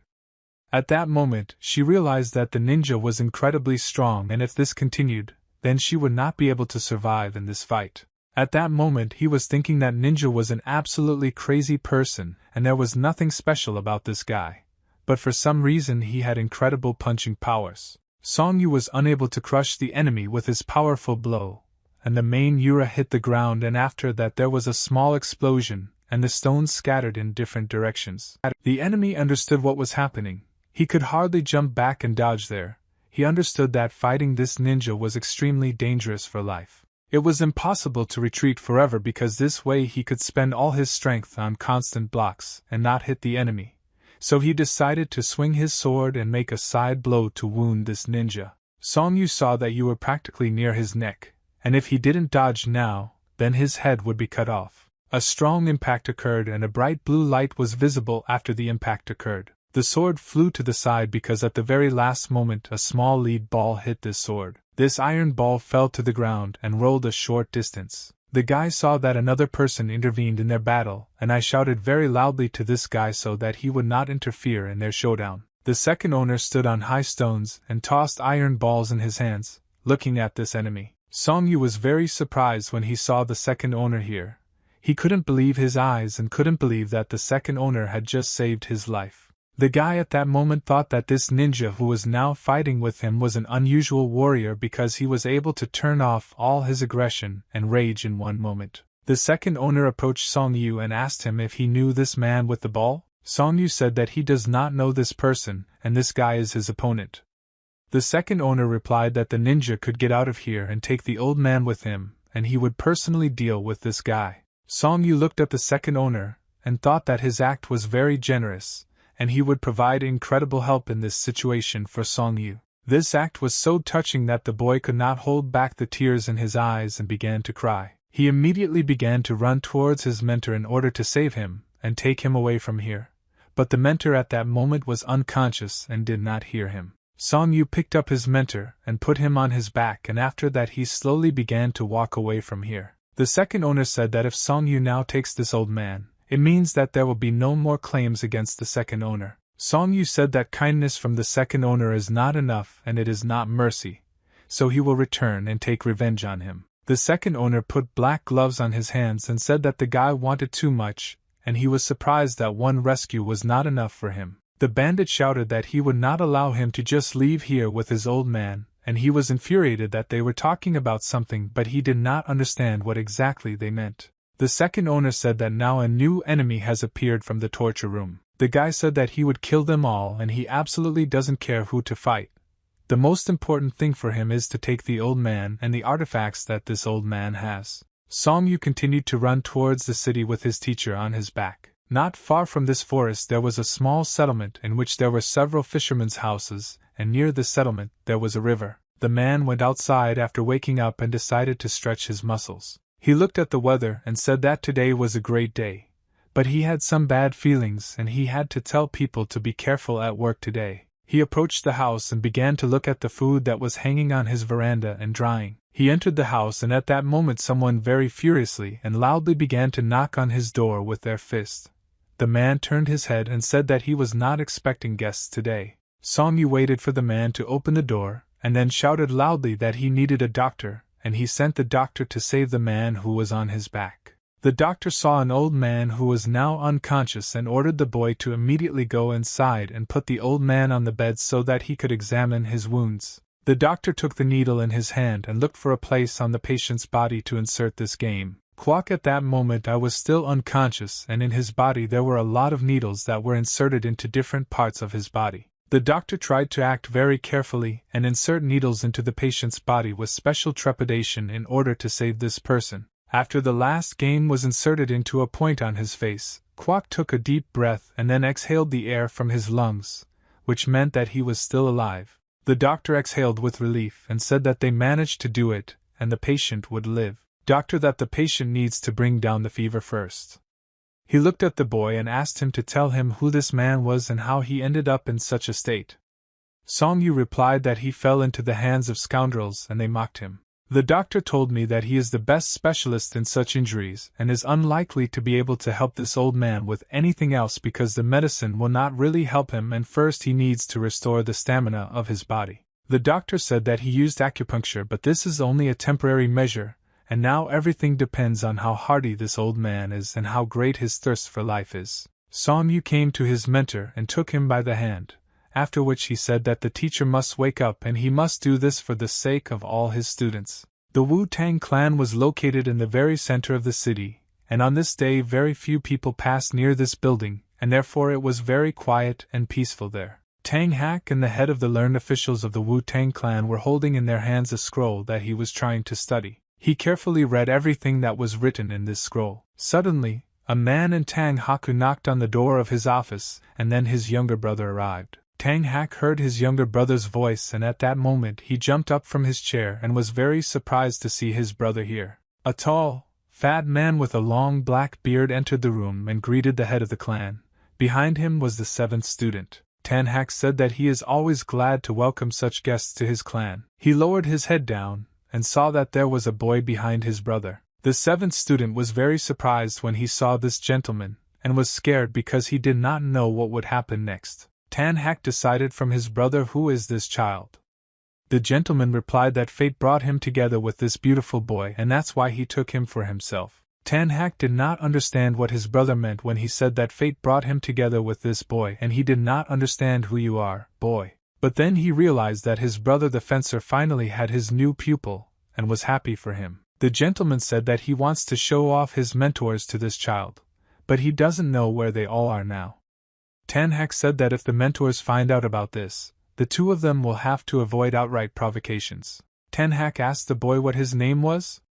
The boy replied that his name was Song Chong. The gentleman also told him his name, and said that his name is Tang Hak and he is the head of this clan. Tang Hak said that the boy is still very young and his older brothers should accept him well as a member of their family. Night came and the palace was very quiet and calm. Song Chong really couldn't sleep that night, and so he went outside to look at the sky, stars and big moon and think a little about the problems that bother him. He thought that he could not remember many moments from his life. This really bothered him. The mentor said that he could see from the boy that he could not sleep and understood that some thoughts were disturbing his mind.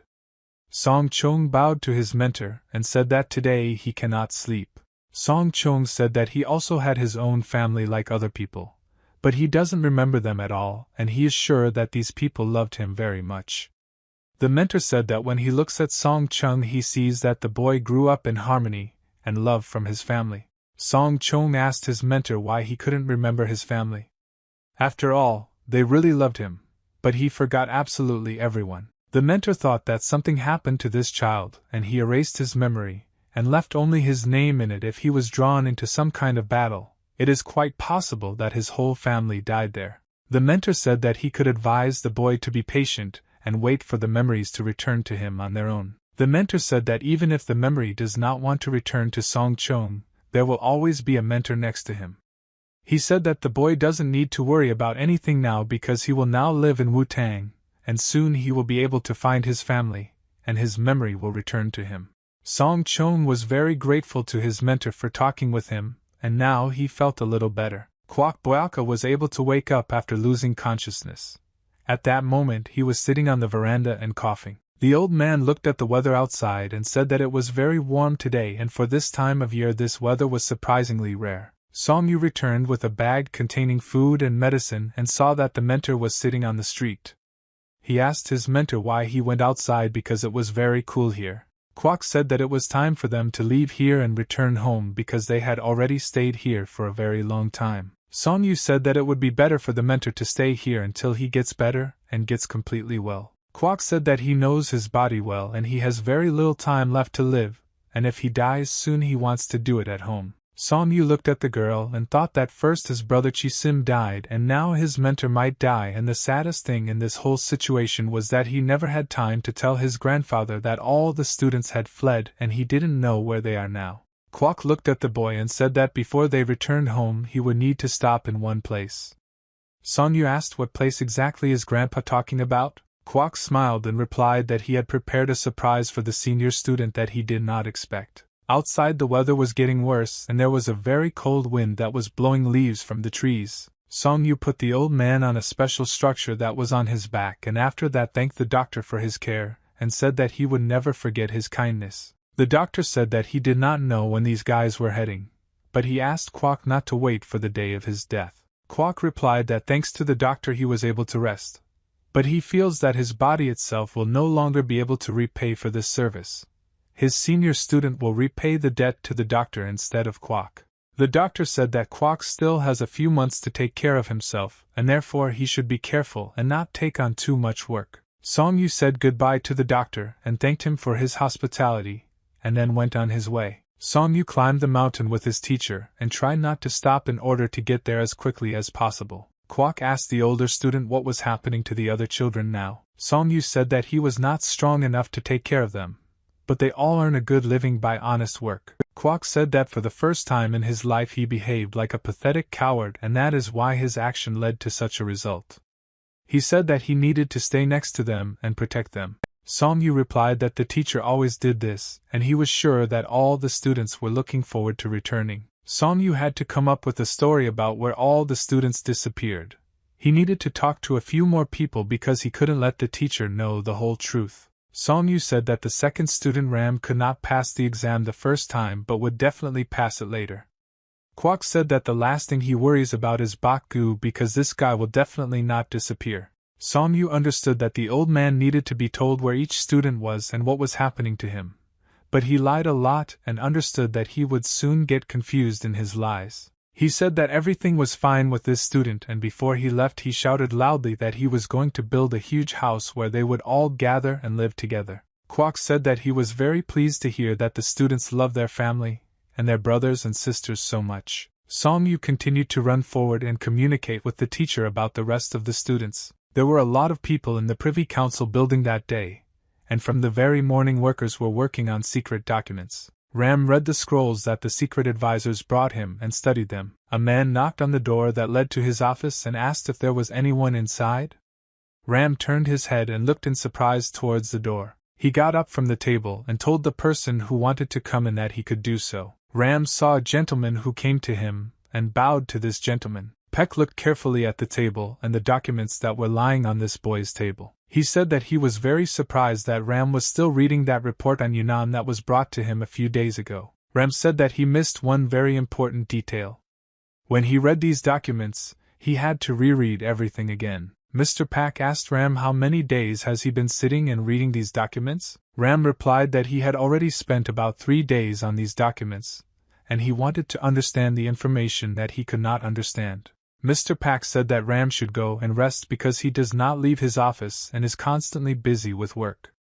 Ram replied that he couldn't just leave. The gentleman said that the local authorities are also analyzing this case and, in truth, they say everything here is too complicated for one person to cope with these documents himself. But however, the report must be kept in the strictest confidence, so only a few people have access to the text. Ram said that everything is in order and he will handle these documents. The gentleman replied that this guy is not like other workers and he is very hardworking. The gentleman said that Rama now has a great responsibility, and he sees how the guy is worried about his family, and knows that the only thing he knew how to do was study and risk his life for recognition in order to later help his family. Mr. Beck took the scroll and said that he also thought that if he gets promoted, the road to the future state is extremely straightforward for him. However, this only added more responsibility to his shoulders. Mr. Beck said that the guy is very hardworking and knows what he wants from this life, so he will succeed in the future. Ram replied that he always admired this gentleman and tried to follow his example. Pak said that in this place there is only one person who should be equal to Ram and he should respect this person first of all. But Mr. is sure that the boy will regret that the hall has put so much work on itself. Rama replied that he would never regret it. The gentleman said that their head of the clan has high hopes for the guy, and otherwise he would not have allowed him to see such documents. Ram said that he will not let the master down, and will do everything in the best possible way, and the organization will be proud of him. Peg smiled when he looked at the guy and said that he respects such responsible guys as Ram. Ram asked the gentleman when he will be able to contact his family and see them, because he misses them very much. Pak said that, unfortunately, he cannot answer this question right now. He said that if the guy saw these documents, it means that he is now busy with a serious task and he cannot communicate with anyone other than an employee of this organization. Ram said that he just wanted to let his family know that he was doing well. Pak asked the guy if he still hadn't told his family that he passed the exams. Ram lowered his head down and said that then unfortunately he could not contact them and that's why he wanted to try it again. Pak said that his desire is very commendable, but this cannot be done now. Now, due to the reconciliation process, everyone is too sensitive for some time, and you need to be patient and show restraint. Ram thought that his elder brother and students were looking forward to news from him anyway, and therefore other matters were most likely not so important. Suddenly someone knocked on his door again, and Ram turned his head to see who else decided to come and rent today. A tall guy with long black hair came into the office and asked in a surprised voice, "Is Ram really at work every day?" Mr. Beck said he didn't expect to see Kong Jin here today. Ram began to behave very strangely after Kong Jin entered his office. Kong Jin took this guy's shoulder with his hand and pulled him in his direction so that he could see his face. Kong Jin asked this guy why he was acting so strange. Pak asked his friend to calm down, and said that this guy came here recently, and now he also works in this organization. He said that there was nothing to worry about, and besides, this guy has access to documents of the most secret level, and you need to be as careful as possible with this guy. Kong Jin was very surprised when this unfamiliar guy turned out to be a very important person who has access to documents on Yunnan. Kong Jin let the guy go and said that he doesn't like to trust strangers. After that, he asked where the old man had gone. Pak said that the head of the clan periodically reviews this guy and that's why everything goes smoothly. Kong Jin said that the damned are still annoying him, and he is waiting for this old man to die. Ram didn't understand who this stranger was who burst into his office, and why this guy was behaving impudently. Song Yu and the mentor were sitting on the street near the house and cleaning. Kwok was clearing the ground of debris that was lying and trying to find some important objects. Kwok picked up a torn book from the ground and a small bottle containing some kind of capsule. He said that he could never have imagined that such things would be so hard for him. Song Yu asked the mentor what is this he is holding in his hands. Kwok said that this is a kind of treasure that many influential people were looking for. He opened this book and showed that various techniques from martial arts were drawn inside. Song Yu was extremely surprised when he saw the book because of which their teacher did not appear at home for such a long time. He did not understand what this book was and what its value was. Kwok opened the bottle and pulled out a capsule from it. He handed this capsule to the senior student and asked him to eat it. Song Yu said that he will not eat it until they find out what it is. Kwok started yelling at his student and ordered him to eat this capsule immediately. Song Yu understood that it was better not to argue with his master and therefore took the capsule from his hand and put it in his mouth. He swallowed the capsule after putting it in his mouth and tried to understand what it was. Suddenly, Song Yu felt a very strange sensation in his body, and I don't understand what this sensation was, but he knew for sure that it was related to the pill he had just eaten. He felt his organs begin to work twice as intensely, and as if a special energy was flowing through his body. Kwok asked what does this pill taste like. Song Yu replied that she simply dissolved in his stomach, and he did not feel anything. Kwok said that he had been looking for this one for a very long time, especially for the senior student, and was glad that he was able to give this tablet to Song Yu. The old man told the boy that they already need to go.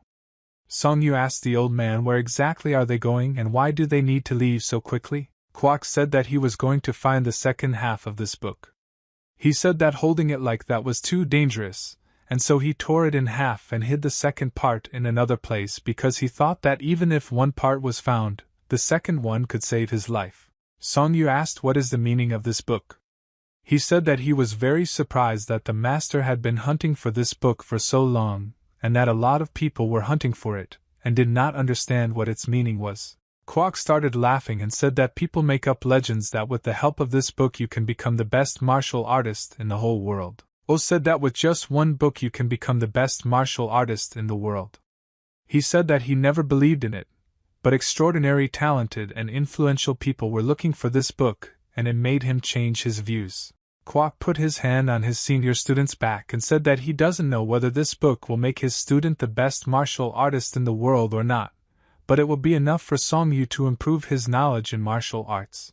Kwok said that now he understands that the pursuit of this book was not so important, and he spent a lot of time on it, but he is glad that in the end he managed to find this book and stay alive. Kwok began to laugh and said that he spent a lot of time completing various tasks and searching for valuable artifacts, but he still managed to restore his good name as Jangmun of the ghostly Mian clan for the sake of his students. At that moment he realized that he had come a very long way, and now this path was coming to its logical conclusion, and therefore he began to laugh loudly. He didn't laugh for long because he suddenly felt very strong pain and his laughter ended. Song-yu caught the teacher and asked what was happening to him, and why he looked so sick. He asked his mentor to stay conscious and not fall asleep. Kwok felt very strong pain and did not understand what was happening to him. Song-yu was very worried about the painful condition of his teacher, and constantly jogged him in different directions, and asked what happened to him. Kwok ordered the boy to stop shaking him, and said that he just needed to eat because he was very hungry. Song-yu said that if the mentor is hungry, and they can't just quickly go downstairs and have dinner. The teacher said that he was very hungry, and he needed to fill his stomach as quickly as possible. Song-yu said that he understood his teacher's desire and would try to go downstairs as quickly as possible to eat. Kwok was losing his mind and stopped understanding what was happening now. Song-yu asked the teacher if today is really okay. Kwok said that he will grow up to be a student so that in the future someone can help him, and now he just asks to be fed. Song-yu understood that the teacher was very bad now and he was losing his mind, so he needed to be fed as soon as possible. They returned to the village again to rest a little and gain strength before further searches. Kwok sat on the veranda of the house barefoot, or watched the sun set below the horizon and the evening slowly begin. He saw his senior student approaching him and asked the guy if he had completed all the work he had to do. Song-yu replied to his mentor that he found delicious fish, and today they will have dinner from the fish he caught. Kwok was very surprised when he saw that his senior student was able to catch such a large number of fish alone in a few hours. They fried the fish, and then put it on a plate with boiled rice and homemade sauce as a side dish. Song-yu took a piece of fish with wooden chopsticks and asked his mentor to eat as much food as possible because he needed to eat a lot for the medicine to work more effectively. Kwok ate the rice that was in his plate along with the fish, and thought that he did the right thing when one day he took these children himself because now he is an old and helpless person, and these children can take care of him. Kwok suddenly realized that he had not even noticed how time had flown by and he had not been with his students for a very long time. And after all these hardships he was very glad that he was able to meet his eldest student again. He was glad that he had little ones again in the form of his student, but nevertheless he regretted that he had wasted a lot of time. Song-yu looked at his teacher and didn't understand what was happening to him, but he wanted to somehow help the old man. Song-yu saw that the teacher suddenly began to behave very strangely, and did not understand what was happening to him. He became scared when he saw the teacher in such a state. Kwok started screaming very loudly that he wanted the guys who were beating him to get away from him and wanted to stop seeing all these nightmares. But he couldn't do anything. They still came to him. Song-yu took his mentor's hands and tried to calm him down because he saw that the teacher was starting to go crazy. Song-yu hugged the teacher and said that there was no one here except him. He told the teacher that he had nothing to worry about. Kwok said guys keep hurting him. Song-yu said that the teacher shouldn't worry about this, and it all happened before but now it's all over and even if your guy comes again Song-yu will be able to fight back. Kwok shouted that I, their eldest student, will protect his mentor and will never abandon his teacher. Song-yu said that he will always be there and will never leave someone close to him in trouble. Song-yu thought that the torture room in which his teacher was located greatly traumatized his psyche and now he must take revenge on those people who did this to his teacher. Song-yu said that he would take the teacher to Old Man Oka because this old man has a good decoction of medicine. Kwok replied that this man is his friend and he will not harm him. They were walking down the street, heading to an old man who had medicine, and at that moment another person passed them on the street. The man looked at these guys walking away into the distance, and thought that the old man was having seizures again. Kwok was lying on the bed and sleeping because his mind and body got tired very quickly in recent days. He suddenly opened his eyes and woke up. He felt that his face was very cold and sweat was running down all over his body. Quack very loudly. I started screaming and calling my senior student. He was afraid that he had dreamed it all and his senior student was not around. Song Yu asked the teacher what happened and why was he screaming so loudly? Quack asked the student to come to him. Song Yu was very surprised and joyful when he saw that the teacher was able to regain consciousness after another attack occurred to him. Quack asked the senior student how long was he delirious and unconscious.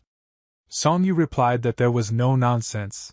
The historian would be fine all the time, just a little tired. Quack said that there was not a single drop of saliva left in his mouth and his mouth was dry, which means that he had another attack. After that he said that the boy was deceiving him and asked him to sit next to him on the bed. Quack said that the boy needs to understand that when his mentor is out of his mind, he absolutely does not understand what is happening, but it will all end soon.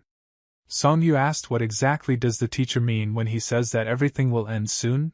Quack took the guy by the hand and said that he would need to find the second part of the book.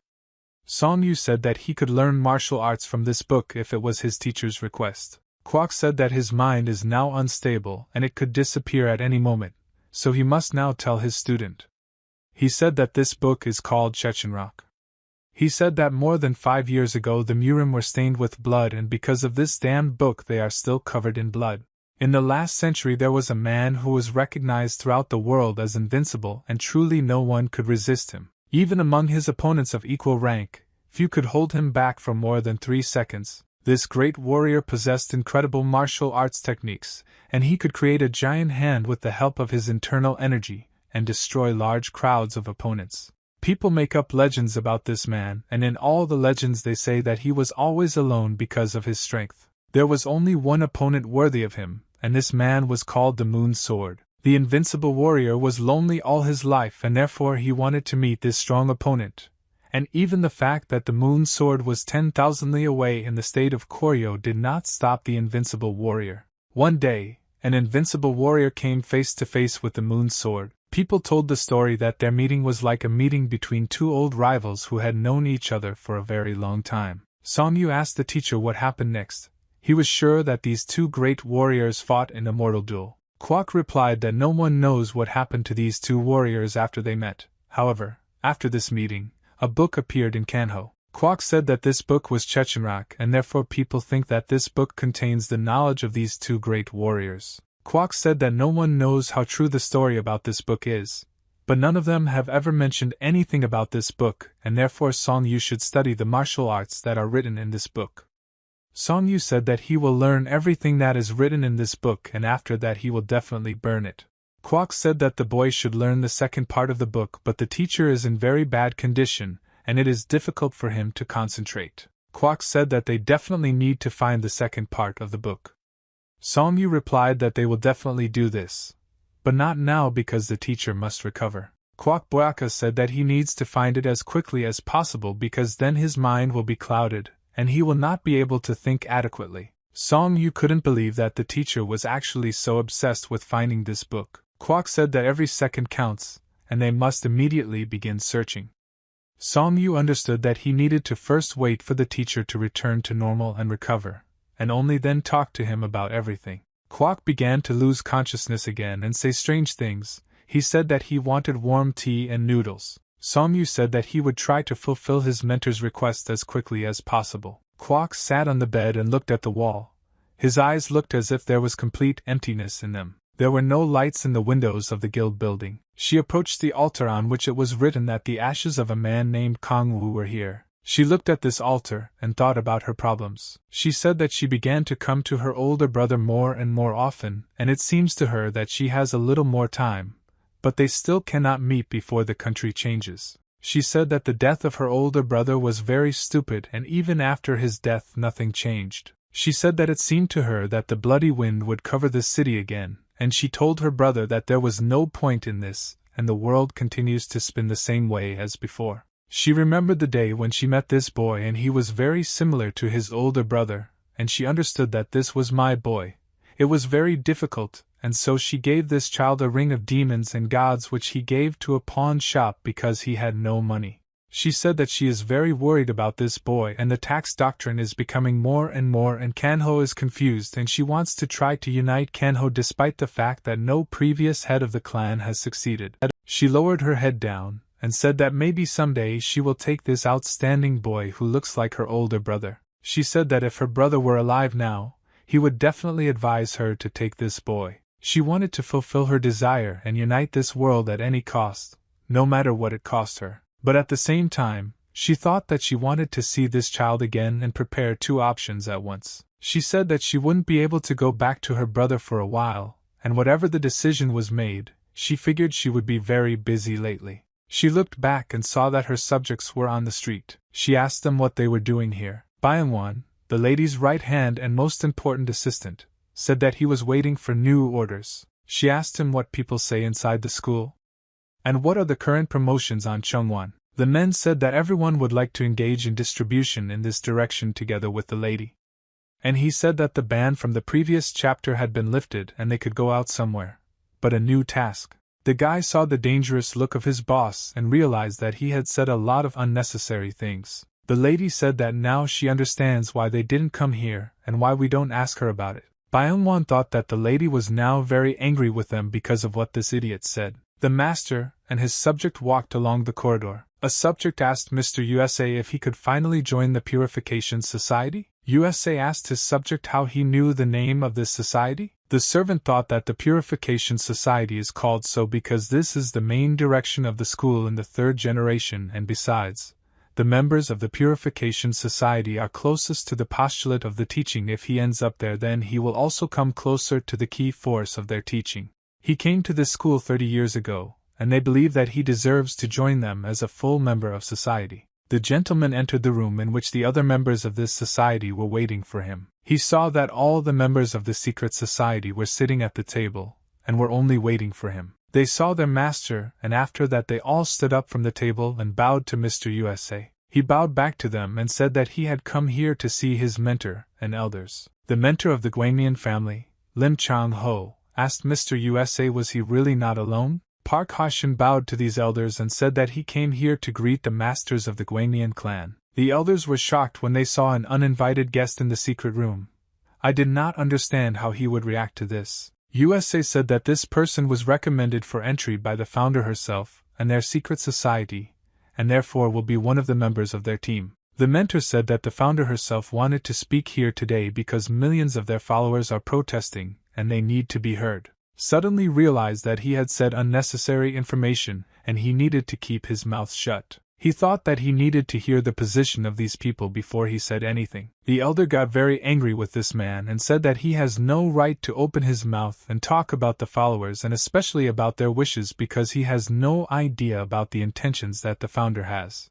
The mentor understood that he was now in a difficult situation, and most likely he would have big problems. USA asked forgiveness from his mentors for the fact that his subordinates have similar shortcomings, and do not know how to keep their mouths shut. USA turned to the elder of this clan, and asked him for forgiveness for what or not the ethical behavior of his subject. Elder, that USA couldn't organize the investigation well enough, but your class already has too much water, and he doesn't know how to act correctly in this situation. The elder understood that the person this gentleman brought here is a very unreliable companion, and they could have serious problems due to his chatty tongue. The guy that he immediately made a terrible impression on all the elders because of his intemperate tongue, and this now causes huge suspicions towards him and problems. The elder said that now everyone didn't work for anything, that they didn't prepare, it will be necessary to remove him. He thinks that this time you, their Protestants, have a chance to show all your power. USA said that he has important news about the boy whom the founders want to get, and unfortunately, due to their recent changes, it will be necessary to abandon this boy. He said that there were problems with Swishy and a hermit named Fu. Because if we take into account that they have a close relationship, they can get certain positive results. But this can also have a bad effect on the course of the entire mission.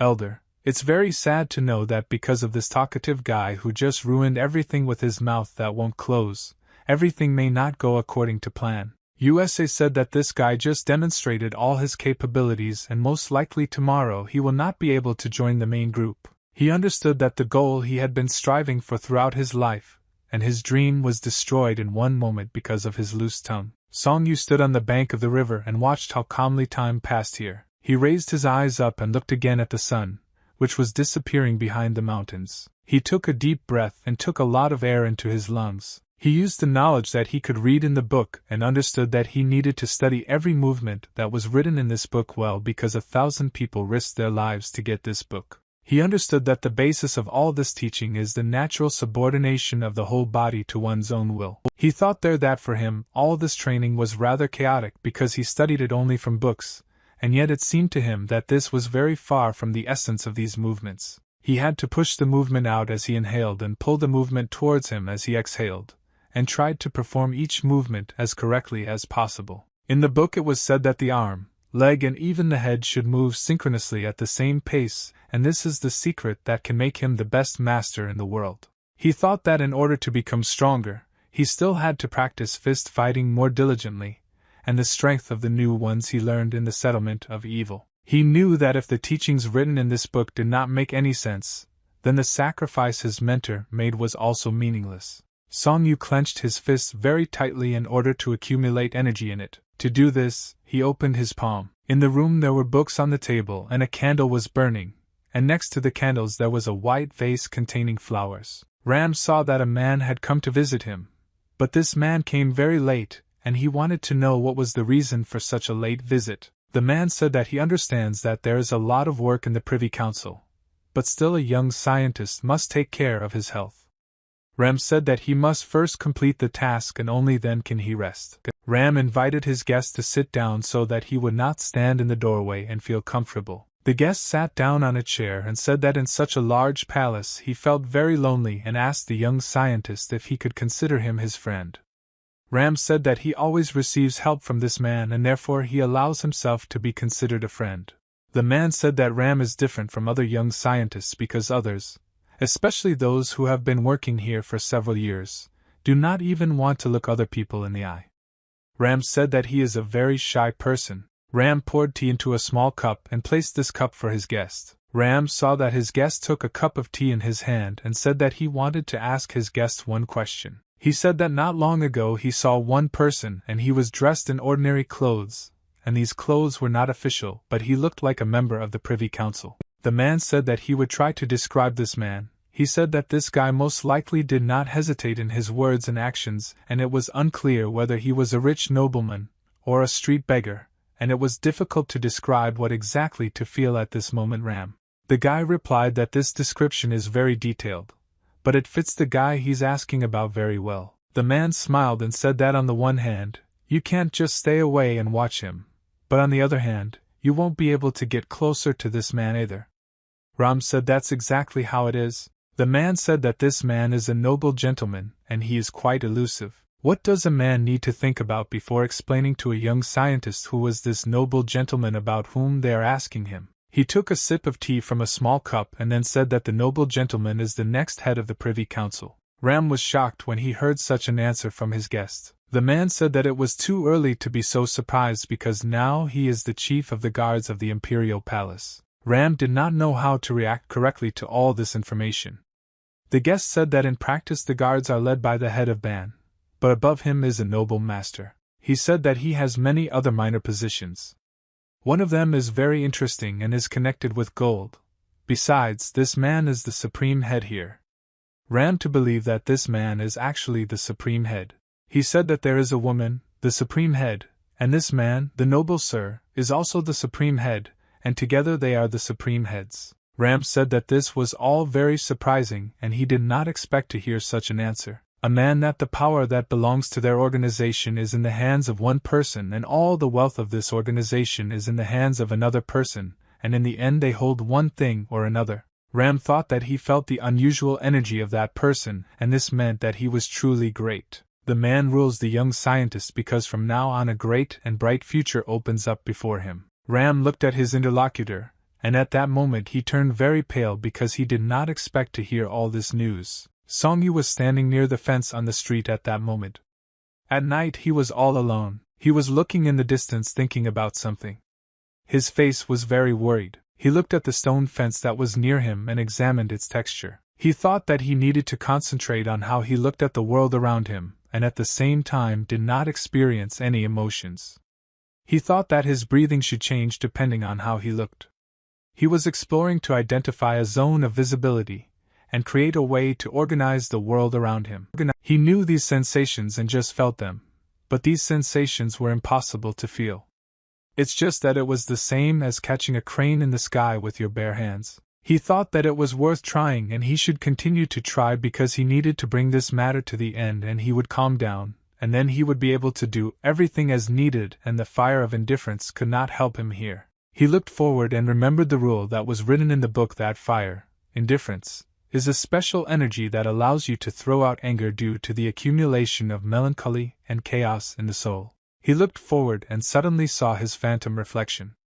It was a clone woven in red energy. Song-yu was very surprised when he saw this phantom, and at that moment, he was very scared. But after he got scared and jumped back, the clone never disappeared and continued to be in front of him. He looked forward again to examine this phantom clan.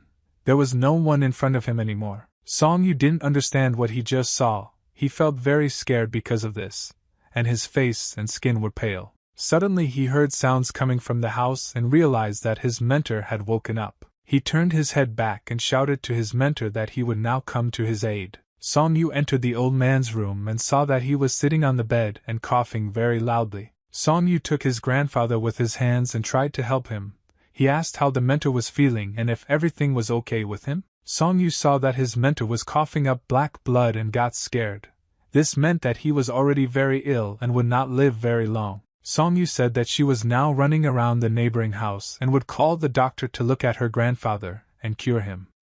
The mentor stopped the boy and asked him not to go anywhere. He said that the boy should not do this because a few days ago the grandfather vomited blood and the doctor saw it, but he said that there was nothing more he could do. Song-yu was outraged because his grandfather didn't tell him anything about this. He croaked blood from his mouth with his hand and said that from the state of his body one can understand how long he has been enduring this. And yet he was pleased that the senior student was taking care of him all this time. Song-yu asked his mentor not to talk like that anymore because he is not ready to accept this information. Kwok took his student by the hand and said that he couldn't go on like this forever, and soon he would be forced to die because his body was very weak. He said that he wanted to enjoy the sunshine in the last days because he really likes looking at this light. Song-yu, at this moment I could no longer hold back my tears and began to cry. He raised the blade of his sword upward. The blade emitted very strong blue energy. The hand holding this sword made a swing and showed a very strong powerful blow. The gentleman struck very quickly with his sword and showed a masterful martial art technique. He struck quickly with a wide swing and created a whirlwind of strikes around his body. After this, thanks to circular blows, he created a cross-shaped sphere that surrounded his body. The gentleman stood up and tried to fix himself in the final position in order to complete the combination. He held the sword in front of his chest and at that moment radiated very strong internal energy that could be seen with the naked eye. He smiled and looked at his student. After that he asked if he liked this martial art and how he felt about it. He looked at this boy and saw his reaction. He asked the boy if he was interested in watching this martial art. Song Chong said that he was very interested in watching his uncle use his sword during training. The gentleman said that the boy should call him mentor, but for some reason he calls him uncle. He said that he considers the boy his student, but for some reason the boy never calls him his mentor.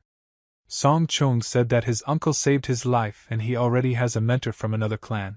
The gentleman thought that this child was from the Muyin clan who should have disappeared several decades ago, but for some reason this boy says that he is precisely because of this clan. Song Chong told his uncle that without the permission of his mentor he could not have a second mentor, and he remembered this rule forever. The gentleman thought that he had heard a story about medicine traders and scammers who posed as the mysterious clan. He remembers that these people deceived various guys and then suddenly disappeared. He thought that this boy had ended up with just such charlatans. He said that the consciousness of this boy from childhood is under complete control. So he believes he does not doubt his faith, and this boy is good, and this child of heaven has devoted himself to such inappropriate spirituality, and now the master must get rid of this control over his consciousness, and convince him to become his student.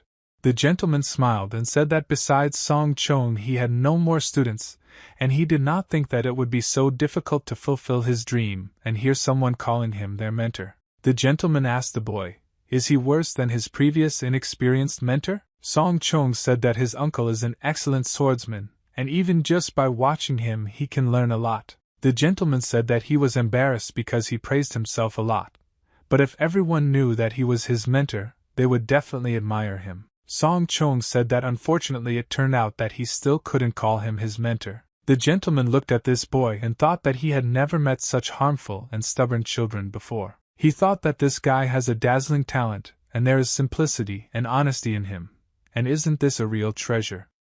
He knew that this boy was different from those fools who were given innate talent but they were too frivolous and therefore always quickly disappeared. The gentleman said that as long as the boy does not call him his mentor, he should never use martial arts against others. Song Jiang said that it would not be difficult for him to do this, and his older brother always told him from the very beginning not to quarrel with others. The gentleman noticed that every time this boy remembers his family and his older brothers, he always becomes incredibly happy and bright, and it seems that the children who were deceived by these scammers lived together and always supported each other. Master, that he gave an order to his subjects to find his brothers and sisters. But for now the boy must study hard and he does not know who his past mentor was. But if they have already decided to accept him, they must teach the boy all the basics of your art. He said that in the previous family the boy was the youngest, and now he needs to come to terms with the fact that in this family he is not the youngest, and when he grows up he will be able to teach his students. Sir, that in this place a boy can become a senior student, and take care of the younger students and teach them. Song Chong said that this is a good idea and he still cannot call this gentleman his mentor, but in his heart he thinks of him as his mentors. The gentleman smiled and said that he was in no position to beg this boy to call him his mentor. Song Chong asked his uncle to return to his homeland once. The gentleman said that the boy himself talked about how all his brothers and sisters had fled and were no longer there. Song Chong replied that if his master and the elder brothers and sisters are still alive, they will not necessarily leave a trace or some kind of message if they return home. The gentleman said that if the boy goes back to his home right now, it will not give him anything. If he leaves, his education will be greatly delayed. Song Chung said that he still wants to go there, but after this he will definitely come back and work even harder. The gentleman said that the whole problem is that he cannot go there now, because when the gentleman was looking for his elders, who first checked his hometown and his house, but there was no one there. Song Chung started crying because he couldn't believe that there weren't any brothers in their house yet, and he started crying. The gentleman said that he is sure that all the brothers and sisters are still alive, but they have not yet returned home, and when there is some news, they will definitely visit his previous home. The gentleman said that they would need to return to this house a little later, when the boy gained his strength, became older and stronger, and could figure out everything himself.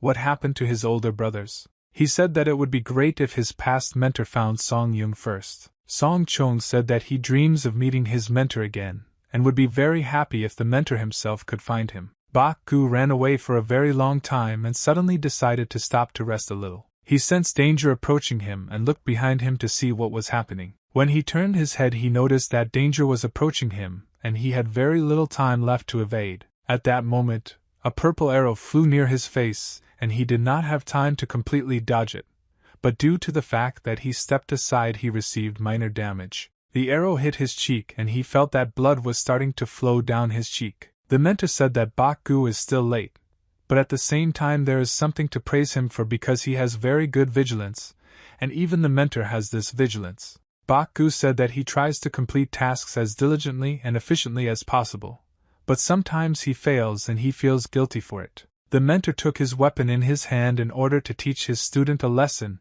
and create for him a shocking situation in which he must react quickly. He swung his weapon and said that the guy should always be on the alert and prepare for battle at any moment. He made a quick strike and said that he hoped that one day the boy would have enough skill to be the first to attack his mentor. Bak Gu dodged this blow and was able to jump to the side so he did not receive damage, but nevertheless it was very difficult for him to notice his mentor's sudden attack. Bak Gu said that he will be the best student for his mentor and will achieve incredible results in the future, and his mentor will be proud of him. In the center of the river there was a small fishing boat with 2 people on it. The fisherman watched Song Yu learn how to handle a fishing net and how to catch fish with the net. Song Yu also pulled a net out of the river in the hope that there was already a caught fish there that had fallen into this trap.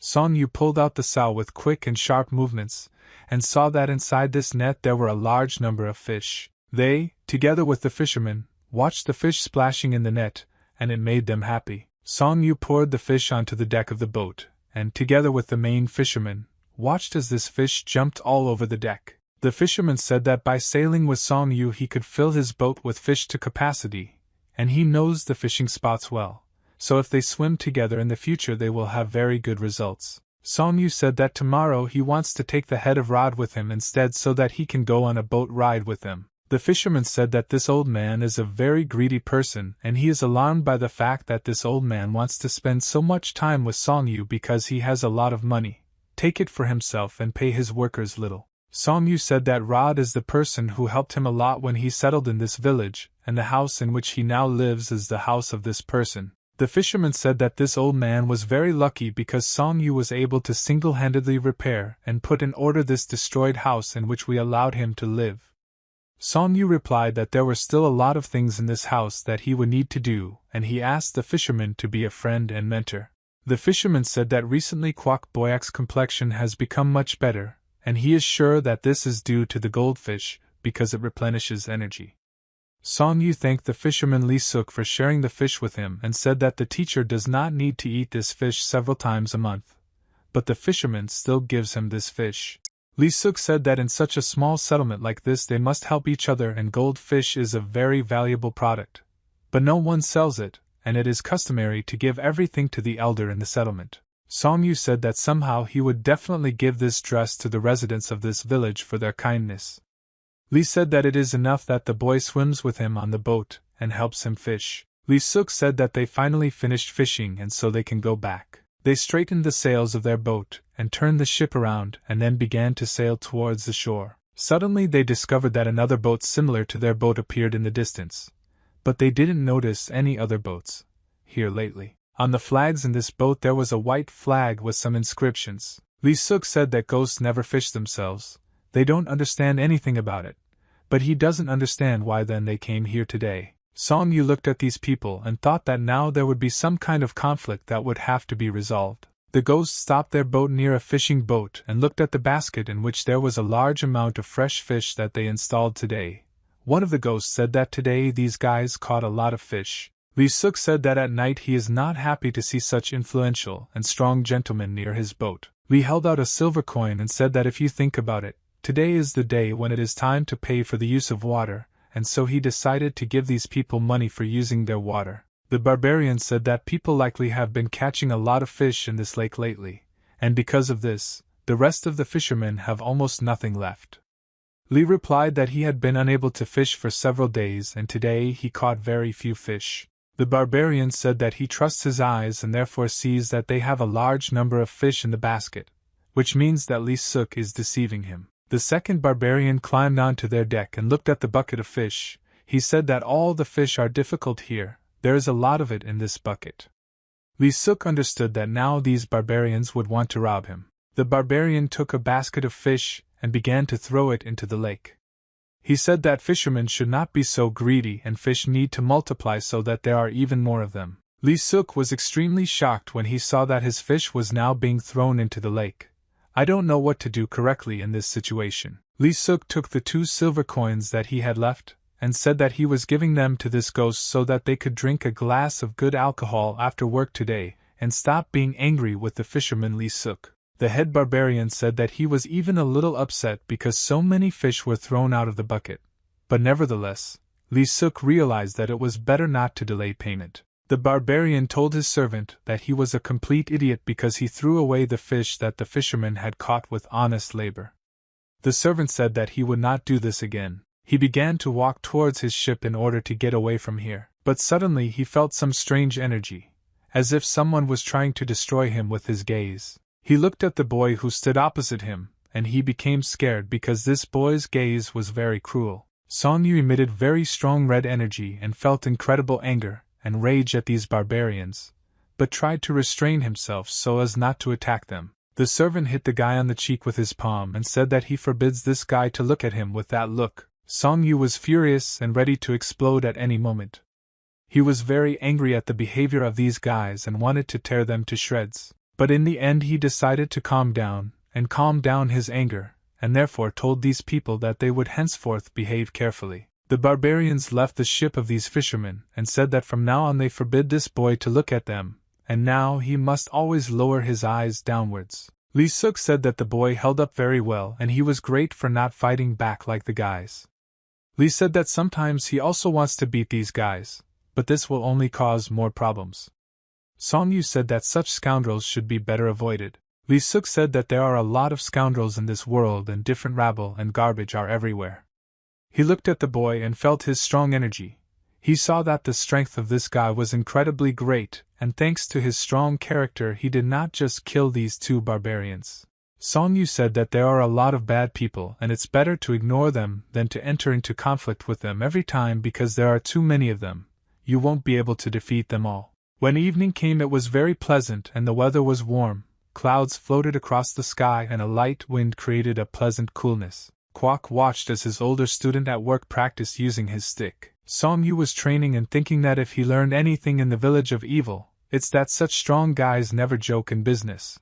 And having encountered him once, you need to immediately show that this is their end, and if you cannot resist then you have to ignore them completely. Kwok said that he just watched Song Yu's training and saw a very good job because for others it may seem insignificant, but the mentor taught the senior student one thing. This thing is called living by protecting your body. Song Yu said that thanks to the teacher, he learned this rule and tries to adhere to it. Kwok said that when a guy twirls his stick he looks a little better than his mentor, and when he was young he saw a warlord who also twirled his fighting stick. Song Yu began to laugh and said that the mentor is much better at this skill than the military leader he just told you about. Kwok said that his mentor wants to emerge victorious quite often, but still it's not worth comparing him with your boss because it's not true. Kwok said that the way this warlord wielded his staff was amazing, and when he waved it the heavens opened up, and when he lowered his staff down the earth shook as if an earthquake was starting. Song Yu looked at his mentor and realized that everything he achieved was all thanks to him. He took his staff and made a very wide swing. Kwok tried to understand what exactly this guy wants to do now, raising his staff up. Song Yu said that he never in his life believed that some unknown commander or general fought better than his mentor. Kwok Boaka said that the boy only said that because he had not seen with his own eyes the skill of your great warrior. Song Yu said that the military technique and skill that his mentor possesses is also capable of cutting the skies into two halves. He jumped high and swung his staff to strike. Song Yu landed and at that moment dealt a very strong explosive blow to the earth, which caused great damage in the area. Kwok Boaka said that the guy uses too much energy for this blow, and he should be careful because if his energy is directed incorrectly he could get hurt. Song Yu said that this staff can also make the earth shake and therefore his mentor's technique is better than any other. Kwok was flattered by his student's devotion. The lady took a makeup sponge and dipped it into the powder. She applied makeup to the face of a young girl with precise movements, and watched how this girl became more beautiful. The mistress was combing the hair of the fifth student, and said that not a single man could resist the look of this charming young girl. She thanked her mother for such nice words, but she was still sad. The mistress thought that she said something unnecessary because her words upset this girl. She looked at herself in the mirror, and said that she had made a decision and thanked her mother for taking care of her all this time. The mistress told her that if she was ready then they needed to go to the elder mother and inform her about it. In the central hall of this establishment it was very noisy and fun. Musicians played various instruments and girls danced and entertained the guests. The girl played her musical instrument and plucked the strings with her fingers. The main mother sat with her eyes closed and listened to music. Suddenly she heard some extraneous sounds and immediately reacted to them. She looked at the girl named Okewa and asked what happened and why was the music playing wrong. Wa said that she asked for forgiveness from her mother and apologizes for the fact that she made a mistake in a piece of music. Mother said that playing this piece of music is very exciting, but nevertheless it must be played as it should be, and she had already told these two girls that they could go home if they wished. Wa felt very guilty at that moment, and almost started crying because her mother scolded her. The mistress heard other girls enter the room and immediately drew attention to them. She greeted the elder mother, and said that she was very glad to greet her after a long time. The elder mother said that she was very glad to see her friend and praised her appearance because despite the time she still does not age. She replied that the elder mother flattered her, and that in fact she was aging just like everyone else. She looked at these two young ladies and said that she heard that her friend kept the child for herself, and she wanted to know who this girl next to her was. She asked her adopted daughter to introduce herself to the elder mother. Young bowed her head and greeted the elder mother, after which she said her name, and said that she was very pleased to meet such an important person. The elder mother understood that this girl came here with her own story, and often the stories of such children are very tragic. The gentleman was sitting in his office and studying the letters that were brought to him. His head started to hurt because he spent a lot of time studying these documents, but still didn't learn anything. Suddenly, Mr. Peck came into his room and asked the guy why he was staying at work for so long, and whether he managed to find out anything else about this case. The gentleman said that he managed to find out several places in which to search, but the search area is too large. The gentleman said that this time the scale of their plan is very large and grandiose. The gentleman noticed that everything was exactly like this and the cases for this work were unusual, so it would be difficult for them to understand all this. He said that if the old people don't leave Chongryang, this means they will have a very good chance of making their way in the future. Peck said that a lot of problems were starting again, and for one difficult matter, he took his head in hand and said that there would be a lot of deaths again. The gentleman put a document on the table and said that this guy was not at work today, and it was very strange because he was constantly hanging around here. The gentleman said that his eyes became interested in this guy because this boy was hanging around Mr. Beck. But Beck, you shouldn't speak badly about this guy because he is a very worthy young scientist, not like the others. The gentleman said that in all 20 years he could not even count 3 people who Mr. Pack could speak like that. He looked down into his eyes and smiled and said that, in fact, this guy was doing the same archival records as Mr. Pack and probably his hungry family only watched as he was the only one who escaped poverty. The gentleman said that this is the case, but he does his job well and does not miss even minor details and always listens carefully to everything that is said, but the pressure from the outside does not affect him and besides, he knows how to keep his mouth shut. He said that this guy is himself, and he knows how to control his ears and mouth, but this does not give him too much of a chance for promotion. He leaned on the back of the chair and said that this man will take care of himself. He hopes that Mr. Peak can make friends with him. He smiled and said that this guy gets a lot of attention and that's why he also couldn't help but pay attention to him. Puck said that he wants to invite this guy to dinner and feed him. The gentleman said that he is very worried when Mr. Pack does something because of his interest. After all, if he is worried about something, he can even involve others inadvertently. Beck said that the young scientist Ram Soman still knows martial arts and looks like an amateur, but nevertheless he puts his whole soul into his movements. The gentleman said that this scientist is a very interesting guy, and it will be interesting to deal with him. It was very quiet and calm in the valley, and the clouds floated along the high cliffs. The mentor stood on the top of the cliff and watched his student climb up. He shouted to number 100 that he still could not adapt, and he would not be able to get out and survive if he did not put in enough effort. The boy said that he was trying with all his might, and at that moment he continued to climb the mountain even more intensely than they had done before. He constantly repeated to himself that he could do this, and he would definitely return home, and gave me all the tasks. The mentor watched this boy and understood that he had very good potential, and at this rate, the decades needed to train a new fighter could be reduced by exactly half. He adjusted his mask on his face and thought that he might have overdone it a little when he forced his student to work twice as hard, and more than 10 years ago one of the followers had already taken revenge on his mentor, and since then he has been wearing a mask so that the students do not know his face. The boy climbed up and tried to complete this task as quickly as possible. He threw an empty flask containing water on the ground, and at that moment the coach told him that in a minute he had to train again. The boy immediately grabbed the flask and began to drink the water that was inside the flask. He wiped his mouth with his hand and said that you want to talk to the teacher. The guy's mentor told the guy that he forgot the rules about not talking to each other during training. The boy replied that it was break time, and he wanted to learn one answer to his question. He asked his mentor how many times did the mentor go through the testing networks. The mentor thought that sooner or later they would still have to act together. Therefore, he can know this information. He replied that he went through all these tests 12 times. The boy replied that he went through all these tests as many as 13 times. The mentor thought that this guy should be stopped from being insolent and forced to behave with respect. The boy said that the words of the curator were different from those words that he said before because everyone who was not careful died. But now there was already a 13th attempt, and he was still alive. The curator thought that this boy was hinting that the workout he came up with was very easy for him. The boy asked his supervisor when the training will end. Will I not be able to work together?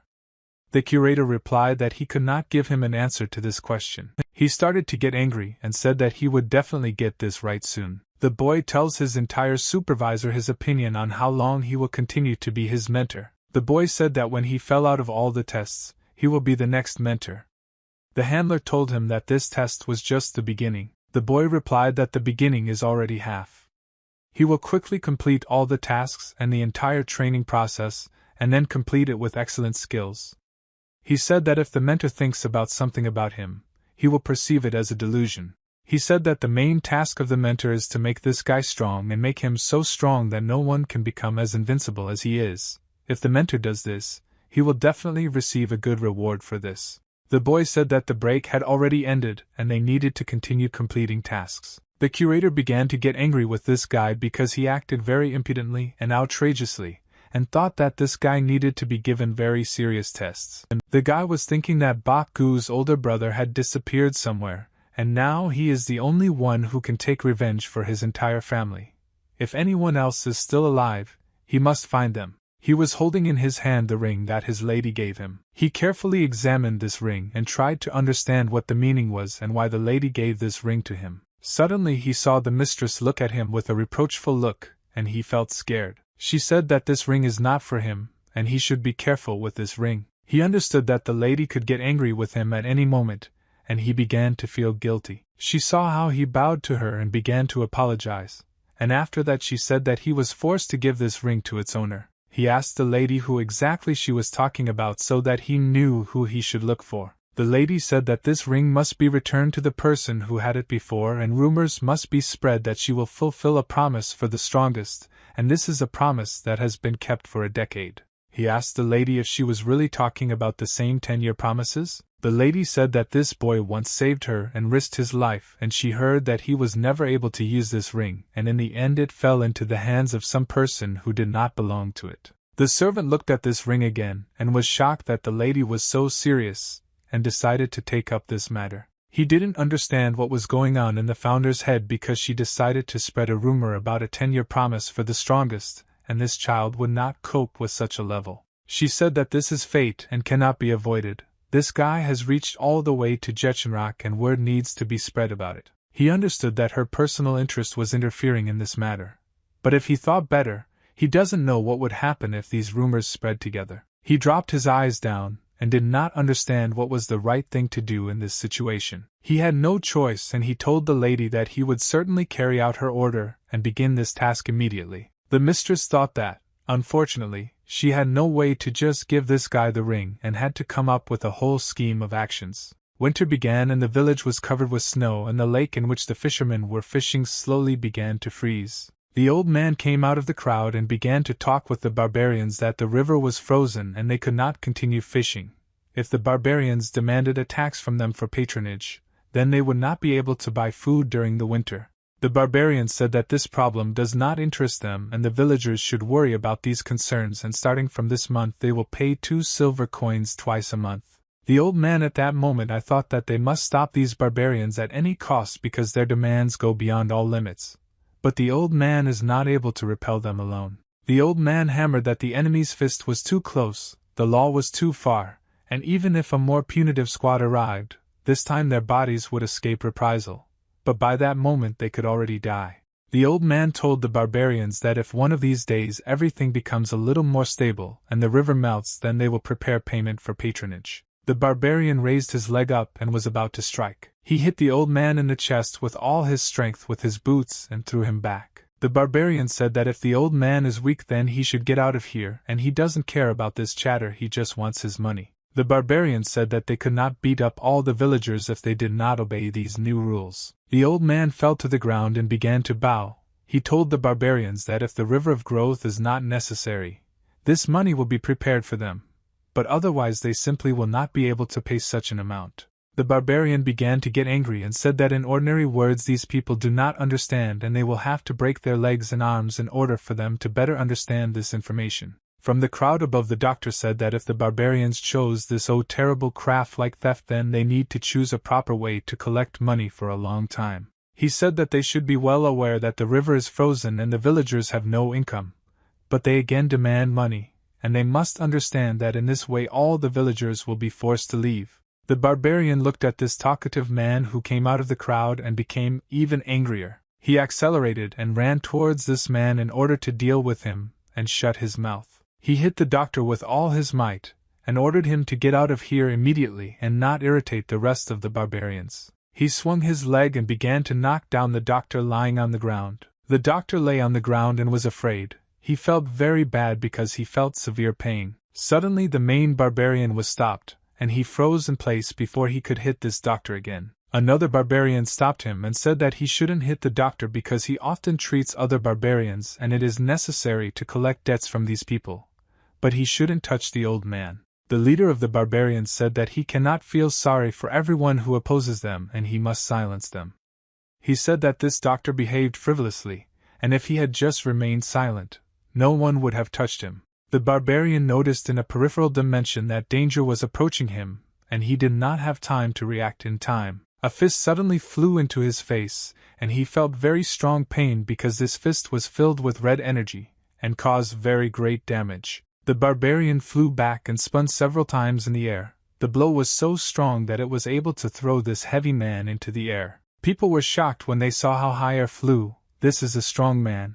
They didn't know how they needed to react to this situation. The barbarians also looked at their leader who was now flying in the air and were scared and had never seen that someone had such great power. The barbarian landed on the ground and fell very hard and then took incredibly large amounts of damage. He was lying on the ground. It was very difficult for him to move after such a fall. Blood was flowing from his nose. Song Yu looked at this guy and was very angry because these barbarians were acting like real monsters. One of the barbarians pointed his finger at this guy and said that this boy had gone completely crazy and allowed him to fight with the barbarians. People did not understand why this boy decided to stand up for their village and fight the barbarians. Song Yu went up to the doctor to examine him, tried to find out how the doctor was feeling, and if everything was okay with him. He ordered the people who were standing behind him to take care of the doctor because he now needs help. The man looked back and saw armed barbarians who with their gaze showed that they forbid people to interfere in this matter. Song Yu understood that these people were afraid that the barbarians would attack them.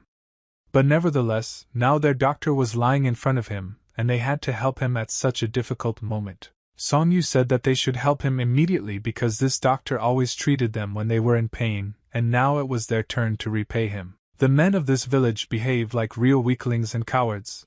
They lowered their heads and tried to pretend that they did not care about this. Song Yu was very angry with these people and understood that they should show at least a little respect for the doctor and overcome their fear. One man came out of the crowd and said that he would take care of the doctor. Lee Suk was an ordinary fisherman who never showed initiative in such situations, but nevertheless he was tired of constantly acting like a coward and, inspired by the heroic deed of this boy, he decided to help him. Song Yu looked at the fisherman in surprise and realized that there is at least one person in this village who is able to repel these scoundrels. Song Yu thanked his uncle for agreeing to help. Lee replied that, be that as it may, he is also afraid to confront these thieves, but on the other hand, he understands how shameful it is to be a coward and stand aside. He scratched his head and said that he was worried about the boy because now there would be big problems, and it would be better for him to leave the settlement with his mentor as soon as possible. Song Yu said that he must keep order here and take care of Mr. Doctor. Song Yu turned his head to the side and looked at the barbarians who were not far from him. He thought that as long as his mentor remained living here, he was not going to get involved in something like that. But Mr. Doctor was wounded and these guys deserved to be punished. The barbarian shouted that this guy really wanted to die. If he kneels now, they won't spare him. Song Yu took a few steps towards them, and at that moment he did not feel fear. He only wanted to punish these opponents. They saw this guy approaching them and he was very confident in himself. It felt as if he was about to destroy their entire gang single-handedly. Song Yu said that he doesn't want to aggravate the situation and asked them for the last time to think about their actions. If they still consider themselves right in this situation, then they will have to prove otherwise. The barbarian said that this boy has just said a lot of unnecessary things and is absolutely not watching his words. Song Yu raised his fist to strike because he could no longer contain his anger. The barbarian jumped back and didn't understand what he needed to do because he didn't expect this boy to attack him first. His fist flew very quickly towards the enemy. The barbarian tried to block this blow with his sword but felt that he would not succeed. Song Yu hit the opponent very hard and threw him back. His fist at that moment emitted very strong red energy. The barbarian fell to the ground and began to scream very loudly in pain. The red-haired brute saw one of his friends just thrown back and was shocked by this event. He shouted very loudly that this guy was annoying him and ordered the rest of the barbarians to run forward and attack him. The barbarians jumped out of their seats and began to run towards this boy in order to attack him with their swords. Song Yu calmly reacted to the fact that the blade of the enemy's sword was approaching his face very quickly and rapidly. The opponents saw Song Yu's hand rapidly flying towards them. The redhead shouted very loudly that he wanted to cut off this guy's hand because he hit his friend. The hand flew very quickly towards the ball. Song Yu wanted to block the sword strike with his hand. He was able to do this, and moved the sword to the side, and the red-haired barbarians did not understand what had just happened. The red-haired barbarian was shocked when he saw that his opponent was able to block the blow of the sword with one finger. Song Yu looked at his opponent,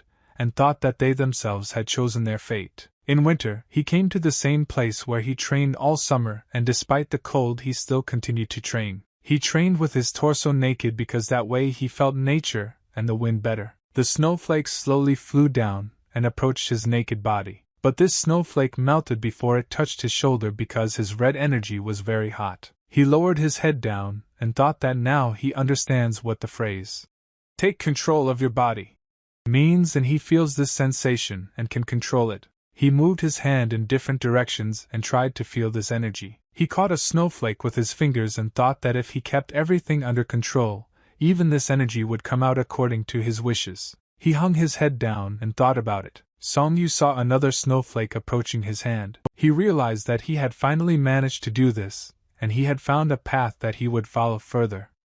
He no longer needed to wander the world as a wanderer. He found his way in martial arts and found energy that he learned to control. Suddenly the snowflake in his hands began to melt and be destroyed. Song Yu thought that some important stage had begun, and he was embarrassed and missed this chance, and now he believes that reviews are also one of his new feelings. He promised himself that he would not be nervous anymore because he was here once, and the second time may not come, and therefore knowledge and search will bring him closer to the correct answer, in contrast to ignorance and worries. The barbarian made blows with his sword and wanted to cut the enemy into two parts. Song Yu turned his head towards the enemy's sword and thought that he didn't know that the second time would come so quickly and at such an inopportune moment. He used his hand to move the enemy's sword to the side and looked at the reaction of this red-haired thug. He was able to control an opponent's ball with one finger. Song Yu did not allow the enemy to control his sword because the barbarians would make sudden and unexpected attacks. Song Yu said that he was going to somehow find the barbarians and destroy them.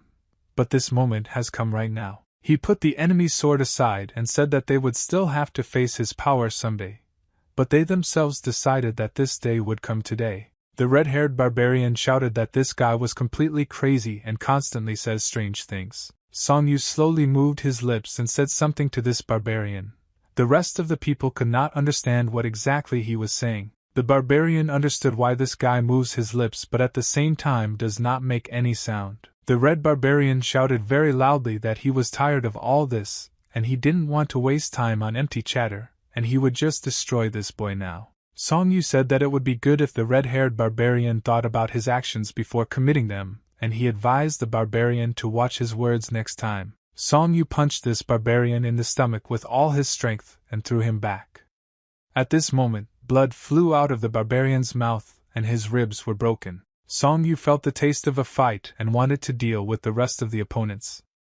Because his energy only now began to accumulate and find a splash in battle, Song Yu kicked the other barbarian in the chest and knocked him back. He stepped on the ground and at that moment the ground began to crack. Song Yu made a high jump and told these guys that they were to blame for their sins and should be punished for it. Song Yu was very angry with these guys. In a few minutes he was able to defeat all the opponents, and when they were lying on the ground he said that if they did this again he would come and kill them all. Song Yu looked at the crowd of people standing behind him and wanted to see their reaction. People were very scared and didn't know how to react to all this.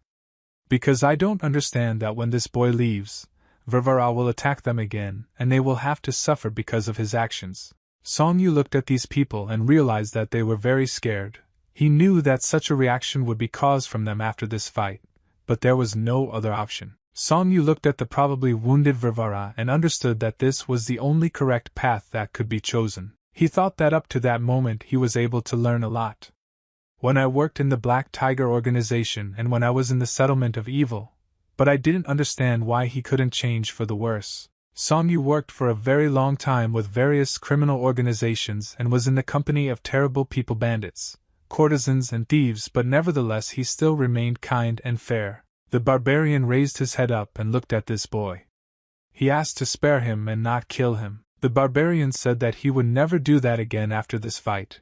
He would live kindly. Song Yu understood that, unfortunately, this person will not learn kindness and justice if he is not punished now. Song Yu hit this guy on the head with his boots. Song Yu continued to hit this man's head with his shoe and wanted this guy to begin to suffer. The bald barbarian begged to stop beating him, and he promised that he would improve. Song Yu stopped and asked this barbarian where their settlement was located and how far it was from the village. The barbarian said that the settlement is far from here. Song Yu replied that this bald barbarian should lead him to the settlement right now. Song Yu said that if this Varvara refuses to accompany him to the settlement, then he will have to be killed here and now. The barbarian, gritting his teeth, answered this guy that he would accompany him to the settlement. In the forest you could see a river that flowed through the entire forest thicket. Blood appeared in this river and slowly flowed downstream. The blood in the river only became more, and it changed the color of clear water to red blood color. There was a fire in the village. The whole building was burning with a large fire, and this fire spread to neighboring houses, and the fire increased every second along the river. A large puddle flowed downstream except.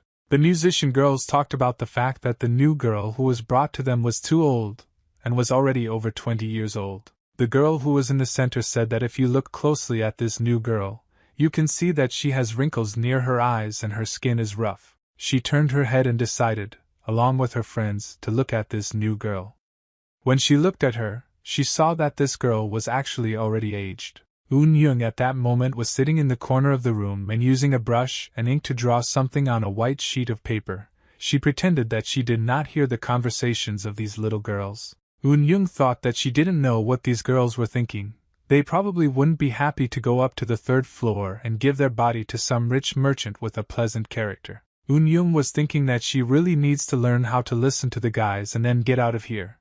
But this will most likely take years of practice. She heard these little girls joking and saying that when Eun Young learns everything, she will already be over 30 years old. The senior mother came into the room and said that her younger students have disgusting discipline here and now they have time for a lesson on nobility. Instead of studying this lesson, they constantly talk. If they don't want to do this, then they can get out of here immediately. She looked at these girls with a reproachful look and made them understand that they wouldn't be able to joke today. The elder mother looked at the girl who had recently been brought to her for training, and saw that this girl was working hard and drawing. Eun Chung continued to draw silently and did not pay attention to everyone else. She was carried away by the process, and she really liked to draw a picture because it calmed her down. The old woman brewed her best tea for this new student and poured it into a cup. She waited until the tea was well brewed and then asked her to smell it. She said that you should first smell good tea and then look at it, and only finally feel it with the tip of your tongue.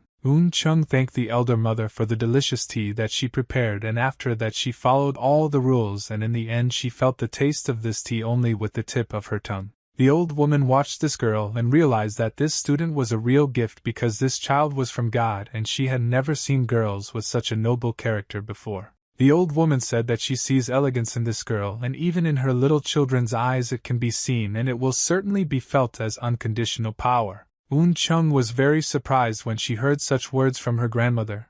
I didn't know how to react to them correctly. The eldest told the girl that if she doesn't believe her words, she can look into her old honest eyes and be convinced of everything. Chung bowed her head and told the elder mother that she believed every word and did not dare to doubt her words. Mother said that it's far away and the rest of the children behave very pitifully and tactlessly towards others. Not all girls are like Chung. The elder mother asked the girl to never forget these words and asked her to take care of her beautiful and bright soul because she is as beautiful as her face. Afterwards she said that their conversation was over for today and the girl could go upstairs. Young was shocked when she heard that the elder mother asked her to go upstairs. The old woman said that once the girl goes upstairs and is there, no one will be able to treat her with contempt or negativity. Young said that she had already turned out really well and there was no need to prove to others that she was worthy or should be better than others. The old woman reproachfully said in her voice that the girl got here and she is already here. She reminded that So Yul's health is fine and the girl is feeling well. She once again repeated to this girl that she had to go upstairs and she had to do it for herself. Young said that this is already above her moral principles and they did not agree on this from the very beginning. It was raining outside. Kwok Baka sat on the veranda of the house and watched the heavy rain fall in large drops and break on the ground. He felt safe and calm when he watched it rain. Song Yu went to the door and told his mentor that he had already returned home. He opened the door to the veranda and saw that his mentor was sitting on the floor all alone and was frightened by this picture. Song Yu took off his fur jacket and gave it to the teacher so that he would not freeze because it is very cold. Kwok said that he announced this on the veranda because he felt bad being constantly confined within four walls, and he understood that he was unlikely to be able to recover sitting in a room. Song Yu said that if an old man wants to get some fresh air, he should always tell his senior disciple about it. Song Yu each took an iron vessel in which they found firewood and coal. He carried this iron vessel to his teacher and said that Mr. Doctor constantly reminds the teacher that cold is bad for the body. Kwok replied that if I don't take care of him so much and diligently, the teacher will not have personal space. He placed an iron vessel with burning plaques closer to the teacher so that he could warm up. Song Yu asked the teacher if he wanted to see his new training. The teacher replied that he always enjoys watching his students study. Song Yu walked up to the wall and picked up his training stick to prepare himself before the start of the show. Kwok looked at his student and thought that this guy is trying very hard and doing everything right. Song Yu raised his stick up and waved it. Kwok thought that he was already very old and did not notice how his senior student again increased his level of martial arts. He watched the boy spin the stick in his hands and thought that his eyes were not at all what they were before. And during his military service there was a time when he also trained hard and dreamed of achieving the same level of combat skill. Kwok saw how his little boy was turning into a real experienced warrior, and he could not do such boring and difficult things, so he forced his children to do these things. Kwok looked at the boy and thought that Song Yu had found his meaning in life in these martial arts. Song Yu quickly and efficiently performed all the movements. He clearly changed each pose and masterfully wielded his weapon. Song Yu stopped and finished his combination of blows, after which he looked at the mentor and asked his opinion. Kwok asked the boy if his mentor had ever treated him with disdain. Song Yu said this never happened and thanks to his mentor he lived in warmth and grew up without knowing hunger. They looked at each other and saw that each of them gave the other certain emotions and memories. Song Yu saw the mentor's eyes begin to change again and he disappears again, and this has happened many times already. So he remembered this terrible state of the mentor. Kwok at that moment began coughing up blood and felt very ill. Song Yu ran to meet his mentor in order to help him and save him as quickly as possible. Kwok very quickly came to his senses and answered the student that everything was fine with him, and he had blood stuck in his chest, so now his body is much better. Song Yu said that they need to go inside the house because the doctor said that cold air is harmful to the teacher.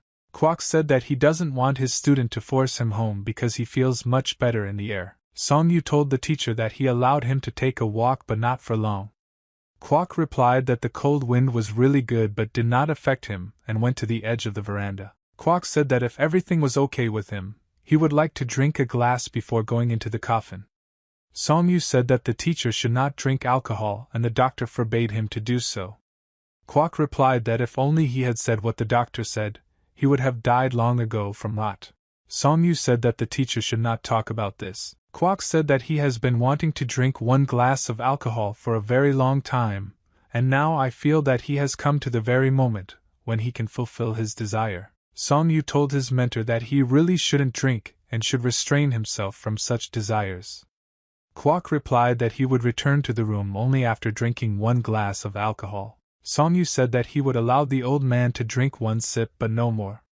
The old man replied that 1 sip would be enough. There was a small town hidden in the mountains. This city had a very small population and was home to the Wu-Tang clan. The man said that the house would soon be open and it would be possible to move there immediately. The Susami man replied that he did not see any problem in this because this time the house also did not have any direct connection with them. He looked at his interlocutor and said that this time it's better for them not to say that they are impeccable and have no competitors. Suddenly this man turned his head forward and saw something very strange. They noticed the boy standing in front of them and greeted their younger brother and disciple of the great master. Song Chong also greeted the older uncles and bowed to them. Men asked the boy where he is going to go at such an early hour, and does the senior mentor know about it. Suddenly they heard the voice of a senior mentor who told them that they should not be interested in such matters. The men saw the senior mentor, and immediately greeted him and bowed to him to show their respect. The mentor said that Song Yung is an older brother to them and this is not the case as the real man below asked the older man where he is going to go.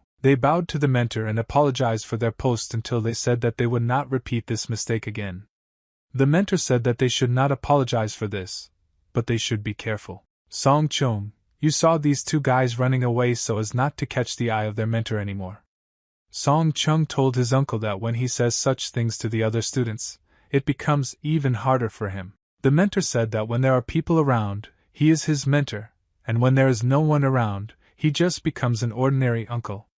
Song Chong said that he calls his uncle a mentor in front of everyone in order to ruin his reputation in front of others.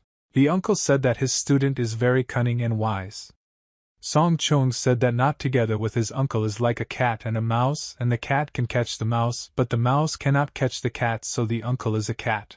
They went into the streets, and the uncle said that now he understands why the boy treats his brother so well.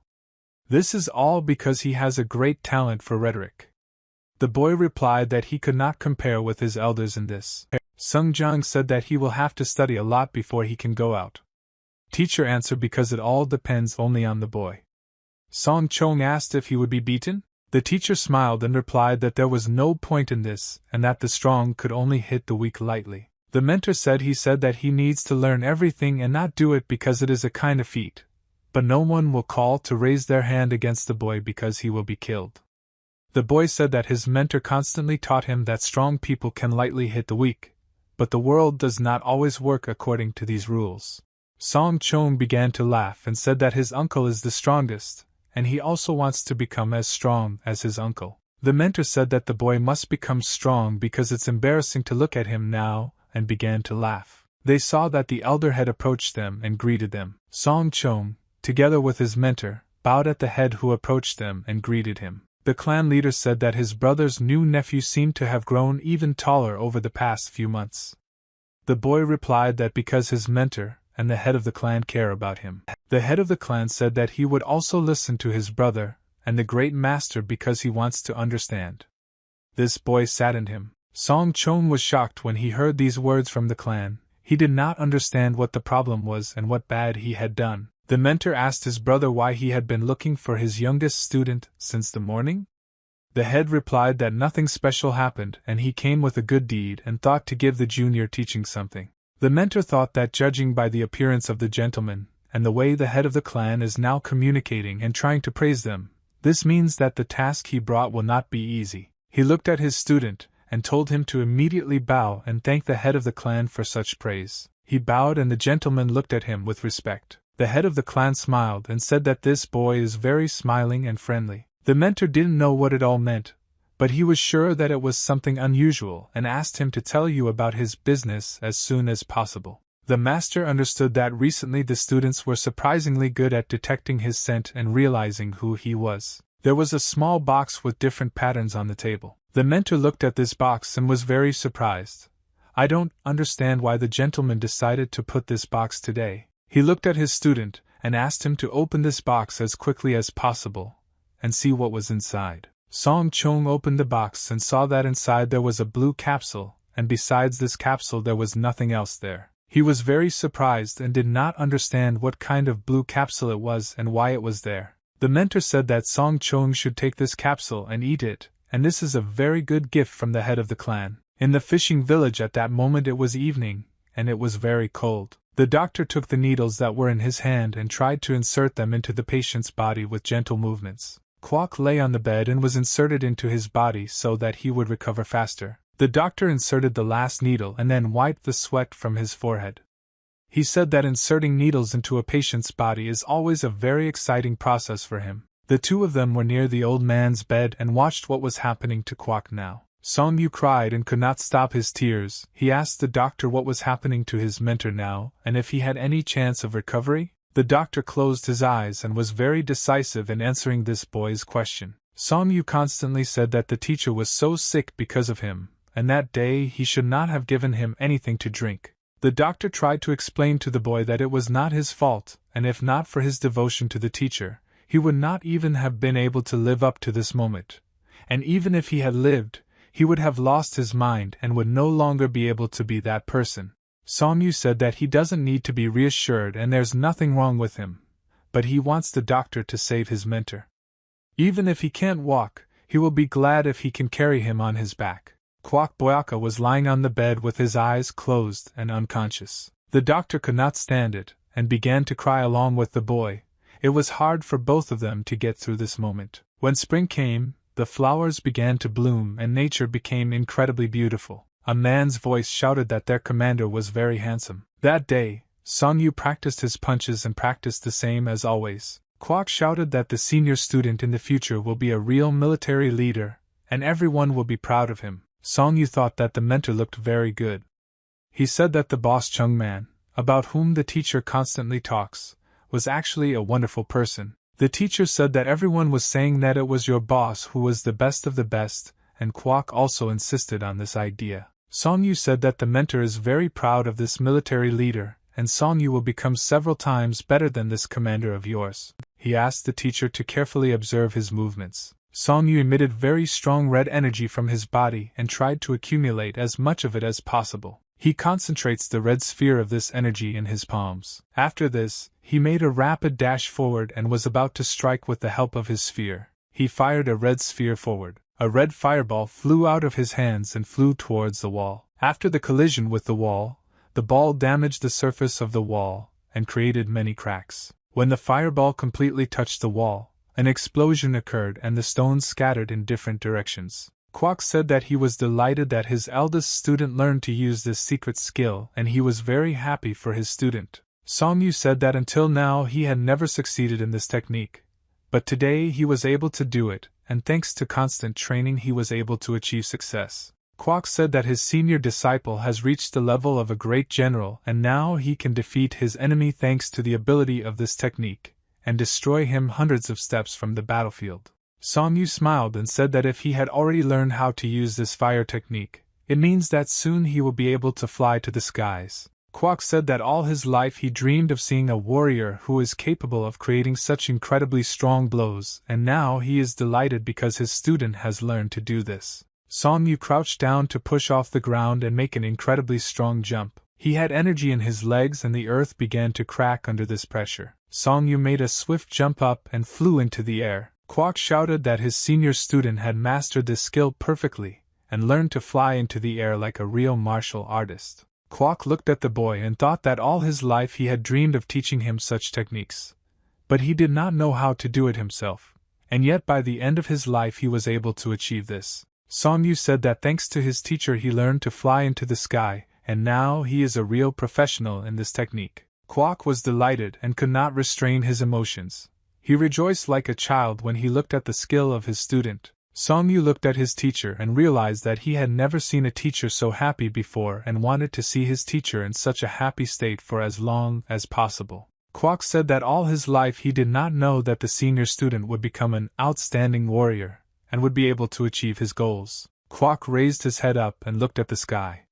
He said that you also want to fly in the sky and destroy stones just like his student. Song Yu looked at the teacher and thought that he must fulfill his master's dream. Song Yu told his teacher that his wish can be fulfilled. It is not very difficult to do.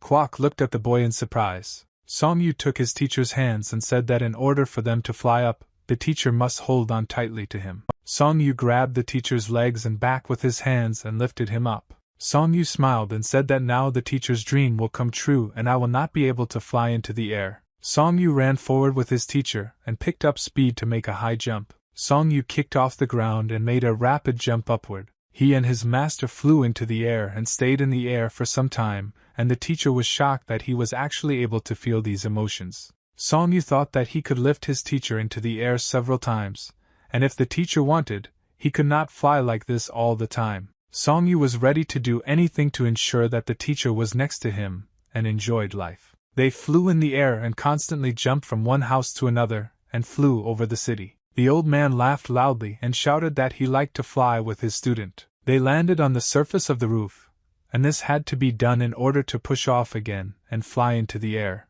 Song Yu pushed off the surface of the roof with his foot and made another jump. They flew very high at the level of the clouds, and the boy thought that he wanted the teacher to always be with him. Kwok said that he cannot believe that they are not in the air now, and he is actually flying with his student. They kept jumping and moving in the air. Song Yu landed and decided to stop to rest a little and restore his energy. He looked at his teacher's face at that moment. You wanted to understand what was happening to him now. Song Yu said that right now he is not good enough to call himself a professional, but if he trains a little more then he can fly even higher and be even further in the skies. He saw that his teacher was tired and fell asleep during the flight.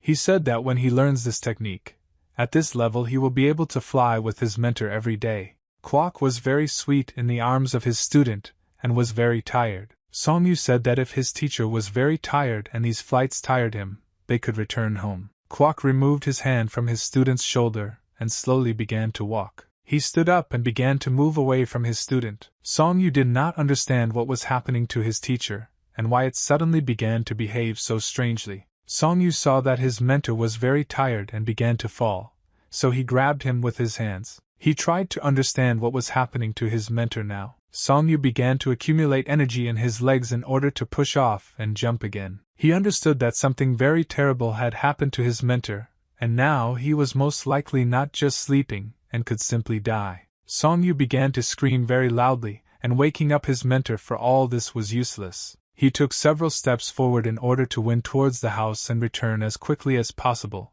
and show the teacher to the doctor. Song Yu suddenly stopped and realized that this might already be useless and the teacher is now very bad. He looked at the old man and couldn't believe that this was all happening now. He took his teacher's hand in order to feel his hand and measure his pulse. The teacher's hand was cold and pale, which meant that something very bad had happened to him. Song Yu shouted to his mentor not to die and not to leave him because he would not be able to survive this. Song Yu began to cry very loudly and tears streamed down his face. On that day, his mentor abandoned his eldest student and passed away. After some time, a man was running in the forest, and he had a very fast speed. This man saw a large branch in front of him, and thought that it was ideal for pushing off from it and making a jump. He gave a push and then jumped off the branch and quickly flew forward. Song Yu flew forward very quickly and thought that he could not afford to waste time on grief and, on the contrary, thanks to what had happened, he must move on and Touchite would like the boy to develop and not regret what happened. He understood that soon what he was experiencing and which he was not giving due time should turn into violent anger. He wanted revenge on everyone who ever harmed his teacher, and wanted to make all these people suffer. The lady constantly thought about the ring of demons and gods that she had in her possession. This ring was for a boy. In front of her was a large number of warriors who sat on their knees and worshipped Lady Guangnian. The head of the clan, Lady Guangnian, watched as her subjects bowed to her and praised her. But at that moment she only thought about the ring of demons and gods and about that boy whom she had not been able to find for a long time. Did you know that the ring of demons and gods has a new name that sounds like 10 years of promises? Many people tried to get this ring, many wars with incredible martial arts possessions. They wanted to take this artifact for themselves. This ring was the main reason why many warriors risked their lives and their fate in order to get this artifact. Guangnian understood that she was the leader of the largest martial arts organization in the world and therefore she could master this ring. But she wanted to ask for only one thing, that she had one word that could solve any problem. A bright flash appeared in the sky and illuminated the darkness of the night. A ring of demons and gods flew in the air and was against the background of the moon.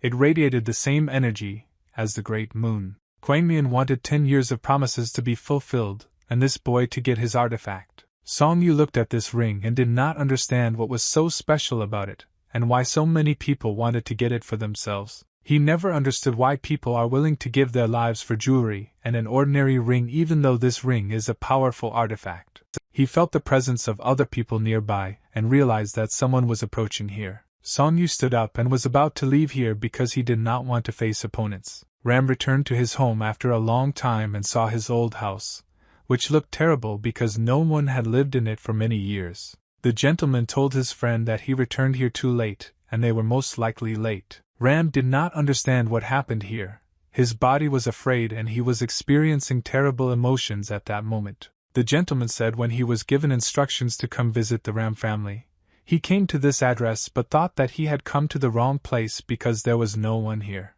The gentleman said that he does not know what happened in this place, but Ram has enough power to find out where his family is. Ram said that he definitely needs to find out what happened to his brothers and sisters. The gentleman said that they need to hurry and therefore the guy must find his relatives as quickly as possible. After all, they have a lot of things to do in the central building and they are ready to allocate 100 people to find his family. The gentleman put his hand on this guy's shoulder and said that everything would be fine, but if someone else really did it then they need to find out who hurt his family. Ram said that he will definitely find the people who are to blame for this, and his knowledge should be useful for the search. The gentleman said that he will use all his strength and connections in order to find his family, and they will definitely succeed. Ram bowed to this gentleman and thanked him for his help and support. Suddenly I heard some strange sounds that were in the forest, and looked towards the forest. He turned his head the other way and saw something that surprised him. In front of him stood 100 experienced fighters and scouts who were sent here to find Mr. Ram's family. The warriors quickly ran along the forest in order to get to the goal as quickly as possible. A large crowd of military scouts ran along the forest. Their leader shouted very loudly that the fighters needed to hurry up if they did not arrive on time. In this case, the disciplinary action would be several times greater. The soldiers were very surprised when they heard this information about their leader, but then they all stopped when they saw a stranger who came out of the bushes. Song Yu ordered these guys to stop immediately, and not move because they had nowhere to rush. He said that there was no point in running anywhere because their life would end here and now. The soldiers looked at this guy in surprise and thought that he was crazy because he single-handedly decided to confront a large number of opponents. The leader gave the order for the soldiers to take out their weapons and immediately attack this crazy wanderer. Song Yu picked up his spear and began to make wide swings, preparing himself for battle. He made a rapid dash forward and swung in one movement to pierce several opponents at once and inflict very serious damage on them. The fighter turned his head back and looked at this guy. He didn't even have time to notice how the stranger made his blow, but he saw a drop of blood flowing from his mouth. Song Yu twirled his stick in his hands and completed a combat combination of blows. Song Yu saw the enemy's deeds begin to splash out blood and gradually fall to the ground. He did not understand how these enemies managed to find him because he was very careful and did not give away his positions. He walked along the forest and thought that a lot of different strange things were happening to him, but he still doesn't understand how these soldiers were able to find him. He held a ring of demons and gods in his hand and understood that these people were hunting precisely for this artifact, and as soon as they received it, and then they would immediately want to sell it. He remembered the moment when his mentor died. He neatly folded his mentor's things. He tried to fold all his things as neatly as possible, but suddenly he saw that some strange ring had fallen out of his shirt pocket. This ring rolled towards the wall, and he immediately drew attention to it. Song Yu understood where his teacher got such an artifact from. He looked at this ring and thought that this item belonged to his teacher, but most likely someone put this ring in his clothes. Song Yu suddenly joked about some strange feeling in his body as if he was not alone here. He was sure that there was someone else here besides him, but he did not understand how he could not feel the energy of this person long before he approached. Song Yu turned to this man holding his spear in his hand and saw that in fact there would be a stranger here who was watching him. He felt the incredible energy of this man, and it seemed as if there were giant snakes behind him. The gentleman said that he finally managed to find this guy, and he was very glad that they met today. Song Yu asked this gentleman who is he and what is he doing here. The gentleman said that he wants to talk about a book called Chechenrock. He said that he is the real owner of this book and received great damage from the fact that this book fell into the hands of another person. He took a few steps towards the boy and said that he shouldn't be nervous because it seems to him that the boy has reached a certain level in his fighting skills. Well, he doesn't even imagine what kind of person is now in front of him. Sir, the guy himself must realize that he should not resist and give it to him. The gentleman looked at the boy with his red eyes and said that if everything was clear to him, then he should lower his spear point down. Song Yu quieted his teeth and didn't want to do this.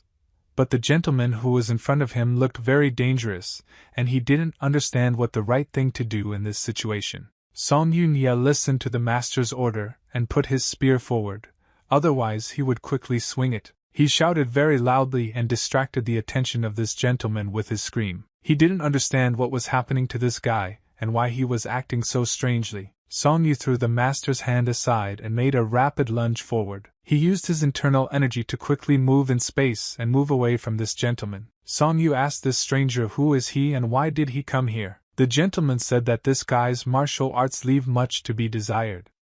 But despite this, his will is incredibly strong, and this makes him stand out among other warriors. Song Yu pointed his spear towards the stranger, and once again repeated his question about who this man is and why did he come here. Mr. That this boy will never be able to defeat him, and he has most likely gone crazy if he continues to resist. Song Yu didn't understand where this man came from here and how he knew about the secret book that his teacher once gave him. Song Yu once again shouted very loudly and asked this stranger who he was. The gentleman did not want to answer this guy and thought that it would be better to simply demonstrate some of his capabilities so that the boy himself would understand who was standing in front of him. The gentleman teleported with the help of his internal energy, and approached the guy as close as possible. Song Yu was shocked when he saw that this stranger could move in space so quickly, and without putting much effort into it. He made a thrust with his spear and tried to attack this stranger. The man easily dodged this blow, and managed to touch his spear with his hand.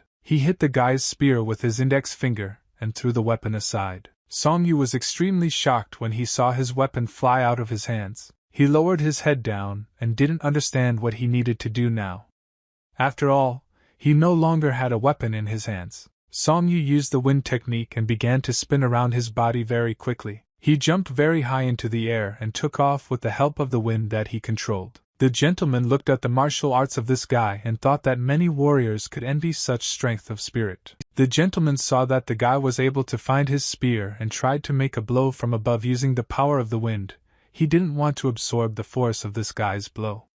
He had no other choice. Song Yu understood that this opponent was an unusual person because he was able to absorb the force of a very powerful blow with one finger. Song Yu swung his spear and wanted to strike again. He turned his head to the side and saw that the enemy had moved very quickly in space and was already to his right. This stranger began to irritate the guy and cause in him a storm of negative emotions that overwhelmed him. Song Yu saw that this stranger was pulling his hand towards him, and could not avoid it. Mr. put his hand on this guy's shoulder and pulled him down. Song Yu did not understand who this person even had to be in order to fend off his best techniques so easily.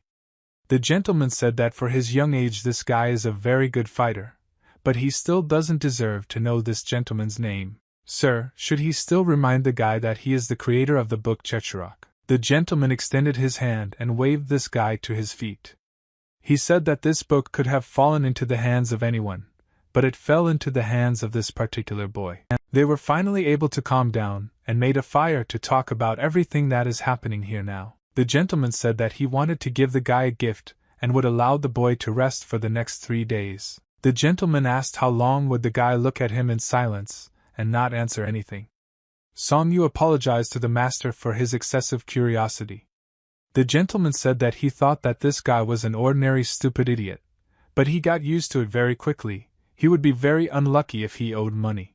Song Yu thought that whoever this gentleman was, he was one of the 5 rulers, the strongest martial artist in Mirim, or he was an ordinary person with a license from the company allowing him to study this book with an official.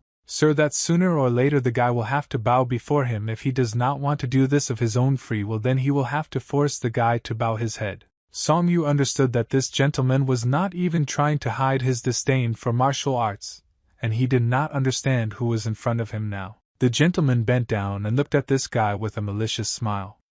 He said that he did not expect such a guy to study from his book of martial arts. The gentleman asked how difficult it was for the guy to understand what was written in this book. Song Yu said that he thought it was just a list of rules to follow in order to become a master. The gentleman said that because of his master, he had never touched this book and does not remember well what is written there.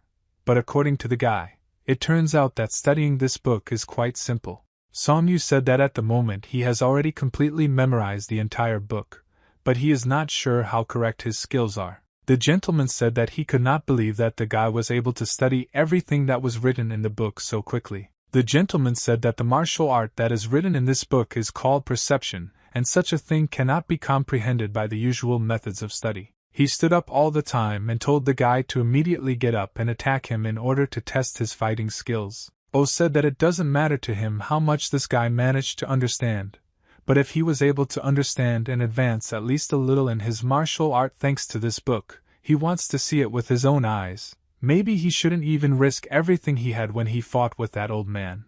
Song Yu said that he is not ready to fight the master. The gentleman replied that a battle should always take place between two people of equal strength, and therefore the guy should perceive this as training and give his best. Song Yu thought that he cannot refuse this man now because he is one of the 5 rulers, but he can learn a lot from him in martial arts. The gentleman ordered the guy to beat him as many times as he could, but the gentleman will not attack in response, and will only defend himself. Song Yu understood that there was no other choice, but on these conditions he was ready to fight this gentleman. Song Yu made a swift dash forward and wanted to attack the master with his spear. The gentleman saw the attack of his opponent, and thought that so far he was not impressed. He saw that this guy looked very simple and trivial. Song Yu waved his stick and decided to strike a very strong blow from above. The gentleman saw this blow, and at that moment, he finally understood what was happening. He jumped back and thought that the guy needed to train these elementary movements several thousand times, and thus these movements became part of his reflexes. Song Yu filmed that he could not even touch the hem of this gentleman's clothes, and this is the martial art of one of the 5 rulers. Song Yu waved his stick and thought that it doesn't matter and that no matter what, he wants to demonstrate his skills to him. He emitted very strong red energy from his body. Song Yu made another swift dash towards the master in order to attack him with his unique power. Sir, when he saw that a lot of red energy was approaching in his direction, and was ready to absorb him. He had never seen this energy before, and it was amazing for him to see that this guy had such skill. The gentleman understood that this guy knows how to combine several combat techniques and energies at once. Song Yu hit the master with the help of his red energy, and wanted to put his maximum strength into this blow. He caught the guy's spear with his hand and stopped him. The gentleman said that he was surprised because in addition to the skills that the guy was able to get from the book, he learned something else. Song Yu did not understand how this gentleman was able to stop the spears that had invested a large amount of energy with one hand. Sir, with this guy's strength, what else has he learned? Song Yu said that he first wants to hear from the master how he stopped the spear with one hand. The gentleman replied that it is not difficult, and you just need to choose the right moment for it. Song Yu was shocked when he heard this answer. He understood that the master had explained to him the structure of this martial skill of blocking blows too simply. Sir, if the guy doesn't understand how this unit works, then he can't help. He said that based on the guy's strength, he could very well become a formidable fighter, but exactly until he becomes a worthy opponent for the master. Song Yu asked the master to teach him this great martial art. The gentleman said that he doesn't even know how to treat the guy and how to train him. He said that this guy reminds him of someone and that's why he agrees to teach him. He saw a stick that was lying on the ground and picked it up, and after that he said that the guy's movements became as natural as when walking or running. He had to bring his movements to automatism. This deserves praise. He looked at this guy and said that he rarely said this, but once he also started with this, and now he believes that he would rather die of boredom than finish what he started. He pointed the branch at the guy, and after that something began to happen in his hand. Song Yu saw a giant branch and did not understand what his master had just created. He jumped back because he didn't know how to resist such incredible force. Song Yu saw that this giant hand suddenly disappeared somewhere, and he did not understand where this gentleman got such strong martial skill. The gentleman said that even with such automaticity, the guy needs to clearly calculate his movements in order to calm down when he doesn't succeed or to deliver the final blow when he does everything right. Song Yu did not understand what exactly I meant. His master understood these words. The gentleman said that in order to do everything as it should be, he needs to monitor his movements. This is the only way he can objectively evaluate himself and his fighting skills, and of course this is a completely different level and this cannot be comprehended through training. Song Yu said that he had already encountered something like this before. It's like looking at yourself from the outside. The gentleman said that this is called contemplation, but he is still very surprised that the guy has already met with this once. Song Yu said that one day it seemed to him that this was a sharpening of his perception, and he was sure that he had already experienced this strange feeling as if he saw himself through the eyes of another person, and he gave it some meaning because he could not use it to the fullest. He bowed and thanked the Lord for his instruction. The gentleman said that since the guy is already so noble, he may not even perceive the teacher as his enemy. And studying martial arts is useful for him, but no one forces him to be a master. From the forest above the dark silhouette of a man, Mr. This man that he promised to do one favor and now he is ready to show the promise present. Song Yu looked back and wanted to take a closer look at the man who appeared from the forest. Song Yu saw that his brother Ram was standing in front of him. The second student said that he had not seen his brother for a very long time, and could not believe his eyes that they finally managed to meet. Song Yu was very surprised when he saw his younger brother, and could not even imagine that this moment would ever come. They looked at each other, and tears began to appear in their eyes. The brothers hugged each other, and cried because they couldn't believe that they could see each other after so many years. Mr. watched these guys and thought that he had finally managed to find his older brother Ram, and this older brother was very different from his brother. The gentleman was very surprised when he saw Ram's reaction and thought that he had never seen him like this because he always behaved with restraint, and for the vicar of the Western Gate he was too soft.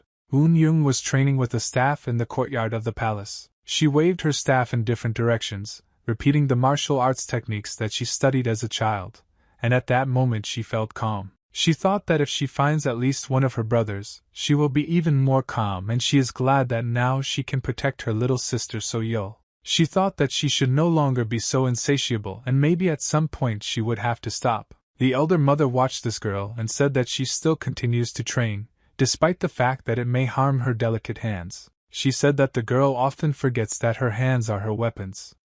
Eun Young said that this training calms her down. She apologized and asked for forgiveness from the elder mother, and said that next time she would train more carefully. Mother said that the girl thinks too much for her age, she needs a break from her thoughts. Eun Young asked her mother how she could fight thoughts if they visited her even if she didn't want to think about it. The old woman said that even if she can't stop thinking about it, she should learn to control her mind and it won't take her much time. The girl replied that mother was right and no matter how long it took her, she would learn it anyway.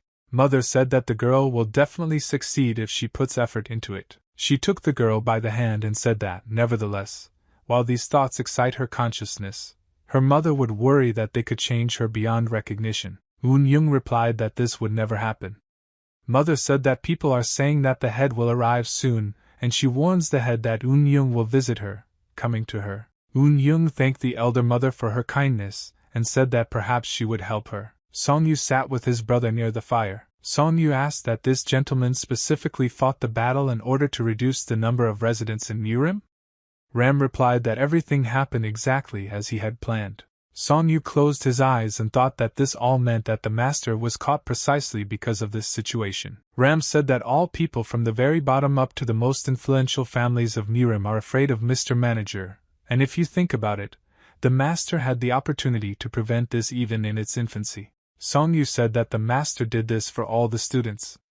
Ram replied that based on his brother's words, he thinks Ram knows what happened next. Ram said that he knew absolutely nothing about the fate of the other brothers and sisters and he was able to find his older brother only because people from his organization helped him. Ram said that he would find all the brothers and sisters without exception and bring the whole family back. Song Yu was very happy that the second student grew up to be a kind and honest person. The servant approached Mr. Ram and said that it was time for them to return back to the western gate. Ram said that the elder brother just had to ask the manager for a favor, and he could buy him some time so that he could get out of here safe and sound. He said that for a man of honor, 10 years of waiting for revenge is not such a long time and he first needs to buy some time. Song Yu replied that he promises that these people will pay in full for this he must stop. Song Yu said that if he can't overcome this then he will never become stronger and brother should believe in him because the video of his younger brother he feels happy again and a stone has been lifted from his soul.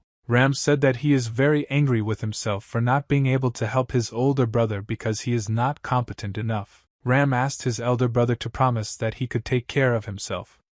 Song Yu also asked his younger brother to take care of himself, and the revival of their family now lies on his shoulders. Ram looked at his brother and felt incredibly proud of his older brother, and that he was able to live up to his expectations. Song Yu knew that his younger brother would cope with these tasks, and everything would definitely work out for him. A few days later, Song Yu sat near the stone and thought that he was right after all, and everything that he experienced in that hell would never be forgotten. He thought that if he could just hold on a little longer, then he could imitate what he saw that day. He hit his knee with his fist, and said that he simply did not have time to just sit around. He remembered the words that the master told him about something that a crazy old man wrote a great secret book to explain how to become an immortal Taoist. The gentleman said that the title of the book itself does not imply that he will worthily rule heaven, and for this he needs to become an immortal Taoist. If he has perfect knowledge from this book, he will automatically ascend to the gates of heaven. Song Yu promised himself to study these martial arts perfectly in order to become a Taoist, and he understood why the gentleman said this because until he reaches such a level of self-control to see himself from the outside. Song Yu thought that he trained a lot in order to achieve the shape he has now. It's still not enough. He turned his head to the side and saw that some people were approaching him. There were martial arts masters in front of him, and he was very surprised that they decided to come here. The gentleman said that they were looking for a man named Song Yu. Song Yu answered them that he didn't know them and wanted to find out who they were. Judging by the fact that they knew his name, he assumed that they were his enemies. The man started shouting at the guy that when asked, he should clearly answer the question. Song Yu said that how does he know that if a person is looking for someone, then he should call himself first and again asked no one is like that. The old man said that they are the murderous 6 monsters and now they want to find out if they managed to find a man named Song Yu. Old man asked the guy if he now has a book called Chekarak and a 10-year promise ring with him. Song Yu said that 10 years promises are actually in his possession, but he is not its owner but in the book now he does not have it. If they don't want to, he can read a few lines from this book. They began to threaten him and say that if he continues to lie to them, then problems will no longer be avoided. He replied that he doesn't lie to these people. Song Yu said that all the knowledge from this book is in his head. If they want to attack him it will be a mistake for them. The man replied that he shouldn't worry about it now, and now he needs to take this guy with him. Song Yu said that he had to refuse and would not go with them. The old man replied that if he obeyed them, then they could save his life despite his resistance. The main first master came out of the crowd and said that he had no more time to talk and he would bear full responsibility for his next actions. But they must speed up the process of capturing this guy. The old man replied that he understood the words of the master and could not object to his decisions. The soldiers looked at each other and realized that the master had just given them the order to attack. Song Yu knew that if a fight could not be avoided, then it was necessary to strike first. Song Yu swung his spear and began to attack his opponents. The old man put his hand forward and said that any resistance would be useless. Song Yu was surprised because this old man was able to block his blow with one finger. He lunged forward again and tried to continue his attack. The old man again used his inner energy to release a large wind of his finger. There was a big explosion after the old man used his fighting equipment.